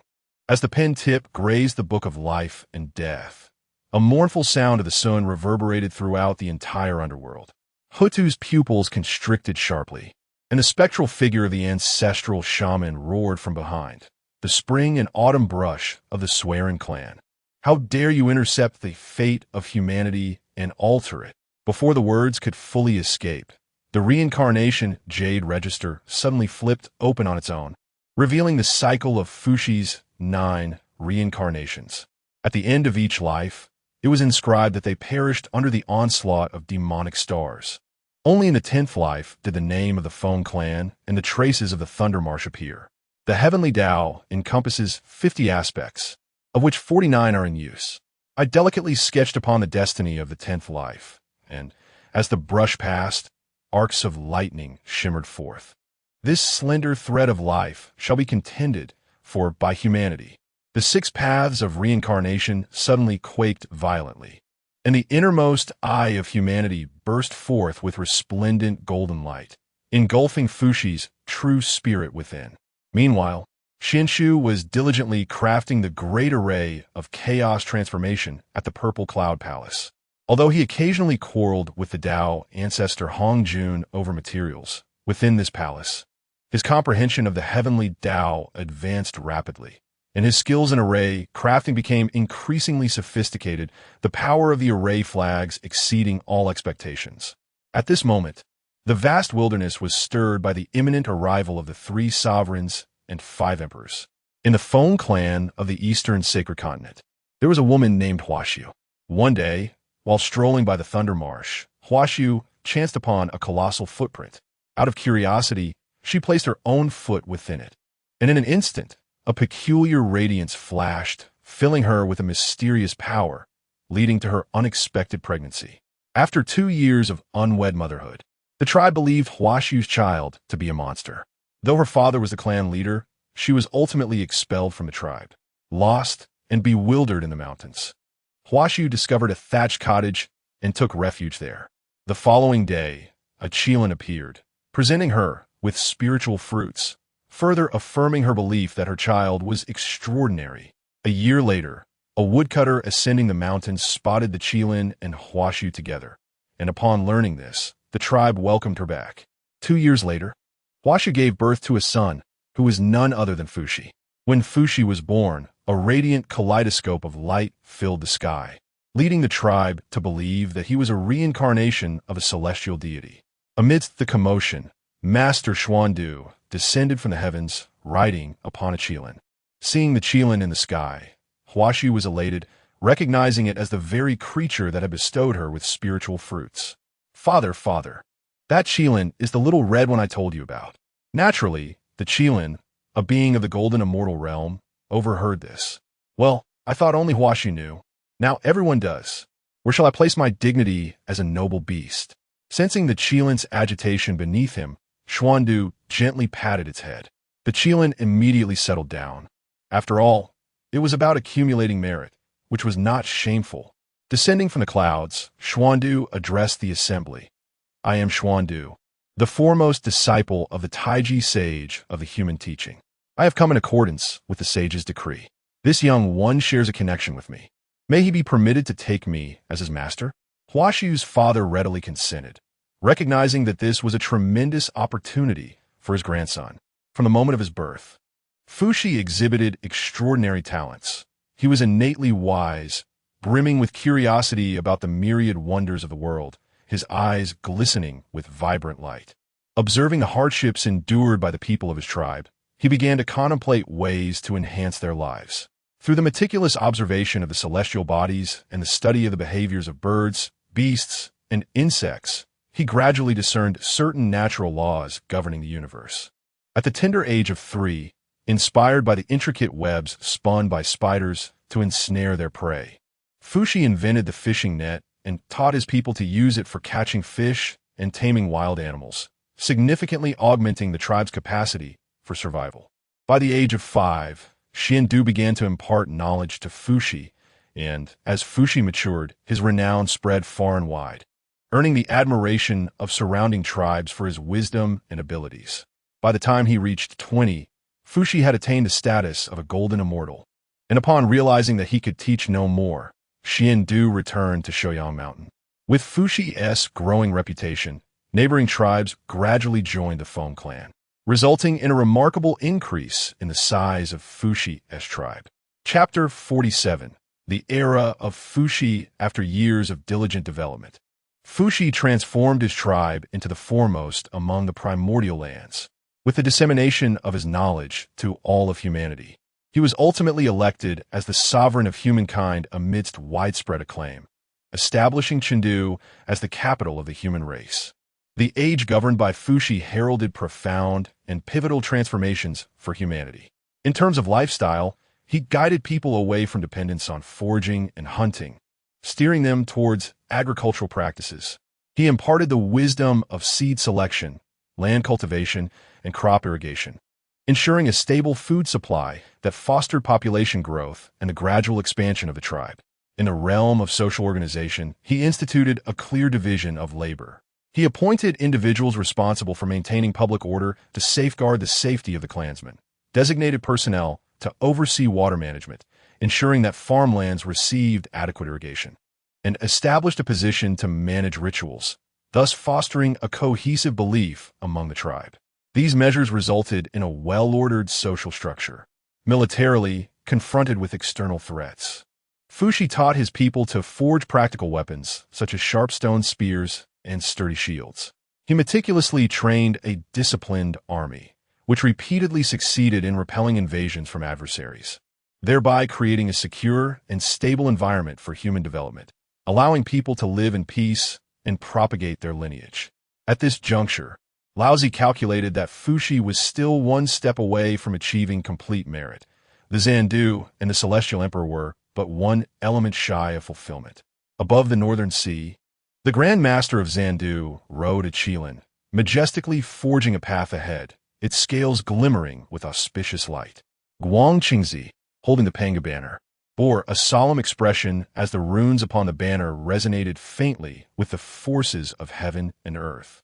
Meanwhile, Daobao Daoist followed closely behind, clutching the chaotic bell, which emitted intermittent buzzing sounds, seemingly eager for a confrontation. The trio, imbued with purpose, hastened towards the lair of the Kunpeng. The Northern Sea has long been a realm shrouded in mystery and peril. The waves surged with a biting chill, as if the icy waters could freeze all vitality. Deep within this maritime expanse lay countless unknown secrets and formidable presences. The Kunpeng, once a formidable figure in the heavenly court, now resided here in seclusion. Since the war between the shamans and the liches, he had retreated to the northern sea, leading a life of isolation while safeguarding the powerful treasures of the river map and the Luo book. The arrival of Zandu and his companions shattered the tranquility of the northern sea. Gazing upon the tumultuous waters, Zandu called out, "Elder Kunpeng, we come at the behest of the sage, seeking to borrow the river map and the Luo book. We hope for your gracious assistance." His voice echoed across the surface of the sea, yet it was met only with the roar of the waves, yielding no response. Furrowing his brow, Guang Qingzi remarked on the remnant arrogance of the demon race, clearly oblivious to the gravity of the situation. Clenching the Panga banner tightly, a powerful aura emanated from him, causing the surrounding waters to part in submission. Suddenly, a colossal whirlpool erupted upon the surface, the sea roiling as if it were boiling. The silhouette of Kunpeng slowly emerged from the vortex, followed by a multitude of demon soldiers from the Demon Master Palace. His gaze was icy and vigilant as he regarded the three individuals before him, sneering coldly, borrowing? Such a facile notion. Young ones, why not leave the Taiji diagram in your possession?" His voice was deep and laced with menace, the waters behind him roiling more violently with his rising agitation. The master of Zandu maintained his calm demeanor, stating, "Senior Kunpeng, the 3 sovereigns and 5 emperors are soon to manifest, and the river diagram and Luo book are crucial for the development of a human race. This is also for the greater good of the Honghuang realm. I hope you can consider the bigger picture." He endeavored to appeal to Kunpeng's emotions, hoping to convey the significance of the matter. Kunpeng, however, scoffed dismissively. "The greater good of Honghuang? What concern is that of mine? I only wish to guard this North Sea and live my own life. If you desire the river diagram and Luo book, you must first step over my corpse." His words were resolute, leaving no room for negotiation. Guang Qingzi could not help but step forward, declaring, "Kunpeng, do not persist in your ignorance. If you remain obstinate, do not blame us for being impolite." The Panga banner in his hand trembled slightly, emitting a low hum. Kunpeng regarded Guang Qingzi with a flash of anger in his eyes. "You 3? Merely mid-stage Deluo golden immortals. When I was listening to the Dao in the Purple Cloud Palace, you were still nowhere to be found." With that, he vanished in the blink of an eye. Daobao Daoist scanned the surroundings cautiously. "Be wary. He is undoubtedly plotting something." Kunpeng had no intention of engaging with the trio, as their possession of innate treasures indicated the will of the saints. Nevertheless, as a proud demon master, he could not allow his spiritual treasure to be taken away so easily. After all, they were merely Deluo golden immortals. He could feign defeat for a time. No sooner had Daobao spoken than the surrounding waters transformed into countless sharp ice spikes, hurtling towards the 3. These spikes glimmered with a chilling light, moving with incredible speed, as if to pierce through all in their path. The master of Zandu remained unfazed, gently waving the Taiji diagram, which conjured a luminous barrier of yin and yang energy before them. The ice spikes collided with the barrier, producing a crisp sound as they dissolved into puddles of water. The power of the Taiji diagram was stable and formidable, effortlessly withstanding Kunpeng's assault. Guang Qingzi then brandished the Panga banner, its runes shimmering with brilliance. Exuding a breath of primordial creation, reciting an incantation, he commanded, "Break." As he uttered the spell, the waters ahead were forcibly cleaved apart, forming a vast passageway leading directly to Kunpeng's position. Seeing his attack thwarted, Kunpeng's fury intensified. He materialized at the passage's end, wielding a black spear entwined with dark mist. Emanating a sinistioha. With a thunderous roar, he charged towards the trio, the spear dancing and conjuring a flurry of black shadows. Daobao Daoist summoned the Chaos Bell, which levitated in midair, its chimes resonating as waves of sound emanated from its body. These sound waves intertwined and collided with Kunpeng's spear shadows, creating a dazzling display of light and a surging burst of energy. Kunpeng intentionally eased his defenses, Yet these three individuals truly rallied their spirits, challenging him with the might of a golden immortal against a mid-stage perfected saint, a notion that would have been unfathomable for cultivators in the primordial world. The Grand Master Xuan Shu, commanding a Qilin, summoned forth a resonant cry, radiating an aura of auspicious light. The Qilin, moving with astonishing swiftness, surged towards Kunpeng like a bolt of lightning. Xuan Shu wielded a whisk, its silvery threads shimmering as they swept towards Kunpeng. A fierce battle ensued between Kunpeng and the trio. His formidable prowess was evident, as even their combined efforts struggled to subdue him. Indeed, if they did not exert themselves, these three would show no mercy. Amidst the fray, Guang Chengzi seized the moment, brandishing the Panga banner with a powerful flourish, unleashing a colossal force that surged toward Kunpeng. This force bore the essence of creation itself, as if it sought to thoroughly subjugate Kunpeng. Caught off guard, Kunpeng was struck by this power, propelling his body backward until he collided with an underwater peak. Chapter 48. The arrogance of the human teachings. The mountain peak suddenly crumbled, sending rocks cascading down. The Kunpeng spat out a mouthful of blood, yet its eyes remained filled with defiance. Seizing the opportunity, the Daobao Daoist manipulated the chaos bell, hastening its toll in an attempt to thoroughly subdue the Kunpeng. Witnessing this, the Master Xuan Shu once again wielded the Taiji diagram. The forces of yin and yang swirled within the diagram, forming a colossal vortex that drew the Kunpeng inside. Struggling within the vortex, the Kunpeng discovered that its strength was being relentlessly sapped. Ultimately, it collapsed on the ground, devoid of any power to resist. Approaching the fallen creature, Xuan Shu gazed at the Kunpeng and sighed softly. "My apologies, esteemed Kunpeng." He then retrieved the river diagram and the Luo book from its possession.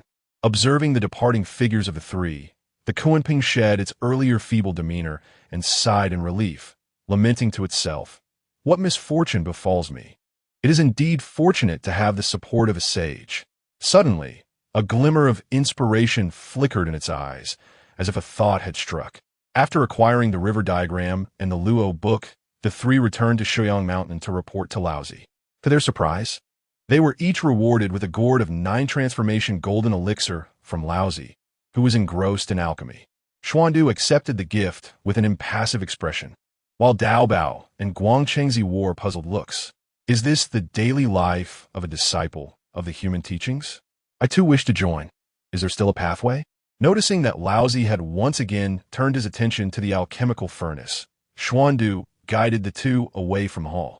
"Senior brother, do you typically use this golden elixir to assist your cultivation?" Daobao inquired cautiously. Xuan Shu replied nonchalantly, "Of course not." Upon hearing this, the two finally breathed a sigh of relief, especially Daobao, who understood the pressures of being the master brother of the Jie sect while competing with the two foremost disciples of the human teachings and the Chan sect, all the while managing the vastness of the Jie sect. However, Xuan Shu continued, "There's some spiritual fruits like Huang Hongli that I occasionally partake in, though their effects pale in comparison to the celestial elixirs. Additionally, the enlightenment mat proves beneficial for the great Luo golden immortals." Upon hearing this, the expressions of Daobao and Guang Chengzi shifted dramatically, as if they had bitten into bitter herbs, their grievances unspoken. Guang Chengzi cleared his throat, attempting to alleviate the awkward atmosphere. "Ahem. Senior brother Xuan Shu, might I inquire if the enlightenment mat could be shared for our experience?" Xuan Shu smiled subtly, seemingly oblivious to their discomfort. "Of course. But the enlightenment mat is within the hall. Shall we return?" Daobao silently grumbled to himself, reflecting on the enviable treatment of the disciples of the human teachings. After exchanging a few more pleasantries, Daobao and Guang Chengzi took their leave, each returning to their respective sections.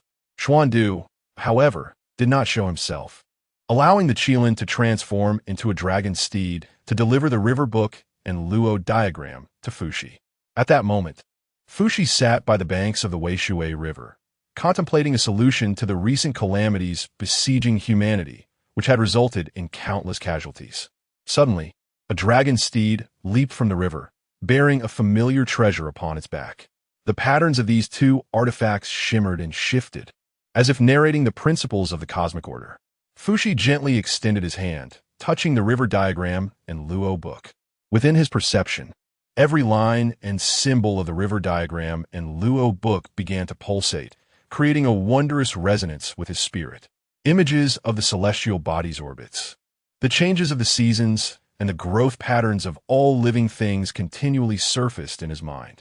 These seemingly unrelated phenomena, guided by the river diagram and Luo book, gradually coalesced into an orderly system.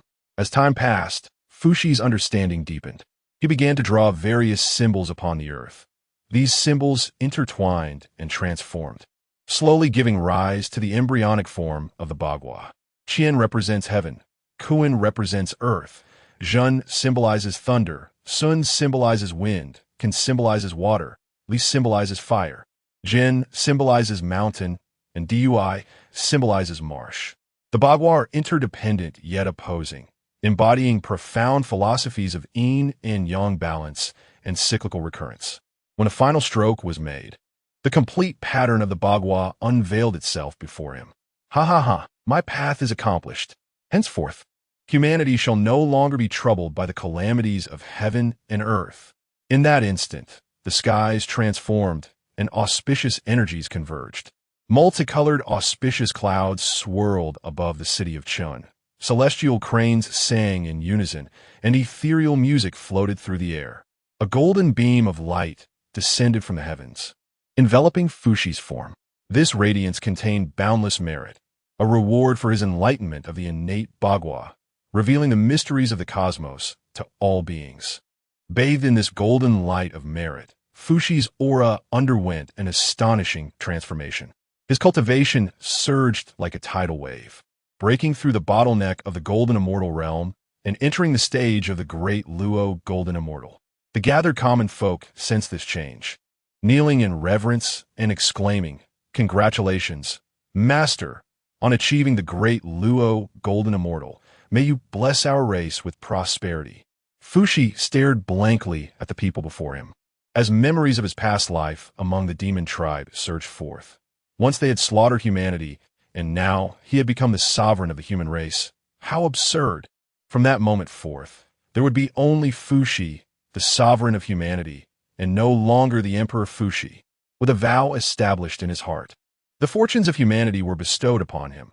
The great Luo Golden Immortal was not the end, but rather a direct leap into the early stage of the quasi-saint realm. Xiandu then revealed himself, bowing in respect. "I, Xiandu, have come to greet the esteemed Fuxi." Fuxi hastily assisted Xiandu to his feet. "Master Xiandu, what brings you here?" "Esteemed one, this matter is destined by the Heavenly Dao. It would be best not to address me as such in the future. If that is the case, let us refrain from calling each other by such titles.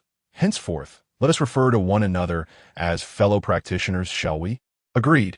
In that case, I, Xiandu, humbly request a brief pause as we await the emergence of the Earth Emperor to inherit this sovereign position. Thank you for your insights." Several millennia later, in the tribe of Lushan, a woman named Endeng, while wandering, beheld a divine dragon soaring through the sky. Moved by this sight, she subsequently gave birth to Shinnong. Soon after, he was taken as a disciple by the arriving Duo Bao. Shinnong possessed an extraordinary ability from birth. He could discern the properties of various herbs. As he grew, he bid farewell to his parents and Duo Bao, embarking on a tireless journey across mountains and rivers in search of more medicinal herbs to heal the ailing. He personally experimented with various herbs, undeterred even by the threat of poisoning. His spirit of dedication moved every member of the tribe, inspiring them to follow his lead and acquire knowledge of medicinal plants. Unbeknownst to him, his ability to recover from each poisoning was due to the discreet assistance of Zhen Yuanzi, who utilized the essence of the ginseng fruit to detoxify and nourish his body. Observing Zhen Yuanzi's actions, Duo Bao, as Shinnong's master, felt a twinge of jealousy. Whose disciple was this? Were it not for his knowledge of Shinnong being the reincarnation of Hong Yun and their profound bond, he might have suspected Zhen Yuanzi of trying to usurp his merits. Nevertheless, Zhen Yuanzi's generosity was remarkable, bestowing 20 ginseng fruits as a gift, leaving Duo Bao utterly speechless. One could only marvel at the deep friendship shared between the two masters. Through Shen Nong's tireless efforts, the people of the tribe were liberated from the afflictions of disease, their health flourishing. Shen Nong's esteemed reputation eventually reached the ears of Fuxi in Chengdu, who calculated through the I Ching that this individual could be considered his junior disciple, prompting him to take a gradual interest in Shen Nong. At this moment, Shen Nong, still reveling in his new role as the chieftain of the Lianshan clan, remained blissfully unaware that he had caught the attention of the leader of the human race. Chapter 49. The Ascension of Fuxi and the Succession of Shen Nong. Under Fuxi's diligent governance, humanity gradually flourished. However, he recognized that he had exhausted his capacity to further aid his people. For the long-term development of humankind, it was imperative that a wise and capable individual, one who could impart a new direction, assume the role of sovereign. Hearing of the illustrious reputation of Shen Nong from the Lishan clan, which had spread widely among humankind, Fuxi felt it was time to meet his junior disciple, having already heard much of his adeptness in tribal management. Accompanied by several officials, Fuxi journeyed to the Lishan clan. Upon arrival, he observed an environment of orderly conduct and a populace that thrived in peace and prosperity. In the fields, people employed unique agricultural techniques. The soil was rich, and the crops flourished abundantly. Within the tribe, there were dedicated facilities for healing the wounded and sick, where healers utilized herbal remedies to cure ailments. All of this stemmed from Shen Nong's wisdom and diligence. Fuxi nodded in approval, recognizing Shen Nong as the unequivocal candidate for the position of sovereign, and inquired of his officials regarding Shen Nong's qualifications for the role. They unanimously affirmed his suitability. Thus, Fuxi decreed, in the name of the sovereign, that Shen Nong be summoned to the capital, Chengdu. In the Grand Assembly Hall, Fuxi gazed upon the young yet composed Shen Nong and remarked, "I have observed your commendable governance of the Lishan tribe, and your innovations in herbal medicine have greatly benefited humanity." Shen Nong, already apprehensive in the presence of the sovereign, felt a surge of pride upon hearing these words, momentarily flustered. "Ha ha ha, there is no need for anxiety. I have come to consult you regarding a matter, for I find myself unable to contribute further to our people." Fuxi reassured him, recognizing his discomfort. "I intend to appoint you as the sovereign, to disseminate the knowledge of herbal medicine throughout humanity. While our people have made progress, they still face numerous challenges. Inter-tribal disputes arise occasionally, resources are unevenly distributed, and natural disasters frequently occur, making life arduous for the populace. The role of sovereign carries the heavy responsibility of guiding humanity towards prosperity, repelling external threats, and addressing the issues of daily life. Do you have the confidence to bear this weighty burden?" After a moment of trepidation, Shen Nong's gaze suddenly grew resolute. He knelt on one knee and declared, "I am deeply honored by the trust placed in me by the sovereign. I, Shen Nong, am willing to dedicate everything for my kin and shall not disappoint your expectations." "Excellent," Fuxi responded with satisfaction, helping Shen Nong to his feet and beginning to impart the essential techniques for managing state affairs, the art of communication with various tribes, and strategies for confronting diverse crises. As time passed, a year swiftly elapsed. Under Fuxi's guidance, Shen Nong became adept at handling the affairs of humanity. Throughout this year, he gained profound insights into the needs of the various tribes, and, through his wisdom and compassion, mediated numerous conflicts between tribes, earning the respect and trust of the people. Recognizing that the moment was ripe, Fuxi resolved to hold a grand ceremony of abdication at Mount Tai. On this day, amidst swirling clouds and mist upon the mountain, an aura of auspiciousness enveloped the scene. People from various tribes gathered with reverence and anticipation at the foot of Mount Tai, dressed in resplendent robes. Fuxi ascended the peak alongside Shen Nong.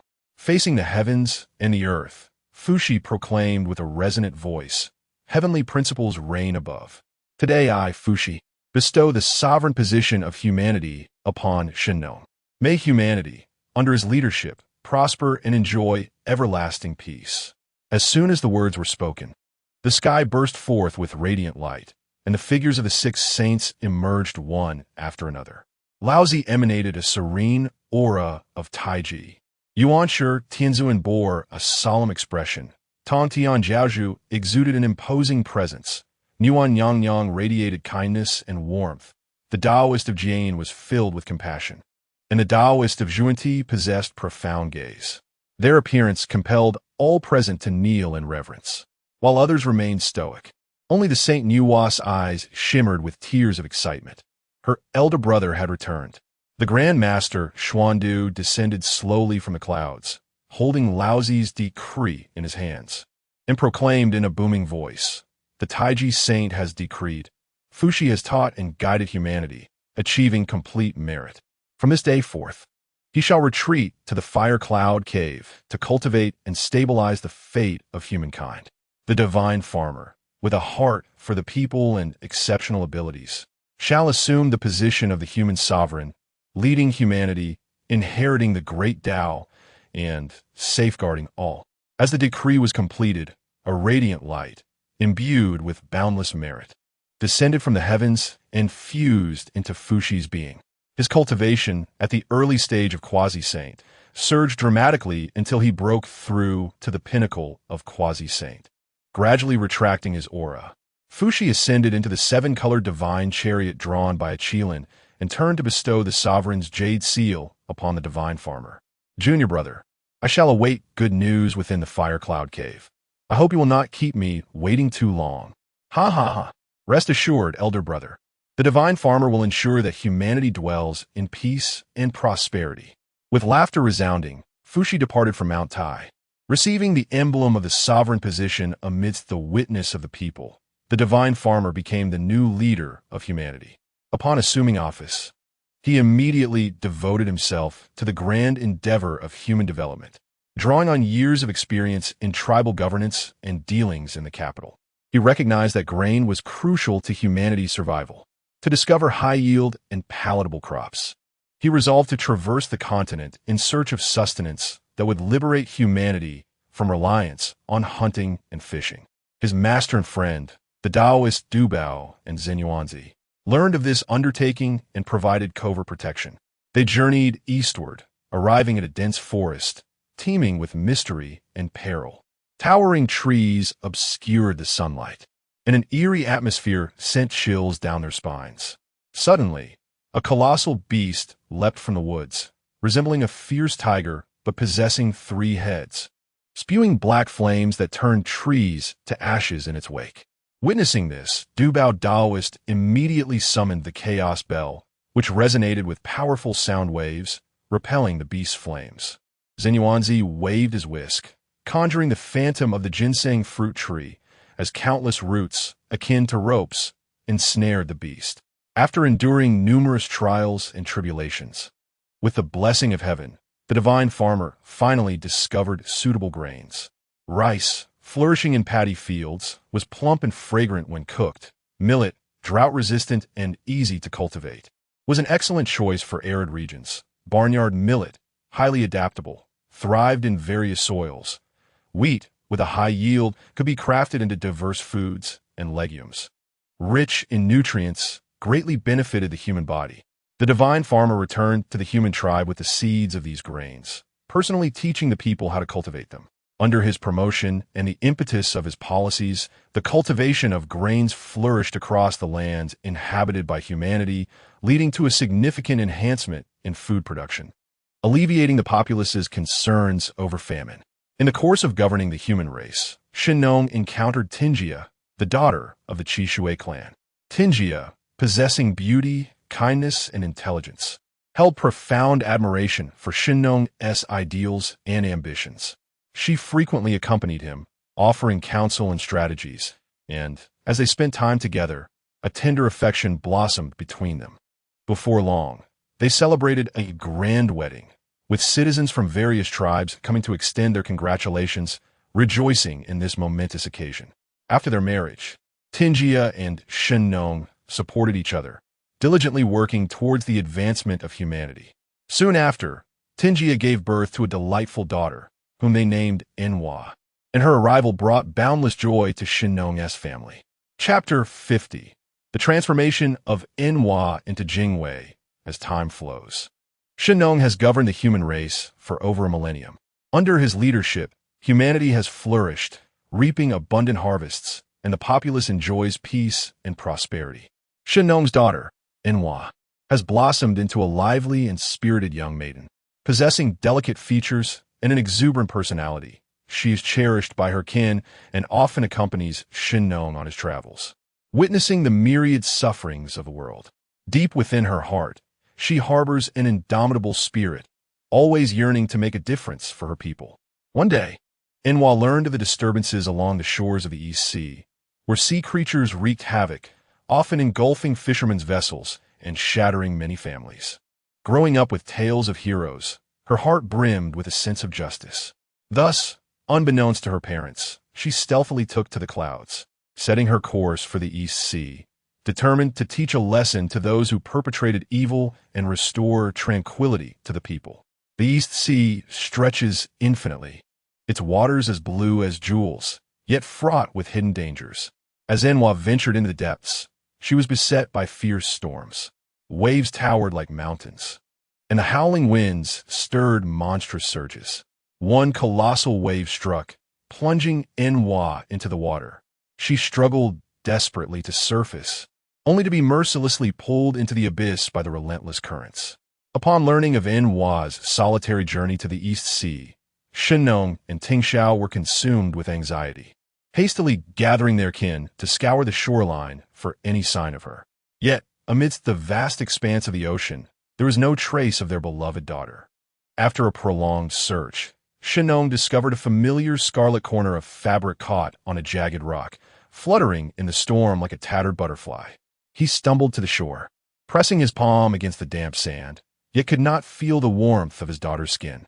Enhua! His anguished cry reverberated through the East Sea Dragon Palace, causing the guardian turtle minister to retract his head in alarm upon witnessing Shen Nong's bloodshot eyes. Once known for his gentle smile, Shen Nong now struck fear. Oh no, this is dire. Best not to stir up trouble.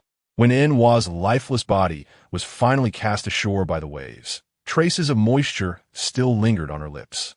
Shen Nong trembled as he cradled his daughter, suddenly noticing that she clutched a half-shell in her palm, a remnant from the garland he had woven for her by the sea just days prior.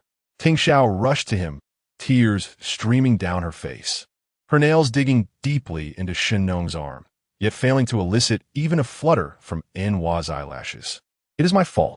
A metallic sweetness rose in Shen Nong's throat as he recalled how he had repeatedly deferred her pleas to accompany him in water management, always promising to wait until spring or until the rice planting season was complete.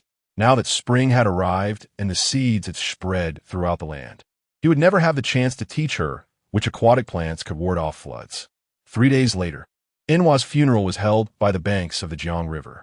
Shen Nong personally placed the shell into her coffin when suddenly a tempest arose, and a 5-color divine bird burst through the clouds, its feathers still bearing the saltiness of the East Sea. It circled the grave, lamenting thrice before calling out, "Jingwei, Jingwei," and then soared towards the East Sea. Ting Xiao recognized this as the transformation of their daughter's spirit, collapsing in tears upon Shen Nong's shoulder. Shen Nong gazed vacantly in the direction where the divine bird had vanished, remaining in a kneeling posture until the night descended, his palms still clenching the dried mulberries, the favorite treat of his daughter, who had always claimed their sweetness could overshadow the bitterness of herbs. Since his daughter transformed into Jingwei, Shen Nong had become like a soulless puppet. Each morning, he would habitually pour honey water into his daughter's ceramic bowl, only to realize after a thick layer of crystallization had formed at the bottom that he had absent-mindedly wiped away his tears. Hearing his sorrow, Inxin wished to persuade him to seek solace from Fuxi at the Fire Cloud Cave, but he shook his head in refusal. My brother was able to relinquish his identity as a demon, yet I cannot even let go of my daughter. As matters of state gradually piled up like a mountain, the secret techniques sent by Daobao Daoist and the longevity formula of ginseng fruit from Xinyuanzi were left untouched on his desk, gathering dust on the bamboo slips. Only when news of Jingwei filling the sea reached him did he lift his gaze toward the east, a flicker of painful light flashing in his eyes. Observing Shennong's state, Dao Bao felt a pang of compassion. Despite his high cultivation, he knew that reviving the dead was beyond his power. Thus, he soared on clouds to Shouyang Mountain, finding only Xuan present, with the revered Laozi absent, and even Xuan unaware of his whereabouts. Dao Bao contemplated seeking his fortune in the Heavenly Court. Meanwhile, in the Doshui Palace of the Heavenly Court, it was not the sage body of Laozi, the Supreme Old Lord, but rather the true, pure Laozi who presided. With a sigh, he withdrew the Tai Chi diagram from his hands, pondering, disciple, even if I cannot divine the heavenly mechanisms, how many in the vast wilderness can conceal their intentions from me?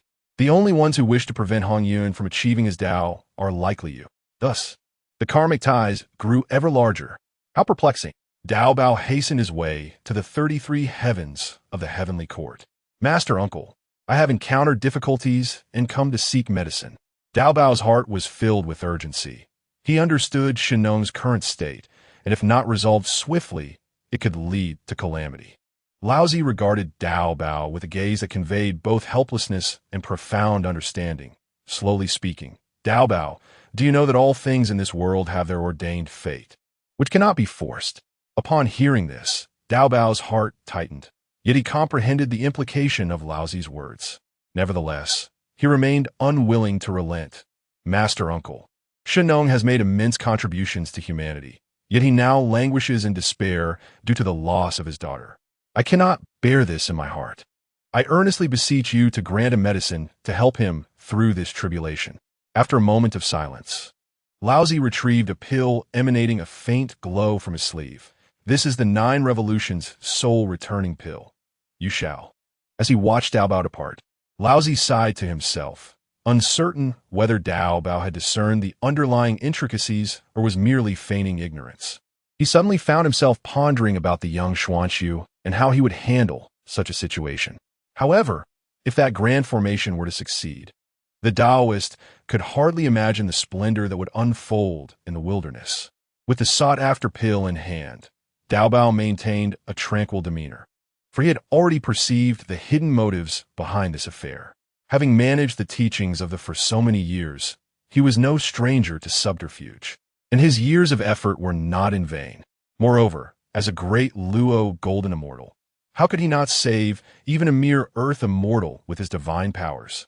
In this present era, the rise of humanity is undeniable, with the sovereign endowed with great fortune, destined for profound accomplishments in the future. It is obvious that few would dare to take such immense risks to thwart the ascension of the divine farmer. The young girl has diligently cultivated for thousands of years and has long since attained immortality. It is absurd to think she could perish in the depths of the ocean. Now, with the advent of elixirs, Duo Bao set forth towards Golden Turtle Island, lamenting, Master, your eldest disciple has suffered an injustice. Upon entering the Azure Palace, Duo Bao remained for scarcely a moment before departing with exuberance. No one knew what transpired between him and the primordial teacher, yet the disciples of the intercepting sect felt the sword energy of the 4 swords of the immortal execution soaring into the heavens. Subsequently, they beheld their master, bearing the 4 swords, transform into a streak of light, soaring westward. As Tong Tian journeyed along the path to Mount Shumi in the western Yohuzhou, he encountered Methreya, the chief disciple of the purity teacher, who was imparting Buddhist teachings to a human settlement. The unfortunate Methreya fell victim to an unwarranted calamity, as Tong Tian seized him from the void, sealing his powers and casting him towards Mount Shumi. Methreya, terrified by the abruptness of his fate, exclaimed, "Which esteemed elder plays such a jest upon me? My master is a sage. Master, uncle, save me." Fortunately, the 2 sages of the West were present on Mount Shumi. The purity sage wielded his divine powers to catch Methreya, safely returning the trembling disciple to his abode. Tong Tian, such treatment of a younger generation may be deemed inappropriate. Rumors of this may tarnish the dignity of the sages, the purity teacher remarked, feigning calmness as he acknowledged the situation. Chapter 51. Unreasonable the Buddha of Infinite Light. Zhuan Ti, do you wish for me to proclaim your disgraceful deeds amidst the primeval chaos? Spare me your idle chatter. Accompany me to battle in the void. Or else I shall summon the sword array of the extermination of immortals upon Mount Shumi. Upon hearing this, Ti instinctively recoiled. At that moment, Jade appeared with a helpless expression, primarily due to Ti's guilty demeanor, which was decidedly untrustworthy. Jade greeted his senior brother, Tong Tian, and inquired about the matter at hand, noting the immense anger radiating from him. Ever since my junior brother returned from the Zhixiao Palace, he has not left Mount Shumi. Tong Tian hesitated upon hearing this. While he could not currently discern the heavenly secrets, his treasured Bao had indicated that, coupled with the obscured heavenly machinations, it was highly likely that these two were the hidden culprits. However, without evidence, Tong Tian was not one to adhere strictly to conventions. Jade, I have not come to debate with you. Today, I shall ensure that both of you learn a lesson, whether it be by engaging in direct combat on Mount Shumi or in the chaos of the void. Jade and Ti exchanged a glance, their hearts sinking. They were acutely aware of Tong Tian's strength and the formidable power of the four swords of extermination.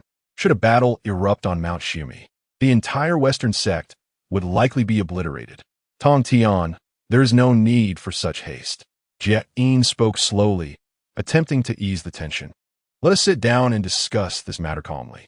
Tong Tian scoffed coldly. Discuss? With the deeds you have committed, how can you still speak to me?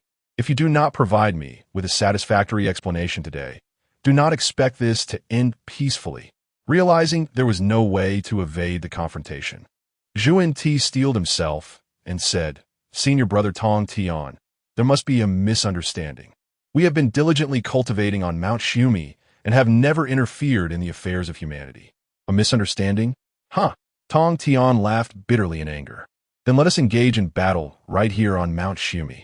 Not so fast. Jade quickly intervened, stopping the impulsive Tong Tian. He surveyed the surrounding disciples of the Western sect, realizing that while they could not change the situation, they must not lose their momentum. With a voice as resonant as thunder, he implored, I ask that you accompany us to the chaos for further discussion. As soon as he finished speaking, Jane grasped Ti and soared towards the void. Within the boundless chaos, the swirling essence of disorder surged. Tong Tian, wielding his Qingping sword, pointed it menacingly at Ti's throat. With a flick of his sword energy, he sliced through layers of chaotic mist, only to have it gently dispersed by Jiayin's 12-petal lotus platform, transforming into myriad golden lotus phantoms that neutralized the attack. The Western sect. Tong Tian did not summon the sword array of extermination, as he deemed these two unworthy. The profound karma of Hongyun and the Zhixiao Palace remains unresolved. Yet you would jeopardize the foundation of the Shenong path for the life of a girl? Do you think I cannot sever your Western fortune? Ti concealed his malice behind a smile, unleashing the seven treasures mysterious tree that ensnared the Qingping sword in 1,000 radiant beams. Senior brother Tong Tian, you are mistaken. That girl's plunge into the Eastern Sea was, in fact, an inevitable tribulation. Your disciples are scattered across the world, yet you do not aid the resurgence of the demon race. Is it not also the will of the Heavenly Dao? Jiayin's voice resonated deeply, as his 12-petal golden lotus platform elevated his golden body into the air, subtly reflecting the 36 layers of the Buddhist realm, each layer casting illusions of the Western blissful world. My friend, knowing the cause and effect, you must also understand that Shenong attained enlightenment through the tribulation of tasting 100 herbs. The girl's transformation into the mythical bird to fill the sea is a manifestation of great merit. Why cling to the perfection of the physical form? Nonsense. With the left hand, Tong Tian summoned the fishing drum, and an overwhelming wave of sound relentlessly battered the lotus platform. His right hand, pointing with his sword, directed the Qingping sword straight at Ti. To sever the three corpses, one must achieve perfection in the benevolent corpse. You have severed the compassionate thoughts of Shenong, clearly fearing that he might attain enlightenment and comprehend the truth of the Western teachings. Prepare yourself, since Brother Tong Tian is so unreasonable. I, as your junior, have no words left to speak. Ti caught the conversation. Very well, hypocritical and cunning individual. Now you practice the unorthodox path. Today, if you do not learn the sharpness of nor the authenticity of the Xianmen, then I, the master, have wasted my status as one of the three pure ones. As his words trailed off, the treasured Qingping sword erupted with a sword intent akin to the creation of heaven and earth, unexpectedly striking down 3 small branches from the 7 treasures Miao tree. This tree could be deemed the most tragic of the treasures among the saints, symbolizing the path of enlightenment of the Western teachings, adorned with 7 precious materials: gold, silver, glass, conch, agate, amber, and coral. Its form was a magnificent tree, towering about 10 feet high, with branches as translucent as crystal. Its appearance was splendid, yet its innate quality was marred by excessive vanity, rendering its defense alarmingly fragile, suffering damage frequently. Upon witnessing the damage to the treasure, Xuan Ti's expression shifted. Tontian, do not be excessively tyrannical. You that have already offended the heavenly principles by gathering countless immortals. Should you persist, what then? For the karmic retribution of Brother Hongyun, I shall first collect some interest today. Tontian fully harnessed the power of the Qingping sword, severing a strand of golden blood from Xuan Ti. Seeing his junior brother injured, Jane prepared to summon the divine banner for a surprise attack on Tontian. Just then, a voice resonated from the depths of chaos. Why do you cling to such obsessions? The path of Shinnong's enlightenment is destined. If the Western teachings continue their deceitful ways, I shall cast the immeasurable light Buddha into reincarnation. Tontian, undeterred, intensified his sword's momentum. Each strike brimmed with the might to annihilate worlds. Xuan Ti's teeth nearly shattered as the 7 treasures Miao tree spun uncontrollably, managing to grind the chaotic essence into powder, barely resisting Tongtian's onslaught. After pressing the 2 for a time, Tongtian finally departed from the chaos, leaving the 2 disheveled. They dared not linger, as the words of the Dao ancestor had frightened them. Returning to Mount Shumi, they hurriedly sought the immeasurable light Buddha, who had been suppressed beneath the mountain. This Buddha was discovered only after the 2 had attained sainthood. He claimed to be a reincarnation of a chaotic deity. However, after Hongjuan's unification of the Dao, the source of heavenly principles surged, leading to his discovery and subsequent suppression. Though his strength was currently concealed, he secretly advised the 2 from the West, guiding them toward Buddhahood. Revered one, Hongjun has become aware of your existence. That must be what the heavenly principles have revealed to him. Fear not, he cannot harm me. The current heavenly principles are on the decline. In 2 or 3 more calamities, they will gradually fade. If you follow my guidance, the heavenly principles will weaken even more, and once they vanish, it will be our world. Jane and Xuan Ti returned to the cave dwelling on the back mountain of Shumi, and Xuan Ti turned to Jin, saying, Brother, what is the revered one truly plotting? Regardless of his intentions, as long as it benefits us, why not embrace it? However, he wishes for the decline of the Heavenly Dao. Junior brother, do you know why saints can evade death and remain eternal? It is because they entrust their primordial spirits to the Heavenly Dao. But now that the Heavenly Dao is deteriorating, what shall we do? Therefore, in the future, inform me beforehand of any matters. Do not let him deceive you. Brother, I shall remember this. You continue your cultivation. I will go see Methreya. The figure of Xuanti gradually faded, only to suddenly solidify again. Brother, there is something I forgot to mention to you. What is it? Did he request you to do something else? No, it concerns Hutu. What about Hutu? Could it be that she has relented? Jean felt a surge of excitement. If the Western teachings could intervene in the underworld, would not the merits flow abundantly? Chapter 52. The transaction of the witch clan, the Earth's sovereign, has attained perfection in his virtues. As for the celestial court, though Jane and Junti hold disdain for Hao Yin, they too can acquire merits within the court, albeit in scant measure, as they are bound to fulfill their own duties. In such circumstances, Jane sent his esteemed disciple, Xidagarba, to the heavens, only for him to be barred from even entering the southern heaven gate. Hao Yin stubbornly proclaimed that the celestial beings were sufficient in number. It is not so. the Earth Mother, with Laozi's permission, is vying for the title of Emperor among the three powers, seeking our assistance, and in return, allowing us to send a disciple into the underworld once the task is accomplished. Let them contend. We shall remain uninvolved, for the Sanqing still shares mutual interests.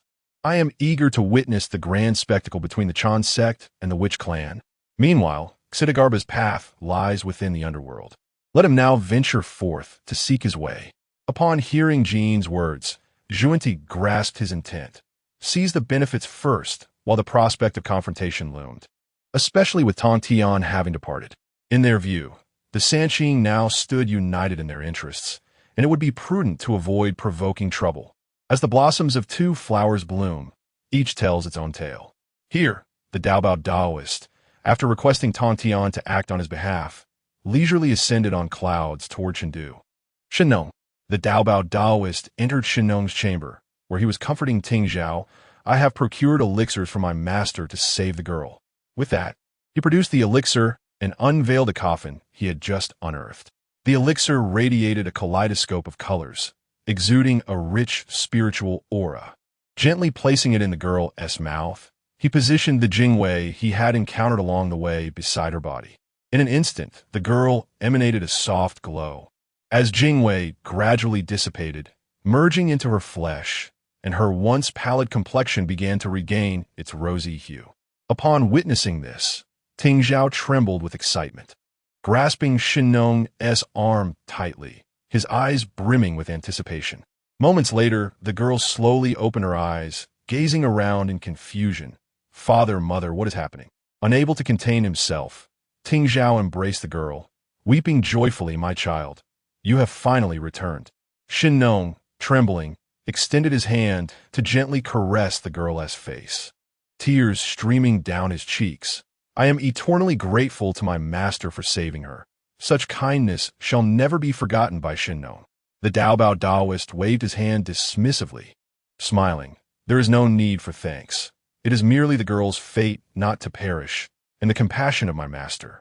After her recovery, Shenong and his wife expressed their heartfelt gratitude to the Daobao Daoist, hosting him with the utmost reverence each day.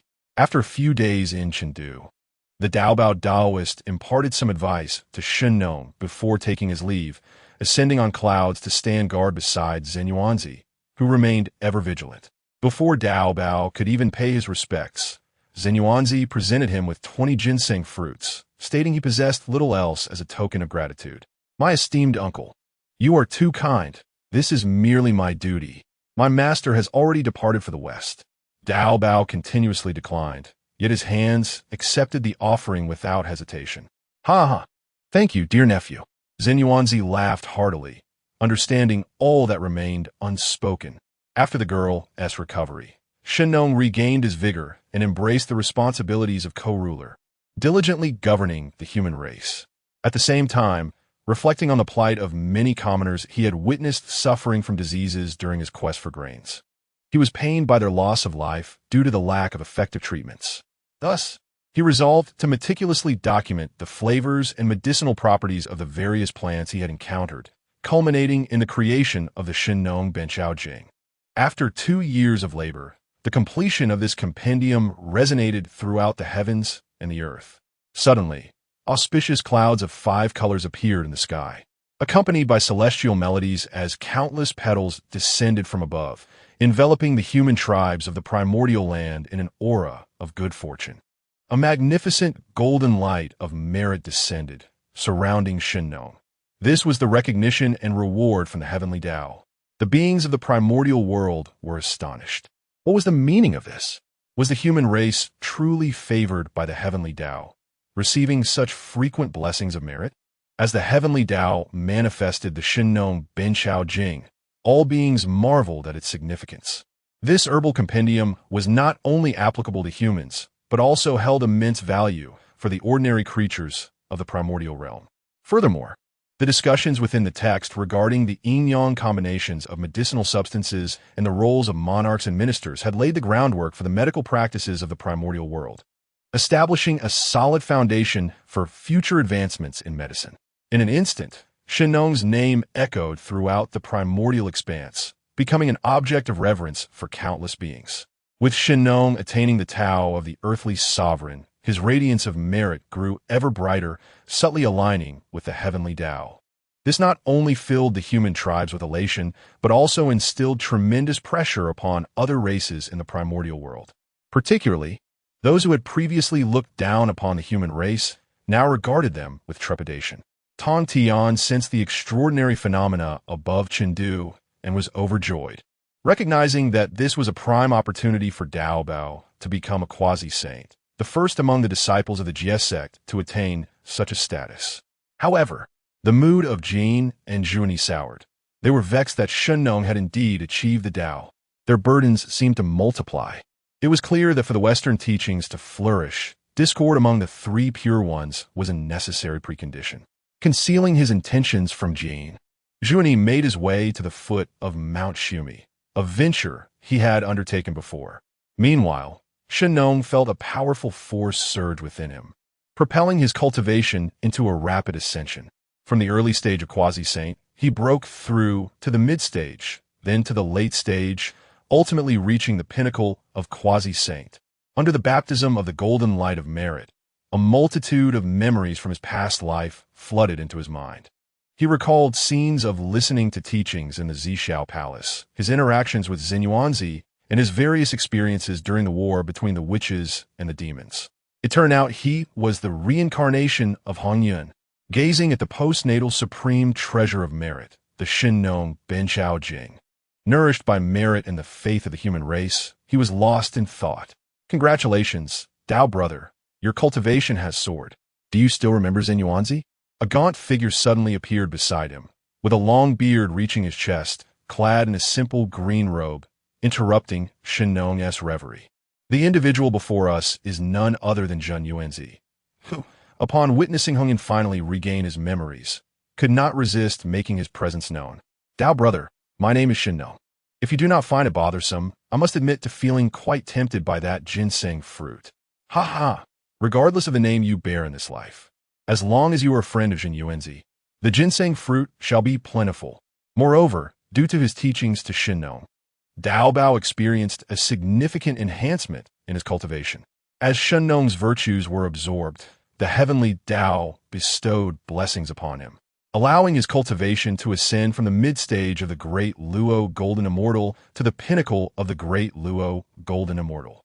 Now, Shen Nong has essentially achieved the proof of his path, and he awaits the birth of the next co-lord, at which point his merits will be fulfilled. Respecting the reunion of the two, Dao Bao displayed a measure of discernment. He left behind a jade slip in Shen Nong's administrative hall, briefly informing him before returning to Golden Ao Island, confident that with Zhen Yuanshi present, no chaos would ensue. He eagerly sought to acquire the secret method of slaying the 3 corpses from his master, for once he comprehended this technique, he would ascend to become a quasi-saint. The thought of Guang Chengzi witnessing his transformation into a quasi-saint filled Dao Bao with exhilaration, causing the golden light he conjured to travel faster than usual by a notable margin. Chapter 53. The Descent of Xianyuan in the vast expanse of the primordial earth as time ebbed and flowed. The Shen Nong had governed the human race for over 2 millennia. Under his leadership, the people thrived with bountiful harvests, flourishing medicine, and a multitude of tribes, creating a scene of prosperity. However, as the human race expanded, conflicts among the tribes gradually increased. Despite Shen Nong's earnest efforts to mediate, he felt increasingly overwhelmed. One day, within the Yushu Palace atop Kunlun Mountain, the primordial lord sat upon his cloud bed, gazing into the distance. With a flick of his fingers, he foresaw the impending changes awaiting the human race. The emperor of the Chan teaching was about to arrive. He summoned Guang Chengzi and instructed Guang Chengzi. A new sovereign of a human race is destined to be born in the Yosheng tribe. You must hasten there, impart the great Tao to him, and aid in his growth. Thank you for your guidance, master. I shall depart at once, lest Haba come to debate with me again. The primordial lord said with a smile. Upon hearing his words, Guang Chengzi felt a twinge of embarrassment. It was all Taba's fault. Ever since breaking through to the quasi-saint level, he had been visiting Kunlun Mountain frequently under the pretense of discussing the Tao. Was it not merely a matter of getting the jump on him? Once I achieve the quasi-saint status, I shall surely compare myself with him. But for now, I must fulfill the great mission of my sect. I have no time to engage in debates. After departing from the Yushu Palace, Guangchengzi wasted no time, soaring towards the Yoxiong tribe, partly to avoid Taoba. Within the Fire Cloud Cave, Fushi was deeply engrossed in contemplating the fortunes of the human race. Suddenly, he calculated with his fingertips, his eyes slightly opening as two beams of golden light shot forth, piercing the heavens. The path to the Emperor's enlightenment is fraught with obstacles, he murmured, his sleeves trembling lightly as the He Tu and Luo Shu within stirred, revealing two intertwined shadows of fate, scenes of conflict between two individuals. Meanwhile, in the Yoxiong tribe, the leader Xiaodian's wife, Fu Bao, was foraging for herbs on Xianyuan Hill when she suddenly noticed lightning swirling around the northern dipper, its brilliance akin to a great dragon entwined in the sky. Feeling a profound connection, she conceived and bore a son after 24 months, the infant's cries resonating for miles, startling countless birds in the forest. At that very moment, Guangchengzi arrived on his cloud, witnessing the extraordinary phenomenon. Calculating with his fingers, a joyful expression emerged on his face. This child possesses an extraordinary fate, precisely as my master foretold. He descended from the clouds to stand before Xiaodian and his wife. I am Guangchengzi of the Chan teaching. This child is destined by heaven, and I wish to take him as my disciple to impart the governance of the world. What say you? That night, as Xiaodian gazed at his wife Fu Bao cradling their son, he pondered the identity of the boy's master, Guangchengzi, the Chan teaching. It sounded so familiar. Where had he heard it before? Fu Bao, placing the sleeping child in the cradle, noticed Xiaodian's distracted demeanor and couldn't help but inquire, "My dear, what occupies your thoughts?" Xiaodian then shared his perplexities with her. Upon hearing this, Fu Bao reached for the somewhat worn talisman around Xiaodian's neck, saying, "Does this talisman remind you of something? Your father mentioned it to you countless times, and I have remembered. Yes, the Chan teaching, the Jade Cauldron Immortal and the Xuan Shu Immortal. Ha ha ha. Indeed, this is the very tribe where Xuan Shu and Jade Cauldron once resided, leaving behind traces of their existence celebrated by the villagers." Xiaodian took off the talisman, momentarily lost in thought. With great excitement, she embraced the precious child, disregarding her bashfulness, and spoke to herself, Xian Yuan, bestowed with a name by the immortal Guangchengzi. Could this child be mine? Meanwhile, in the southern land inhabited by the shamans, the great shaman Jiufeng, under the command of the earth goddess, arrived at the Jiuli tribe, awaiting the opportune moment.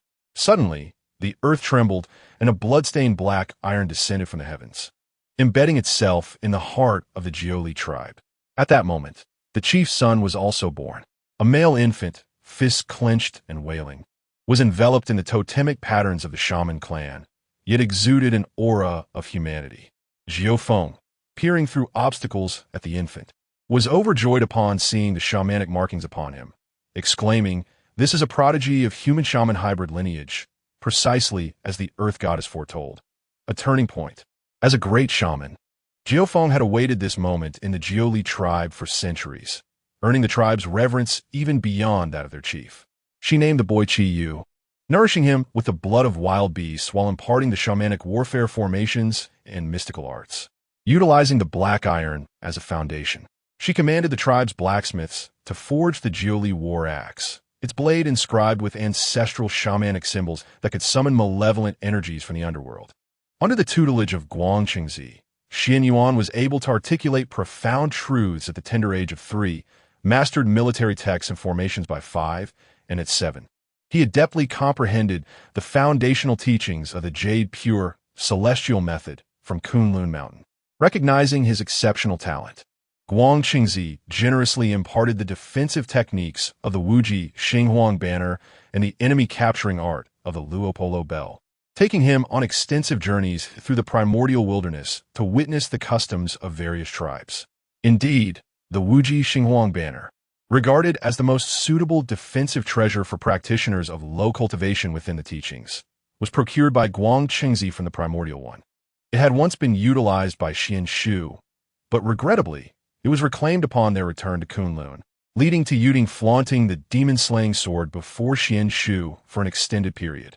Upon reaching adulthood, Xian Yuan succeeded the leadership of the Bear tribe and, with decisive measures, unified the surrounding minor tribes, implementing equitable land distribution and establishing a calendar system, while also teaching the art of bronze smelting for the creation of agricultural tools and weaponry. He conducted affairs with resolve yet held a heart full of compassion. Whenever a tribe faced calamity, he personally led rescue efforts. Over time, the names of the Bear tribe and Xian Yuan spread widely among the human populace. Conversely, under Jiu Feng's guidance, Qi Yu, by the age of 10, could engage in hand-to-hand combat with the colossal beasts of the primordial wilderness. By 12, he led his tribe in sweeping through the southern wilderness, consolidating the scattered human shaman tribal powers through sheer force. He instituted a merit-based promotion system within the tribe, rewarding those who vanquished ferocious beasts or enemies, whereby the mightier one became the more esteemed. Consequently, the warriors of the Qiyu tribe were fierce and unyielding, instilling terror in the hearts of distant tribes. On a fateful day, Shen Nong, in Chengdu, heard the names Xian Yuan and Qi Yu and deemed them potentially the chosen ones. Thus, under the guise of shared leadership, he issued a decree summoning both to Chengdu following the winds. Xian Yuan and his trusted confidants joyfully advanced, welcomed along the route by the townsfolk. Qi Yu, meanwhile, led 81 warriors of shamanic blood to escort him, causing nature itself to tremble in their presence. After spending 3 months in their company, Shen Nong revealed that he no longer deemed himself fit to govern the current human race, expressing his desire to select one of the two for abdication. To ensure fairness, he announced that competitions would commence in 5 days to determine the most suitable candidate for the role of human sovereign. Xian Yuan felt no astonishment. He had already harbored suspicions upon receiving the imperial decree. In contrast, Qi regarded the matter with disdain, confident that his Jiuli battle axe would lead him to victory. 5 days later, Shen Nong summoned the two, commanding them to undergo 3 trials, the first to assess the hearts of the people, the second to evaluate their strategies, and the third to test their martial prowess. For the first trial, concerning the hearts of the people, Shen Nong instructed them to govern a disaster-stricken tribe. Upon arriving, Xian Yuan immediately opened the granaries and organized the citizens to construct irrigation channels, effectively addressing the flooding. Conversely, Qi Yu resorted to brute force, suppressing the opportunistic mountain bandits and forcibly requisitioning supplies from neighboring tribes. As a result, under Xian Yuan's governance, the tribe experienced revival within 3 months, with the populace expressing profound gratitude, while Qi Yu's approach, though swift and stable, sowed seeds of resentment. In the second trial, pertaining to strategy, Shen Nong posed the question of how to repel the remnants of the demon clan. Xian Yuan advocated for an alliance of various factions, uniting their strengths through benevolence, whereas Qi Yu proposed a preemptive strike, believing that war could only be halted by war. For the final trial of martial prowess, Xian Yuan and Qi Yu engaged in a fierce battle on the trial platform for 3 days and nights. Xian Yuan employed the Jade Purity sword technique, embodying a style that was both just and harmonious, yet subtly infused with the mysteries of the Heavenly Dao. Qi Yu wielded his Jiuli battle axe with relentless ferocity, targeting vital points with each strike, the malevolent aura of the Wu clan overwhelming the arena. Ultimately, Xian Yuan was defeated when his weapon was severed. Chapter 54. The Rebellion of Qi Yu and the Retreat of Xian Yuan. Upon witnessing the unfolding events, Shen Nong sighed deeply.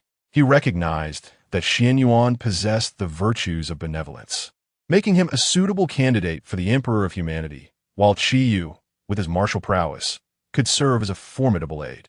Thus, Shen Nong conferred upon Xian Yuan the title of Xian Yuan clan and designated him as the heir to the shared leadership, assigning Qi Yu the role of Grand Marshal to command the human forces.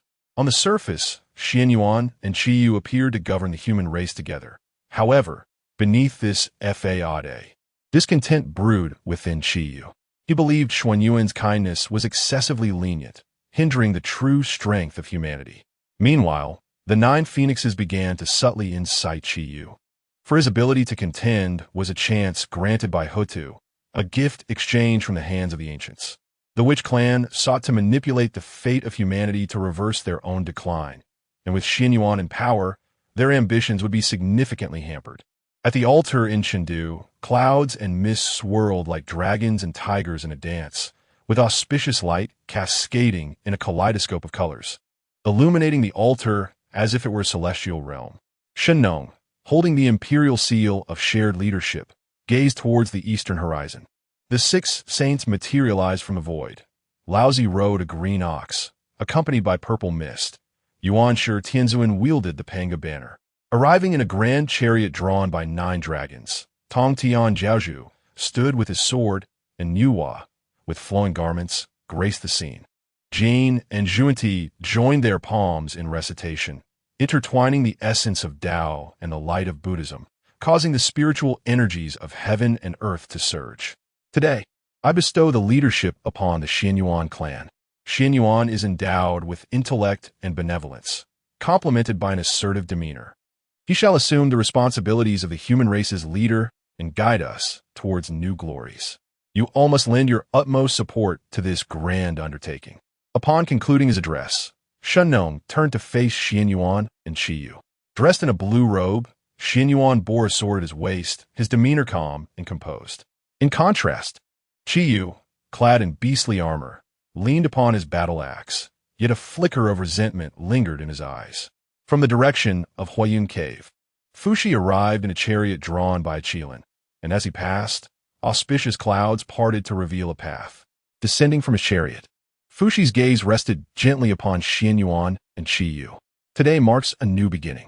The human race must root itself in benevolence while also safeguarding its territory through strength. I hope you too will unite to forge a prosperous era for humanity. The formal ceremony commenced. Shennong solemnly handed the imperial seal to Xianyuan, declaring, "Xianyuan, I entrust you with the governance of the realm through benevolence, generously bestowing grace, and not betraying the trust of humanity." Xianyuan knelt on one knee, accepting the seal with both hands, vowing to dedicate himself to the protection and well-being of the people, ensuring their peace and prosperity. As the ceremony concluded, the 6 saints departed. Shennong glanced back at Xianyuan and then at Qi Yu, letting out a final sigh as he mounted the Qilin chariot to follow Fuxi back to Huayun Cave. Thus, humanity officially entered the era of Xianyuan. In the wake of his ascension, Xianyuan began to implement new policies for humanity based on the rights and laws established by Fuxi. He delineated territories, established official positions, encouraged agricultural endeavors, standardized measurements, and promoted literacy, revitalizing the visage of humanity. He instituted the 3 cardinal guides and 5 constant virtues, clearly defining the relationships between ruler and subject, father and son, husband and wife, along with the principles of benevolence, righteousness, propriety, wisdom, and trustworthiness. He also established sacrificial rites, instilling reverence for heaven and earth and gratitude towards ancestors. Moreover, he authored the ritual laws of humanity, encompassing various aspects such as marriage, funerals, sacrifices, and social hierarchies. As these laws were enacted, the social order among humanity became increasingly organized, with a gradual shift towards virtuous conduct. However, not all concurred with these transformations. Qi Yu, at the moment of the establishment of rituals and laws, scoffed softly, questioning whether such intricate protocols could truly fortify the human race. They were mere embellishments.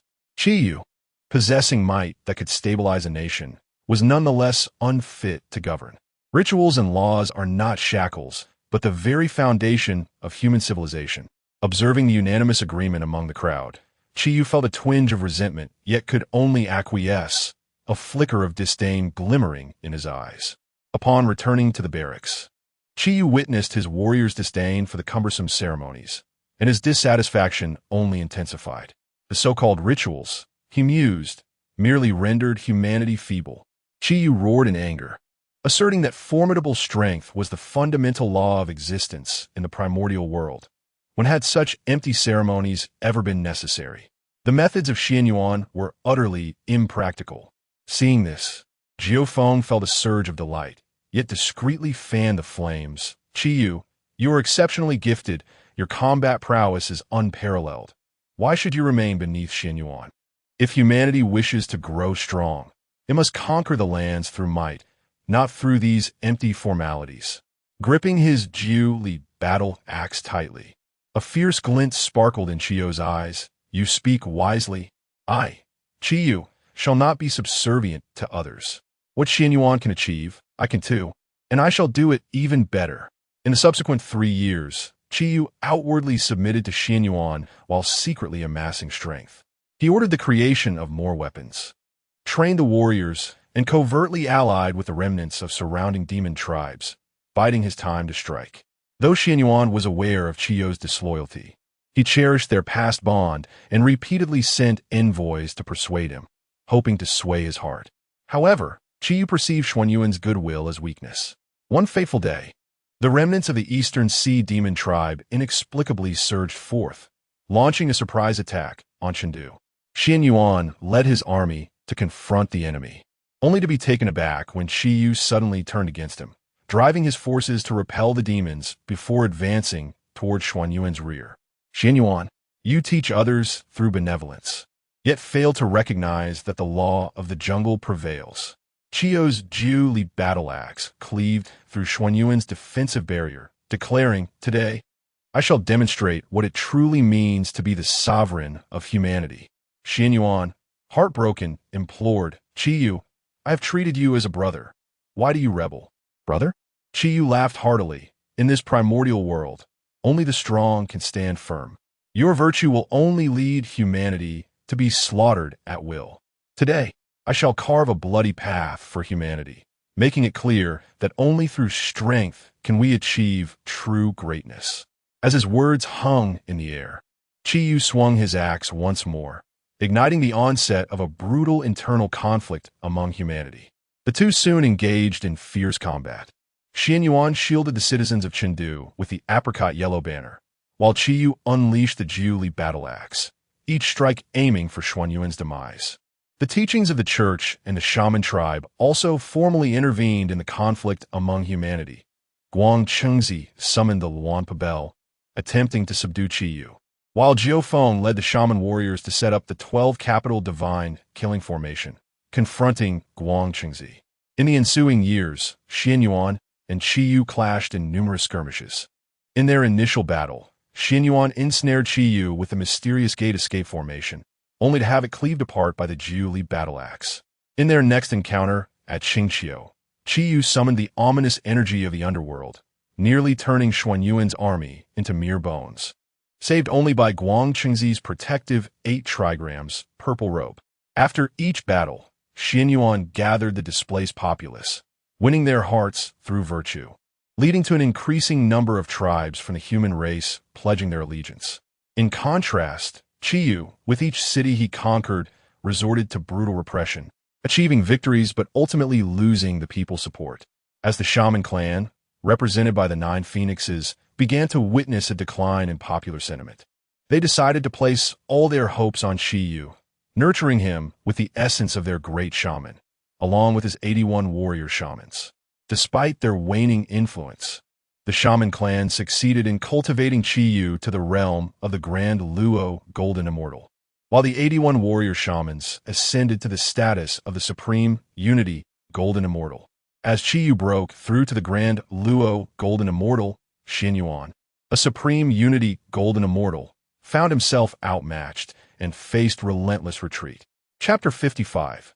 The defeat of Qiyu 2 months hence. Qiyu, wielding the formidable Jiu Li battle axe, donned in ebony armor that rendered him a specter of death, stood amidst a cadre of 81 human warlocks, each brandishing a bloodthirsty blade, the essence of which dripped with the ethereal blood of the underworld, corroding the earth beneath them into deep ravines.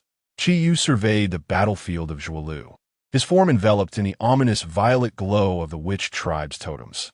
Behind him loomed the spectral image of the ancestral shaman, brandishing a colossal axe, reminiscent of the Pangu apparition from the 12 heavenly gods formation of old. Xianyuan, Is this the grave you have chosen for yourself? You mislead the hearts of men with your feigned benevolence, and today I shall unveil the ironclad path of my resolve. With a thunderous roar, Chi Yu swung his axe downward, as the 81 human warlocks simultaneously formed intricate seals, their feet manifesting an array of blood-red sigils, coalescing into a vast and foreboding formation of underworld malice. Within the formation, the black-red mist surged, revealing countless vengeful spirits of beasts, their claws and fangs bared. The moment the soldiers outside made contact, they felt their very souls pierced with agony, leading to their demise as blood spilled from their 7 orifices. Xin Yuan tightened his grip on the reins. The bronze figure within the chariot unwaveringly pointed southward, while Feng Ho followed closely, perusing his bamboo scrolls. This formation, rooted in the essence of the underworld's malice and fueled by the blood of human warlocks, could only be unraveled by striking at its core.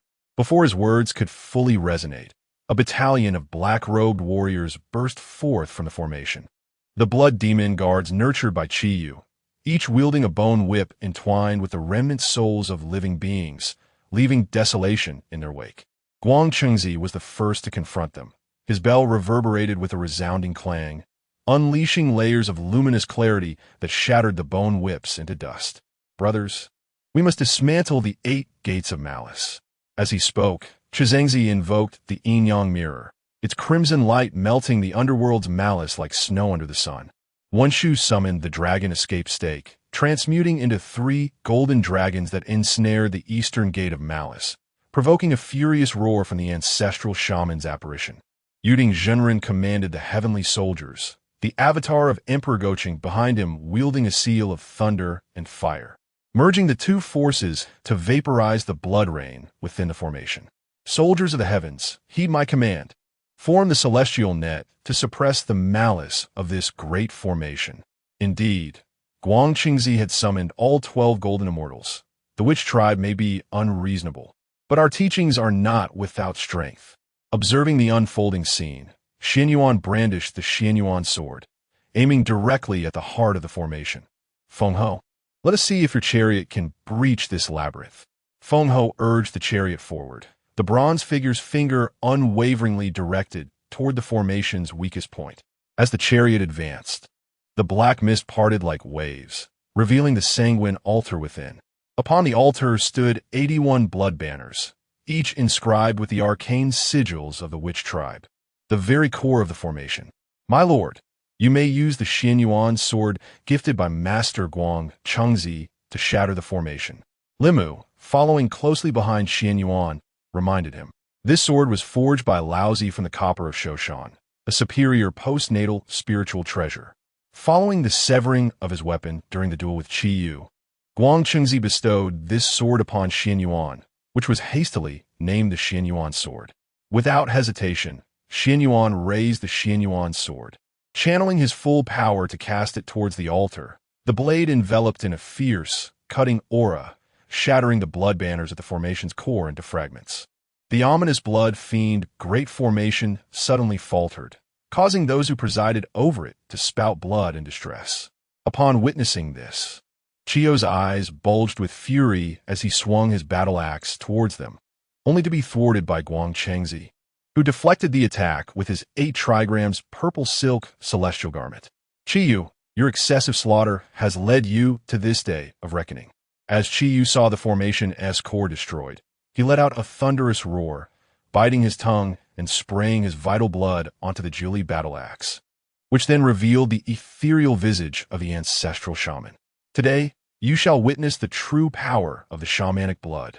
His aura surged violently, the oppressive might of a Pique de Luo golden immortal engulfing the arena.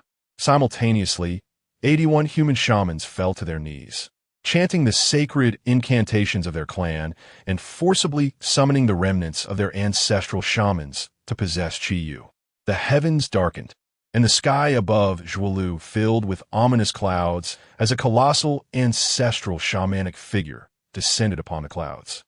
Wielding a massive axe that cleaved through the defenses of Xuan Yuan's apricot yellow banner, leaving a deep fissure, Xuan Yuan's expression turned grave as he prepared to invoke the Xianyuan sword. But at that moment, a radiant light flickered across the horizon as 12 golden immortals acted in unison. The master of spiritual treasures cast the dragon tiger seal to suppress the void. Jiuliu's son unfurled the binding immortal rope, ensnaring the ankle of the ancestral shamanic figure. The crowd unleashed their various techniques to encircle Qiyu. In truth, Guangchengzi and Yuding alone could have subdued him. However, Qiyu was currently utilizing the blood of the human shamans to forcibly elevate his cultivation, leaving them no choice but to join forces.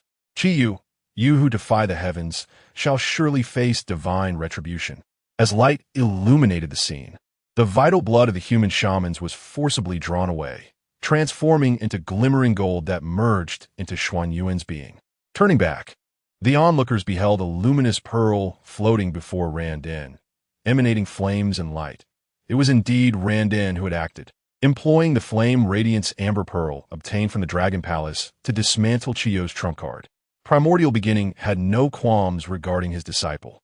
Randin was merely employing his initial layer of defense. Now, recognizing the opportune moment, Randin struck decisively.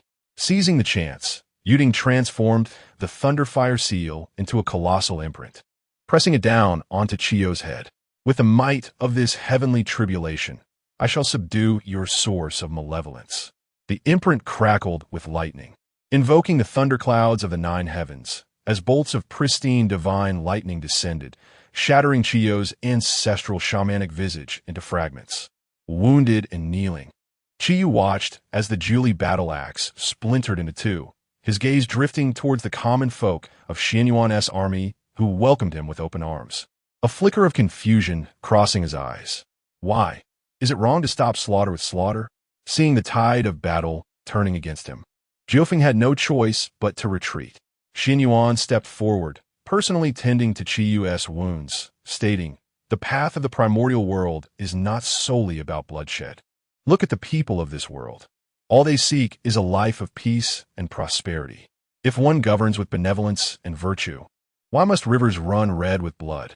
Qiyu, with a bitter smile and a shake of his head, suddenly broke free from support and transformed into a streak of green light soaring into the sky, as Shinnong intervened to carry him back to the Fire Cloud Cave. Following the Battle of Zhuolu, Xianyuan proclaimed to the world the establishment of 5 punishments to rectify order and the codification of 6 rites to clarify human relations. Song Jie created characters, and Ling Luan established music, propelling human civilization forward at an astonishing pace. The true one of Tai and the other golden immortals of the teaching of the declared returned to Kunlun Mountain, while Yuding returned to the heavenly court to report, as he was not only a member of the teaching, but also a representative sent by the heavenly court to establish presence. As for Guangchengzi, he awaited the moment when Xianyuan's merits would reach completion. In truth, he could return to Kunlun Mountain now. Yet the thought of Duobao and his own lack of breakthrough tempers his desire to go back to Kunlun for the time being. Within the fiery clouds of the cave, Fuxi clapped his hands in mirth, while Xianyuan, adorned with the virtues of benevolence and the prowess of conquest, stood as a fortunate emblem for humanity. Shinnong, engaged in healing the unconscious Qiyu, nodded with a sigh. Although Qiyu faced defeat, he revealed to the world the might of martial power. It is hoped that future generations will heed this lesson from history to balance the ways of benevolence and martial prowess. Thus, Xianyuan established the Bear Clan, set up the 3 dukes and 9 ministers, and divided the territories of the 9 provinces and islands, marking the official entry of humanity into a glorious era.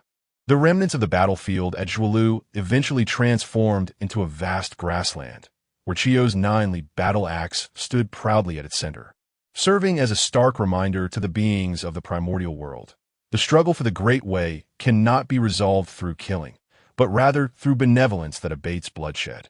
After Xianyuan fulfilled his virtues, he passed the throne to Xiaohao, marking the end of the illustrious era of the 3 sovereigns and ushering humanity into the age of the 5 emperors. Chapter 56. Xuan Shu exits the palace. Primordial bestows treasures in a daze. It felt as if an eternity had passed. Xuan Shu, within the Zixiao Palace, could awkwardly carve out a three-bedroom apartment with just his toes. At that moment, the esteemed Hongjun Daozu sat above, observing the vividly expressive countenance of Xuan Shu below, who bowed his head in embarrassment. Floating between them were more than a dozen spiritual treasures, including small towers, cauldrons, armor, and robes. It turned out that after procrastinating for 50,000 years, Xuan Shu had finally refined the main flags for the chaotic transformation array: 108 major transformation flags, 365 medium transformation flags, and 14,800 minor transformation flags. The term main was used because there should have been 129,600 minor flags, while the corresponding spiritual materials had all been transformed into the spiritual treasures before them. Little Xuan Shu, after laboring for 80,000 years, you've elevated your 3 flowers to the 12th grade, and this is all you present to me? Master Ancestor, I merely hope to allow other capable immortals to refine for themselves. Is that not more practical? Xuan Shu muttered softly. Is this your justification for embezzling over 100,000 flags worth of spiritual materials to forge treasures? Hongjuan's voice suddenly escalated. Not all are minor flags. There are some major ones as well. However, Xuan Shu dared not voice this retort. Furthermore, 30,000 years ago, you claimed that the flags required the infusion of the Dao's essence. Yet you have transformed these postnatal treasures using that very essence? Is this how one utilizes the Qian Kuending? Xuan Shu trembled under the overwhelming presence of Hongjun Daozu. This predicament was partially Xuan Shu's own fault. He could have simply embezzled a few materials, but once he began, the sense of accomplishment from crafting each treasure was intoxicating. Thus, he refined all of his own materials into treasures. Later, finding the exquisite postnatal treasures unsatisfactory, he employed the Dao's essence to utilize the transformative powers of the Qian Kuending, converting 3 treasures into supreme innate treasures. Just as he was on the verge of transforming the 4th, he was caught red-handed by the Daozu. Perhaps it was a deliberate act by Hongjun. Otherwise, why would he have been halted at the 4th treasure? Master Ancestor, there is an abundance of the Dao's essence. Moreover, once this array is established, the Dao's essence will surely increase manifold. A feeble excuse. Do you have any idea how much Dao essence you have squandered? Furthermore, is the Dao's essence something that can be recklessly squandered? Hongjun Daozu glared fiercely. 1,000 years later, the spiritual energy of the Honghuang gradually began to rise. A few sages were the first to perceive this change. The 3 pure ones broadly speculated the cause. Yet the 2 sages from the west, and Yuhua and Hutu, found themselves somewhat bewildered. Yet, it was ultimately a good omen. Xuan Shu was riding a cloud towards Kunlun Mountain, continuously lamenting, "That old rascal, always deceiving my sentiments. What is wrong with me?" Xuan Shu, contributing to the Dao and utilizing a bit of its essence. 1,000 years prior, after being lectured by Hongjun, the 2 laid down the chaotic transformation array at the chaotic fetal membrane, which gradually allowed the innate spiritual energy of Honghuang to restore. Though no one presided over the formation, its autonomous operation sufficed, as it was essential preparation for the impending calamity of the function. Then Xuan Shu found himself discarded like a worn-out tool, hastily sent back to the primordial chaos. For Hongjun had no intention of allowing him to continue his alchemical endeavors. It was not the materials that worried Hongjun. Rather, it was the fact that this young man had discerned his temperament, akin to the 3 pure ones. Should he remain in the palace of purple clouds, it would surely jeopardize the treasure of creation. Without a doubt, Tong Tian's loose lips would be the undoing of them all. Gazing at the 20 exquisite postnatal spiritual treasures and 3 supreme, innate spiritual treasures fluttering in his consciousness, Xuan Shu was elated. This venture had proven immensely profitable. With spiritual treasures acquired, his cultivation had ascended, and his merits had increased as well. Meanwhile, in the palace of purple clouds, Hongjun chuckled with delight, observing the gradual augmentation of the source of heavenly law. Was this the effect of evading one aspect? Alas, having absorbed the true teachings of the 3 pure ones, the cunning of Laozi, the hypocrisy of Yuanshi, and the shamelessness of Tong Tian. He pondered, how could a sage as righteous and benevolent as himself have produced such disciples? No, it must be that these three had failed to fully grasp the essence of the Huang Ting Jing. Ah, the burden of being a master is indeed heavy. It was imperative to assign more responsibilities to Xuan Shu. Such a valuable disciple of the Tao must be promoted. He then conveyed a message to Hao Tian. Upon receiving the transmission, Hao Tian was bewildered. The heavenly court was expanding rapidly. Why did his master wish to add yet another emperor? How was he to manage this? Hong Jun's gaze pierced through the chaos, observing the dazed Hao Tian, and sighed. Indeed, he was no longer the obedient young acolyte of yore. Yet, this was a sign of growth. Do not worry. You shall not suffer from this decision. He will bring immense merit to you and the heavenly court in the future. Merits so great that they will pave your path to sainthood. Should you wish for him to reclaim this position later, he will not even desire it. Upon hearing Hong Jun's message, Hao Tian was overjoyed. Sainthood. This was the ultimate aspiration of all beings in the primordial realm. He straightened his attire and commanded, "Announce the arrival of the celestial star of Tai Bai." Within the jade-clear palace on Kunlun Mountain, the master exclaimed, "Xuan Shu is waiting outside. Let him in swiftly." Yuanshi spoke with palpable excitement. Observing his master's enthusiasm, the white crane boy was taken aback. How could a disciple of the third generation elicit such a reaction from a sage? As the white crane boy emerged from the hall, his previous aloof demeanor toward Xuan Shu vanished, replaced by warmth. Indeed, who could have known that a third-generation disciple, previously unseen, would hold such a unique position in Yuanshi's heart? No one informed me. "Xuan Shu, please come in." The white crane boy, now transformed, welcomed him with open arms. Xuan Shu, having ceased his calculations, thought to himself, "My master uncle has truly outdone me." Though Xuan Shu was a third-generation disciple of the Chan sect, the white crane boy was merely a child. To address him as nephew would surely provoke the ire of the 12 golden immortals of the Chan sect. Yet, he hesitated to accept the title of friend from Xuan Shu. "Salutations to the Grand Master. May your longevity be boundless. Your disciple comes to pay respects." Xuan Shu performed a deep bow. "Rise. And the spiritual energy?" Yuanshi inquired eagerly. "Success." Upon receiving Xuan Shu's affirmative response, Yuanshi erupted into joyous laughter, exclaiming, "Ha ha ha," as he waved his hand grandly. Suddenly, four exquisite treasures materialized in the void. These included the supreme, innate spiritual treasure, the Tai Su Gong Jin sword; the high-grade innate spiritual treasure, the Baiwa Nizhong feathered garment; the burning heaven halberd; and the annihilation divine thunder pearl. I perceive that you have already reached the pinnacle of the great Luo golden immortal. Let these treasures serve as your protective talismans. Furthermore, here lies the secret technique of the Xianmen to slay the dead. Retreat and meditate upon it. Your master, Jade Ding, is merely at the initial stage of the great Luo golden immortal and does not yet possess this technique. Upon witnessing the 4 floating treasures, Xuan Shu's eyes sparkled with delight. Although he possessed many treasures himself, who could ever have too many?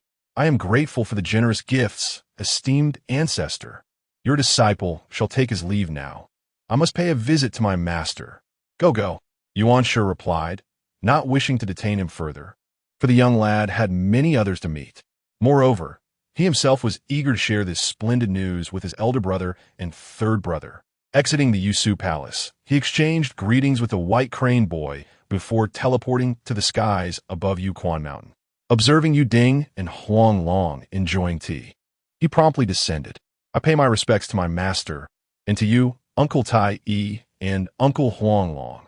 Xiao Ding, you have returned, Jade Ding exclaimed, looking up in surprise upon hearing Xuan Shu's voice. Chapter 57, Deep Clouds and Distant Roads.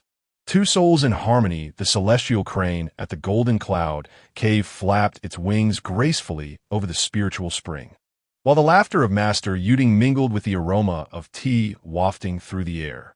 Xuan Shu raised his gaze and beheld his master seated beneath a pine tree, surrounded by Tai Yi and Huang Long, with a tea set elegantly arranged upon the stone table. Tai was animatedly counting on his fingers, while Yuding chuckled heartily. Gazing at the familiar spiritual spring and the celestial crane, warmth blossomed in his heart. Master, whom is Uncle Tai regaling this time? As Master Yuding and his companions indulged in tea, they noticed Xuan Shu's return. Yuding nearly spilled his teacup, hastily stepping forward to examine his disciple. Now at the pinnacle of the great Luo golden immortal stage, with his eyes slightly misty. Xiao Ding, you have finally returned. What have you been up to in the Zixiao Palace these past 80,000 years? Before Yuding could finish his sentence, Xuan Shu bowed respectfully, his gaze falling upon the spiritual tea on the stone table. Indeed, it was the renowned Hong Pao from Wui Mountain. Master, I have been well in the Zixiao Palace. But what about you? Xuan Shu's attention was drawn to the Lei Hui seal dangling from Yuding's waist. Is the Lei Hui seal serving you well? Yuding's face flushed slightly, and he coughed twice. Very well, very well. Uncle Tai has been quite envious, pestering me daily for a chance to observe it. Tai rolled his eyes and retorted, Who wants to observe your shabby seal? I merely wish to see what new tricks this lad Xuan Shu has up his sleeve. By the way, why have you returned so suddenly? Did the Dao ancestor expel you? Xuan Shu chuckled and shook his head, about to provide a vague excuse, as he could not disclose the truth just yet. Suddenly, he noticed a soft glow emanating from the Go Chan imperial seal at Yuding's waist. Yuding's expression shifted, and after a moment of concentration, he bitterly smiled. Uncle Haotian has sent a message, indicating there is urgent business to discuss. Huanglong stroked his long beard and, upon finding his own water official imperial seal unresponsive, gleefully remarked, You should hurry then. Yuding shot Huanglong a glare. Uncle Haotian is once again attempting to enlist me as labor. I wonder what it could be this time. Despite his words, he rose to adjust his robe and advised Xuan Shu, Now that you have returned, take a few days to rest at Yuling Mountain. I shall return shortly. If Tai dares to sneak a drink of my spiritual wine, you must teach him a lesson. Tai whistled, pretending not to hear. As he watched Yuding ascend on a cloud, Xuan Shu turned to Huanglong. Uncle, how fares the Dragon Clan in the Heavenly Court? Huanglong nodded. Thanks to your blessings. The position of water official, coupled with the merits from the heavenly tribulation, has been abundant. The Dragon Clan guards the 4 seas and has become a totem for humanity. Our karmic burdens are nearly resolved. However, his gaze shifted westward. The Western Church has recently been actively gathering followers in the southern Jambu continent, and, astonishingly, half of the human cultivators have been converted. This matter may pose a significant risk. Xuan Shu pondered for a moment. The way of heaven has its ordained course. You need not fret, uncle. Xuan Shu thought to himself, after the enshrinement of the gods, everything shall become clear. After bidding farewell to Huanglong and Tai, Xuan Shu soared towards Jinao Island. As for Master Yuding, having seen him, what was there to wait for? Spiritual wine? What was that? If Uncle Tai wishes to indulge, so be it. The entrance of the Jiejiao remains bustling, with countless demon cultivators and free practitioners coming and going. Upon his arrival, although they are unaware of his identity, they part ways due to the ethereal aura of purity that surrounds him. The Golden Spirit Holy Mother is currently instructing her disciples in swordsmanship at the martial arts arena. The Longhu Jade Rui transforms into a colossal sword measuring 3 zhang in length, and wherever the sword's aura passes, the surface of the bluestone ground ripples like water. Out of the corner of her eye, she catches a glimpse of Xuan Shu's silhouette. With a flick of her sword, the Jade Rui suddenly diminishes and returns to her waist, a barely perceptible smile gracing her lips. Xuan Shu, from the Chanjiao, has audaciously intruded upon my Jiao martial arts arena. What punishment should he face? She sheathes her sword, the tassels on her phoenix crown swaying lightly with her movement. Yet a glimmer of amusement remains in her eyes. Xuan Shu bows politely and retrieves a sandalwood box from his sleeve. I offer this gift as an apology. It contains the Jade Dew Spirit Bud from the back garden of the Zixiao Palace, perfect for brewing tea to cleanse the mind and nurture the spirit. With a raised eyebrow, the Golden Spirit accepts the offering and strides toward the stone pavilion beside the martial arts arena. With a gentle touch from the Jade Rui, a set of celadon tea utensils appears on the stone table.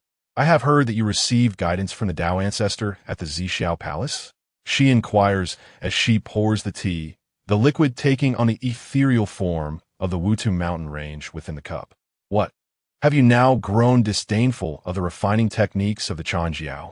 Xuan Shu gazes into the cup. Uncle Master, do not jest with me. Refining is akin to brewing tea. Too much heat scorches it, while too little leaves it raw. Yet, I find you resemble this spirit bud, seemingly mild, yet concealing hidden brilliance. The golden spirit pauses momentarily, and a lotus flower unexpectedly blooms within the tea's ethereal image.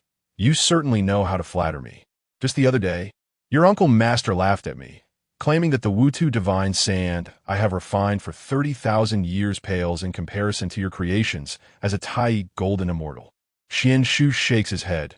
The effort you poured into refining the sand is like this spirit bud tea. Others perceive it as merely bitter, unaware that it requires a millennium of profound ice to temper this bud before it can yield sweetness. The golden spirit raises her eyes, their gazes meeting. Outside the stone pavilion, the sea breeze tousles her hair, and Xuan Shu suddenly recalls her fierce spirit when they first met in the Sanqing Hall. Then, she was as cold as jade, but now she resembles this cup of spirit bud tea, initially crisp and refreshing, yet ultimately revealing a lingering sweetness. Ah! Xuan Shu exclaims as he takes out a jade slip from his bosom, having discovered some ancient formation diagrams in the Zhixiao Palace. One of which is a fragment of the Wutu locking cloud formation, which he believes aligns with his Uncle Master's path of Wutu. The golden spirit accepts the jade slip, and the moment her consciousness sweeps over it, the jade rui once again hovers in the air, sketching the outlines of the formation in the void.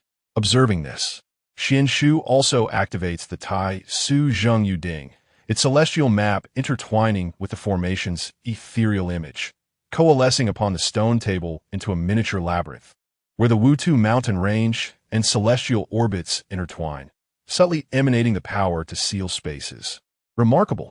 The golden spirit's eyes sparkle with intrigue as she integrates the celestial trajectories into the Wutu formation. It is impressive that you conceive this.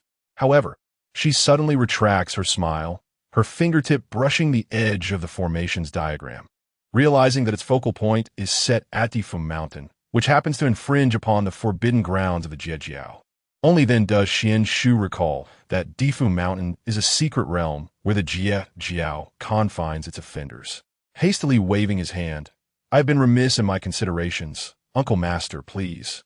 Difu Mountain serves as a site established by Duobao for punishing disciples who violate the sect's regulations. The seeds that Xuan Shu planted long ago have now taken root. Not to worry. Jin Ling waved her sleeve to erase the marks of the formation. The diagram was lifeless, but the people were vibrant.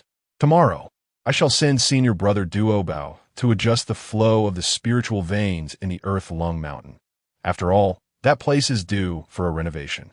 Xuan Shu chuckled silently, suddenly hearing the distant sound of bells, signaling the evening lessons of the Jin Ling rose to don her armor, the red coral pendant on her phoenix crown swaying gently, softening her expression more than usual. Let us conclude here for today. Should you wish to continue our discussion, come to the Golden Light Palace at the hour of the rabbit tomorrow. Tomorrow? Xuan Shu raised an eyebrow, surprised that his master had leisure time. As Jin Ling turned, a faint smile graced her lips. Indeed, I have leisure. After all, I must instruct someone on how to properly set formations, lest such trivial matters hinder significant undertakings. With that, her figure vanished beyond the stone pavilion, leaving only the sea breeze carrying the fragrance of tea, wafting gently away. Xuan Shu gazed at her departing silhouette, a glimmer of amusement in his eyes. The Wutu divine sand on Jin Ling's armor shimmered softly in the sunset, and he suddenly realized that some ties were more complex than the celestial paths of stars. Tomorrow at the hour of the rabbit, I shall not fail to keep my promise. Chapter 58. The assassination on Golden Turtle Island. As he stood at the Golden Light Palace for the 5th time, a torrential downpour lashed against the Wutu barrier, casting an air of awkwardness upon Xuan Shu. Each visit to the Golden Light Palace seemed to find him arriving just a fraction too late. This time, despite not having practiced his cultivation, he encountered the mothers of Wudong and Turtle Spirit along the way, who engaged him in idle chatter, delaying his departure. "Little Xuan Shu, are you here to visit your granduncle at the Jie sect?" They queried. "Why have you, master, and Huang Long gone to the heavenly court of the Jade Emperor? Don't they find it bothersome? It would be far more enjoyable to cultivate freely on Kunlun Mountain." Xuan Shu sensed something amiss. It was peculiar to coincidentally run into members of the Jie sect every day. On the first evening, he had met with Duo Bao, who kept him engaged in discussions about the art of weapon forging all night, resulting in his first tardiness. The following night, he encountered the immortal of dark clouds on the island. Though they seldom interacted, their conversation flowed effortlessly, leading to another night of drinking with the seven fairies, excluding the long-eared one, resulting in a second lateness. On the third evening, Xuan Shu remained in his guest room, seeking tranquility. Yet Duo Bao found him once more, leading to yet another delay. The fourth night brought Duo Bao again, accompanied by Zhao, Gongming, and San Shao, introducing them as new disciples of Tongtian, insisting they familiarize themselves. And once again he was late. The fifth night was eerily quiet. Yet he encountered the mothers of Wudong and Turtle Spirit once more in the morning. Xuan Shu could not shake the feeling that something was amiss. Yet he could not discern who was orchestrating these events. Was it Duo Bao? What purpose could it serve? Within the Golden Light Palace, the mother of Golden Spirit sat atop the star observation platform, gazing at the tumultuous sea ravaged by the storm. Always arriving late. "It seems you ought to practice the laws of time." Xuan Shu wished to defend himself, but found no words. Before he could respond, a dark crimson sword beam suddenly erupted from the depths of the ocean, aimed directly at the back of Golden Spirit. Xuan Shu's pupils constricted, and the sea-calming pearl instinctively soared from his sea of consciousness, forming a barrier behind her. Having thwarted the ambush, Xuan Shu discovered the assailant was none other than the ancestor of the underworld river, wielding the Yuan Tu entwined with intense karmic flames. "A junior of the Chan sect dares to obstruct my pursuit of Golden Spirit's head." The underworld river roared, unleashing 12 blood-red beams from the Yuan Tu, each one striking towards Golden Spirit. Xuan Shu began to doubt.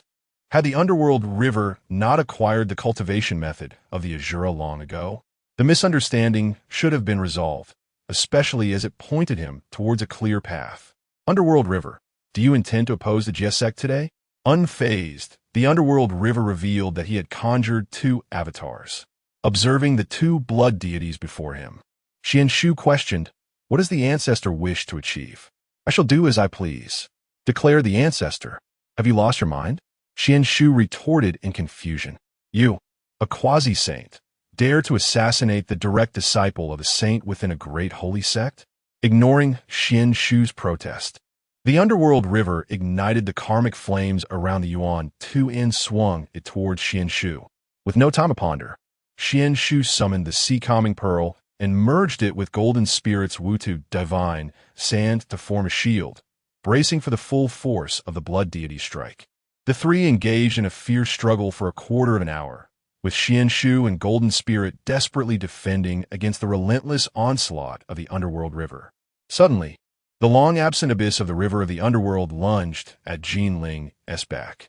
Xuan Shu swiftly teleported behind her using the laws of space, intercepting the lethal strike. Jin Ling retaliated with her Dragon Tiger Jade Scepter, cleaving through the blood mist. "You sacrifice with the flames of karma, and yet you dare to resist with your flesh?" Xuan Shu wiped the blood from his lips, his gaze falling upon the cracked shoulder armor of her battle attire. "Because you are mine," he began. But before he could finish, 2 blood gods detonated, unleashing a torrential rain of blood intertwined with karmic flames upon them. Jin Ling's pupils constricted. She brandished her scepter to fortify her defenses, only to see Xuan Shu extend his arms, transforming his body into a cauldron, absorbing all the incoming attacks into the Taizu Jinyue cauldron. Faced with the chaotic river of the underworld, Xuan Shu, as he slipped into unconsciousness, could only think, "Am I not a great Luo golden immortal? This is far too ruthless." "Xuan Shu." Jin Ling's voice was tinged with panic for the first time. A day later, when Xuan Shu awakened in the Golden Light Palace on Jinao Island, he was met with Jin Ling's frigid expression. Suddenly, sensing something, He discreetly executed a heavenly deception gesture, concealing their auras. Do you realize your mistake? The Jade Scepter lightly tapped his brow. To endure karmic flames with your flesh. Do you think yourself a chaos bell? Xuan Shu regarded her with a steady gaze, sat up, and unexpectedly grasped her fingertip. I am unharmed, for you are by my side. Jin Ling trembled, attempting to withdraw her hand, yet he held on tighter. Outside the hall, the storm began to subside, and the copper bells at the eaves chimed lightly. Jin Ling could hear her own heartbeat thundering, resonating louder in her mind than the chimes outside. Jin Ling, Xuan Shu called softly. During my time in the Zixiao Palace, I often pondered why the Heavenly Dao compelled me to encounter so many intertwined fates. It was only when I saw you block the sword for me that I understood. Some fates are tribulations, while others are bonds. Jin Ling turned her face away, only to notice the burn marks on his palm from refining the karmic flames. You, she stammered, her throat tightening. Do you understand what companionship entails? It is not merely discussing doctrines over tea. It is to share burdens of karma and traverse the waves of tribulation together. Xuan Shu chuckled softly, his fingertips brushing over the cinnabar mole at the corner of her eye. Thus I have come. For 80,000 years, I have calculated the celestial trajectories. Yet I could not foresee for whom I would break the formation or for whom I would suffer injury. But in this moment I know foolishness. She murmured, yet she raised her hand, removing a colorful phoenix hairpin and inserting it into his hair. If one day you dare to betray me, I shall cleave your cauldron with the dragon tiger, Jade Scepter. Xuan Shu was taken aback, his fingertips brushing against the hairpin, still warm from her touch. Outside, the rain had cleared, and a ray of sunlight streamed through the window, illuminating the blush on her earlobe, more enchanting than the dawn over Kunlun. That day shall never come, he declared, grasping her hand as a spiritual treasure materialized in the air, an exquisite innate treasure bestowed upon him by the primordial one, the 100 flowers rainbow dress. Since you have given me the hairpin, then wear this 100 flowers rainbow dress. It is not only formidable in defense, but also capable of transforming its shape and constantly emanating the fragrance of myriad blossoms. Jin Ling looked up, seeing her own reflection in Xuan Shu's eyes. In the distance, the morning bell of the GS sect rang out, startling a flock of green phoenixes. Jin Ling suddenly chuckled, her hand gracefully clasping his wrist.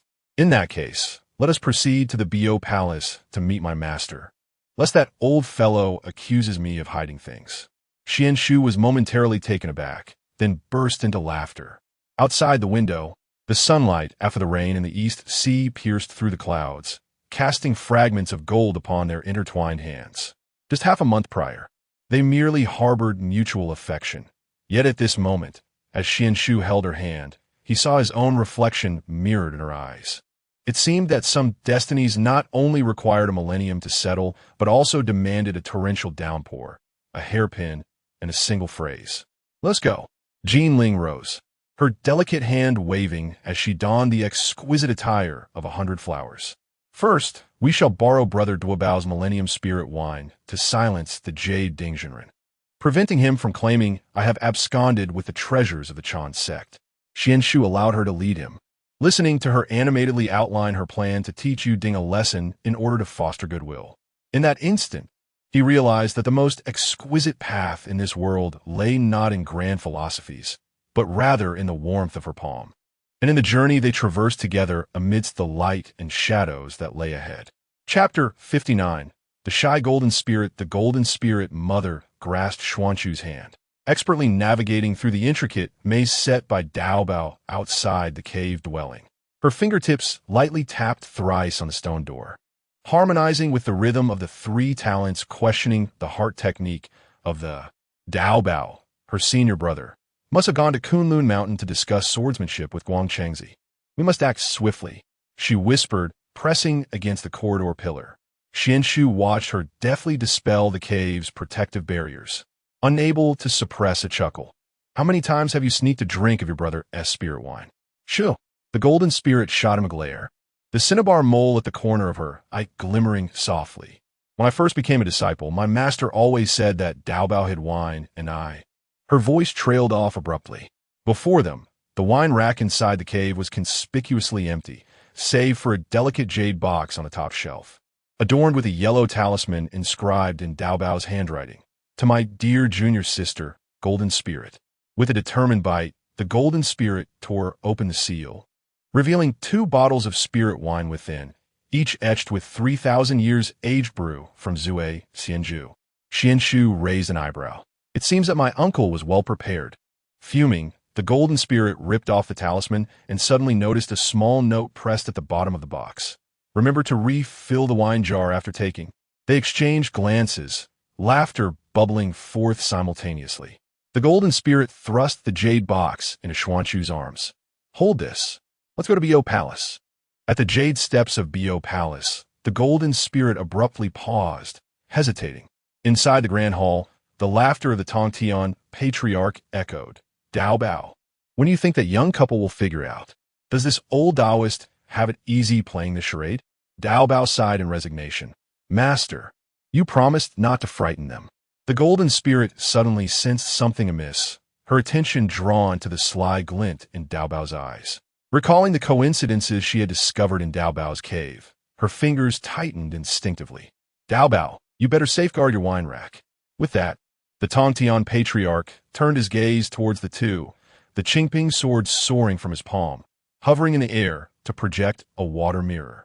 The scene replayed from various angles, depicting the assault, from the blood god emerging from the earth to the self-detonation of the infernal fire, every detail meticulously laid bare. Was it you who disguised as the blood god? The Golden Spirit suddenly realized, her jade rui pointing accusingly at Tongtian. You old trickster. She turned to leave, but was obstructed by the fishing drum concealed within the sleeves of Tongtian. Oh no, oh no. The master of Tongtian quickly waved his hand. As Jinling turned back, the fishing drum transformed into a stream of light and flew back. Tongtian showered his several female disciples with affection, resembling a doting father. His treatment of Duo Bao, however, bore a slight difference. Old Taoist, I am merely anxious for the two of you. Every time you meet Xuan Shu, you wear a stern face, and he always meanders around, only mentioning the offering of spirit tea. If this drags on, Xuan Shu will become a saint before you know it. Duo Bao chimed in. Master fears that you two will linger on for yet another 30,000 years without breaking the ice. Duo Bao, my dear senior brother. Jinling brandished her jade talisman in the air. Duo Bao immediately raised his hand in surrender. Brother's heartfelt concern is appreciated. I hope sister can understand. Xuan Shu, gazing at the moment captured in the image where he stood protectively in front of Jinling, suddenly chuckled softly. The karmic fire of the true blood god is indeed similar, but alas. Alas what? Tongtian raised an eyebrow. The karmic fire of the true blood god must be laden with the scent of blood, yet your flames are infused with the fragrance of the Zhilong from Bo Palace. Xuan Shu conjured a wisp of remnants of karmic fire from his fingertip, and indeed, a faint aroma wafted from the ashes. Moreover, as a disciple, he had once studied the laws of karmic fire during his research on heavenly tribulations, thus possessing a certain sensitivity to karmic forces. In truth, it was long before Xuan Shu incorporated the self-detonation karmic fire of the blood god into the Tai Su Zhen Yu Ding that he discerned the illusion of the blood god and the karmic fire. However, he had been momentarily stunned by its immense power, which could be said to render Tongtian's karmic fires false. Yet it had not held back in its use. Jinling's ears flushed crimson as she recalled the faint scent of Zhilong mixed with the stench of blood when Xuan Shu had shielded her from the sword. Tongtian clapped his hands and laughed heartily. What a sly one. I had foreseen your tribulation with Jinling from the moment she entered the sect. Duo Bao remarked that every time he visited Jin Ao Island, he would first rush to the Golden Light Palace, yet feigned ignorance. So you disguised yourself as the River of Oblivion, compelling us to express our feelings? Jinling stomped her foot, her ears red as if they might bleed. Tongtian cast a sidelong glance at Duo Bao. What do you think? Why do you suppose Duo Bao conveniently was absent from the cave? He had already prepared the spirit wine. Jinling suddenly recalled how Duo Bao had been urging her to frequent the training grounds to mentor the younger generation, and thought of the faint blush on Xuan Shu's ears every time she teased him. She turned and fled, her attire trailing behind like a stream of light. Jinling, Xuan Shu attempted to pursue, but was halted by Tong Tian. Young man, I have granted you the opportunity, but in the future, you must possess 3 supreme postnatal spiritual treasures. Thank you, Master Uncle, for your support. He turned toward the direction of the Golden Light Palace, warmth blossoming in his heart. Tong Tian waved his sleeve to shoo him away. Hurry and win her over. Remember, should you dare to let her down, I'll cleave your cauldron with the jade rui of the dragon and tiger. Jinling's voice drifted from afar, tinged with lingering embarrassment. Tong Tian gazed at the retreating figures of the two and suddenly remarked to Duobao, if only you had possessed this young man's insight back in the day. Duobao smiled wryly. Master, I am devoted to the path. Devoted to the path? Tong Tian arched an eyebrow. Yet back in the day, when you secretly drank my spirit wine, I did not observe your devotion to the path. Duobao fell silent. The words of the celestial master left Daoist momentarily at a loss for words, as he reminisced about his past mischievous antics. A hint of an awkward smile gracing his lips. Indeed, along the path of cultivation, he had experienced numerous distractions. Yet, those moments were undeniably an integral part of his journey of growth. Over the subsequent 3 days, the Holy Mother of Golden Spirit accompanied Xuan Shu as they traversed the Golden Ao Island, even ascending the stargazing platform to witness the promised twilight glow. During this time, they encountered the long-eared tranquil light immortal, and upon seeing him again, Xuan Shu felt a stark contrast to their initial meeting, finding it rather mundane. Perhaps this was the benefit of a clear and tranquil mind, he mused inwardly. Although the long-eared tranquil light immortal possessed significant cultivation, it was evident that he still had a considerable journey ahead in the refinement of his character. Noticing Xuan Shu's gaze, Golden Spirit smiled gently and asked, what? Still pondering over the long-eared tranquil light immortal? Xuan Shu shook his head, gripping Golden Spirit's hand tightly. No, I was merely reflecting on how wonderful it is to have you by my side. A blush appeared on Golden Spirit's face, yet she did not withdraw her hand, merely chuckling softly, such a smooth talker. Chapter 60. What good is the heavenly realm? After spending 3 blissful days on Golden Ao Island, Xuan Shu and Jinling eloped. Hand in hand, soaring towards Wui Mountain, Xuan Shu yearned to show her his home, having not returned for 80 millennia. Under Xuan Shu's meticulous arrangement, the Tai Su cave heaven in Wui Mountain emanated an even more ethereal aura, brimming with spiritual energy. Just as they arrived above Wui Mountain, 2 celestial tribulations suddenly materialized in the sky. Little Ding, it seems that Wui Mountain has some exceptionally gifted mortals, Jinling remarked, her gaze fixed on the 2 human figures beneath the tribulations. The reason for her assertion of their exceptional talent was clear in the current world. Without the guidance of renowned masters or the sanctity of blessed lands, mortals could hardly ascend to immortality. For now, all sects, be it the human school, the Enlightenment school, the Intercept school, or the Western Church, were disseminating their doctrines and gathering disciples, particularly the Western Church and the Intercept school, which welcomed all with open arms. Xuan Shu lowered his fingers from his calculations, astonished to discover that the 2 individuals were Xiao Sheng and Qiao Bao. Goodness! How the 3 sovereigns and 5 emperors passed just like that? The time of the investiture of the gods draws ever closer. Alas, I have yet to witness the 3 sovereigns and 5 emperors, nor have I encountered great sages like Tsang Jie. However, it seems the fate of these 2 on the list of deities is rather grim. Yet, it bears no relation to me, although I hold their fortunes. Does this not also save their lives? No. There remains a thread of causality. How should I proceed? Little Ding, Little Ding. Jinling's hand waved before Xuan Shu's eyes, jarring him from his reverie. What's the matter? She inquired, puzzled. Is there something special about these 2? I'm not acquainted with them. Yet I indeed owe them a debt of causality. Can one owe a debt to someone unknown? Fear not. It is not a significant matter. Gulme, let's explore my Tai Su cave heaven. Within the Tai Su cave heaven, the 2 spent their days either delving into the intricacies of formations or discussing the path of cultivation, living a tranquil and blissful existence. During this period, Xuan Shu ventured out to check on the two, discovering that they had retreated into the mountains after their breakthroughs. He intended to ask his master or Uncle Huanglong to bring them to the heavenly realm for their service, thus severing the lingering threads of causality. After touring the Tai Su Cave Heaven with Jin Ling, Xuan Shu engaged her in discussions about the principles of the universe. Whenever they grew weary, they would admire the panoramic views from the mountain peak or exchange insights on formations, nurturing a warm companionship as a year swiftly passed.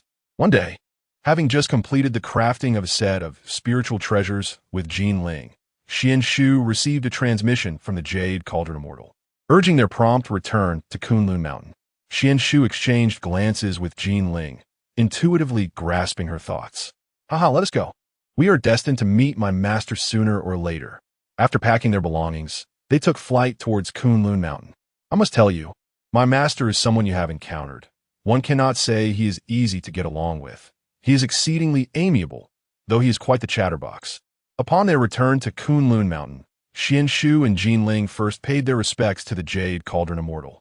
Upon seeing them, the Immortal's eyes sparkled with amusement as he appraised them, teasingly remarking, "Oh, had it not been for Brother Duobao seeking Brother Guang Chengzi for a philosophical discussion, I had no idea that, after just a year apart, the two of you have become inseparable."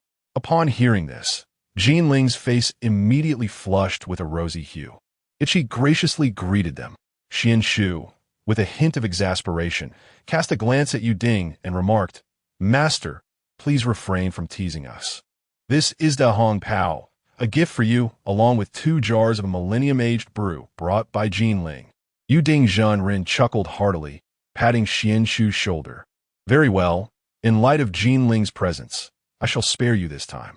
I need you to oversee the Golden Cloud Cave. Your Tai Shu has already consumed half of the spirit wine. The reason I called you back is that your grandmaster wishes to see you."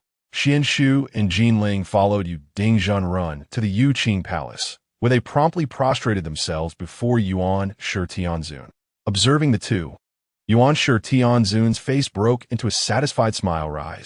"Xuan Shu, had it not been for your Shizu's message, I would have remained unaware that you two have finally attained your rightful destinies.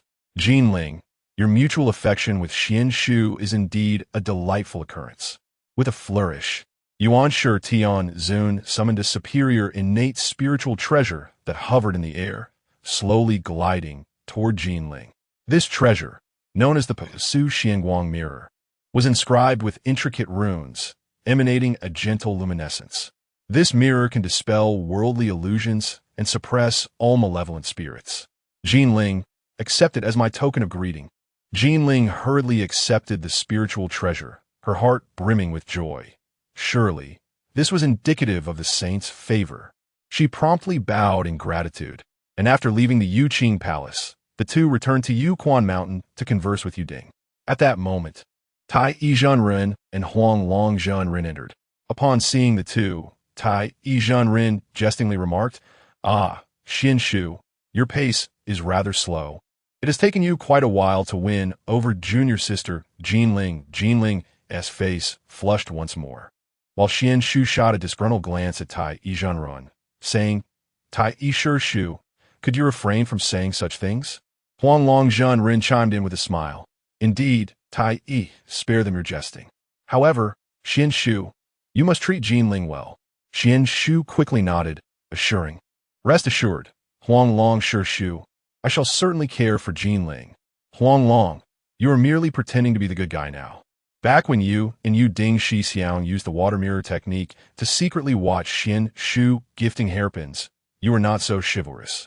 Tai, witnessing Huanglong's feigned seriousness, instinctively began to tease, but Yu Ding, sensing something amiss, rushed forward to cover Tai's mouth, though it was too late. Tai noticed everyone had become momentarily frozen, and with a flicker of divine fire, he vanished in an instant. Huanglong stealthily escaped into the earth, leaving Yu Ding in an awkward silence. Xuan Shu observed the blushing Jin Ling and the embarrassed Yu Ding, as well as the not-so-distant Huanglong and Tai. Was this the way of the Chan teaching? He could only clumsily shift the topic. "Master, I have a matter to request of you." There are two human beings from the earth immortal realm. Could you take them to the heavenly court when you have the time and arrange positions for them? Yuding interjected, saying, Indeed, indeed, but this matter no longer requires my involvement. You shall handle it henceforth. Master, what am I to do? I am not in heaven. Just as he spoke, a venerable figure, a celestial immortal with a white beard, descended from the skies. Yuding raised an eyebrow, exclaiming, Just watch. I have come to pay my respects to the great emperor of the azure chariot. The celestial being proclaimed. Yuding replied with utmost seriousness, No need for formalities. Has the Lord of the White Star come specifically for my disciple? Indeed, it is an honor of the great Emperor Xuan Shu. Hearing their conversation, Xuan Shu felt an ominous premonition arise within him. Has the heavenly court summoned me, a mere mortal? You must be mistaken, he declared. I, Xuan Shu, possessor of great merit, find that the little merit dispensed by the heavenly court is scarcely sufficient to fill the gaps between my teeth. I have come to pay my respects to the great Emperor Xuan Shu. I kindly ask for your patience. The decree shall arrive momentarily. Before Xuan Shu could voice a refusal, a golden decree pierced through the clouds, spiraling like a dragon above Yuling Mountain. Receive the decree, echoed the voice of Hao Tian, accompanied by the weight of heavenly authority. As the decree unfurled, Xuan Shu conjured clouds and ascended into the air. Although reluctant to join the heavenly court, he felt it necessary to show due respect, if only for the sake of his future junior apprentice. After the announcement, he would find an excuse to deflect. The decree bore the illustrious words of the Dao ancestor Hongjun. The heavenly law is clear. The 6 sovereigns are established. The azure chariot commands the armies. The purple star governs the celestial bodies. The Jade Emperor oversees all. The longevity bestows life. The Azure Emperor alleviates suffering, and the Earth Mother pacifies the depths. Xuan Shu has profoundly comprehended the yin and yang and is worthy of sitting in the esteemed position of the North Star, the great Emperor of the Purple Weaves, wielding dominion over the celestial and terrestrial realms, the sun, moon, and stars, as the sovereign of all constellations, assisting the Jade Emperor in the governance of heavenly law. Bestowed with the seal of the North Star and the formidable sword of the Northern Emperor, the Great Exalted One. Chapter 61. The Master of Dao sees clearly. Tai Yi Zhenren let out a whistle and nudged Jade Ding's shoulder. Brother, your disciple is about to ascend to the 6 sovereigns. It seems that his status is second only to the Jade Emperor, just a notch above yours. Observing Tai Yi's frivolous demeanor, coupled with his earlier lack of loyalty, Jade Ding felt a surge of anger rise within him. Tai Yi, that Thunderfire seal will assist you in comprehending the laws of fire. I shall accompany you in contemplation shortly. No need for that. I have already transcended to the great Luo Golden Immortal. Last month, Qi Jingzi sought my guidance on the comprehension of the laws of fire. You should go consult him. Jade Ding, both amused and infuriated, thought to himself, Do you actually believe I would guide you in understanding the laws? You cannot escape the beating that awaits you today. Meanwhile, gazing at the talisman in the sky, Xuan Shu acknowledged that he had acted hastily. It was not merely the imperial position or the Northern Polar Purple Way seal that mattered. This grand seal was merely a symbol of status, an ethereal treasure of the Heavenly Dao, comparable to a mid-grade innate spiritual treasure. After all, it was tied to the rise and fall of the heavenly court. If one were to achieve divinity, coupled with the chaotic transformation spiritual array, it would at least equate to a top-tier innate spiritual treasure. However, the heavenly court was not yet so formidable, rendering it of little utility. Yet, the Tai Xianming Wei Northern Emperor's demon-slaying sword was not so simple. The aura emanating from it caused Xuan Shu to shamefully abandon his previous thoughts. He could assure that this sword was certainly not possessed by Hao Tian. One must admit, Hongjun, the Grand Master, had a remarkable ability to discern. Xuan Shu received the edict. At this moment, within the Zixiao Palace, Hongjun sat on a mat, a smile gracing his face as he observed the scene of Xuan Shu receiving the edict and engaging in pleasantries with Tai by Jin Xing in the void. Little Xuan Shu, you think you can refuse? Have I truly wasted these years? Contribute dutifully to the construction of the primordial world. Indeed, I have dispatched the spiritual treasures of the Star Demon, and my reserves have dwindled by a fraction. I'm left with 16 innate supreme treasures. What a pity. The 3,000 demon gods have now dwindled to almost none. Those were 3,000 pieces of chaotic spiritual treasures. Even if they have devolved into innate treasures, top-tier innate treasures would suffice. Although they are not on par with the 3 treasures of creation, they are still innate treasures. I have not claimed much, have I? Yang Mei ought to possess a considerable amount. But capturing a primordial great, Luo, golden immortal, who masters the laws of space, is no easy feat. Alas, I cannot locate him. Once the chaotic transformation spiritual array is operational, and the Western Church flourishes, I shall be able to break through. Yang Mei, do wait for me. Xuan Shu accepted the edict, excusing himself to Yu Ding, and ascended to the heavens with Jin Ling. Initially, Jin Ling was reluctant to go, but was eventually coaxed by Xuan Shu into accompanying him to the heavens. With Jin Ling, the Holy Mother of Gold, by his side and stepping upon the golden lotus, Xuan Shu donned his celestial garments adorned with star patterns that resonated subtly with the cosmic orbits. To his left, he bore the Tai Xianming Wei Northern Emperor's demon-slaying sword, and to his right, he carried the miniature Northern Polar Purple Wei seal. Gudet Bitai Bai Xin Xing. He entered the Ling Shao Treasure Hall. As Xuan Shu stepped into the Ling Shao Treasure Hall, the gilded pillars adorned with coiling dragon reliefs emitted a faint azure glow, harmonizing with the star patterns on his celestial attire. Upon raising his gaze, he beheld swirling clouds within the hall, where a male and female celestial being sat at the head. The male celestial being is the Jade Emperor Haoyan, seated majestically upon the dragon throne of the 9 heavens, adorned with a 12-pleated crown that cascades like a curtain, exuding an imperial aura that commands respect without fury. Clad in a dark-hued robe of the 9 chapters, his sleeves embroidered with motifs of the sun, moon, and mountains, he bears a jade seal engraved with the symbols of the Heavenly Dao at his waist, radiating an imposing presence, yet inviting familiarity. To Haoyan's right, the female celestial being requires no introduction. She is undoubtedly the Queen of Heaven, elegantly leaning against the 7 treasure tassels of the Yao Pool, the snow lotus patterns on her splendid attire harmonizing with the jade hairpin at her temple. Xuan Shu pays homage to Master Uncle Haoyan, Master Uncle Yao Qi. Xuan Shu bowed respectfully. Haoyan promptly rose to assist Xuan Shu, smiling as he said, "There is no need for such formalities, Xuan Shu. From today forth, you shall be known as the Emperor of the Northern Pole, presiding over the Heavenly Dao alongside me. This is Yao Qi, my queen, and here's my sister, Yao Ji." Noticing the formidable Taishian Mingwei Beiti Fumo sword at Xuan Shu's waist, a profound envy flickered in Haoyan's eyes, for it was indeed a treasure of primordial origins. "Master, I wish for one as well. Greetings to the Jade Emperor, the Queen Mother, and the Princess. This is my Dao partner, the Holy Mother of Golden Light from the..." As introductions unfolded, each harbored their own thoughts. Xuan Shu observed that Haoyan and Yao Qi displayed no visible surprise upon hearing of Golden Light's identity and suddenly recalled the reason, inwardly chiding himself for his foolishness. Yao Ji and Yang Chan had transgressed heavenly laws due to their romance with mortals, and he resolved to cast aside such distractions, turning his attention to Yao Ji.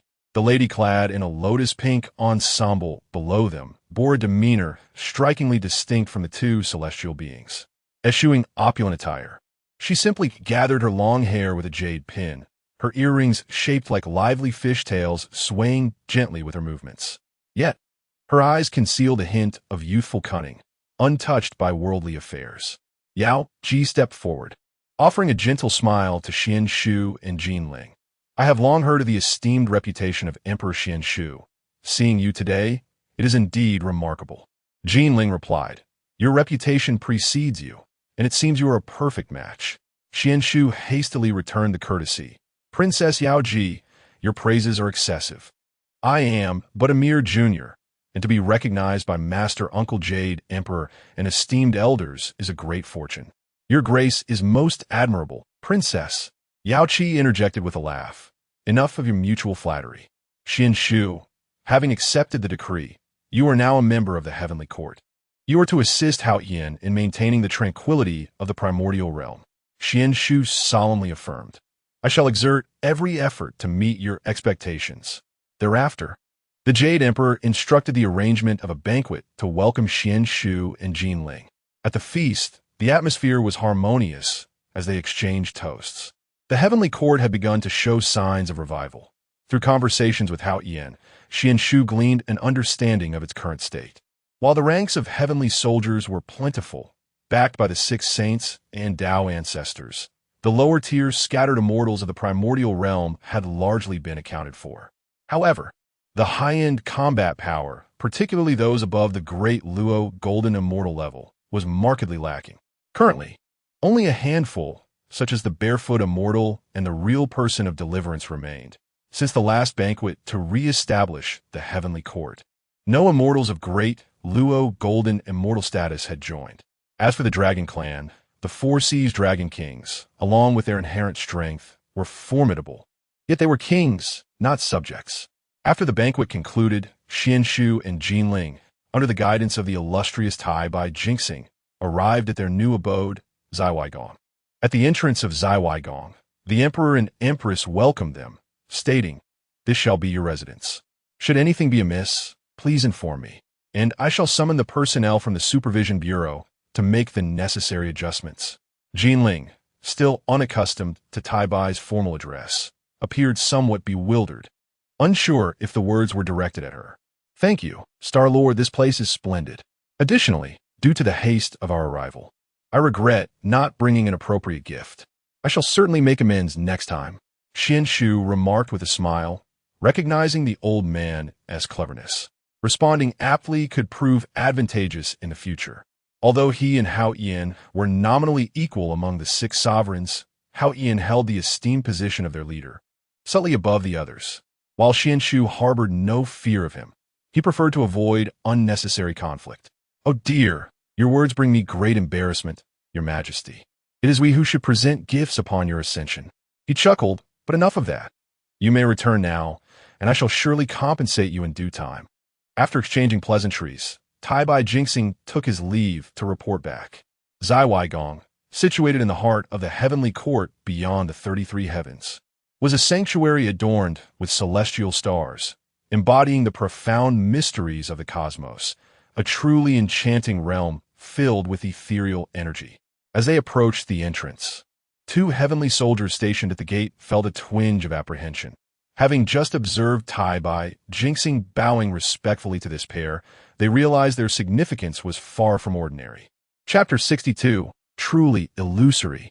Seek external assistance. I am the Emperor Ziwei. Summon your superior.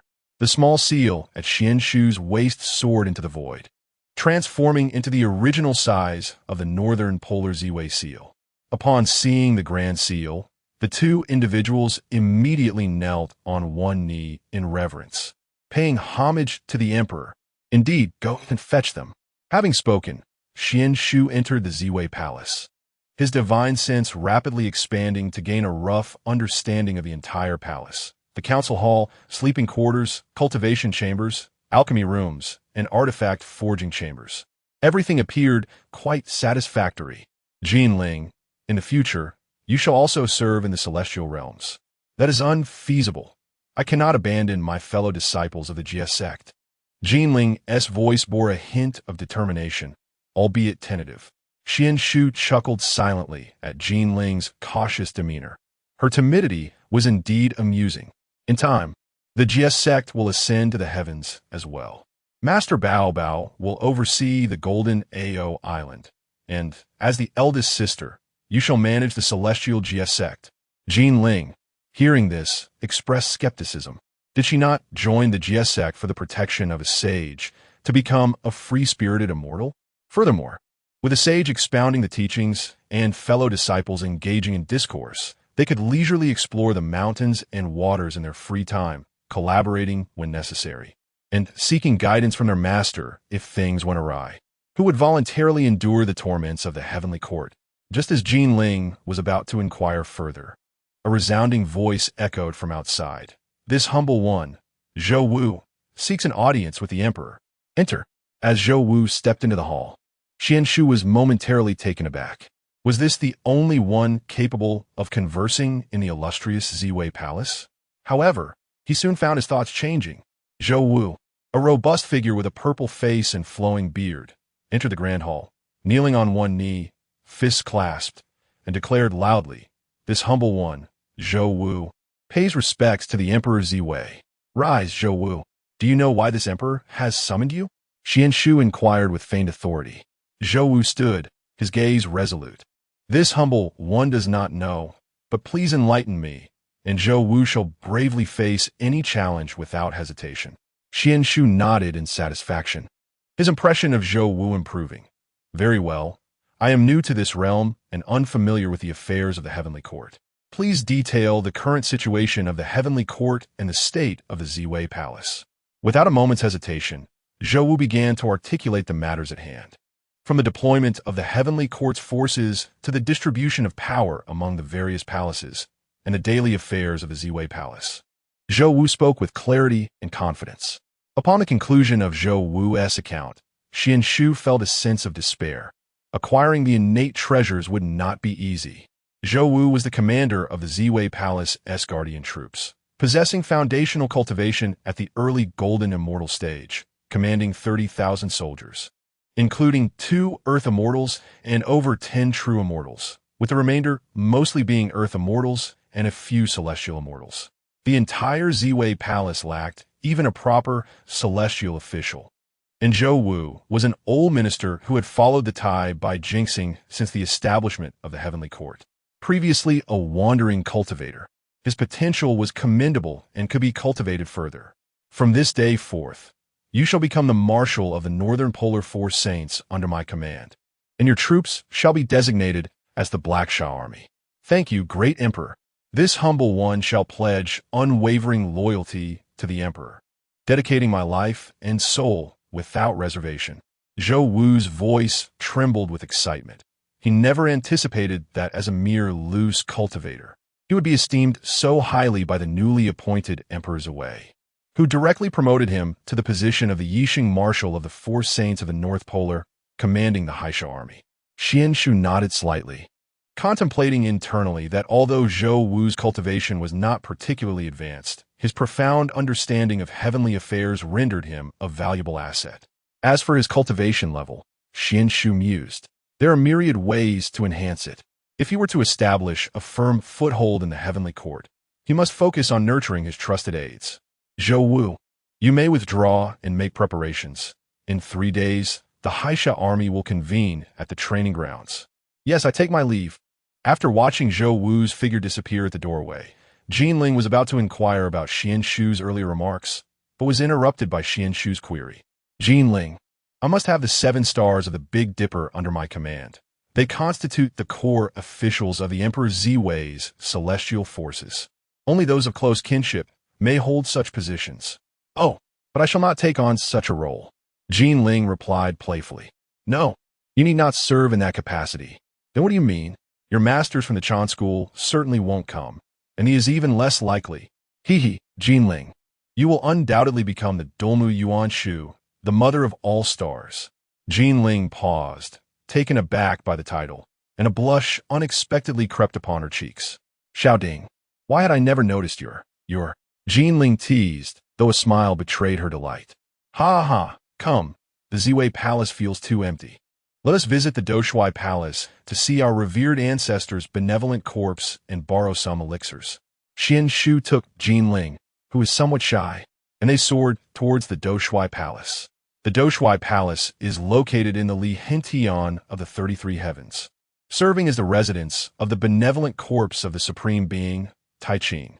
Ever since the recent banquet following the re-establishment of the Heavenly Court, the Supreme Being has remained there refining elixirs. The entire Li Hentian is adorned with a variety of spiritual flora, and as Xuan Shu and Jinling traversed the cloud-wreathed heavenly steps, the air was imbued with a faint fragrance of elixirs, invigorating their spirits. The celestial scenery along the way was breathtaking, with extraordinary flowers and peculiar herbs vying for attention, as if they had stepped into an enchanting celestial realm. In the distance, Xuan Shu spotted Bian Zhuang tilling the soil and briefly explained to Jinling, Bian Zhuang is a disciple of the Grand Master Xuan Shu. The two had met during the re-establishment of the Heavenly Court when Xuan Shu had delivered mounts to Laozi, and they had conversed joyously while following behind him. Xuan Shu recognized Bian Zhuang primarily through the lens of second senior brother, while Bian Zhuang was meeting a peer for the first time, fortuitously bonding over their somewhat similar temperaments. Xuan Shu called out, "Junior brother Bian Zhuang! Junior brother Bian Zhuang!" Upon hearing the voice, the man looked up, and upon seeing Xuan Shu, he joyfully set down his hoe. In a flash of golden light, he appeared before Xuan Shu and Jinling's senior brother Xuan Shu. "What brings you here?" "Oh, right. You've been appointed as the Emperor Ziwei. My master mentioned it to me. You are truly impressive." The ancestral master remarked, "Being a great emperor is no easy task. The celestial soldiers of the Heavenly Court are firmly under the control of the Supreme Heaven. By the way, who is this enchanting fairy beside you?" For a full quarter of an hour, Bian Zhuang spoke incessantly, while Xuan Shu and his companions stared at him, bewildered. Jinling pondered whether Bian Zhuang's mind was impaired, while Xuan Shu contemplated how Bian Zhuang had transformed so drastically. "This is the Holy Mother Jinling, a direct disciple of the Grand Master of the Jie Jiao, and my beloved partner. From now on, you may address her as sister-in-law." Ignoring the mischievous hand of Jinling at his waist, Xuan Shu wore a beaming smile. "Ha ha! Congratulations to you, senior brother. I bow to you, sister-in-law." Bian Zhuang feigned a meticulous adjustment of his attire before bowing deeply. Xuan Shu promptly assisted him to rise, and Jinling exchanged a few courteous words. "Why the formality with me? What has transpired during our time apart? You've spoken so much at our first meeting that I hardly know how to respond to any of your inquiries." Upon hearing this, Bian Zhuang suddenly embraced Xuan Shu's other arm, startling Jinling, who quickly withdrew her hand, casting a suspicious glance at the two. Chapter 63. "I cannot speak, master. Have mercy on me. It has been a whole 80,000 years." Bian Zhuang clutched Xuan Shu's sleeve, his face a mask of despair, his fingertips still stained with the uncleaned essence of spiritual plants. "Every day, I converse with these spiritual roots and celestial herbs, while those two rascals, Jin Jiao and Yin Jiao, come to collect medicine without even a greeting, merely turning on their heels with their baskets. Release me." Xuan Shu feigned anger, shaking off his sleeve, yet discreetly brushed off the grass clippings from Bian Zhuang's collar. With Jinling present, refrained from speaking nonsense. Suddenly sensing Jinling's malevolent gaze upon him, Xuan Shu hastily withdrew his hand, disregarding Bian Zhuang. He turned to Jinling. "Do temper your mischievous eyes. This is a misunderstanding, a mere misunderstanding." Jinling suppressed a laugh, her expression swiftly shifting to seriousness as she regarded Bian Zhuang. 80,000 years tending to spiritual plants in Lihentian? Indeed, that sounds quite arduous. Before she could finish her sentence, Bian Zhuang, as if he had found a kindred spirit, pounded his chest and lamented, "Indeed, sister-in-law, look at these hands." He spread his palms, the coarse lines embedded with specks of earth, nearly worn down to the roots of the spiritual plants. Xuan Shu looked at Bian Zhuang's exaggerated display of suffering, both amused and contemplative regarding the purpose of his visit. He cleared his throat and asked earnestly, "Bian Zhuang, do you know if our esteemed ancestor is currently in the palace?" Upon hearing this, Bian Zhuang's spirits lifted instantly. Yes. The ancestor has been in the palace refining pills." "Brother, what brings you here?" Xuan Shu chuckled, having just assumed my post. "I find the celestial soldiers of Ziwei Palace to be lacking in cultivation. I have come to borrow some elixirs from our ancestor to bolster our reserves." Bian Zhuang's eyes sparkled with excitement. Yes. Brother, be sure to take plenty, ideally bring back the 9 Revolutions golden pill, and take me along too. I can assist you, hee. Xuan Shu rolled his eyes at the fanciful notion. Dream on. However, fret not, I know my limits. I am simply here to procure some elixirs. With that, Xuan Shu took Jinling's hand and headed toward Do Shui Palace, leaving Bian Zhuang trailing behind. Wait. Brother.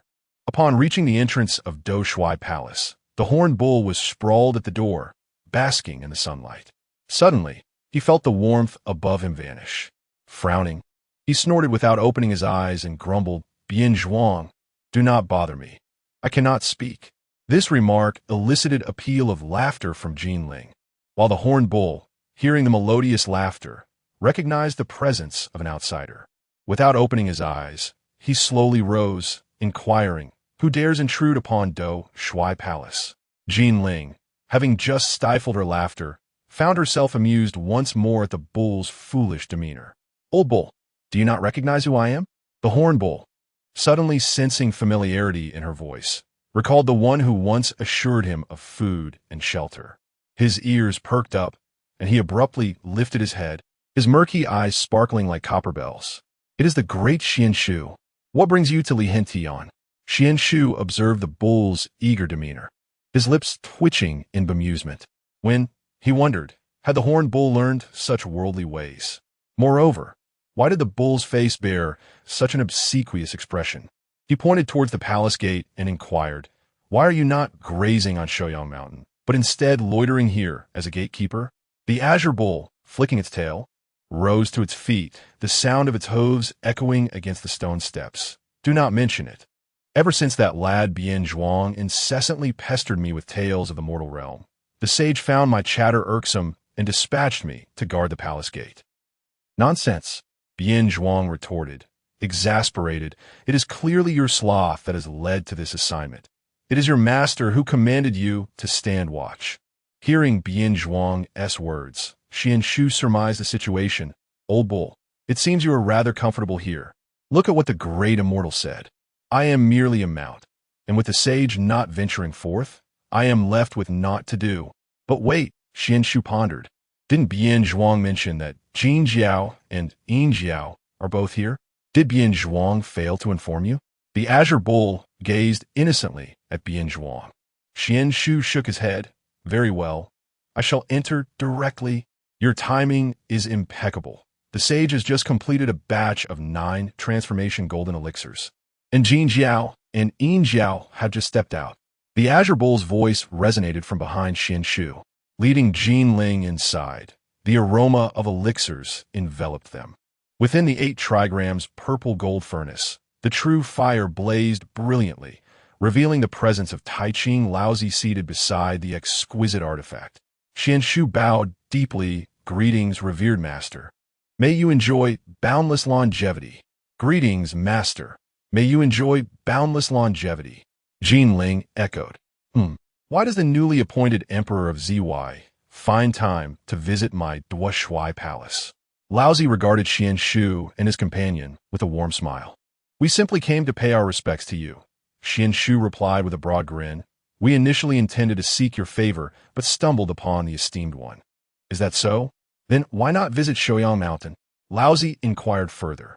"We heard you were refining elixirs here in Duoshui Palace. So Jinling and I thought we would pay you a visit. We shall certainly journey to Shouyang Mountain in due time," Xuan Shu explained. "You little monkey, how brazen you are. I am refining elixirs here, yet your master is unaware." Laozi chuckled. "However, for Jinling's sake, I shall not make it difficult for you." As he spoke, a small sapling appeared before them. "This is a superior grade primordial spiritual root, a 5 elements fruit tree. Consider it a gift for your first meeting." "Thank you, revered master." Jinling blushed and expressed her gratitude. "Thank you so much, master. Master, might I acquire a bit of that golden elixir?" Xuan Shu shamelessly pressed on, as this was indeed the primary purpose of his visit. "Very well, all of it shall be yours, when Jin Jiao returns. Let him escort you to collect it. You little monkey, truly, you never approach the treasure hall without a purpose. Revered master, there is also the matter of—" "You seem a bit greedy there, little Xuan Shu. You misunderstand. I only wish for Bian Zhuang to assist me. He is a Tai golden immortal, and it is hardly fitting for him to toil in this Lihention alone, is it not? That is indeed a consideration." Upon hearing this, Xuan Shu felt a surge of joy, secretly plotting how to persuade Bian Zhuang, or rather, how to align him with his own interests. Yet he swiftly altered his tone.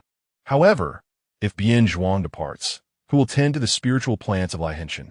Xuan Shu was caught off guard by this sudden twist of fate, but a glimmer of inspiration struck him. "Master Ancestor, it seems that the old ox by the entrance is unoccupied and possesses considerable strength. he would undoubtedly excel at tending to the spiritual plants. The sunbathing blue ox outside suddenly felt a chill breeze sweep across its back, causing it to shiver involuntarily. It glanced left and right, then looked up at the sun and decided to resume its slumber. Well, that works too. With a gentle stroke of his long beard, he waved his robe, summoning Bian Zhuang, who appeared in the hall, bewildered and wielding a hoe. Upon seeing the elder, he promptly bowed and addressed him, "Greetings, Master Ancestor. Indeed, your senior brother Xuan Shu wishes for you to assist him. Do you consent?" Bian Zhuang swore this was the most melodious phrase he had heard in the past 80,000 years, despite the scarcity of his experiences with speech. He nodded fervently. "I am waiting. From this day forth, accompany Xuan Shu to the Purple Micro-Palace as a servant." "Thank you, Master Ancestor," Bian Zhuang instinctively replied, only to suddenly realize the weight of the words. His eyes widened in disbelief as he recalled the phrase, "from this day forth. Accompany Xuan Shu to the Purple Micro-Palace." He leaped up, embracing Xuan Shu's arm, tears shimmering in his eyes. "Brother, you are truly my rebirth parents." Xuan Shu nearly gasped for breath, catching a glimpse of Jin Ling, who struggled to suppress a laugh. Resigned, he rubbed his forehead at this moment. He felt less like someone borrowing elixirs and more like an actor in a melodramatic play to rescue his junior brother. Coincidentally, Jin Jiao and Yin Jiao returned from placing the elixirs in the alchemy pavilion. Xuan Shu shooed the three of them out and instructed Jin Jiao to lead them to collect the elixirs. As they exited the Do Shui Palace, the four cast sympathetic glances at the languid blue ox. Bian Zhuang incessantly inquired of Xuan Shu how he managed to bring him over, mentioning that the Jade Emperor had once desired to send him to lead troops, but Xuan Shu had not acquiesced. Xuan Shu then recounted how the resentful blue ox had been assigned to replace him, leading to the current scene. "Old ox, I am departing. Off to the Purple Micro-Palace." Bian Zhuang called out cheerfully. "Ah, hurry along and do not disturb my sunbathing." The old ox replied with a simple, affable smile, glad to finally be free from Bian Zhuang's persistent pestering. Watching Jin Jiao escort them towards the alchemy pavilion, the blue ox suddenly called out, "Bian Zhuang, do visit me when you have the time." Bian Zhuang did not look back, merely waving his hand dismissively. The blue ox thought it was a farewell gesture and even let out a couple of low moos. Unbeknownst to him, Bian Zhuang was grinning ear to ear, implying that it was a goodbye, never to return. Chapter 64. What true filial piety from Bian Zhuang. The three individuals followed Jin Jiao to the entrance of the dam pavilion. Jin Jiao performed several hand seals and then produced an empty gourd from behind, casting it into the formation. The gourd seamlessly merged into the array, and the grand doors of the dam pavilion swung open. Before they left, Xuan Shu pondered why Jin Jiao had retrieved the gourd that had just been set down. Suddenly enlightened, he realized the token for opening the formation was quite unexpected. Upon entering the dam pavilion, they beheld rows of shelves brimming with medicinal pills housed in gourds. Xuan Shu, eager to explore, opened one and was not disappointed. The gourd was filled to the brim with elixirs, silently channeling the power of 36 sea-settling pearls and activating the deceiving heaven technique. He proceeded to collect all the elixirs from the shelves, leaving Bian Zhuang utterly astonished. Jin Jiao mouth agape exclaimed, "Wait, my lord instructed me to bring you to the Dan Pavilion for elixirs, but surely you do not intend to take them all?" As Jin Jiao turned to dash back to the Do Shui Palace to report, Xuan Shu hastily intervened and sealed his mouth with his magic. "Jin Jiao, what are you attempting to do?" Internally, Jin Jiao cried out for help. "My lord, save me. Xuan Shu has stolen all your elixirs, and now he seeks to silence me." Unbeknownst to Xuan Shu, the little golden horn was merely embellishing his own drama. With a furtive glance around, he noted the absence of his master, reassured that his deceiving heaven technique was indeed effective. He conjured a recording stone from the void, a testament to his prowess as a cultivator of spatial laws. "Jin Jiao, do not be alarmed. This was approved by my master. Look." The recording stone displayed the earlier scene in which Xuan Shu, with a playful grin, implored, "Master, may I have some of that golden core?" All right. Take as much as you wish."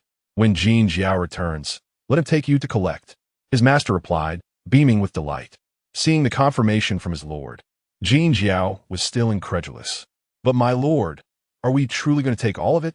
With Jin Jiao's skepticism lingering, Xuan Shu strode confidently out of the dam pavilion. As they traversed the path adorned with spiritual plants, Xuan Shu could not help but marvel at his master's vast wealth. Indeed, he was a master alchemist, with an abundance of both elixirs and spiritual flora. Coincidentally, Bian Zhuang overheard this. Brother, do you desire spiritual plants? Of course. Do you have any? Xuan Shu retorted dismissively, doubting Bian Zhuang's possession of such treasures. Brother, look around. Bian Zhuang scanned the vicinity. Ah, Bian Zhuang. I initially envisioned you as a celestial general, yet you seem more suited to be the esteemed marshal of the Northern Polar Four Saints. Xuan Shu remarked while absent-mindedly caressing a nearby spiritual plant. I shall return to the Ziwei Palace. As for your potential position, it shall depend on your contributions. Xuan Shu believed his insinuations were clear enough, then took Jin Ling and departed from the Lianshan. Bian Zhuang, grasping Xuan Shu's hints, was not foolish. He decided to take 2 plants from those abundant and pluck all the fruits from the rare ones. I am off to assume my duties. I shall return. Bian Zhuang swiftly cast his spell, gathering everything in an instant before vanishing into thin air. After his departure, Jin Jiao, who was left pondering life in the Dan Pavilion, slowly approached, bewildered by his master's inexplicable actions. Upon inspection, he discovered numerous pits scattered across the ground, with all the fruits from the remaining spiritual plants missing. He immediately rushed to the Lord of Dou Shui Palace, exclaiming, "My lord, we have been robbed."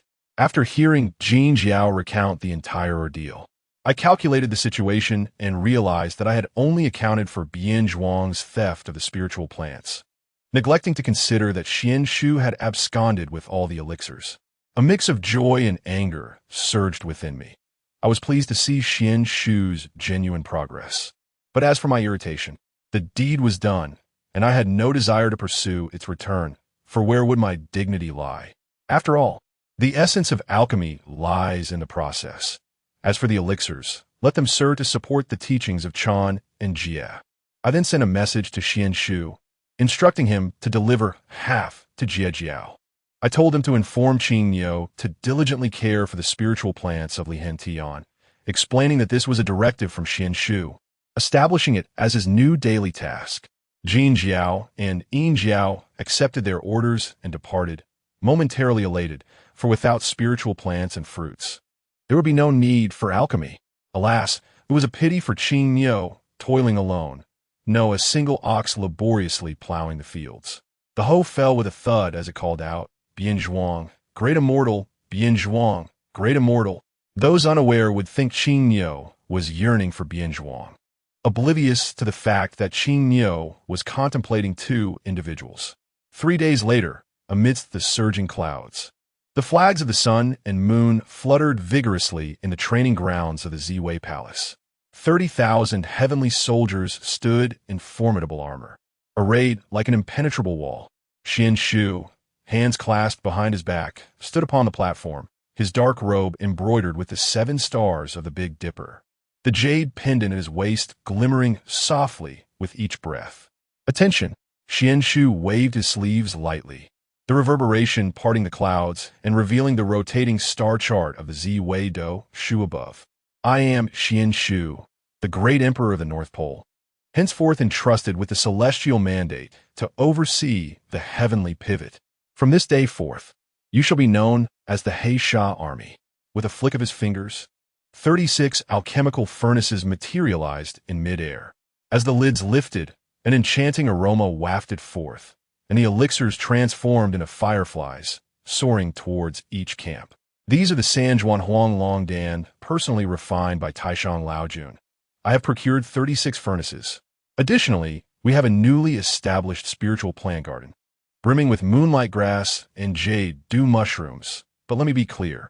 Xuan Shu suddenly stepped forward, his piercing gaze sweeping across the assembly. Those who excel will be rewarded with miraculous elixirs. Those who cower in fear shall not escape my wrath, facing thunderous retribution. Where's Zhou Wu? Zhou Wu stepped forward. Kneeling on one knee, this humble soldier is here. I grant you the 6 Ding and 6 Jia talismans, the Heisha curse, and the sword of exorcism. From this day onward, you shall serve as the martial Yisheng, tasked with subduing demons and eradicating plagues.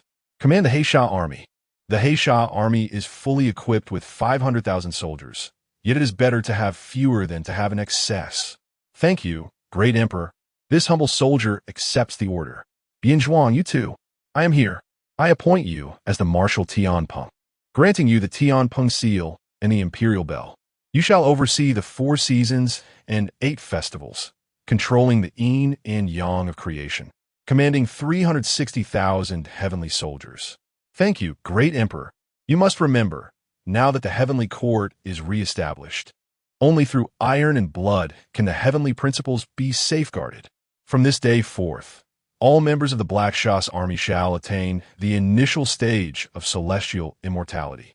Squad leaders are required to reach the mid-stage, while centurions must achieve the latter stage of celestial immortality. Before Xuan Shu could finish his declaration, numerous figures, lacking the requisite cultivation, were swept out of the ranks by a beam of golden light. Fear not. The spiritual herb garden is abundant with elixirs, and the alchemical chamber is well stocked with pills. However, should you fail to meet the standards in 3 months, prepare to stand guard at the southern heavenly gate. Xuan Shu then established another objective, stating that should anyone possess the ability to slay a true immortal, he would not hesitate to elevate them directly from the ranks of soldiers to the position of commander. A momentary silence enveloped the assembly, until suddenly, a soldier raised his arm and proclaimed, "Long live the purple micro-emperor!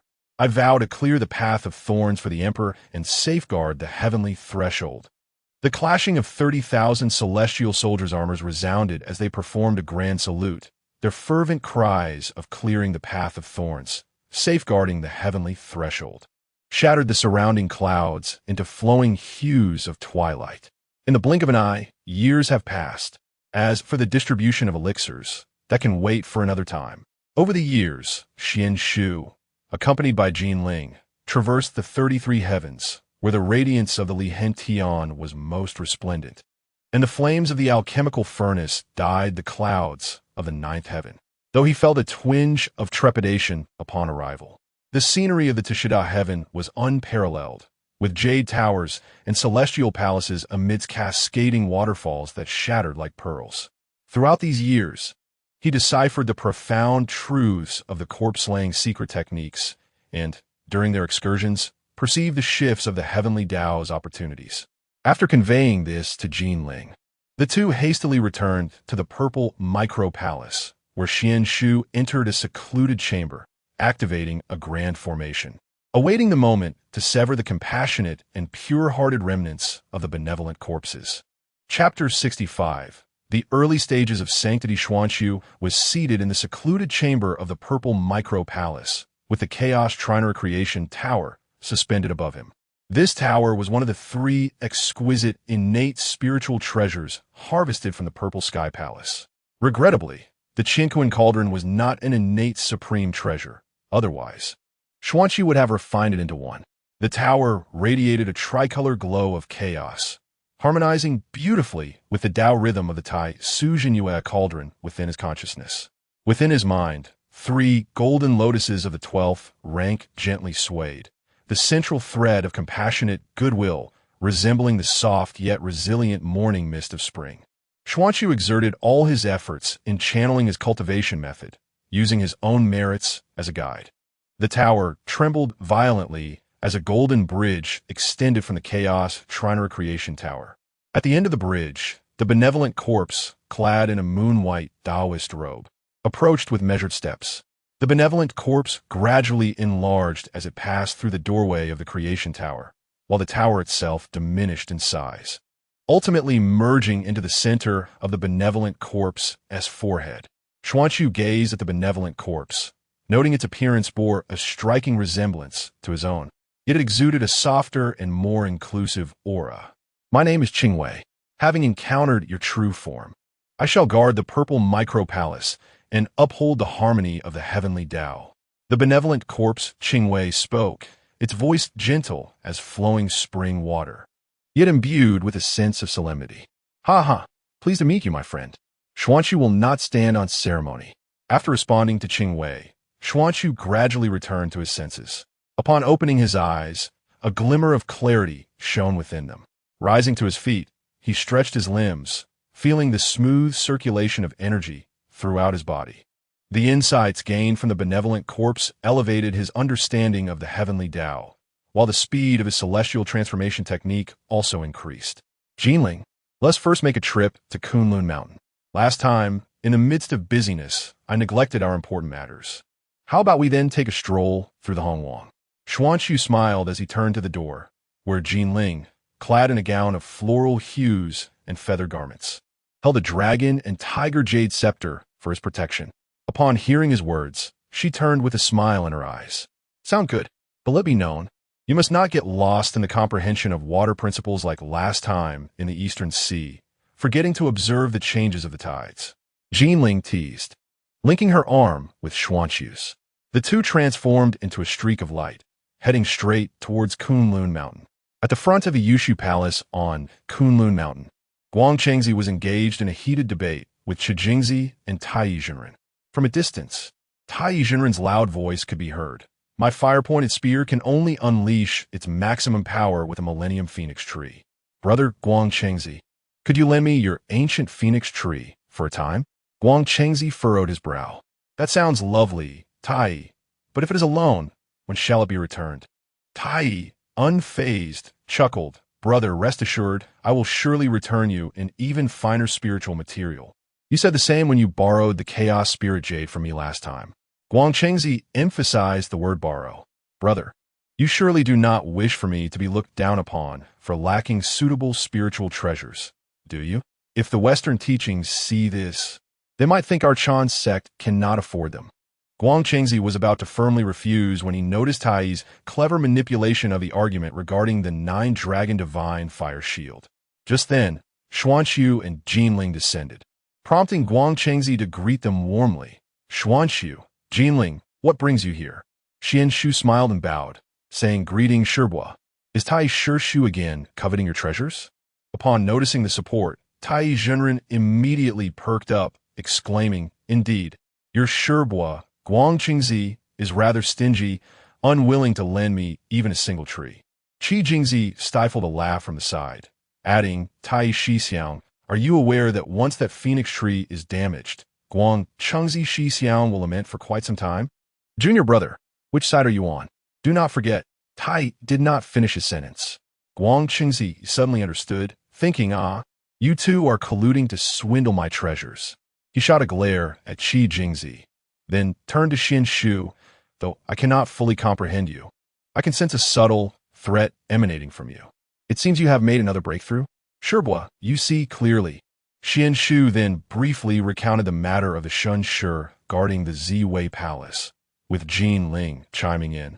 "He claims he wants to take me on a tour of the primordial world, lest I remain cooped up in the heavenly court."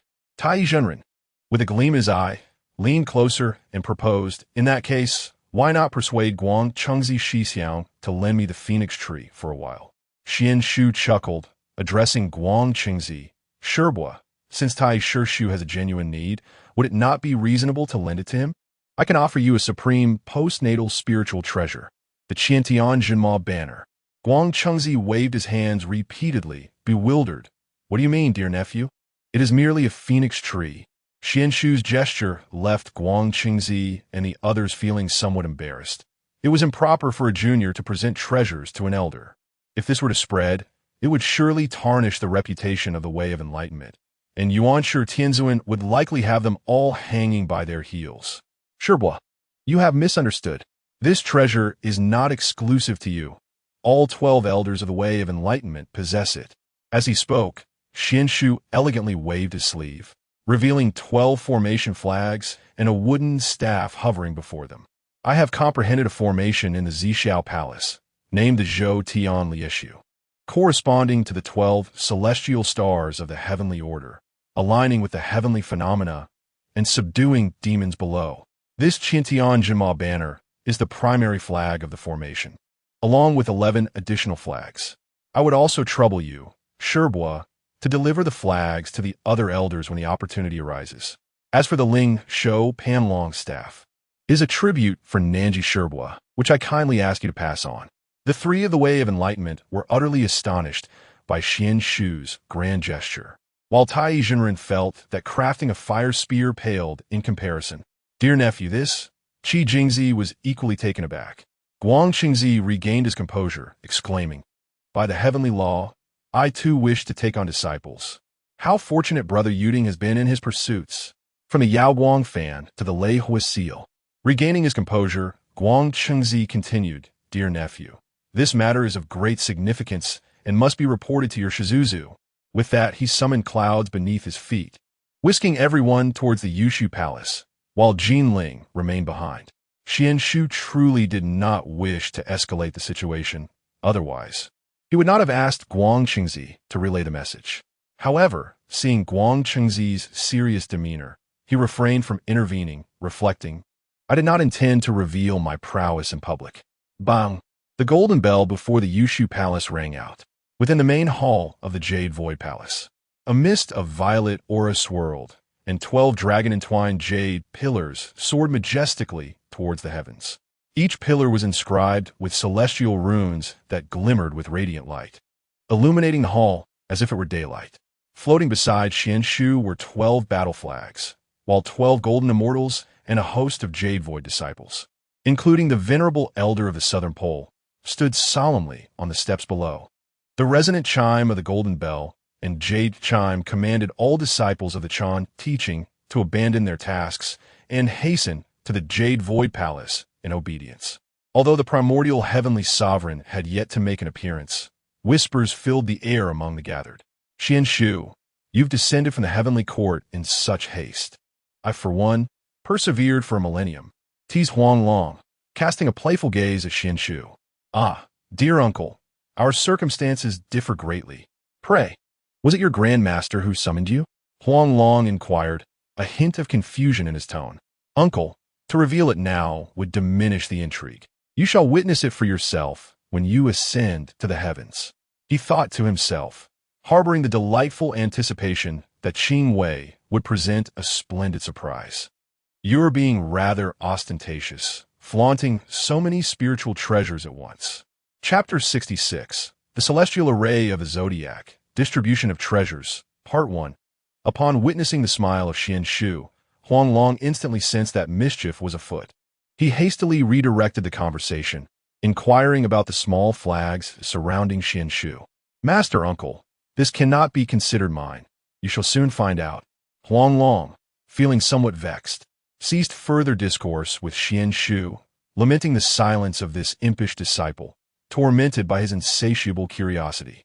Meanwhile, Yuding had already engaged in a dialogue with Tai, observing with astonishment as the latter animatedly recounted tales, his enthusiasm palpable.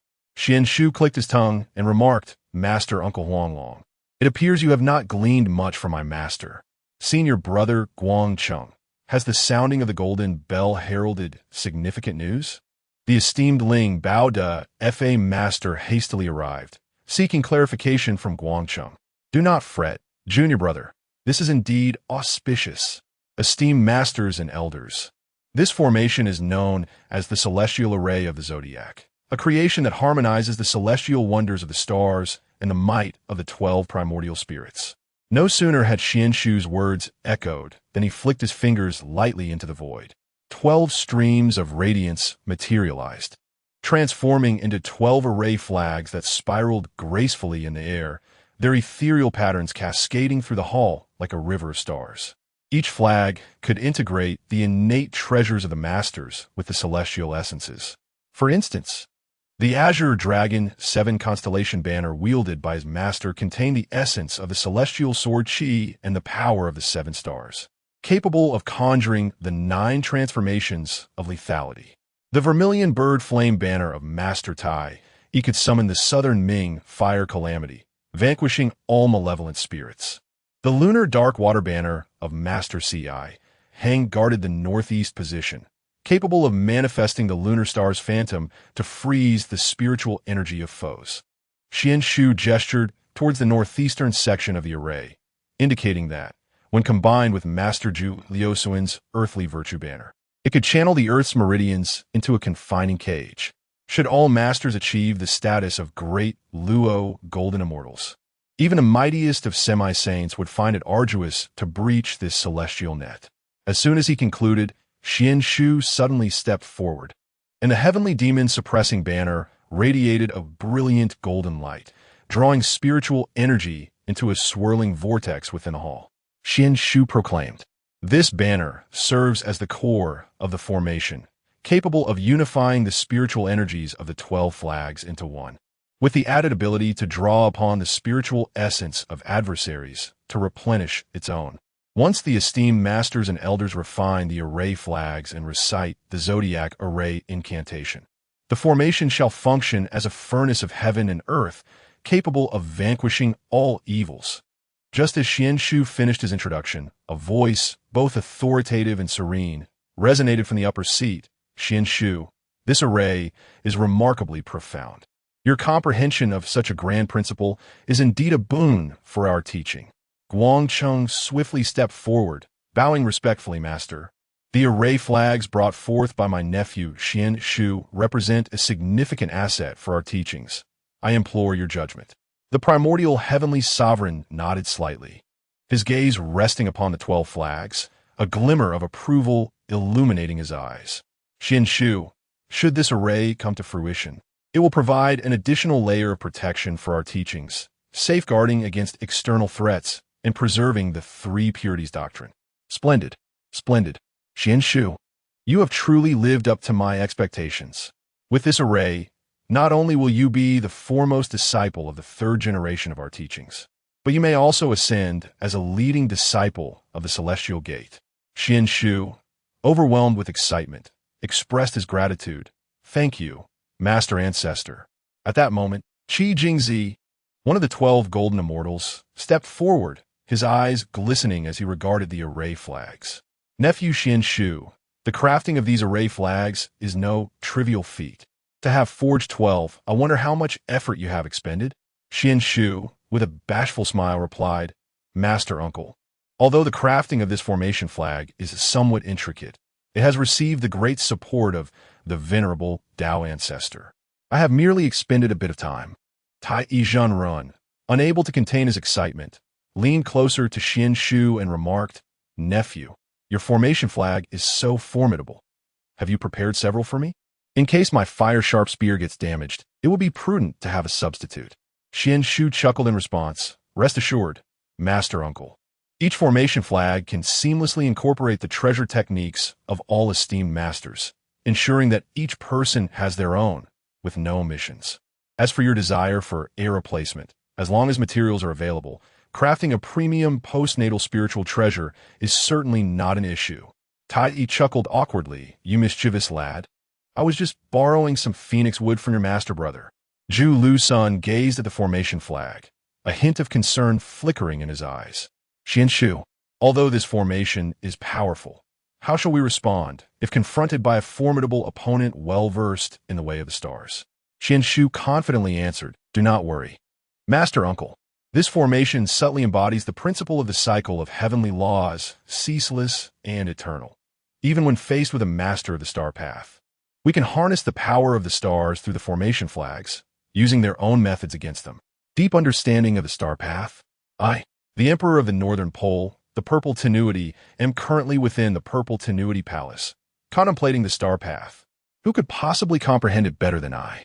Listening to the discussions, Yuanshi Tianzun felt a great sense of satisfaction and spoke, "Xuan Shu, this formation shall be entrusted to you and Guangchengzi to oversee. Once the golden immortals refine the formation flags, we shall commence rehearsing the formation. In the future, should chaos arise in the primordial realm, this formation will undoubtedly shine brilliantly." Xuan Shu and Guang Chengzi responded in unison, "Disciples shall obey." Thereafter, Yuanshi Tianzun turned his gaze towards the 12 golden immortals and earnestly advised, "You must quickly refine the formation flags and comprehend the profound subtleties of the formation. Though Xuan Shu is a junior, as the creator of this formation, you must humbly seek his guidance and not let your status cloud your judgment, lest you jeopardize great matters. The 12 golden immortals bowed in acknowledgement, their respect for Xuan Shu deepening, igniting a shared anticipation for the upcoming battles. Now, with the human race having flourished under the governance of the 3 sovereigns and 5 emperors, the fate of the land has been solidified. Seizing this opportunity, I shall distribute the spiritual treasures in my possession among you. Previously, the spiritual treasures given to you were for self-defense. Now that your cultivations have matured, you are capable of refining even more treasures. The esteemed Yuanshi Tianzun continued, Guangqingzi, disciple is here. As the foremost disciple of the Chan school, I present you with the supreme postnatal spiritual treasure, the heaven-revolving seal, crafted from the fractured body of Mount Buzhou. Once summoned, even a quasi-saint caught off guard shall suffer its consequences. Additionally, here are some medium-grade, innate spiritual treasures for you to take. Furthermore, this jade talisman is the key to the Peach Blossom Cave of Jiuxian Mountain. You may descend the mountain at your discretion. Guangqingzi, gazing at the azure seal, suspended before him, and the dozen or so radiant spiritual treasures, did not reach out to accept them.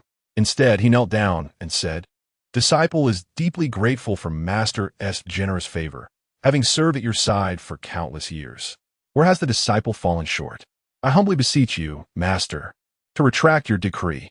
O foolish disciple, you have now attained the status of a quasi-saint, and you have not brought shame upon our teachings. It is time for you to descend the mountain and propagate the doctrines of our sect. In the future, I shall require your assistance in tolling the golden bell and the jade chime.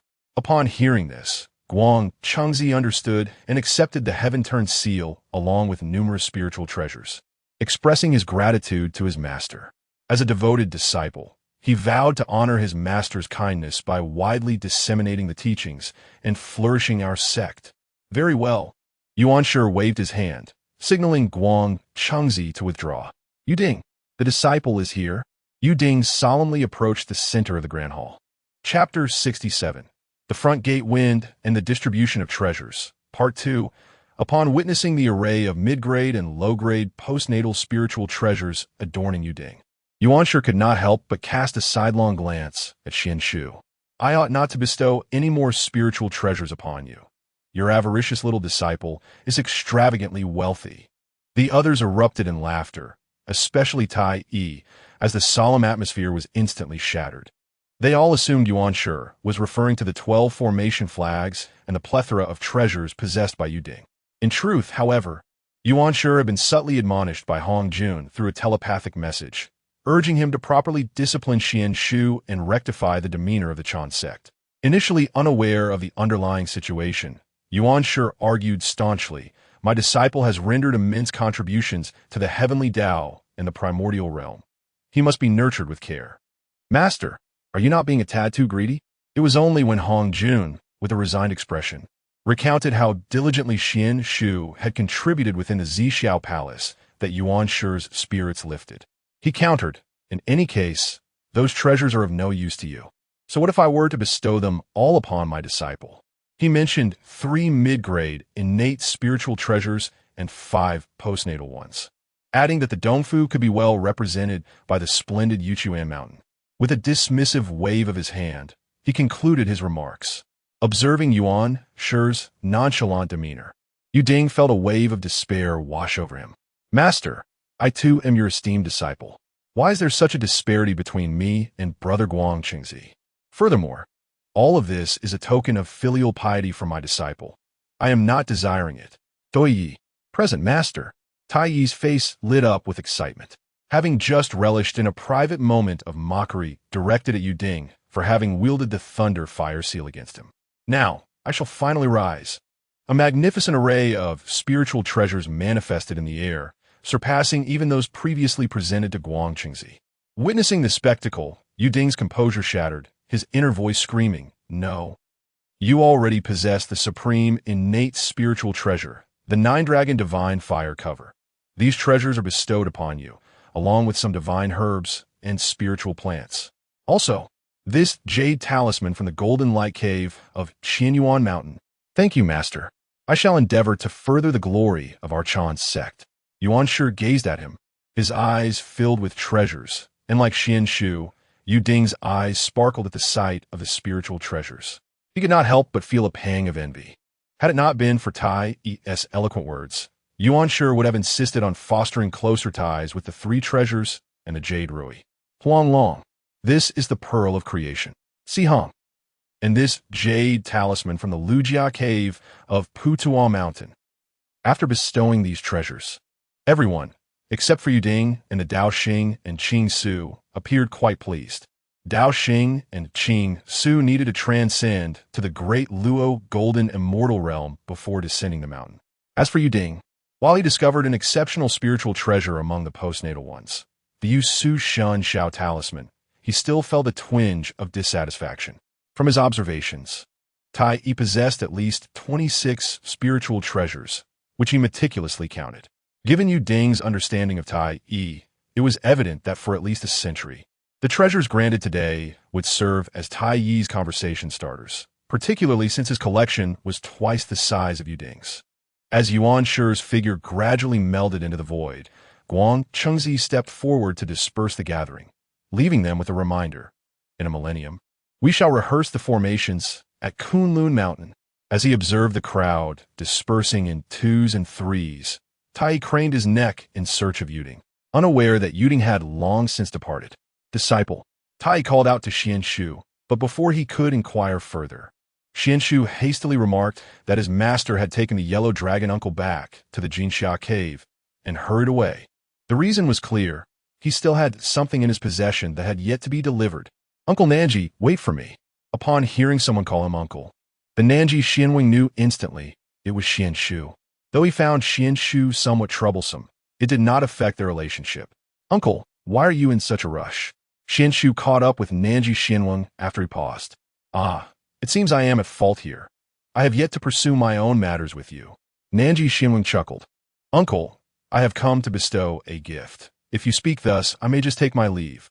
Hearing this, Nanji Xianwing laughed heartily, patting Xuan Shu on the shoulder. You rascal. Every time you seek me out, it's never for good news. What trouble have you brought me this time? Xuan Shu feigned innocence, saying, Uncle, you are unjustly accusing me. I have genuinely come to show my filial respect. Look, am I not presenting you with this ling, Shou Pan Long Zhang? As he spoke, Xuan Shu offered the staff he held to Nanji Xianwang. Nanji Xianwang accepted the staff, examining it closely, a flicker of astonishment crossing his face. This staff seems extraordinary, he exclaimed. Xuan Shu grinned with pride. Naturally, otherwise how could I present it to my uncle? At this, Nanji Xianwang's delight grew. Well, Xuan Shu, you are quite thoughtful. With that, he tucked the staff into his sleeve, his gaze towards Xuan Shu becoming even more affectionate. Uncle, how have you been lately? Is there anything I can assist you with? Xuan Shu inquired with concern. Nanji Xianwang shook his head. I am well, but you, on the other hand, are quite the rising star. The heavenly court's Emperor Zhui, and even your ancestral master, have been singing your praises. I have heard nothing but your name these days. Do not bring shame upon our Chan teaching. Upon hearing this, Xuan Shu promptly clasped his hands in response. Yes, uncle, I shall not disappoint expectations and will strive to bring glory to the Chan teaching. Nanji Xianwang nodded in satisfaction. Good. With your words, I am at ease. After bidding farewell to Nanji Xianwang, Xuan Shu hurried towards Yinquan Mountain. Upon reaching the entrance of the Jinxia cave, he witnessed Yu Ding and Tai embroiled in a heated debate, though it appeared that his master was not faring well. Utilizing a spell, he discreetly slipped away from Yinquan Mountain with Jinling. As for Yu Ding, his mood was far from pleasant, and that matter would have to wait for another time. Xuan Shu and Jinling transformed into a streak of light, soaring over the flowing clouds of the Liuxia mountain range in the eastern Victory Divine Continent. Suddenly, they beheld a floating sea of glazed flowers halfway up the mountain. The petals, sculpted from crystal, reflected the celestial hues of different times of day, blushing pink at dawn when dewdrops formed, shifting to gilded gold at noon, and now, as dusk approached, radiating a soft amber glow.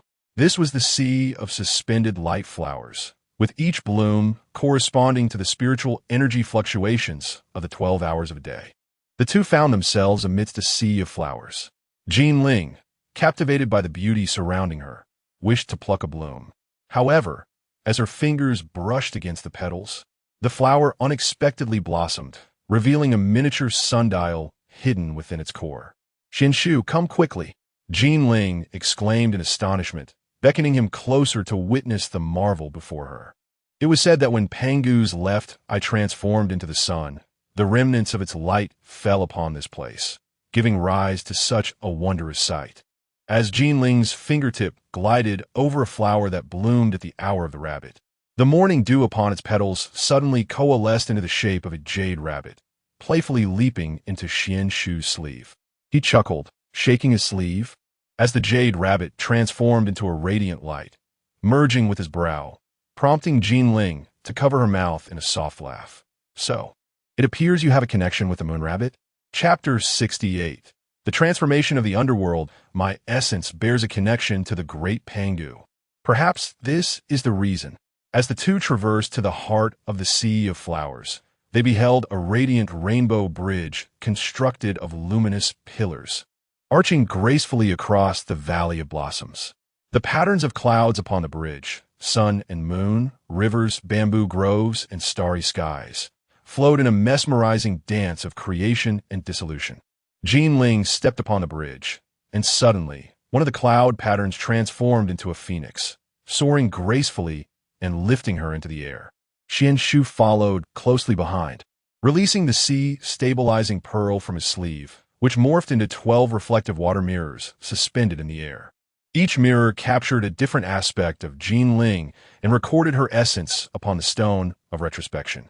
Suddenly, Xuan Shu was struck by an elusive thought, a sense of what his next step should be, yet it remained frustratingly out of reach, until Jinling, having played enough, glided over. Xuan Shu still could not recall it. He decided to let it go. Pointing at the reflections within the stone, he remarked that the rainbow bridge had the power to reveal the desires of one's heart, gesturing towards her image in the bamboo grove, which bore a hint of her usual cunning. Jinling, amused, pointed at her reflection, a smile dancing at the corners of her eyes. Xuan Shu gazed at the scene of the two of them engaged in discourse, and suddenly he grasped her fingertip. The cloud patterns of the rainbow bridge transformed into a myriad of fireflies, swirling around them in heart-shaped trajectories. Well, it was indeed Xuan Shu's doing, and Jinling, being perceptive, was well aware, but at that moment, both feigned ignorance. As dusk descended, the two sat atop the rainbow bridge. Jinling produced the fragrant sachet gifted by Xuan Shu, giving it a gentle shake, releasing thousands of miniature golden lotuses that danced down onto the petals of the suspended luminous flowers, bathing the entire sea of blossoms in a warm golden hue. Xuan Shu invoked the authority of the Emperor of the Purple Tenuity, causing the celestial light of the Big Dipper to shimmer in the sky, harmonizing beautifully with the sundial and cloud patterns among the flowers. In the past, at the Bo Palace, he had always perceived the heavenly path as a relentless iron law.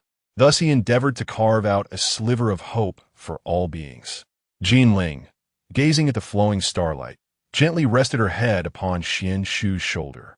It was only upon encountering him that she realized, though the heavenly path may seem as unyielding as stone, it too can yield delicate flowers in its crevices.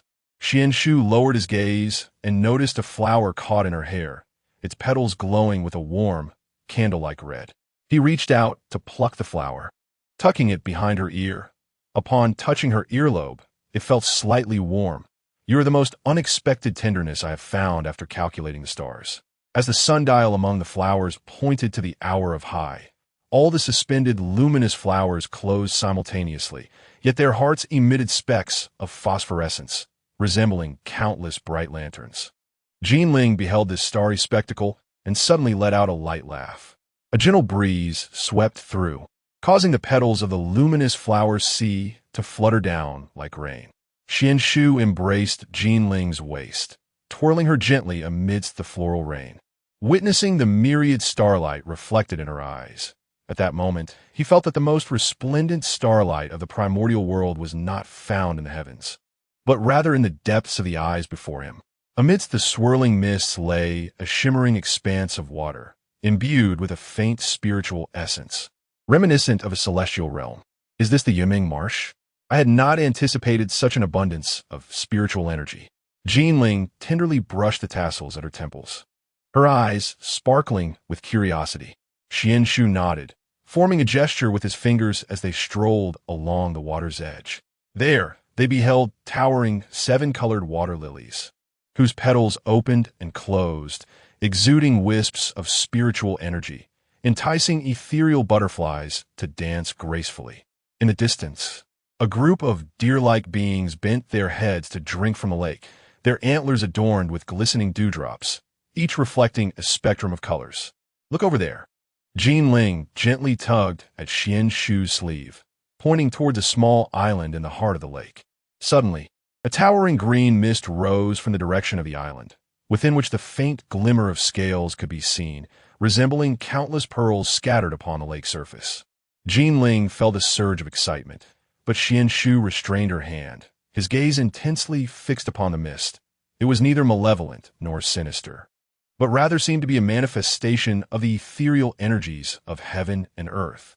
The two stepped onto the waves towards the island, and the green mist abruptly coalesced like a living entity, transforming into a resplendent cloud dragon, its whiskers adorned with 7 luminous pearls, and its scales shimmering with a moonlit radiance.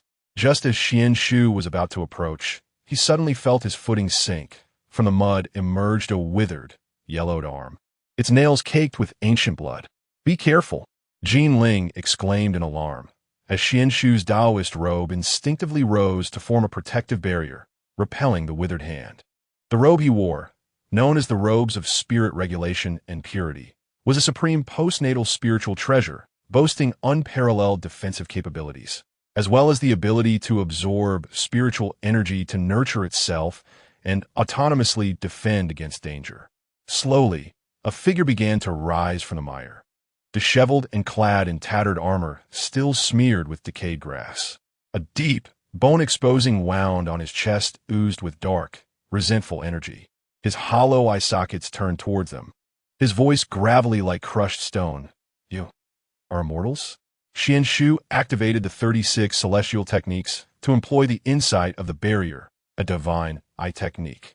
He observed that the figure was shrouded in thick resentment, yet a trace of virtue lingered at his brow, indicating that he had performed good deeds in life. "You are the human race? Since you have perished, what brings you here?" Jinling, holding her jade talisman of the dragon and tiger, cautiously scanned the swirling mud around them. The vengeful spirit, upon hearing this, unexpectedly knelt and bowed. "Immortal, please save me. I am Young, a soldier of the human race who perished during the Great Deer Battle. After my death, my soul returned to the underworld, but unwilling to join the Western sect. I fled to this place." Xuan Shu raised an eyebrow. "The Western sect? What does the underworld have to do with them?" The vengeful spirit grimaced in sorrow. "Immortal, you may not be aware, but the great Bodhisattva Ksitigarbha has entered the underworld, claiming to save all beings, yet before he could finish, a colossal wave surged from the lake, as a monstrous serpent-like vengeful spirit burst forth from the water, spewing forth a noxious black-red mist that lunged towards him. Jinling waved her jade talisman, transforming the divine sand of the earth into a mountain-like illusion, shielding them from the toxic mist. Seizing the opportunity, Xuan Shu hurled the sea-calming pearl, which spun and enveloped the vengeful spirit, immediately refining away a third of its resentment. "Quickly tell me, what has Ksitigarbha done in the underworld?" Xuan Shu demanded sharply. The vengeful spirit curled up, trembling. "The great Bodhisattva Ksitigarbha has been gathering souls in the underworld, converting beings, and compelling them to adhere to the doctrines of the Western sect. I, unwilling to convert, stole a spoonful of Meng Po's soup and escaped." Jinling and Xuan Shu exchanged a glance, both recognizing the shock mirrored in each other's eyes. The underworld, originally established by the Earth Mother, how had it become a playground for the Western sect's reckless ambitions? "Immortal, the underworld is now in utter chaos. Aside from Meng Po brewing soup and the cycles of reincarnation, there is no other order.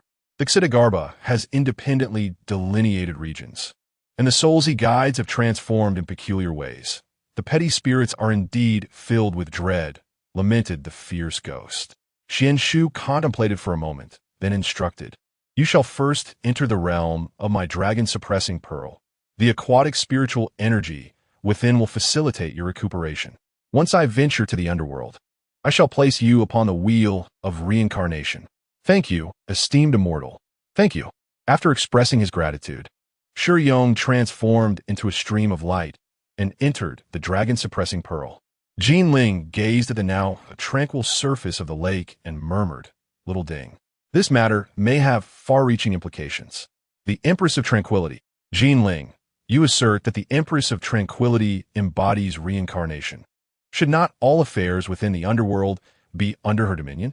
Why then can the Western teachings meddle in the cycle of rebirth, while the three teachings of humanity, revelation, and interception remain uninvolved? Furthermore, Xuan Shu gradually raised his inquiries, entirely oblivious to Jin Ling's gaze. When he noticed the delay in her response and turned to face her, he discovered her eyes were unfocused, lost in thought.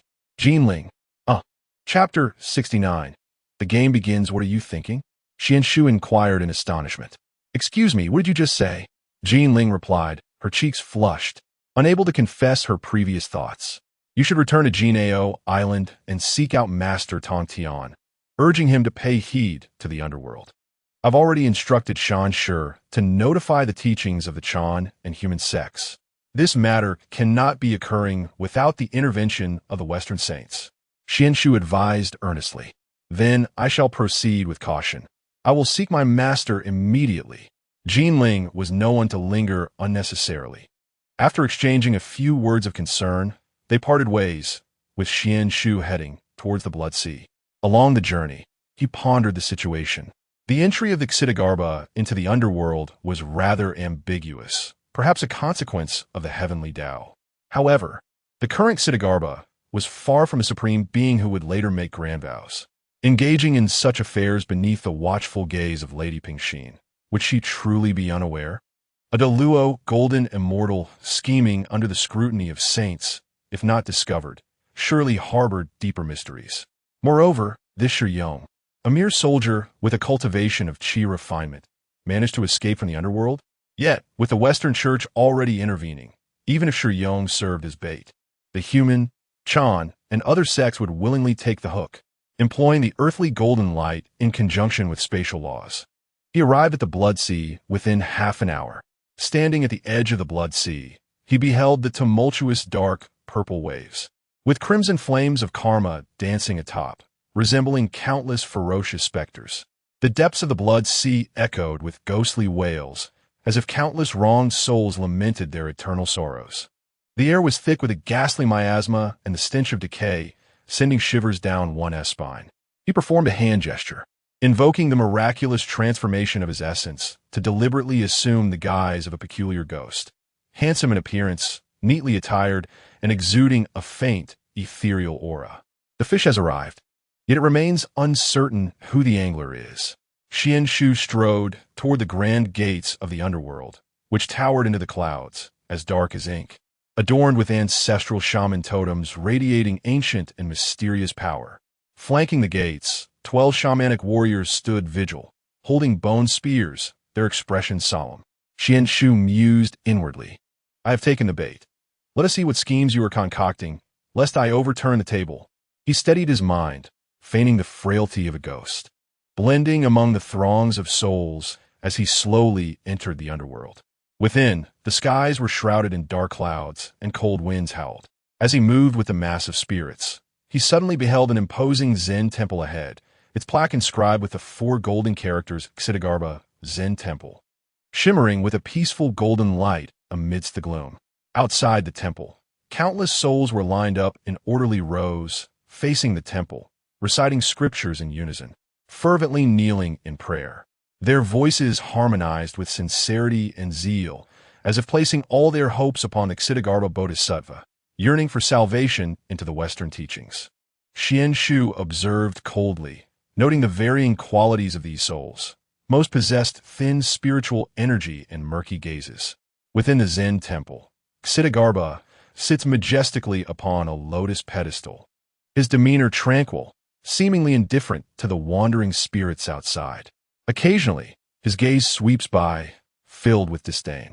Xuan Shu chuckles coldly within. The Western teachings profess to guide all beings, yet they turn a blind eye to these souls. Clearly, they merely parade under the banner of universal salvation, selecting only those of superior aptitude, truly hypocritical. However, it is not for him to scorn, for which sect does not favor disciples of exceptional talent. The teaching of expounding has explicitly stated that it does not accept beings lacking great fortune and high aptitude. With a thought, he subtly reveals a glimmer of merit, a soft and warm radiance akin to a beacon, remarkably conspicuous amidst the shadows of the underworld. Before long, a low, beastly roar erupts, and a peculiar spiritual beast bursts forth from the temple. Xidigarba's steed, Ding. Ding resembles a dog, yet sports a single horn, its eyes blazing like torches, exuding an aura of auspiciousness. It scents the air thick with merit and strides directly towards Xuan Shu. A pang of tension grips Xuan Shu's heart, yet he remains composed, feigning awe at Ding's presence as he steps forward. Following Ding deeper into Xidigarba's temple, he hears, "Master, Master, I have found another being of exceptional aptitude." The hall is illuminated by crystal lamps hanging from the dome, casting a soft glow upon the golden bricks below. Xidigarba sits atop a 12-petal golden lotus, the gilded swastika patterns on his robe flickering with his breath, as if alive. "Young friend, your aura is faintly ghostly, yet carries the regal essence of an emperor from the mortal realm, resembling a noble of the human world." Xidigarba gazes down gently, his fingers deftly moving the prayer beads. "Pray tell, what brings your soul to the underworld?" Xuan Shu bows his head, feigning trepidation. "Oh, enlightened one, it is as you perceive. I was once the king of the Qingwei kingdom in the Eastern Victory divine continent, diligent in governance and beloved by my people, yet I fell victim to treachery, succumbing to poison wine." He deliberately releases a wisp of residual celestial aura, allowing a flicker of merit to escape from his fingertips, hoping to convey that his virtuous deeds summoned the great sage's attention. Xidigarba's eyes suddenly brighten, and the speed of his prayer beads accelerates. He distinctly observes the faint purple aura entwining around the spirit.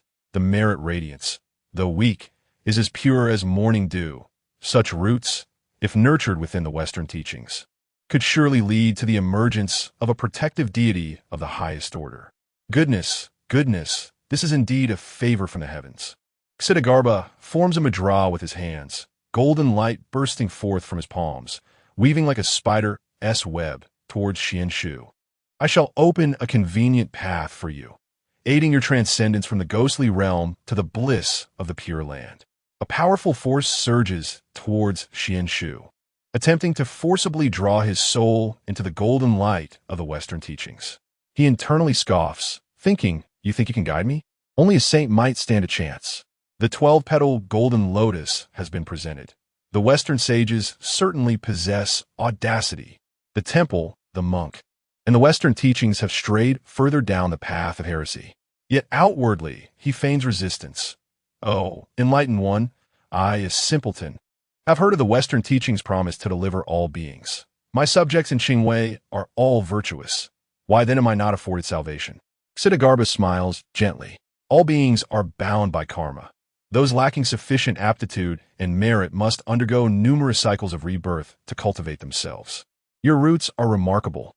You should serve as a paragon for all beings. Yet, during my lifetime, I heard of immortal beings imparting doctrines, elucidating the concepts of establishing destiny and severing teachings, all fundamentally rooted in the well-being of sentient beings." Xuan Shu deliberately frowned, pondering how the Western teachings, divided into roots and merits, could possibly contravene the notion of equality among all beings. Ding's fingertip trembled, causing 2 beads of his prayer string to shatter. "Dear friend, as you embark upon the path, you remain unaware of the skillful means. Having professed compassion in heart, how can one condone the countless beings outside the gates laboring in vain?" Xuan Shu interjected, "And why? During the reconstruction of the celestial court, turn a blind eye to the suffering of humanity?" Ding's countenance darkened. The mere mention of the celestial court filled him with profound humiliation. His mind involuntarily recalled the scene from long ago, when Hao Ian pointed at the desolate celestial court, declaring it fully occupied with divine positions and offering, if one was not averse, some minor roles. Hao Ian truly did not regard him as a human. Little did he know that this was Hao Ian's cunning scheme, aiming to garner merits while consuming spiritual fruits and seeking to undermine my authority, primarily because he did not wish to exert any effort, a strategy fraught with peril and devoid of benefit, truly believing me to be a fool. Suddenly, the golden lotus burst forth with an intense radiance, overwhelming Xuan Shu. You dare utter such presumptuous words.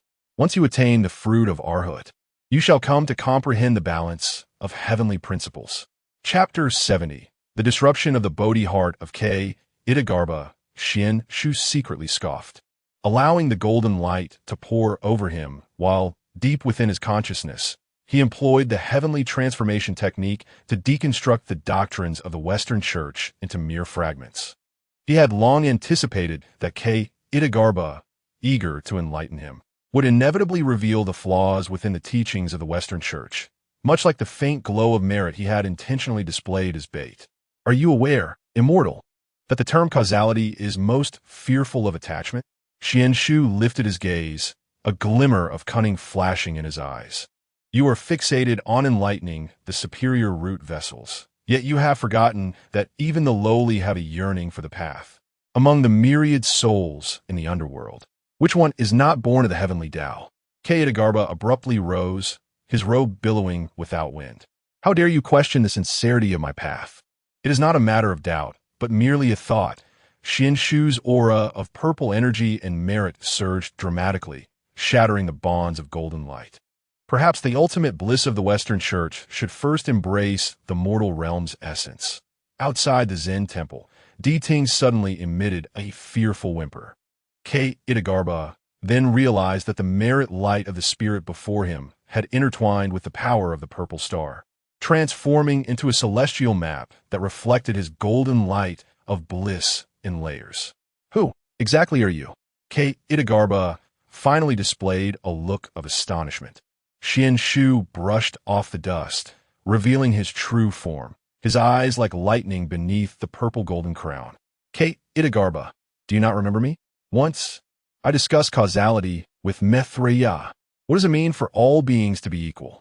My presence here today is merely to inquire on behalf of all beings. When did the Western Church's universal salvation become a selective business?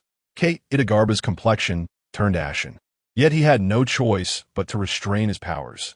Though he was a great Luo golden immortal, he could sense the pressure. His nephew's cultivation was indeed superior to his own. What was even more alarming was that Xuan Shu's rebuttal had struck at the very foundation of the contradictions upon which the Western Church stood in the primordial chaos. Since my nephew has come to test me, I shall oblige. K. Itagarbha suppressed his anger, slowly lowering the lotus platform back to the ground. However, matters of the underworld are ultimately under the jurisdiction of Lady Pingxin. Should my nephew wish to intervene, I fear I shall consult with Lady Pingxin on my own accord. But for now, I have merely come to observe causality. Xuan Shu clasped his hands behind his back, gazing at the spirits kneeling outside the Zen temple, chanting scriptures. If my uncle can truly enlighten all beings as equals, then in the future discussions of the primordial chaos, the Western Church may not be unable to stand alongside the Taoist sect. But should you cling to the notion of superior root vessels? He suddenly chuckled lightly, his figure transforming into a streak of light that dissipated. The Heavenly Dao is like a furnace, and all beings are but fuel. My uncle, take heed. K. Itagarbha stared at the empty Zen temple, rendered speechless for a long while. The Buddhist beads in his hand were magically restrung, yet they now bore a hint of heaviness, his heart in disarray. As Xuan Shu departed from K. Itagarbha's temple, he pondered how to find Lady Pingxin. Just then, he spotted a group of Wu clan warriors approaching him. It seemed he need not search further. Is that Xuan Shu Taoist? Inquired the leading Wu warrior. I am Xuan Shu, disciple of the Jade Ding Zhenren of the Chuanjiao. That's all we need to know. The lady wishes to see you. Follow me. Xuan Shu stepped into the palace of Lady Pingxin alongside the Wu warriors, where a heavy aura of earthy virtue permeated the air, intertwined with a thread of compassionate reincarnation energy. Gazing upwards, one sees the serene figure of the Lady Pingxin seated upon the jade throne of reincarnation. Enveloped in the swirling energies of black and white, a vivid manifestation of the cycle of life and death. "I pay my respects to you, Lady Pingxin," Xuan Shu declared. Bowing respectfully, his eyes drawn to the flowing diagram of the 6 realms of reincarnation within the hall, his heart stirred by the profound mysteries of celestial order. With a gentle wave of her hand, Lady Pingxin beckoned Xuan Shu to rise, her voice steady as the earth itself. "Xuan Shu, you harbor many inquiries regarding the matters of Xidagarba. Allow me to elucidate them for you." "Please, lady," he urged. "Firstly, there exists a significant karmic connection between Xidagarba and the Western teachings." As her fingertip traced the diagram, the golden seal of the Western teachings shimmered within it. At the inception of their doctrine, they vowed to guide all beings, for the celestial order must maintain a balance of opportunities. Xidagarba's attainment of the underworld was a compensation from the heavenly mandate to the Western teachings, facilitating the path of transcendence within the cycle of reincarnation. Xuan Shu nodded slightly, but then queried, "However, does Xidagarba not only aid those of high potential? Would this not contradict the principle of equality among all beings? Even the celestial order would likely not condone such a notion." Lady Pingxin sighed softly. "Secondly, attachments are the great adversaries of reincarnation.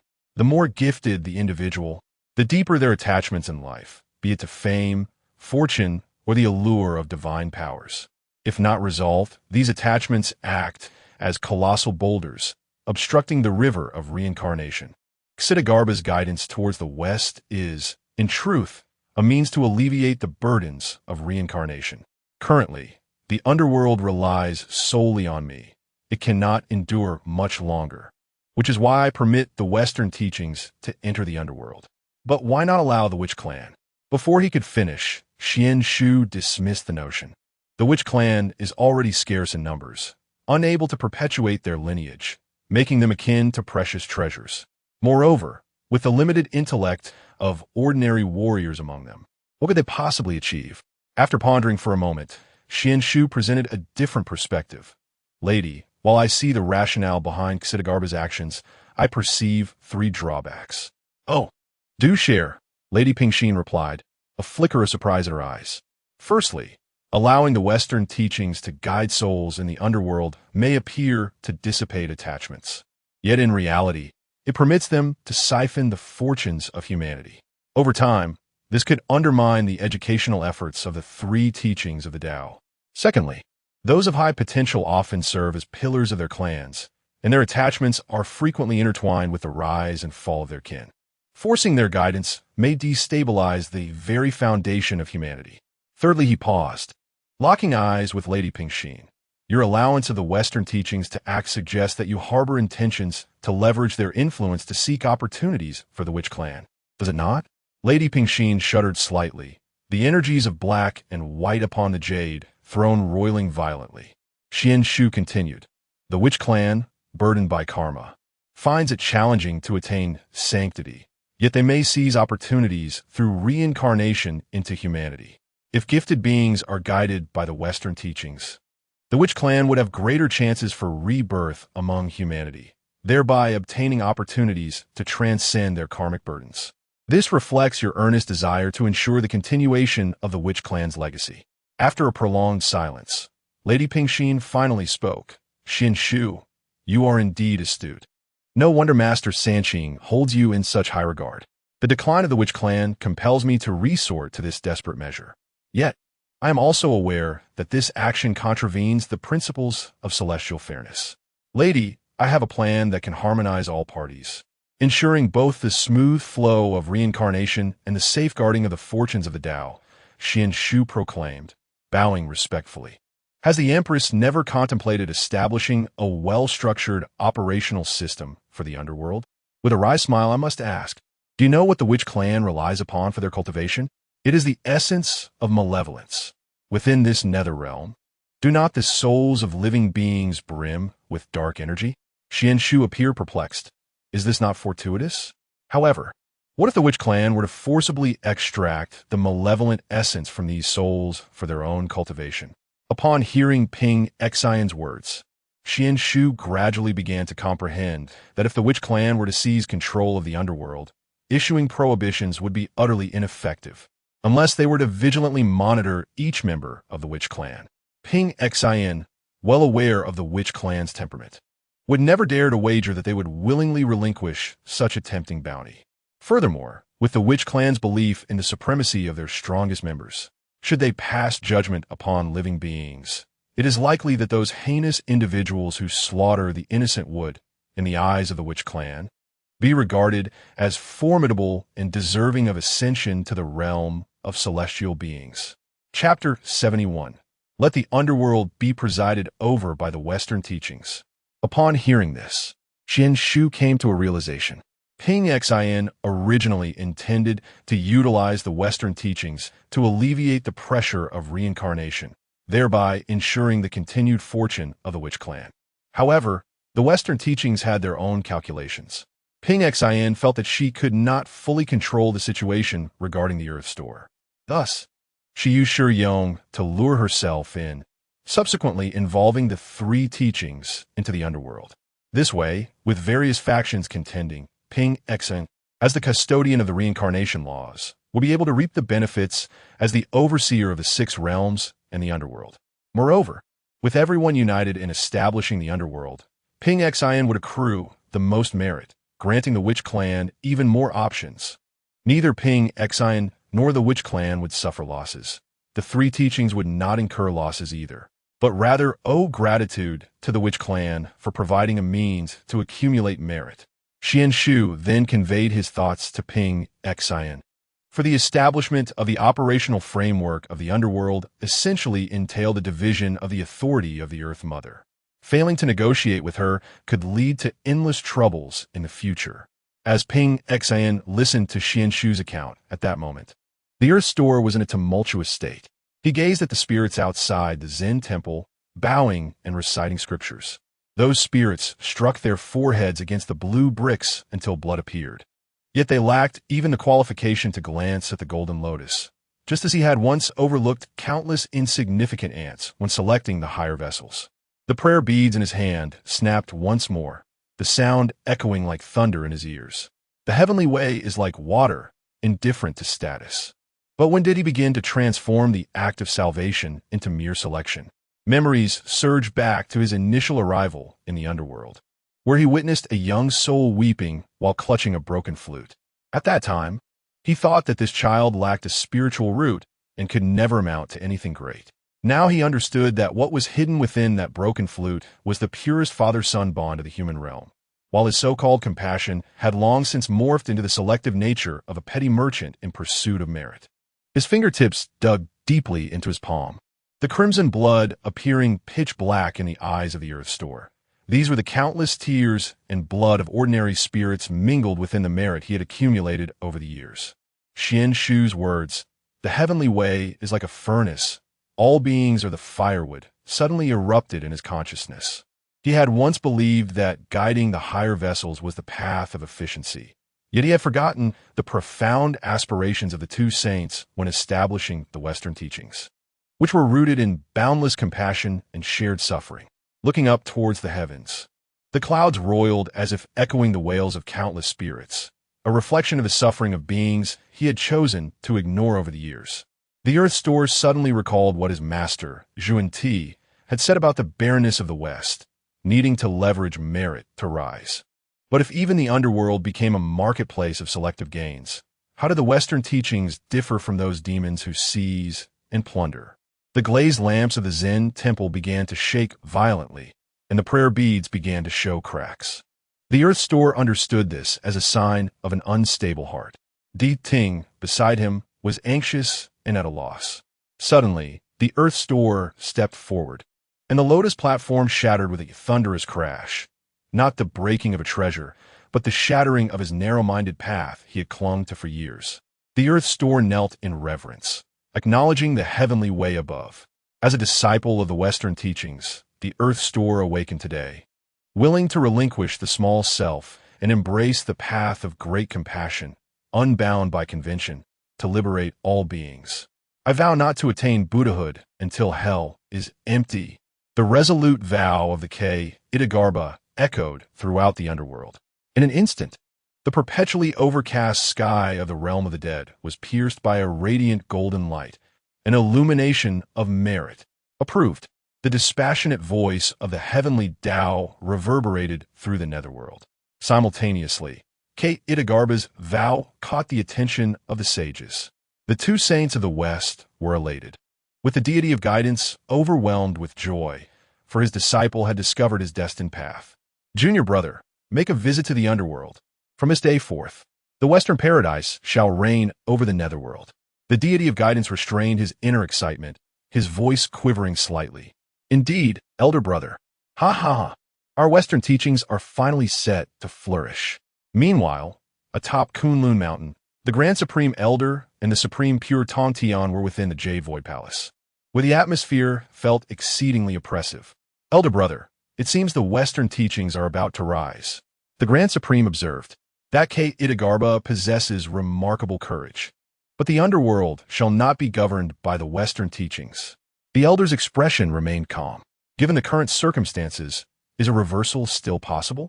Tongtian queried, a mix of anxiety and anticipation in his tone. We shall find out upon arrival. Itagarbha and the others are likely already there. The elder maintained his composure. As the grand aspiration of I vow not to attain Buddhahood until the hells are emptied escaped Itagarbha's lips, a bittersweet sensation arose in his throat, mingled with a sense of relief. When the golden light of merit illuminated the realm of the dead, he perceived a glimmer of hope in the eyes of countless ordinary spirits, an invaluable treasure surpassing any spiritual root or treasure. It became clear that true salvation was never about selecting the worthy, but rather humbling oneself to include every speck of dust in the scales of compassion. He caressed the intact prayer beads and smiled. This act of kneeling shattered the utilitarian ambitions of the Western teachings, while what was truly established was the authentic bodhisattva path. Rising to his feet, he suddenly lifted his gaze, determination flickering in his eyes, and pressed his palms together. Facing the Heavenly Dao, his voice resonated with grandeur and solemnity. I vow not to attain Buddhahood until the hells are emptied. Only when all sentient beings are liberated shall I realize Bodhi. As his words faded, the heavens trembled, and a golden beam descended from above, enveloping Itagarbha within its embrace. Countless droplets of merit poured down like rain. Merging into his being, Itagarbha's aura surged, propelling him from the mid-stage of the great Luo golden immortal directly to its zenith, and his essence continued to intensify. Were there a method to sever the three corpses, he would undoubtedly ascend to the quasi-saint realm in that very moment. In the sacred abode of the Western teachings, Mount Sumru, the deity of guidance, summoned his disciples, proclaiming loudly, Our Itagarbha Bodhisattva has made a grand vow, gaining the recognition of the Heavenly Dao. This heralds the flourishing of our Western teachings. Subsequently, he hurriedly led his entourage towards the underworld, eager to display their triumph before the six saints. At this moment, the six saints sensed the disturbance in the netherworld and hastened to arrive. The western skies first split open with two beams of golden light. As the deity of guidance wielded the guiding divine banner, while the deity of purity grasped the seven-treasure wondrous tree.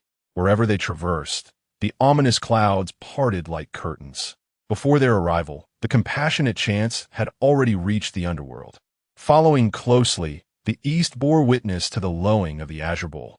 There sat the elder upon the azure bull at the corner, its head held high, horns like iron, its hooves treading upon the void as if supported by auspicious clouds, while its tail swayed gently, dispelling layers of darkness. Laozi, clad in a cerulean Taoist robe, gently twirled his long beard with his left hand while grasping a flat crutch with his right. His gaze was serene, yet seemed capable of penetrating the depths of the underworld. The majestic presence of the primordial heavenly venerable manifested with the arrival of his nine-dragon agarwood palanquin. 9 five-clawed golden dragons exhaled auspiciousness, their flowing whiskers scattering glimmers of gold, while the palanquin, crafted from the finest agarwood, released fragrant tendrils that wafted through the air as the dragons moved. The primordial heavenly venerable sat regally within the palanquin, beneath a canopy of auspicious clouds adorned with shimmering celestial runes. The appearance of the celestial master of the heavens exuded a sense of pride and coldness. Clutching the sword of annihilation, he rode upon the back of a cerulean ox, its crimson eyes glowing fiercely as they traversed the clouds. The ox expelled 2 plumes of white vapor, causing the very air around them to seem as if it congealed. Dressed in resplendent black garments that rustled with authority, the celestial master bore a golden crown that glimmered, his countenance as frosty as winter. Lastly, the goddess Nuwa descended, heralded by a golden phoenix soaring from the horizon, its call ringing clear and melodious. Adorned in a gown of pale gold, with a belt of multicolored ribbons at her waist, she emanated an aura of both sanctity and benevolence. Upon seeing the 6 saints, the Bodhisattva Ksitigarbha hurried forward, his face alight with joy, proclaiming, "Esteemed brothers and sisters, I, Ksitigarbha of the Western teachings, have vowed that until hell is empty, I shall not attain Buddhahood. With the blessings of the Heavenly Dao, I have achieved the status of a quasi-saint. Such merit belongs rightfully to the Western teachings. Henceforth, let the affairs of the underworld be overseen by us." Chapter 72. Perfecting the Underworld. Upon hearing this, Tongtian cult master let out a cold laugh. "Xuan, you possess a remarkable audacity. The underworld was established by the Lady of Equanimity. When did it become your Western sect's prerogative to oversee it? Moreover, has the Ksitigarbha not yet attained the status of a quasi-saint? Furthermore, kindly refrain from presenting your peripheral arguments."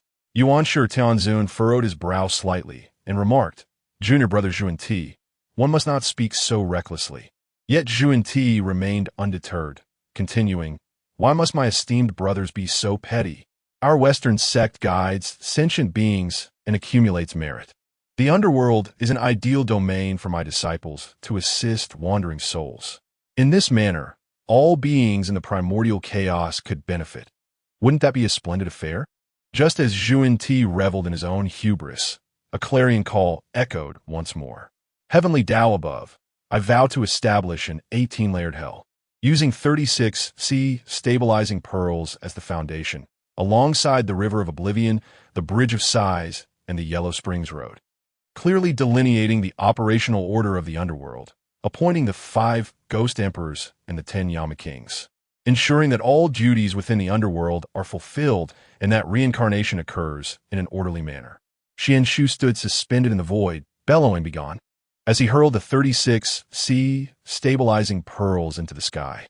In an instant, the pearls erupted with blinding azure light, intertwining like an immense net that enveloped the entire realm of the underworld. Where the azure light traversed, the fabric of space emitted a cacophony of cracking sounds, as a colossal rift tore open, unleashing murky yellow waters from the yellow springs, causing the river to surge. As the azure light spread to the banks, the earth trembled violently, and countless crimson flower buds breached the surface, instantaneously blossoming into resplendent lotus of the other shore, swaying in the wind as if dancing flames in the netherworld. The brilliance of the sea-stabilizing pearls gradually coalesced into a radiant beam directed toward the banks of the River of Oblivion. Once the light dissipated, a massive 3-life stone rose slowly. Its surface glistened, displaying countless images that flowed forth like a stream, revealing the memories of past and present, the trajectories of cause and effect, all vividly presented upon it. Simultaneously, the remaining azure light began to stir the surrounding murky energies of the underworld, the 2 forces entwining in a frenzied dance, gradually forming an eerie 18-layered expanse.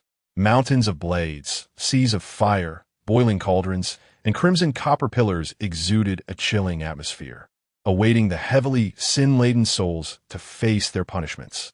Suddenly, the azure light erupted again, splitting into 5 beams that infused the eastern Peach Blossom Mountain, the western Zhangzhou Mountain, the southern Luofu Mountain, the northern Luofeng Mountain, and the central Baozhou Mountain. Ultimately, the azure light retracted entirely, as 10 towering Yama halls slowly ascended from the depths. With the aid of the Heavenly Dao, the sea-stabilizing pearls transformed into various edifices. not only strengthening the essence of the six paths of reincarnation, but also allowing Xuan Shu to insert his influence into the underworld. Once more, rays of golden merit descended from a void, this time surpassing the merits accumulated by Xitigarbha by more than double. Concurrently, the Heavenly Dao bestowed upon Xuan Shu the Death and Life Register and the Reincarnation Pen, two supreme, innate spiritual treasures, and conferred upon him the title of Emperor of Fengdu, granting him dominion over the underworld. Xuan Shu accepted the register and the pen, bowing in gratitude toward the Heavenly Dao, silently expressing his thanks to his revered ancestral master, for without the efforts of the Dao ancestor, he would not have believed it. The countenance of Yuan Ti instantly darkened, as he did not anticipate that Xuan Shu would audaciously interject, not only overshadowing the Western teachings, but also garnering such an abundance of merit and rewards. Observing the meditative states of Di Zong and Xuan Shu, the assembly of saints refrained from disturbing them. Even Yuan Ti, who harbored profound disdain for Xuan Shu, did not dare to make a move, primarily due to the intense scrutiny of Yuanshi, which instilled a palpable fear of action. Suddenly, a thought sparked in Yuan Ti's mind. Would it be excessive to claim one of the 5 emperors of ghosts? The saints exchanged knowing glances and began to calculate how to extract benefits from the netherworld. Yuanshi Tianzun was the first to speak. The 5 emperors of ghosts govern the 5 cardinal directions and bear significant responsibilities. Thus, capable and virtuous individuals must be chosen for these roles. I propose Tai Yi, a disciple of the Chan sect, who embodies both ability and virtue, to serve as the Eastern Ghost Emperor. Upon hearing this, Tong Tian Jiaozhu immediately interjected. Second brother, your Chan sect already has Tai Yi as the Eastern Ghost Emperor. My Jie sect boasts numerous disciples. How can we be overlooked? My direct disciple, Wu Deng, possesses exceptional abilities and is fit to be the Western Ghost Emperor. Mother Nua also chimed in. Esteemed brothers, among our human race, there are individuals of great merit who could also fulfill these roles. Fushi, who once served as the heavenly sovereign and educated humanity, is suitable to be the Southern Ghost Emperor. Laozi smiled slightly and stated, our human teachings require a position for the Central Ghost Emperor. Although Yuan Ti felt discontent, he did not wish to let this opportunity slip away and quickly added, in our Western teachings, the compassionate Methriao Bodhisattva could serve as the Northern Ghost Emperor. Yuanshi Tianzun immediately countered, that is unacceptable. The Western teachings already have the Di Zong in the underworld. Do you intend to bring Di Zong back to Mount Shumi? Yuanshi's words resonated with truth, and the assembly echoed, Yuan Ti, you are being overly greedy. Nua joined in, aware that with one less faction, Fushi's chances of securing a position as a Ghost Emperor would only increase. Each person voiced their opinions, leading to a fervent debate. Observing the discord, the goddess Ping Xen spoke softly. Esteemed saints, though the Witch clan bears karmic burdens, we possess the mighty Wu Jiufeng, who is loyal and righteous, and could serve in a subordinate role beneath the Central Ghost Emperor, assisting in the governance of the underworld. The assembly fell silent for a moment, then plunged into contemplation. Yuanshi Tianzun was the first to acknowledge. What Ping Xian has articulated is reasonable. Despite the Witch clan's burdens, the Jiufeng, which indeed possesses the capability to fulfill this role. Tong Tian Jiaozhu nodded in agreement. Since Ping Xian has spoken, we shall consent, but let Jiufeng be appointed as the Northern Ghost Emperor. Laozi and Nua also expressed their agreement, with Tong Tian bringing Ping Xian into the fold. The two saints of the West had no choice but to yield to the majority. After all, within the underworld, Ping Xian held the highest authority, along with the other 4, leaving little room for resistance. Furthermore, with Di Zhang's presence, Yuan Ti, despite his dissatisfaction, felt a flicker of satisfaction, as this marked the first time he had gained an advantage over the 3 pure ones. And indeed, no one could refute this. Ultimately, the candidates for the 5 Ghost Emperors have been determined as follows: Eastern Ghost Emperor, Tai, Chan Sect, Western Ghost Emperor, Wudong, Intercepting Sect, Southern Ghost Emperor, Fushi, Human Race, Northern Ghost Emperor, Jiufeng, Shaman Clan, Central Ghost Emperor, Xuandu, Human Teaching, The 10 Yama Kings will be appointed by various factions to recommend virtuous individuals, who must then undergo evaluation by Xuan Shu, the great emperor of Fengdu. This position is somewhat precarious, bearing significant responsibilities yet minimal authority, leading to a general sense of disdain among the candidates. Once the sages concluded their deliberations, they departed, leaving the subsequent developments beyond their concern. Xuan Shu awakened during their discussions and, gazing at the Xitigarbha, who radiated a golden light, felt a profound admiration. Although Xitigarbha may still harbor inclinations towards the west, his grand aspiration to save all beings has gained the recognition of the Heavenly Dao, which cannot be feigned. After Xitigarbha had fully absorbed his insights, he noticed Xuan Shu, performed a respectful bow, and returned to the Zen monastery on Yin Mountain, presumably to enter seclusion and sever ties with the mortal realm. Xuan Shu, watching Xitigarbha's departing figure, felt a tinge of regret for taking on such a significant task, while the heavenly court remained in disarray. Chapter 73. The Tale by the River of Oblivion. Progress in the Ziwei Palace by the banks of the River of Oblivion in the underworld. A shadowy commander clad in dark armor stood with his hands clasped behind his back. His name was Jiang Ming, a former disciple of the Songyue sect, known in his past life as the realizer of mountain shifting during the reign of Emperor Yu, who tamed the waters. This individual was discovered by Xuan Shu while seeking talented practitioners in the netherworld, possessing great virtue yet harboring immense resentment. Eventually, Xuan Shu took him under his wing, using virtue to dissipate his grievances. Xuan Shu approached, holding the Book of Life and Death, and upon seeing Jiang Ming gazing at his reflection in the river, spoke. Jiang Ming, how do you fare? Are you adapting to life in the underworld?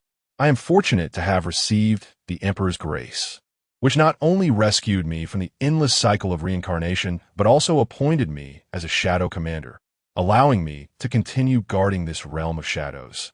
Jiang Ming replied, I have heard you once accompanied Emperor Yu in his water management efforts. Upon hearing Xuan Shu's voice, Jiang Ming promptly turned, kneeling on one knee. Your Majesty. Indeed, I once served alongside the great Emperor Yu in his endeavors to control the waters. Xuan Shu gestured for him to rise, his fingers weaving a barrier of star maps that isolated them from the external cacophony of spirits. Jiang Ming gazed at the swirling patterns of constellations upon the barrier, his thoughts drifting back a millennium to the Tongbai Mountains. I was originally a practitioner from Songshan, mastering the earth stabilization technique. During the ancient deluge, when Emperor Yu carved the Dragon Gate and dredged the 9 rivers, I sought his guidance and was bestowed with the Water Control Edict. At that time, the Huai River was plagued by a monstrous creature, known as Waziki, resembling an ape, capable of shifting mountains and invoking floods. It wreaked havoc in the Huai River, displacing countless innocents.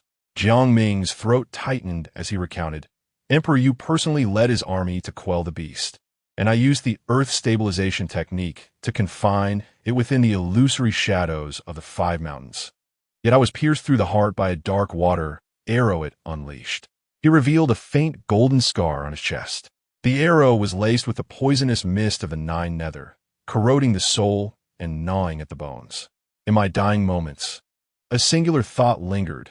If I could build a dam once more to safeguard a village.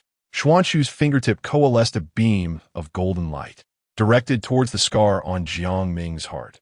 The earth spirit energy within you has fused with the poisonous mist, forming a rare and formidable shade. You possess exceptional talent. Tian Yu offered a bitter smile. When my soul descended into the underworld, Ming Pa told me, you have contributed to water management, yet suffered the calamity of water. I wandered the city of the wrongly deceased for a millennium, encountering countless vengeful souls lost to floods. And I came to understand, those who manage waters must not only clear rivers in a mortal realm, but also quell the malevolent spirits in the netherworld. Suddenly, he knelt on one knee, his voice resonant, grateful for your trust, your Majesty. I am willing to forge a sword for the underworld with this body of shadow and earth. The dam I failed to protect back then can now transform into the iron walls of the netherworld. The evils I could not eradicate can now serve as the whetstone for the shadow soldiers. Xuan Shu remained silent for a moment, Flipping to Jiang Ming's page in the Book of Life and Death, with a column of cause and effect boldly read, the merit of water management remains. The resentment of the vengeful souls has transformed. He inscribed a line of small text, closing the book with a smile. In the name of the Ziwei Emperor, I hereby grant you command of 100,000 shadow soldiers, titled Marshal Tianyu of the Four Saints of the North Pole, and bestow upon you the flag of Nether Earth to quell the malevolent energies of the Nine Nether and restore harmony between Yin and Yang. Jiang Ming accepted the command flag, and, as it unfurled, the phantom of the Yin mountain range intertwined with the blood sea of the underworld. He gazed into the distant 18 layers of hell, suddenly reminded of the legendary Yu the Great, who passed his home thrice without entering. Though he would never return home, he now guarded a realm far more expansive than any door. Great Emperor Xie, he called out, his voice startling the riverbank spirits, transforming into a thunderous resonance that rippled across the waters of the river of forgetfulness.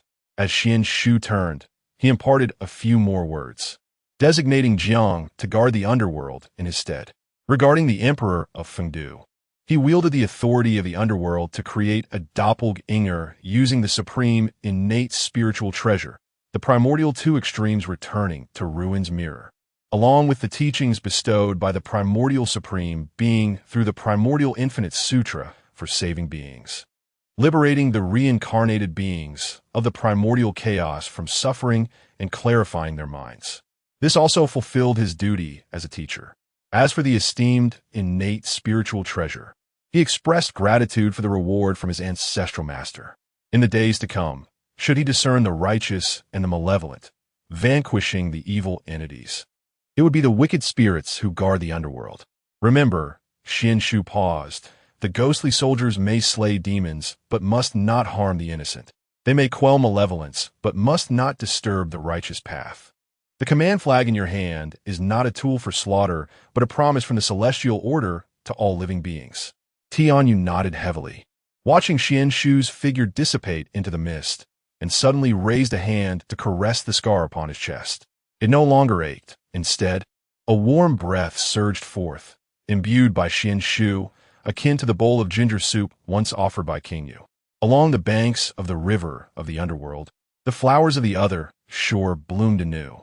Marshal Tianyu raised the command flag, and the footsteps of 100,000 ghostly soldiers thundered like drums, shattering the silence of the underworld. This time, he was no longer the water-controlling minister of the mortal realm, but a guardian of the underworld, continuing his unfulfilled vow to the living in a different manner. Meanwhile, within the martial arena of the purple micro-palace in the heavenly court, the battle cries resounded like thunder. Bian Zhuang stood bare-chested, the dragon tattoo upon his shoulder dancing with the flex of his muscles. As he wielded the nine-toothed rake, it unleashed a sound akin to wind and thunder, an artifact he had obtained from his master. It was said to be a supreme postnatal spiritual treasure painstakingly crafted by his ancestor, yet he dared not venture to the 33 heavens. The moment was simply not ripe. Listen to me. He kicked aside the chaotic stone used for honing skills, declaring that tomorrow he would descend to cleanse the realm of demons. Any who faltered would find themselves struck down to the path of beasts by his rake. His 36,000 heavenly soldiers responded in unison, their battle spirit dissipating the clouds of the martial arena. On the other side, Zhou Wu practiced the demon-slaying sword formation with his Blackshaw army, skilled in vanquishing demons. At this moment, everyone bore ghostly masks, the blades glimmering with the malevolent aura of the underworld. Over 3 millennia, Bian Zhuang and Zhou Wu led the heavenly troops down to the mortal realm 7 times, achieving remarkable victories. The chaos of Qingqiu, the drought of the Yellow River, and the rift of the underworld. With each campaign, the reputation of the Purple Micro-Palace began to spread throughout the world. In the primordial realm, low-tier cultivators spoke of the Purple Micro-Divine Generals, praising their ability to pacify the heavenly court above and quell the underworld below. Ordinary citizens hung images of Bian Zhuang and Zhou Wu at their bedside, claiming, upon seeing these 2 generals, demons and evils retreat. In a certain village of the primordial continent, an elder pointed to the starry sky, saying to his grandson, Do you see those two brightest stars? They are the two marshals of the great emperor of purple micro, guarding our mortal realm. After 3 millennia of evolution, the primary personnel of the underworld have been nearly fully established. Xuan Shu projected the book of life and death and the judge's pen into the hands of the 10 Yama kings, utilizing the authority bestowed by Emperor Fengdu. Coupled with the presence of the 5 ghost emperors, the underworld has finally entered a phase of stability. Meanwhile, Kate Itagarba has slain benevolent corpses, attaining the early stage of quasi-sainthood, and has begun to practice his doctrine of I vow not to attain Buddhahood until hell is empty. One day, Xuan Shu lay amidst the sea of blossoms of the other shore, savoring this rare moment of tranquility. Suddenly, he sensed an extraordinarily unique aura, which was remarkable for its proximity to the Wheel of 6 Realms. Instantly, he sprang to his feet and soared toward the source of the enigmatic energy. Chapter 74. The 6-winged golden cicada. Xuan Shu stood with his hands clasped behind his back at the edge of the Wheel of 6 Paths. Eyes closed as he sought to sense the enigmatic aura that had previously lingered. Yet, the mysterious essence eluded him. He retrieved an octagonal bronze mirror, measuring 9 inches across, its surface flowing like liquid mercury, adorned with engravings of the heavenly stems, earthly branches, and the 28 lunar mansions. This was a supreme postnatal spirit treasure, the Han Yuan divination mirror. As for its acquisition, Xuan Shu could only express his gratitude to his esteemed ancestor for the support. Suddenly, the Taosu Jinyue Ding trembled within his consciousness. The star chart on the Ding resonated with the Han Yuan divination mirror in his hand. In no time, he discerned the cause. A sinister presence had revealed itself. He reached out toward the beast path of the Wheel of 6 Paths, and a shadow, like a specter, flitted through, causing vengeful spirits to scatter in its wake. Even the reincarnation light of the Wheel of 6 Paths warped and distorted. What a ferocious creature, devouring the lives of the 6 realms. Xuan Shu activated his divine powers to pierce through barriers, summoning the Wuying Kuan Yuan shield to seal off the location of this malevolent entity, gradually constricting its space for movement. The shadow sensed impending peril and abruptly ascended, revealing its true form, the 6-winged golden cicada. Its wings spread like blades, glimmering in a brilliant golden hue, yet it emanated a nauseating stench. Its 6 compound eyes reflected Xuan Shu's figure, emitting a piercing shriek. This creature was one of the 5 primordial fiends, the 6-winged golden cicada, having reached the pinnacle of the golden immortal stage. Xuan Shu sneered, forming hand seals as the Wuying Kuan Yuan shield morphed into a golden cage, ensnaring the cicada within. The cicada flapped its wings desperately, only to find its demonic power rendered ineffective within this enclosure. Creak! A sharp sound echoed as one of the cicada's wings struck the cage, resulting in a fracture. Xuan Shu raised an eyebrow. Indeed, the more spirit treasures one possessed, the better. What could this diminutive aberration of a golden, immortal hope to contend with me? Suddenly, a flash of earthy yellow light appeared, and the goddess Pingxin manifested beside the wheel of reincarnation. Xuan Shu, this is the evolution of the Heavenly Dao. It cannot be hastily slain. With a wave of her sleeve, the patterns of laws upon the wheel accelerated, forming a barrier that suppressed the cicada's demonic power. Observing this, Xuan Shu felt a stir within, beginning to piece together the mystery. Do you know the origins of this creature? He inquired telepathically, his gaze fixed on the cicada within the cage. The goddess nodded, a flicker of concern in her eyes. This is the 6-winged golden cicada, which should have perished during the ancient cataclysm, yet it inexplicably survives to this day. Its bloodline is unique, preying exclusively on the beings of the 6 realms. If left unchecked, it will undoubtedly become a grave threat. Xuan Shu furrowed his brow, preparing to speak, when the cicada, in a futile struggle against the Wuying Kuan Yuan shield, suddenly spat forth a stream of black blood, which contained a trace of golden Buddhist energy. He utilized the celestial transformation technique to divine its significance, but found the heavenly secrets clouded in chaos, with only a faint red light pointing westward. Strange. This creature appears entangled in a causal relationship with the Western teachings.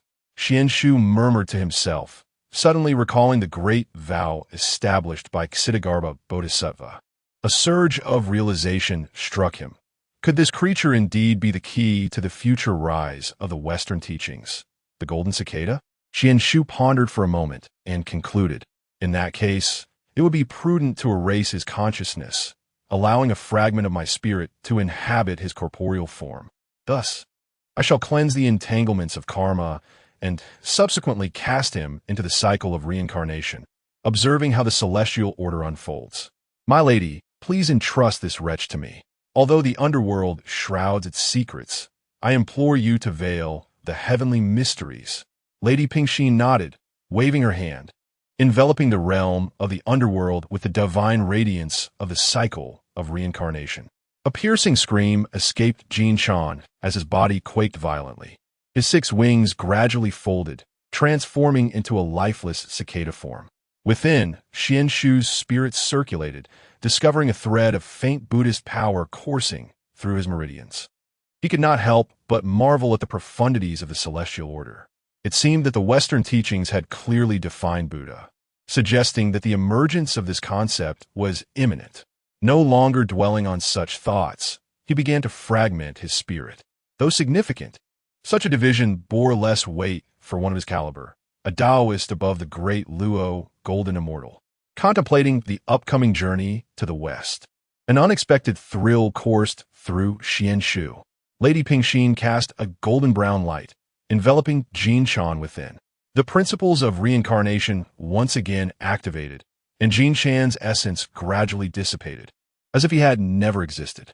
Xuan Shu, though I am unaware of your schemes, I shall keep this matter confidential, yet you owe me a debt of karma.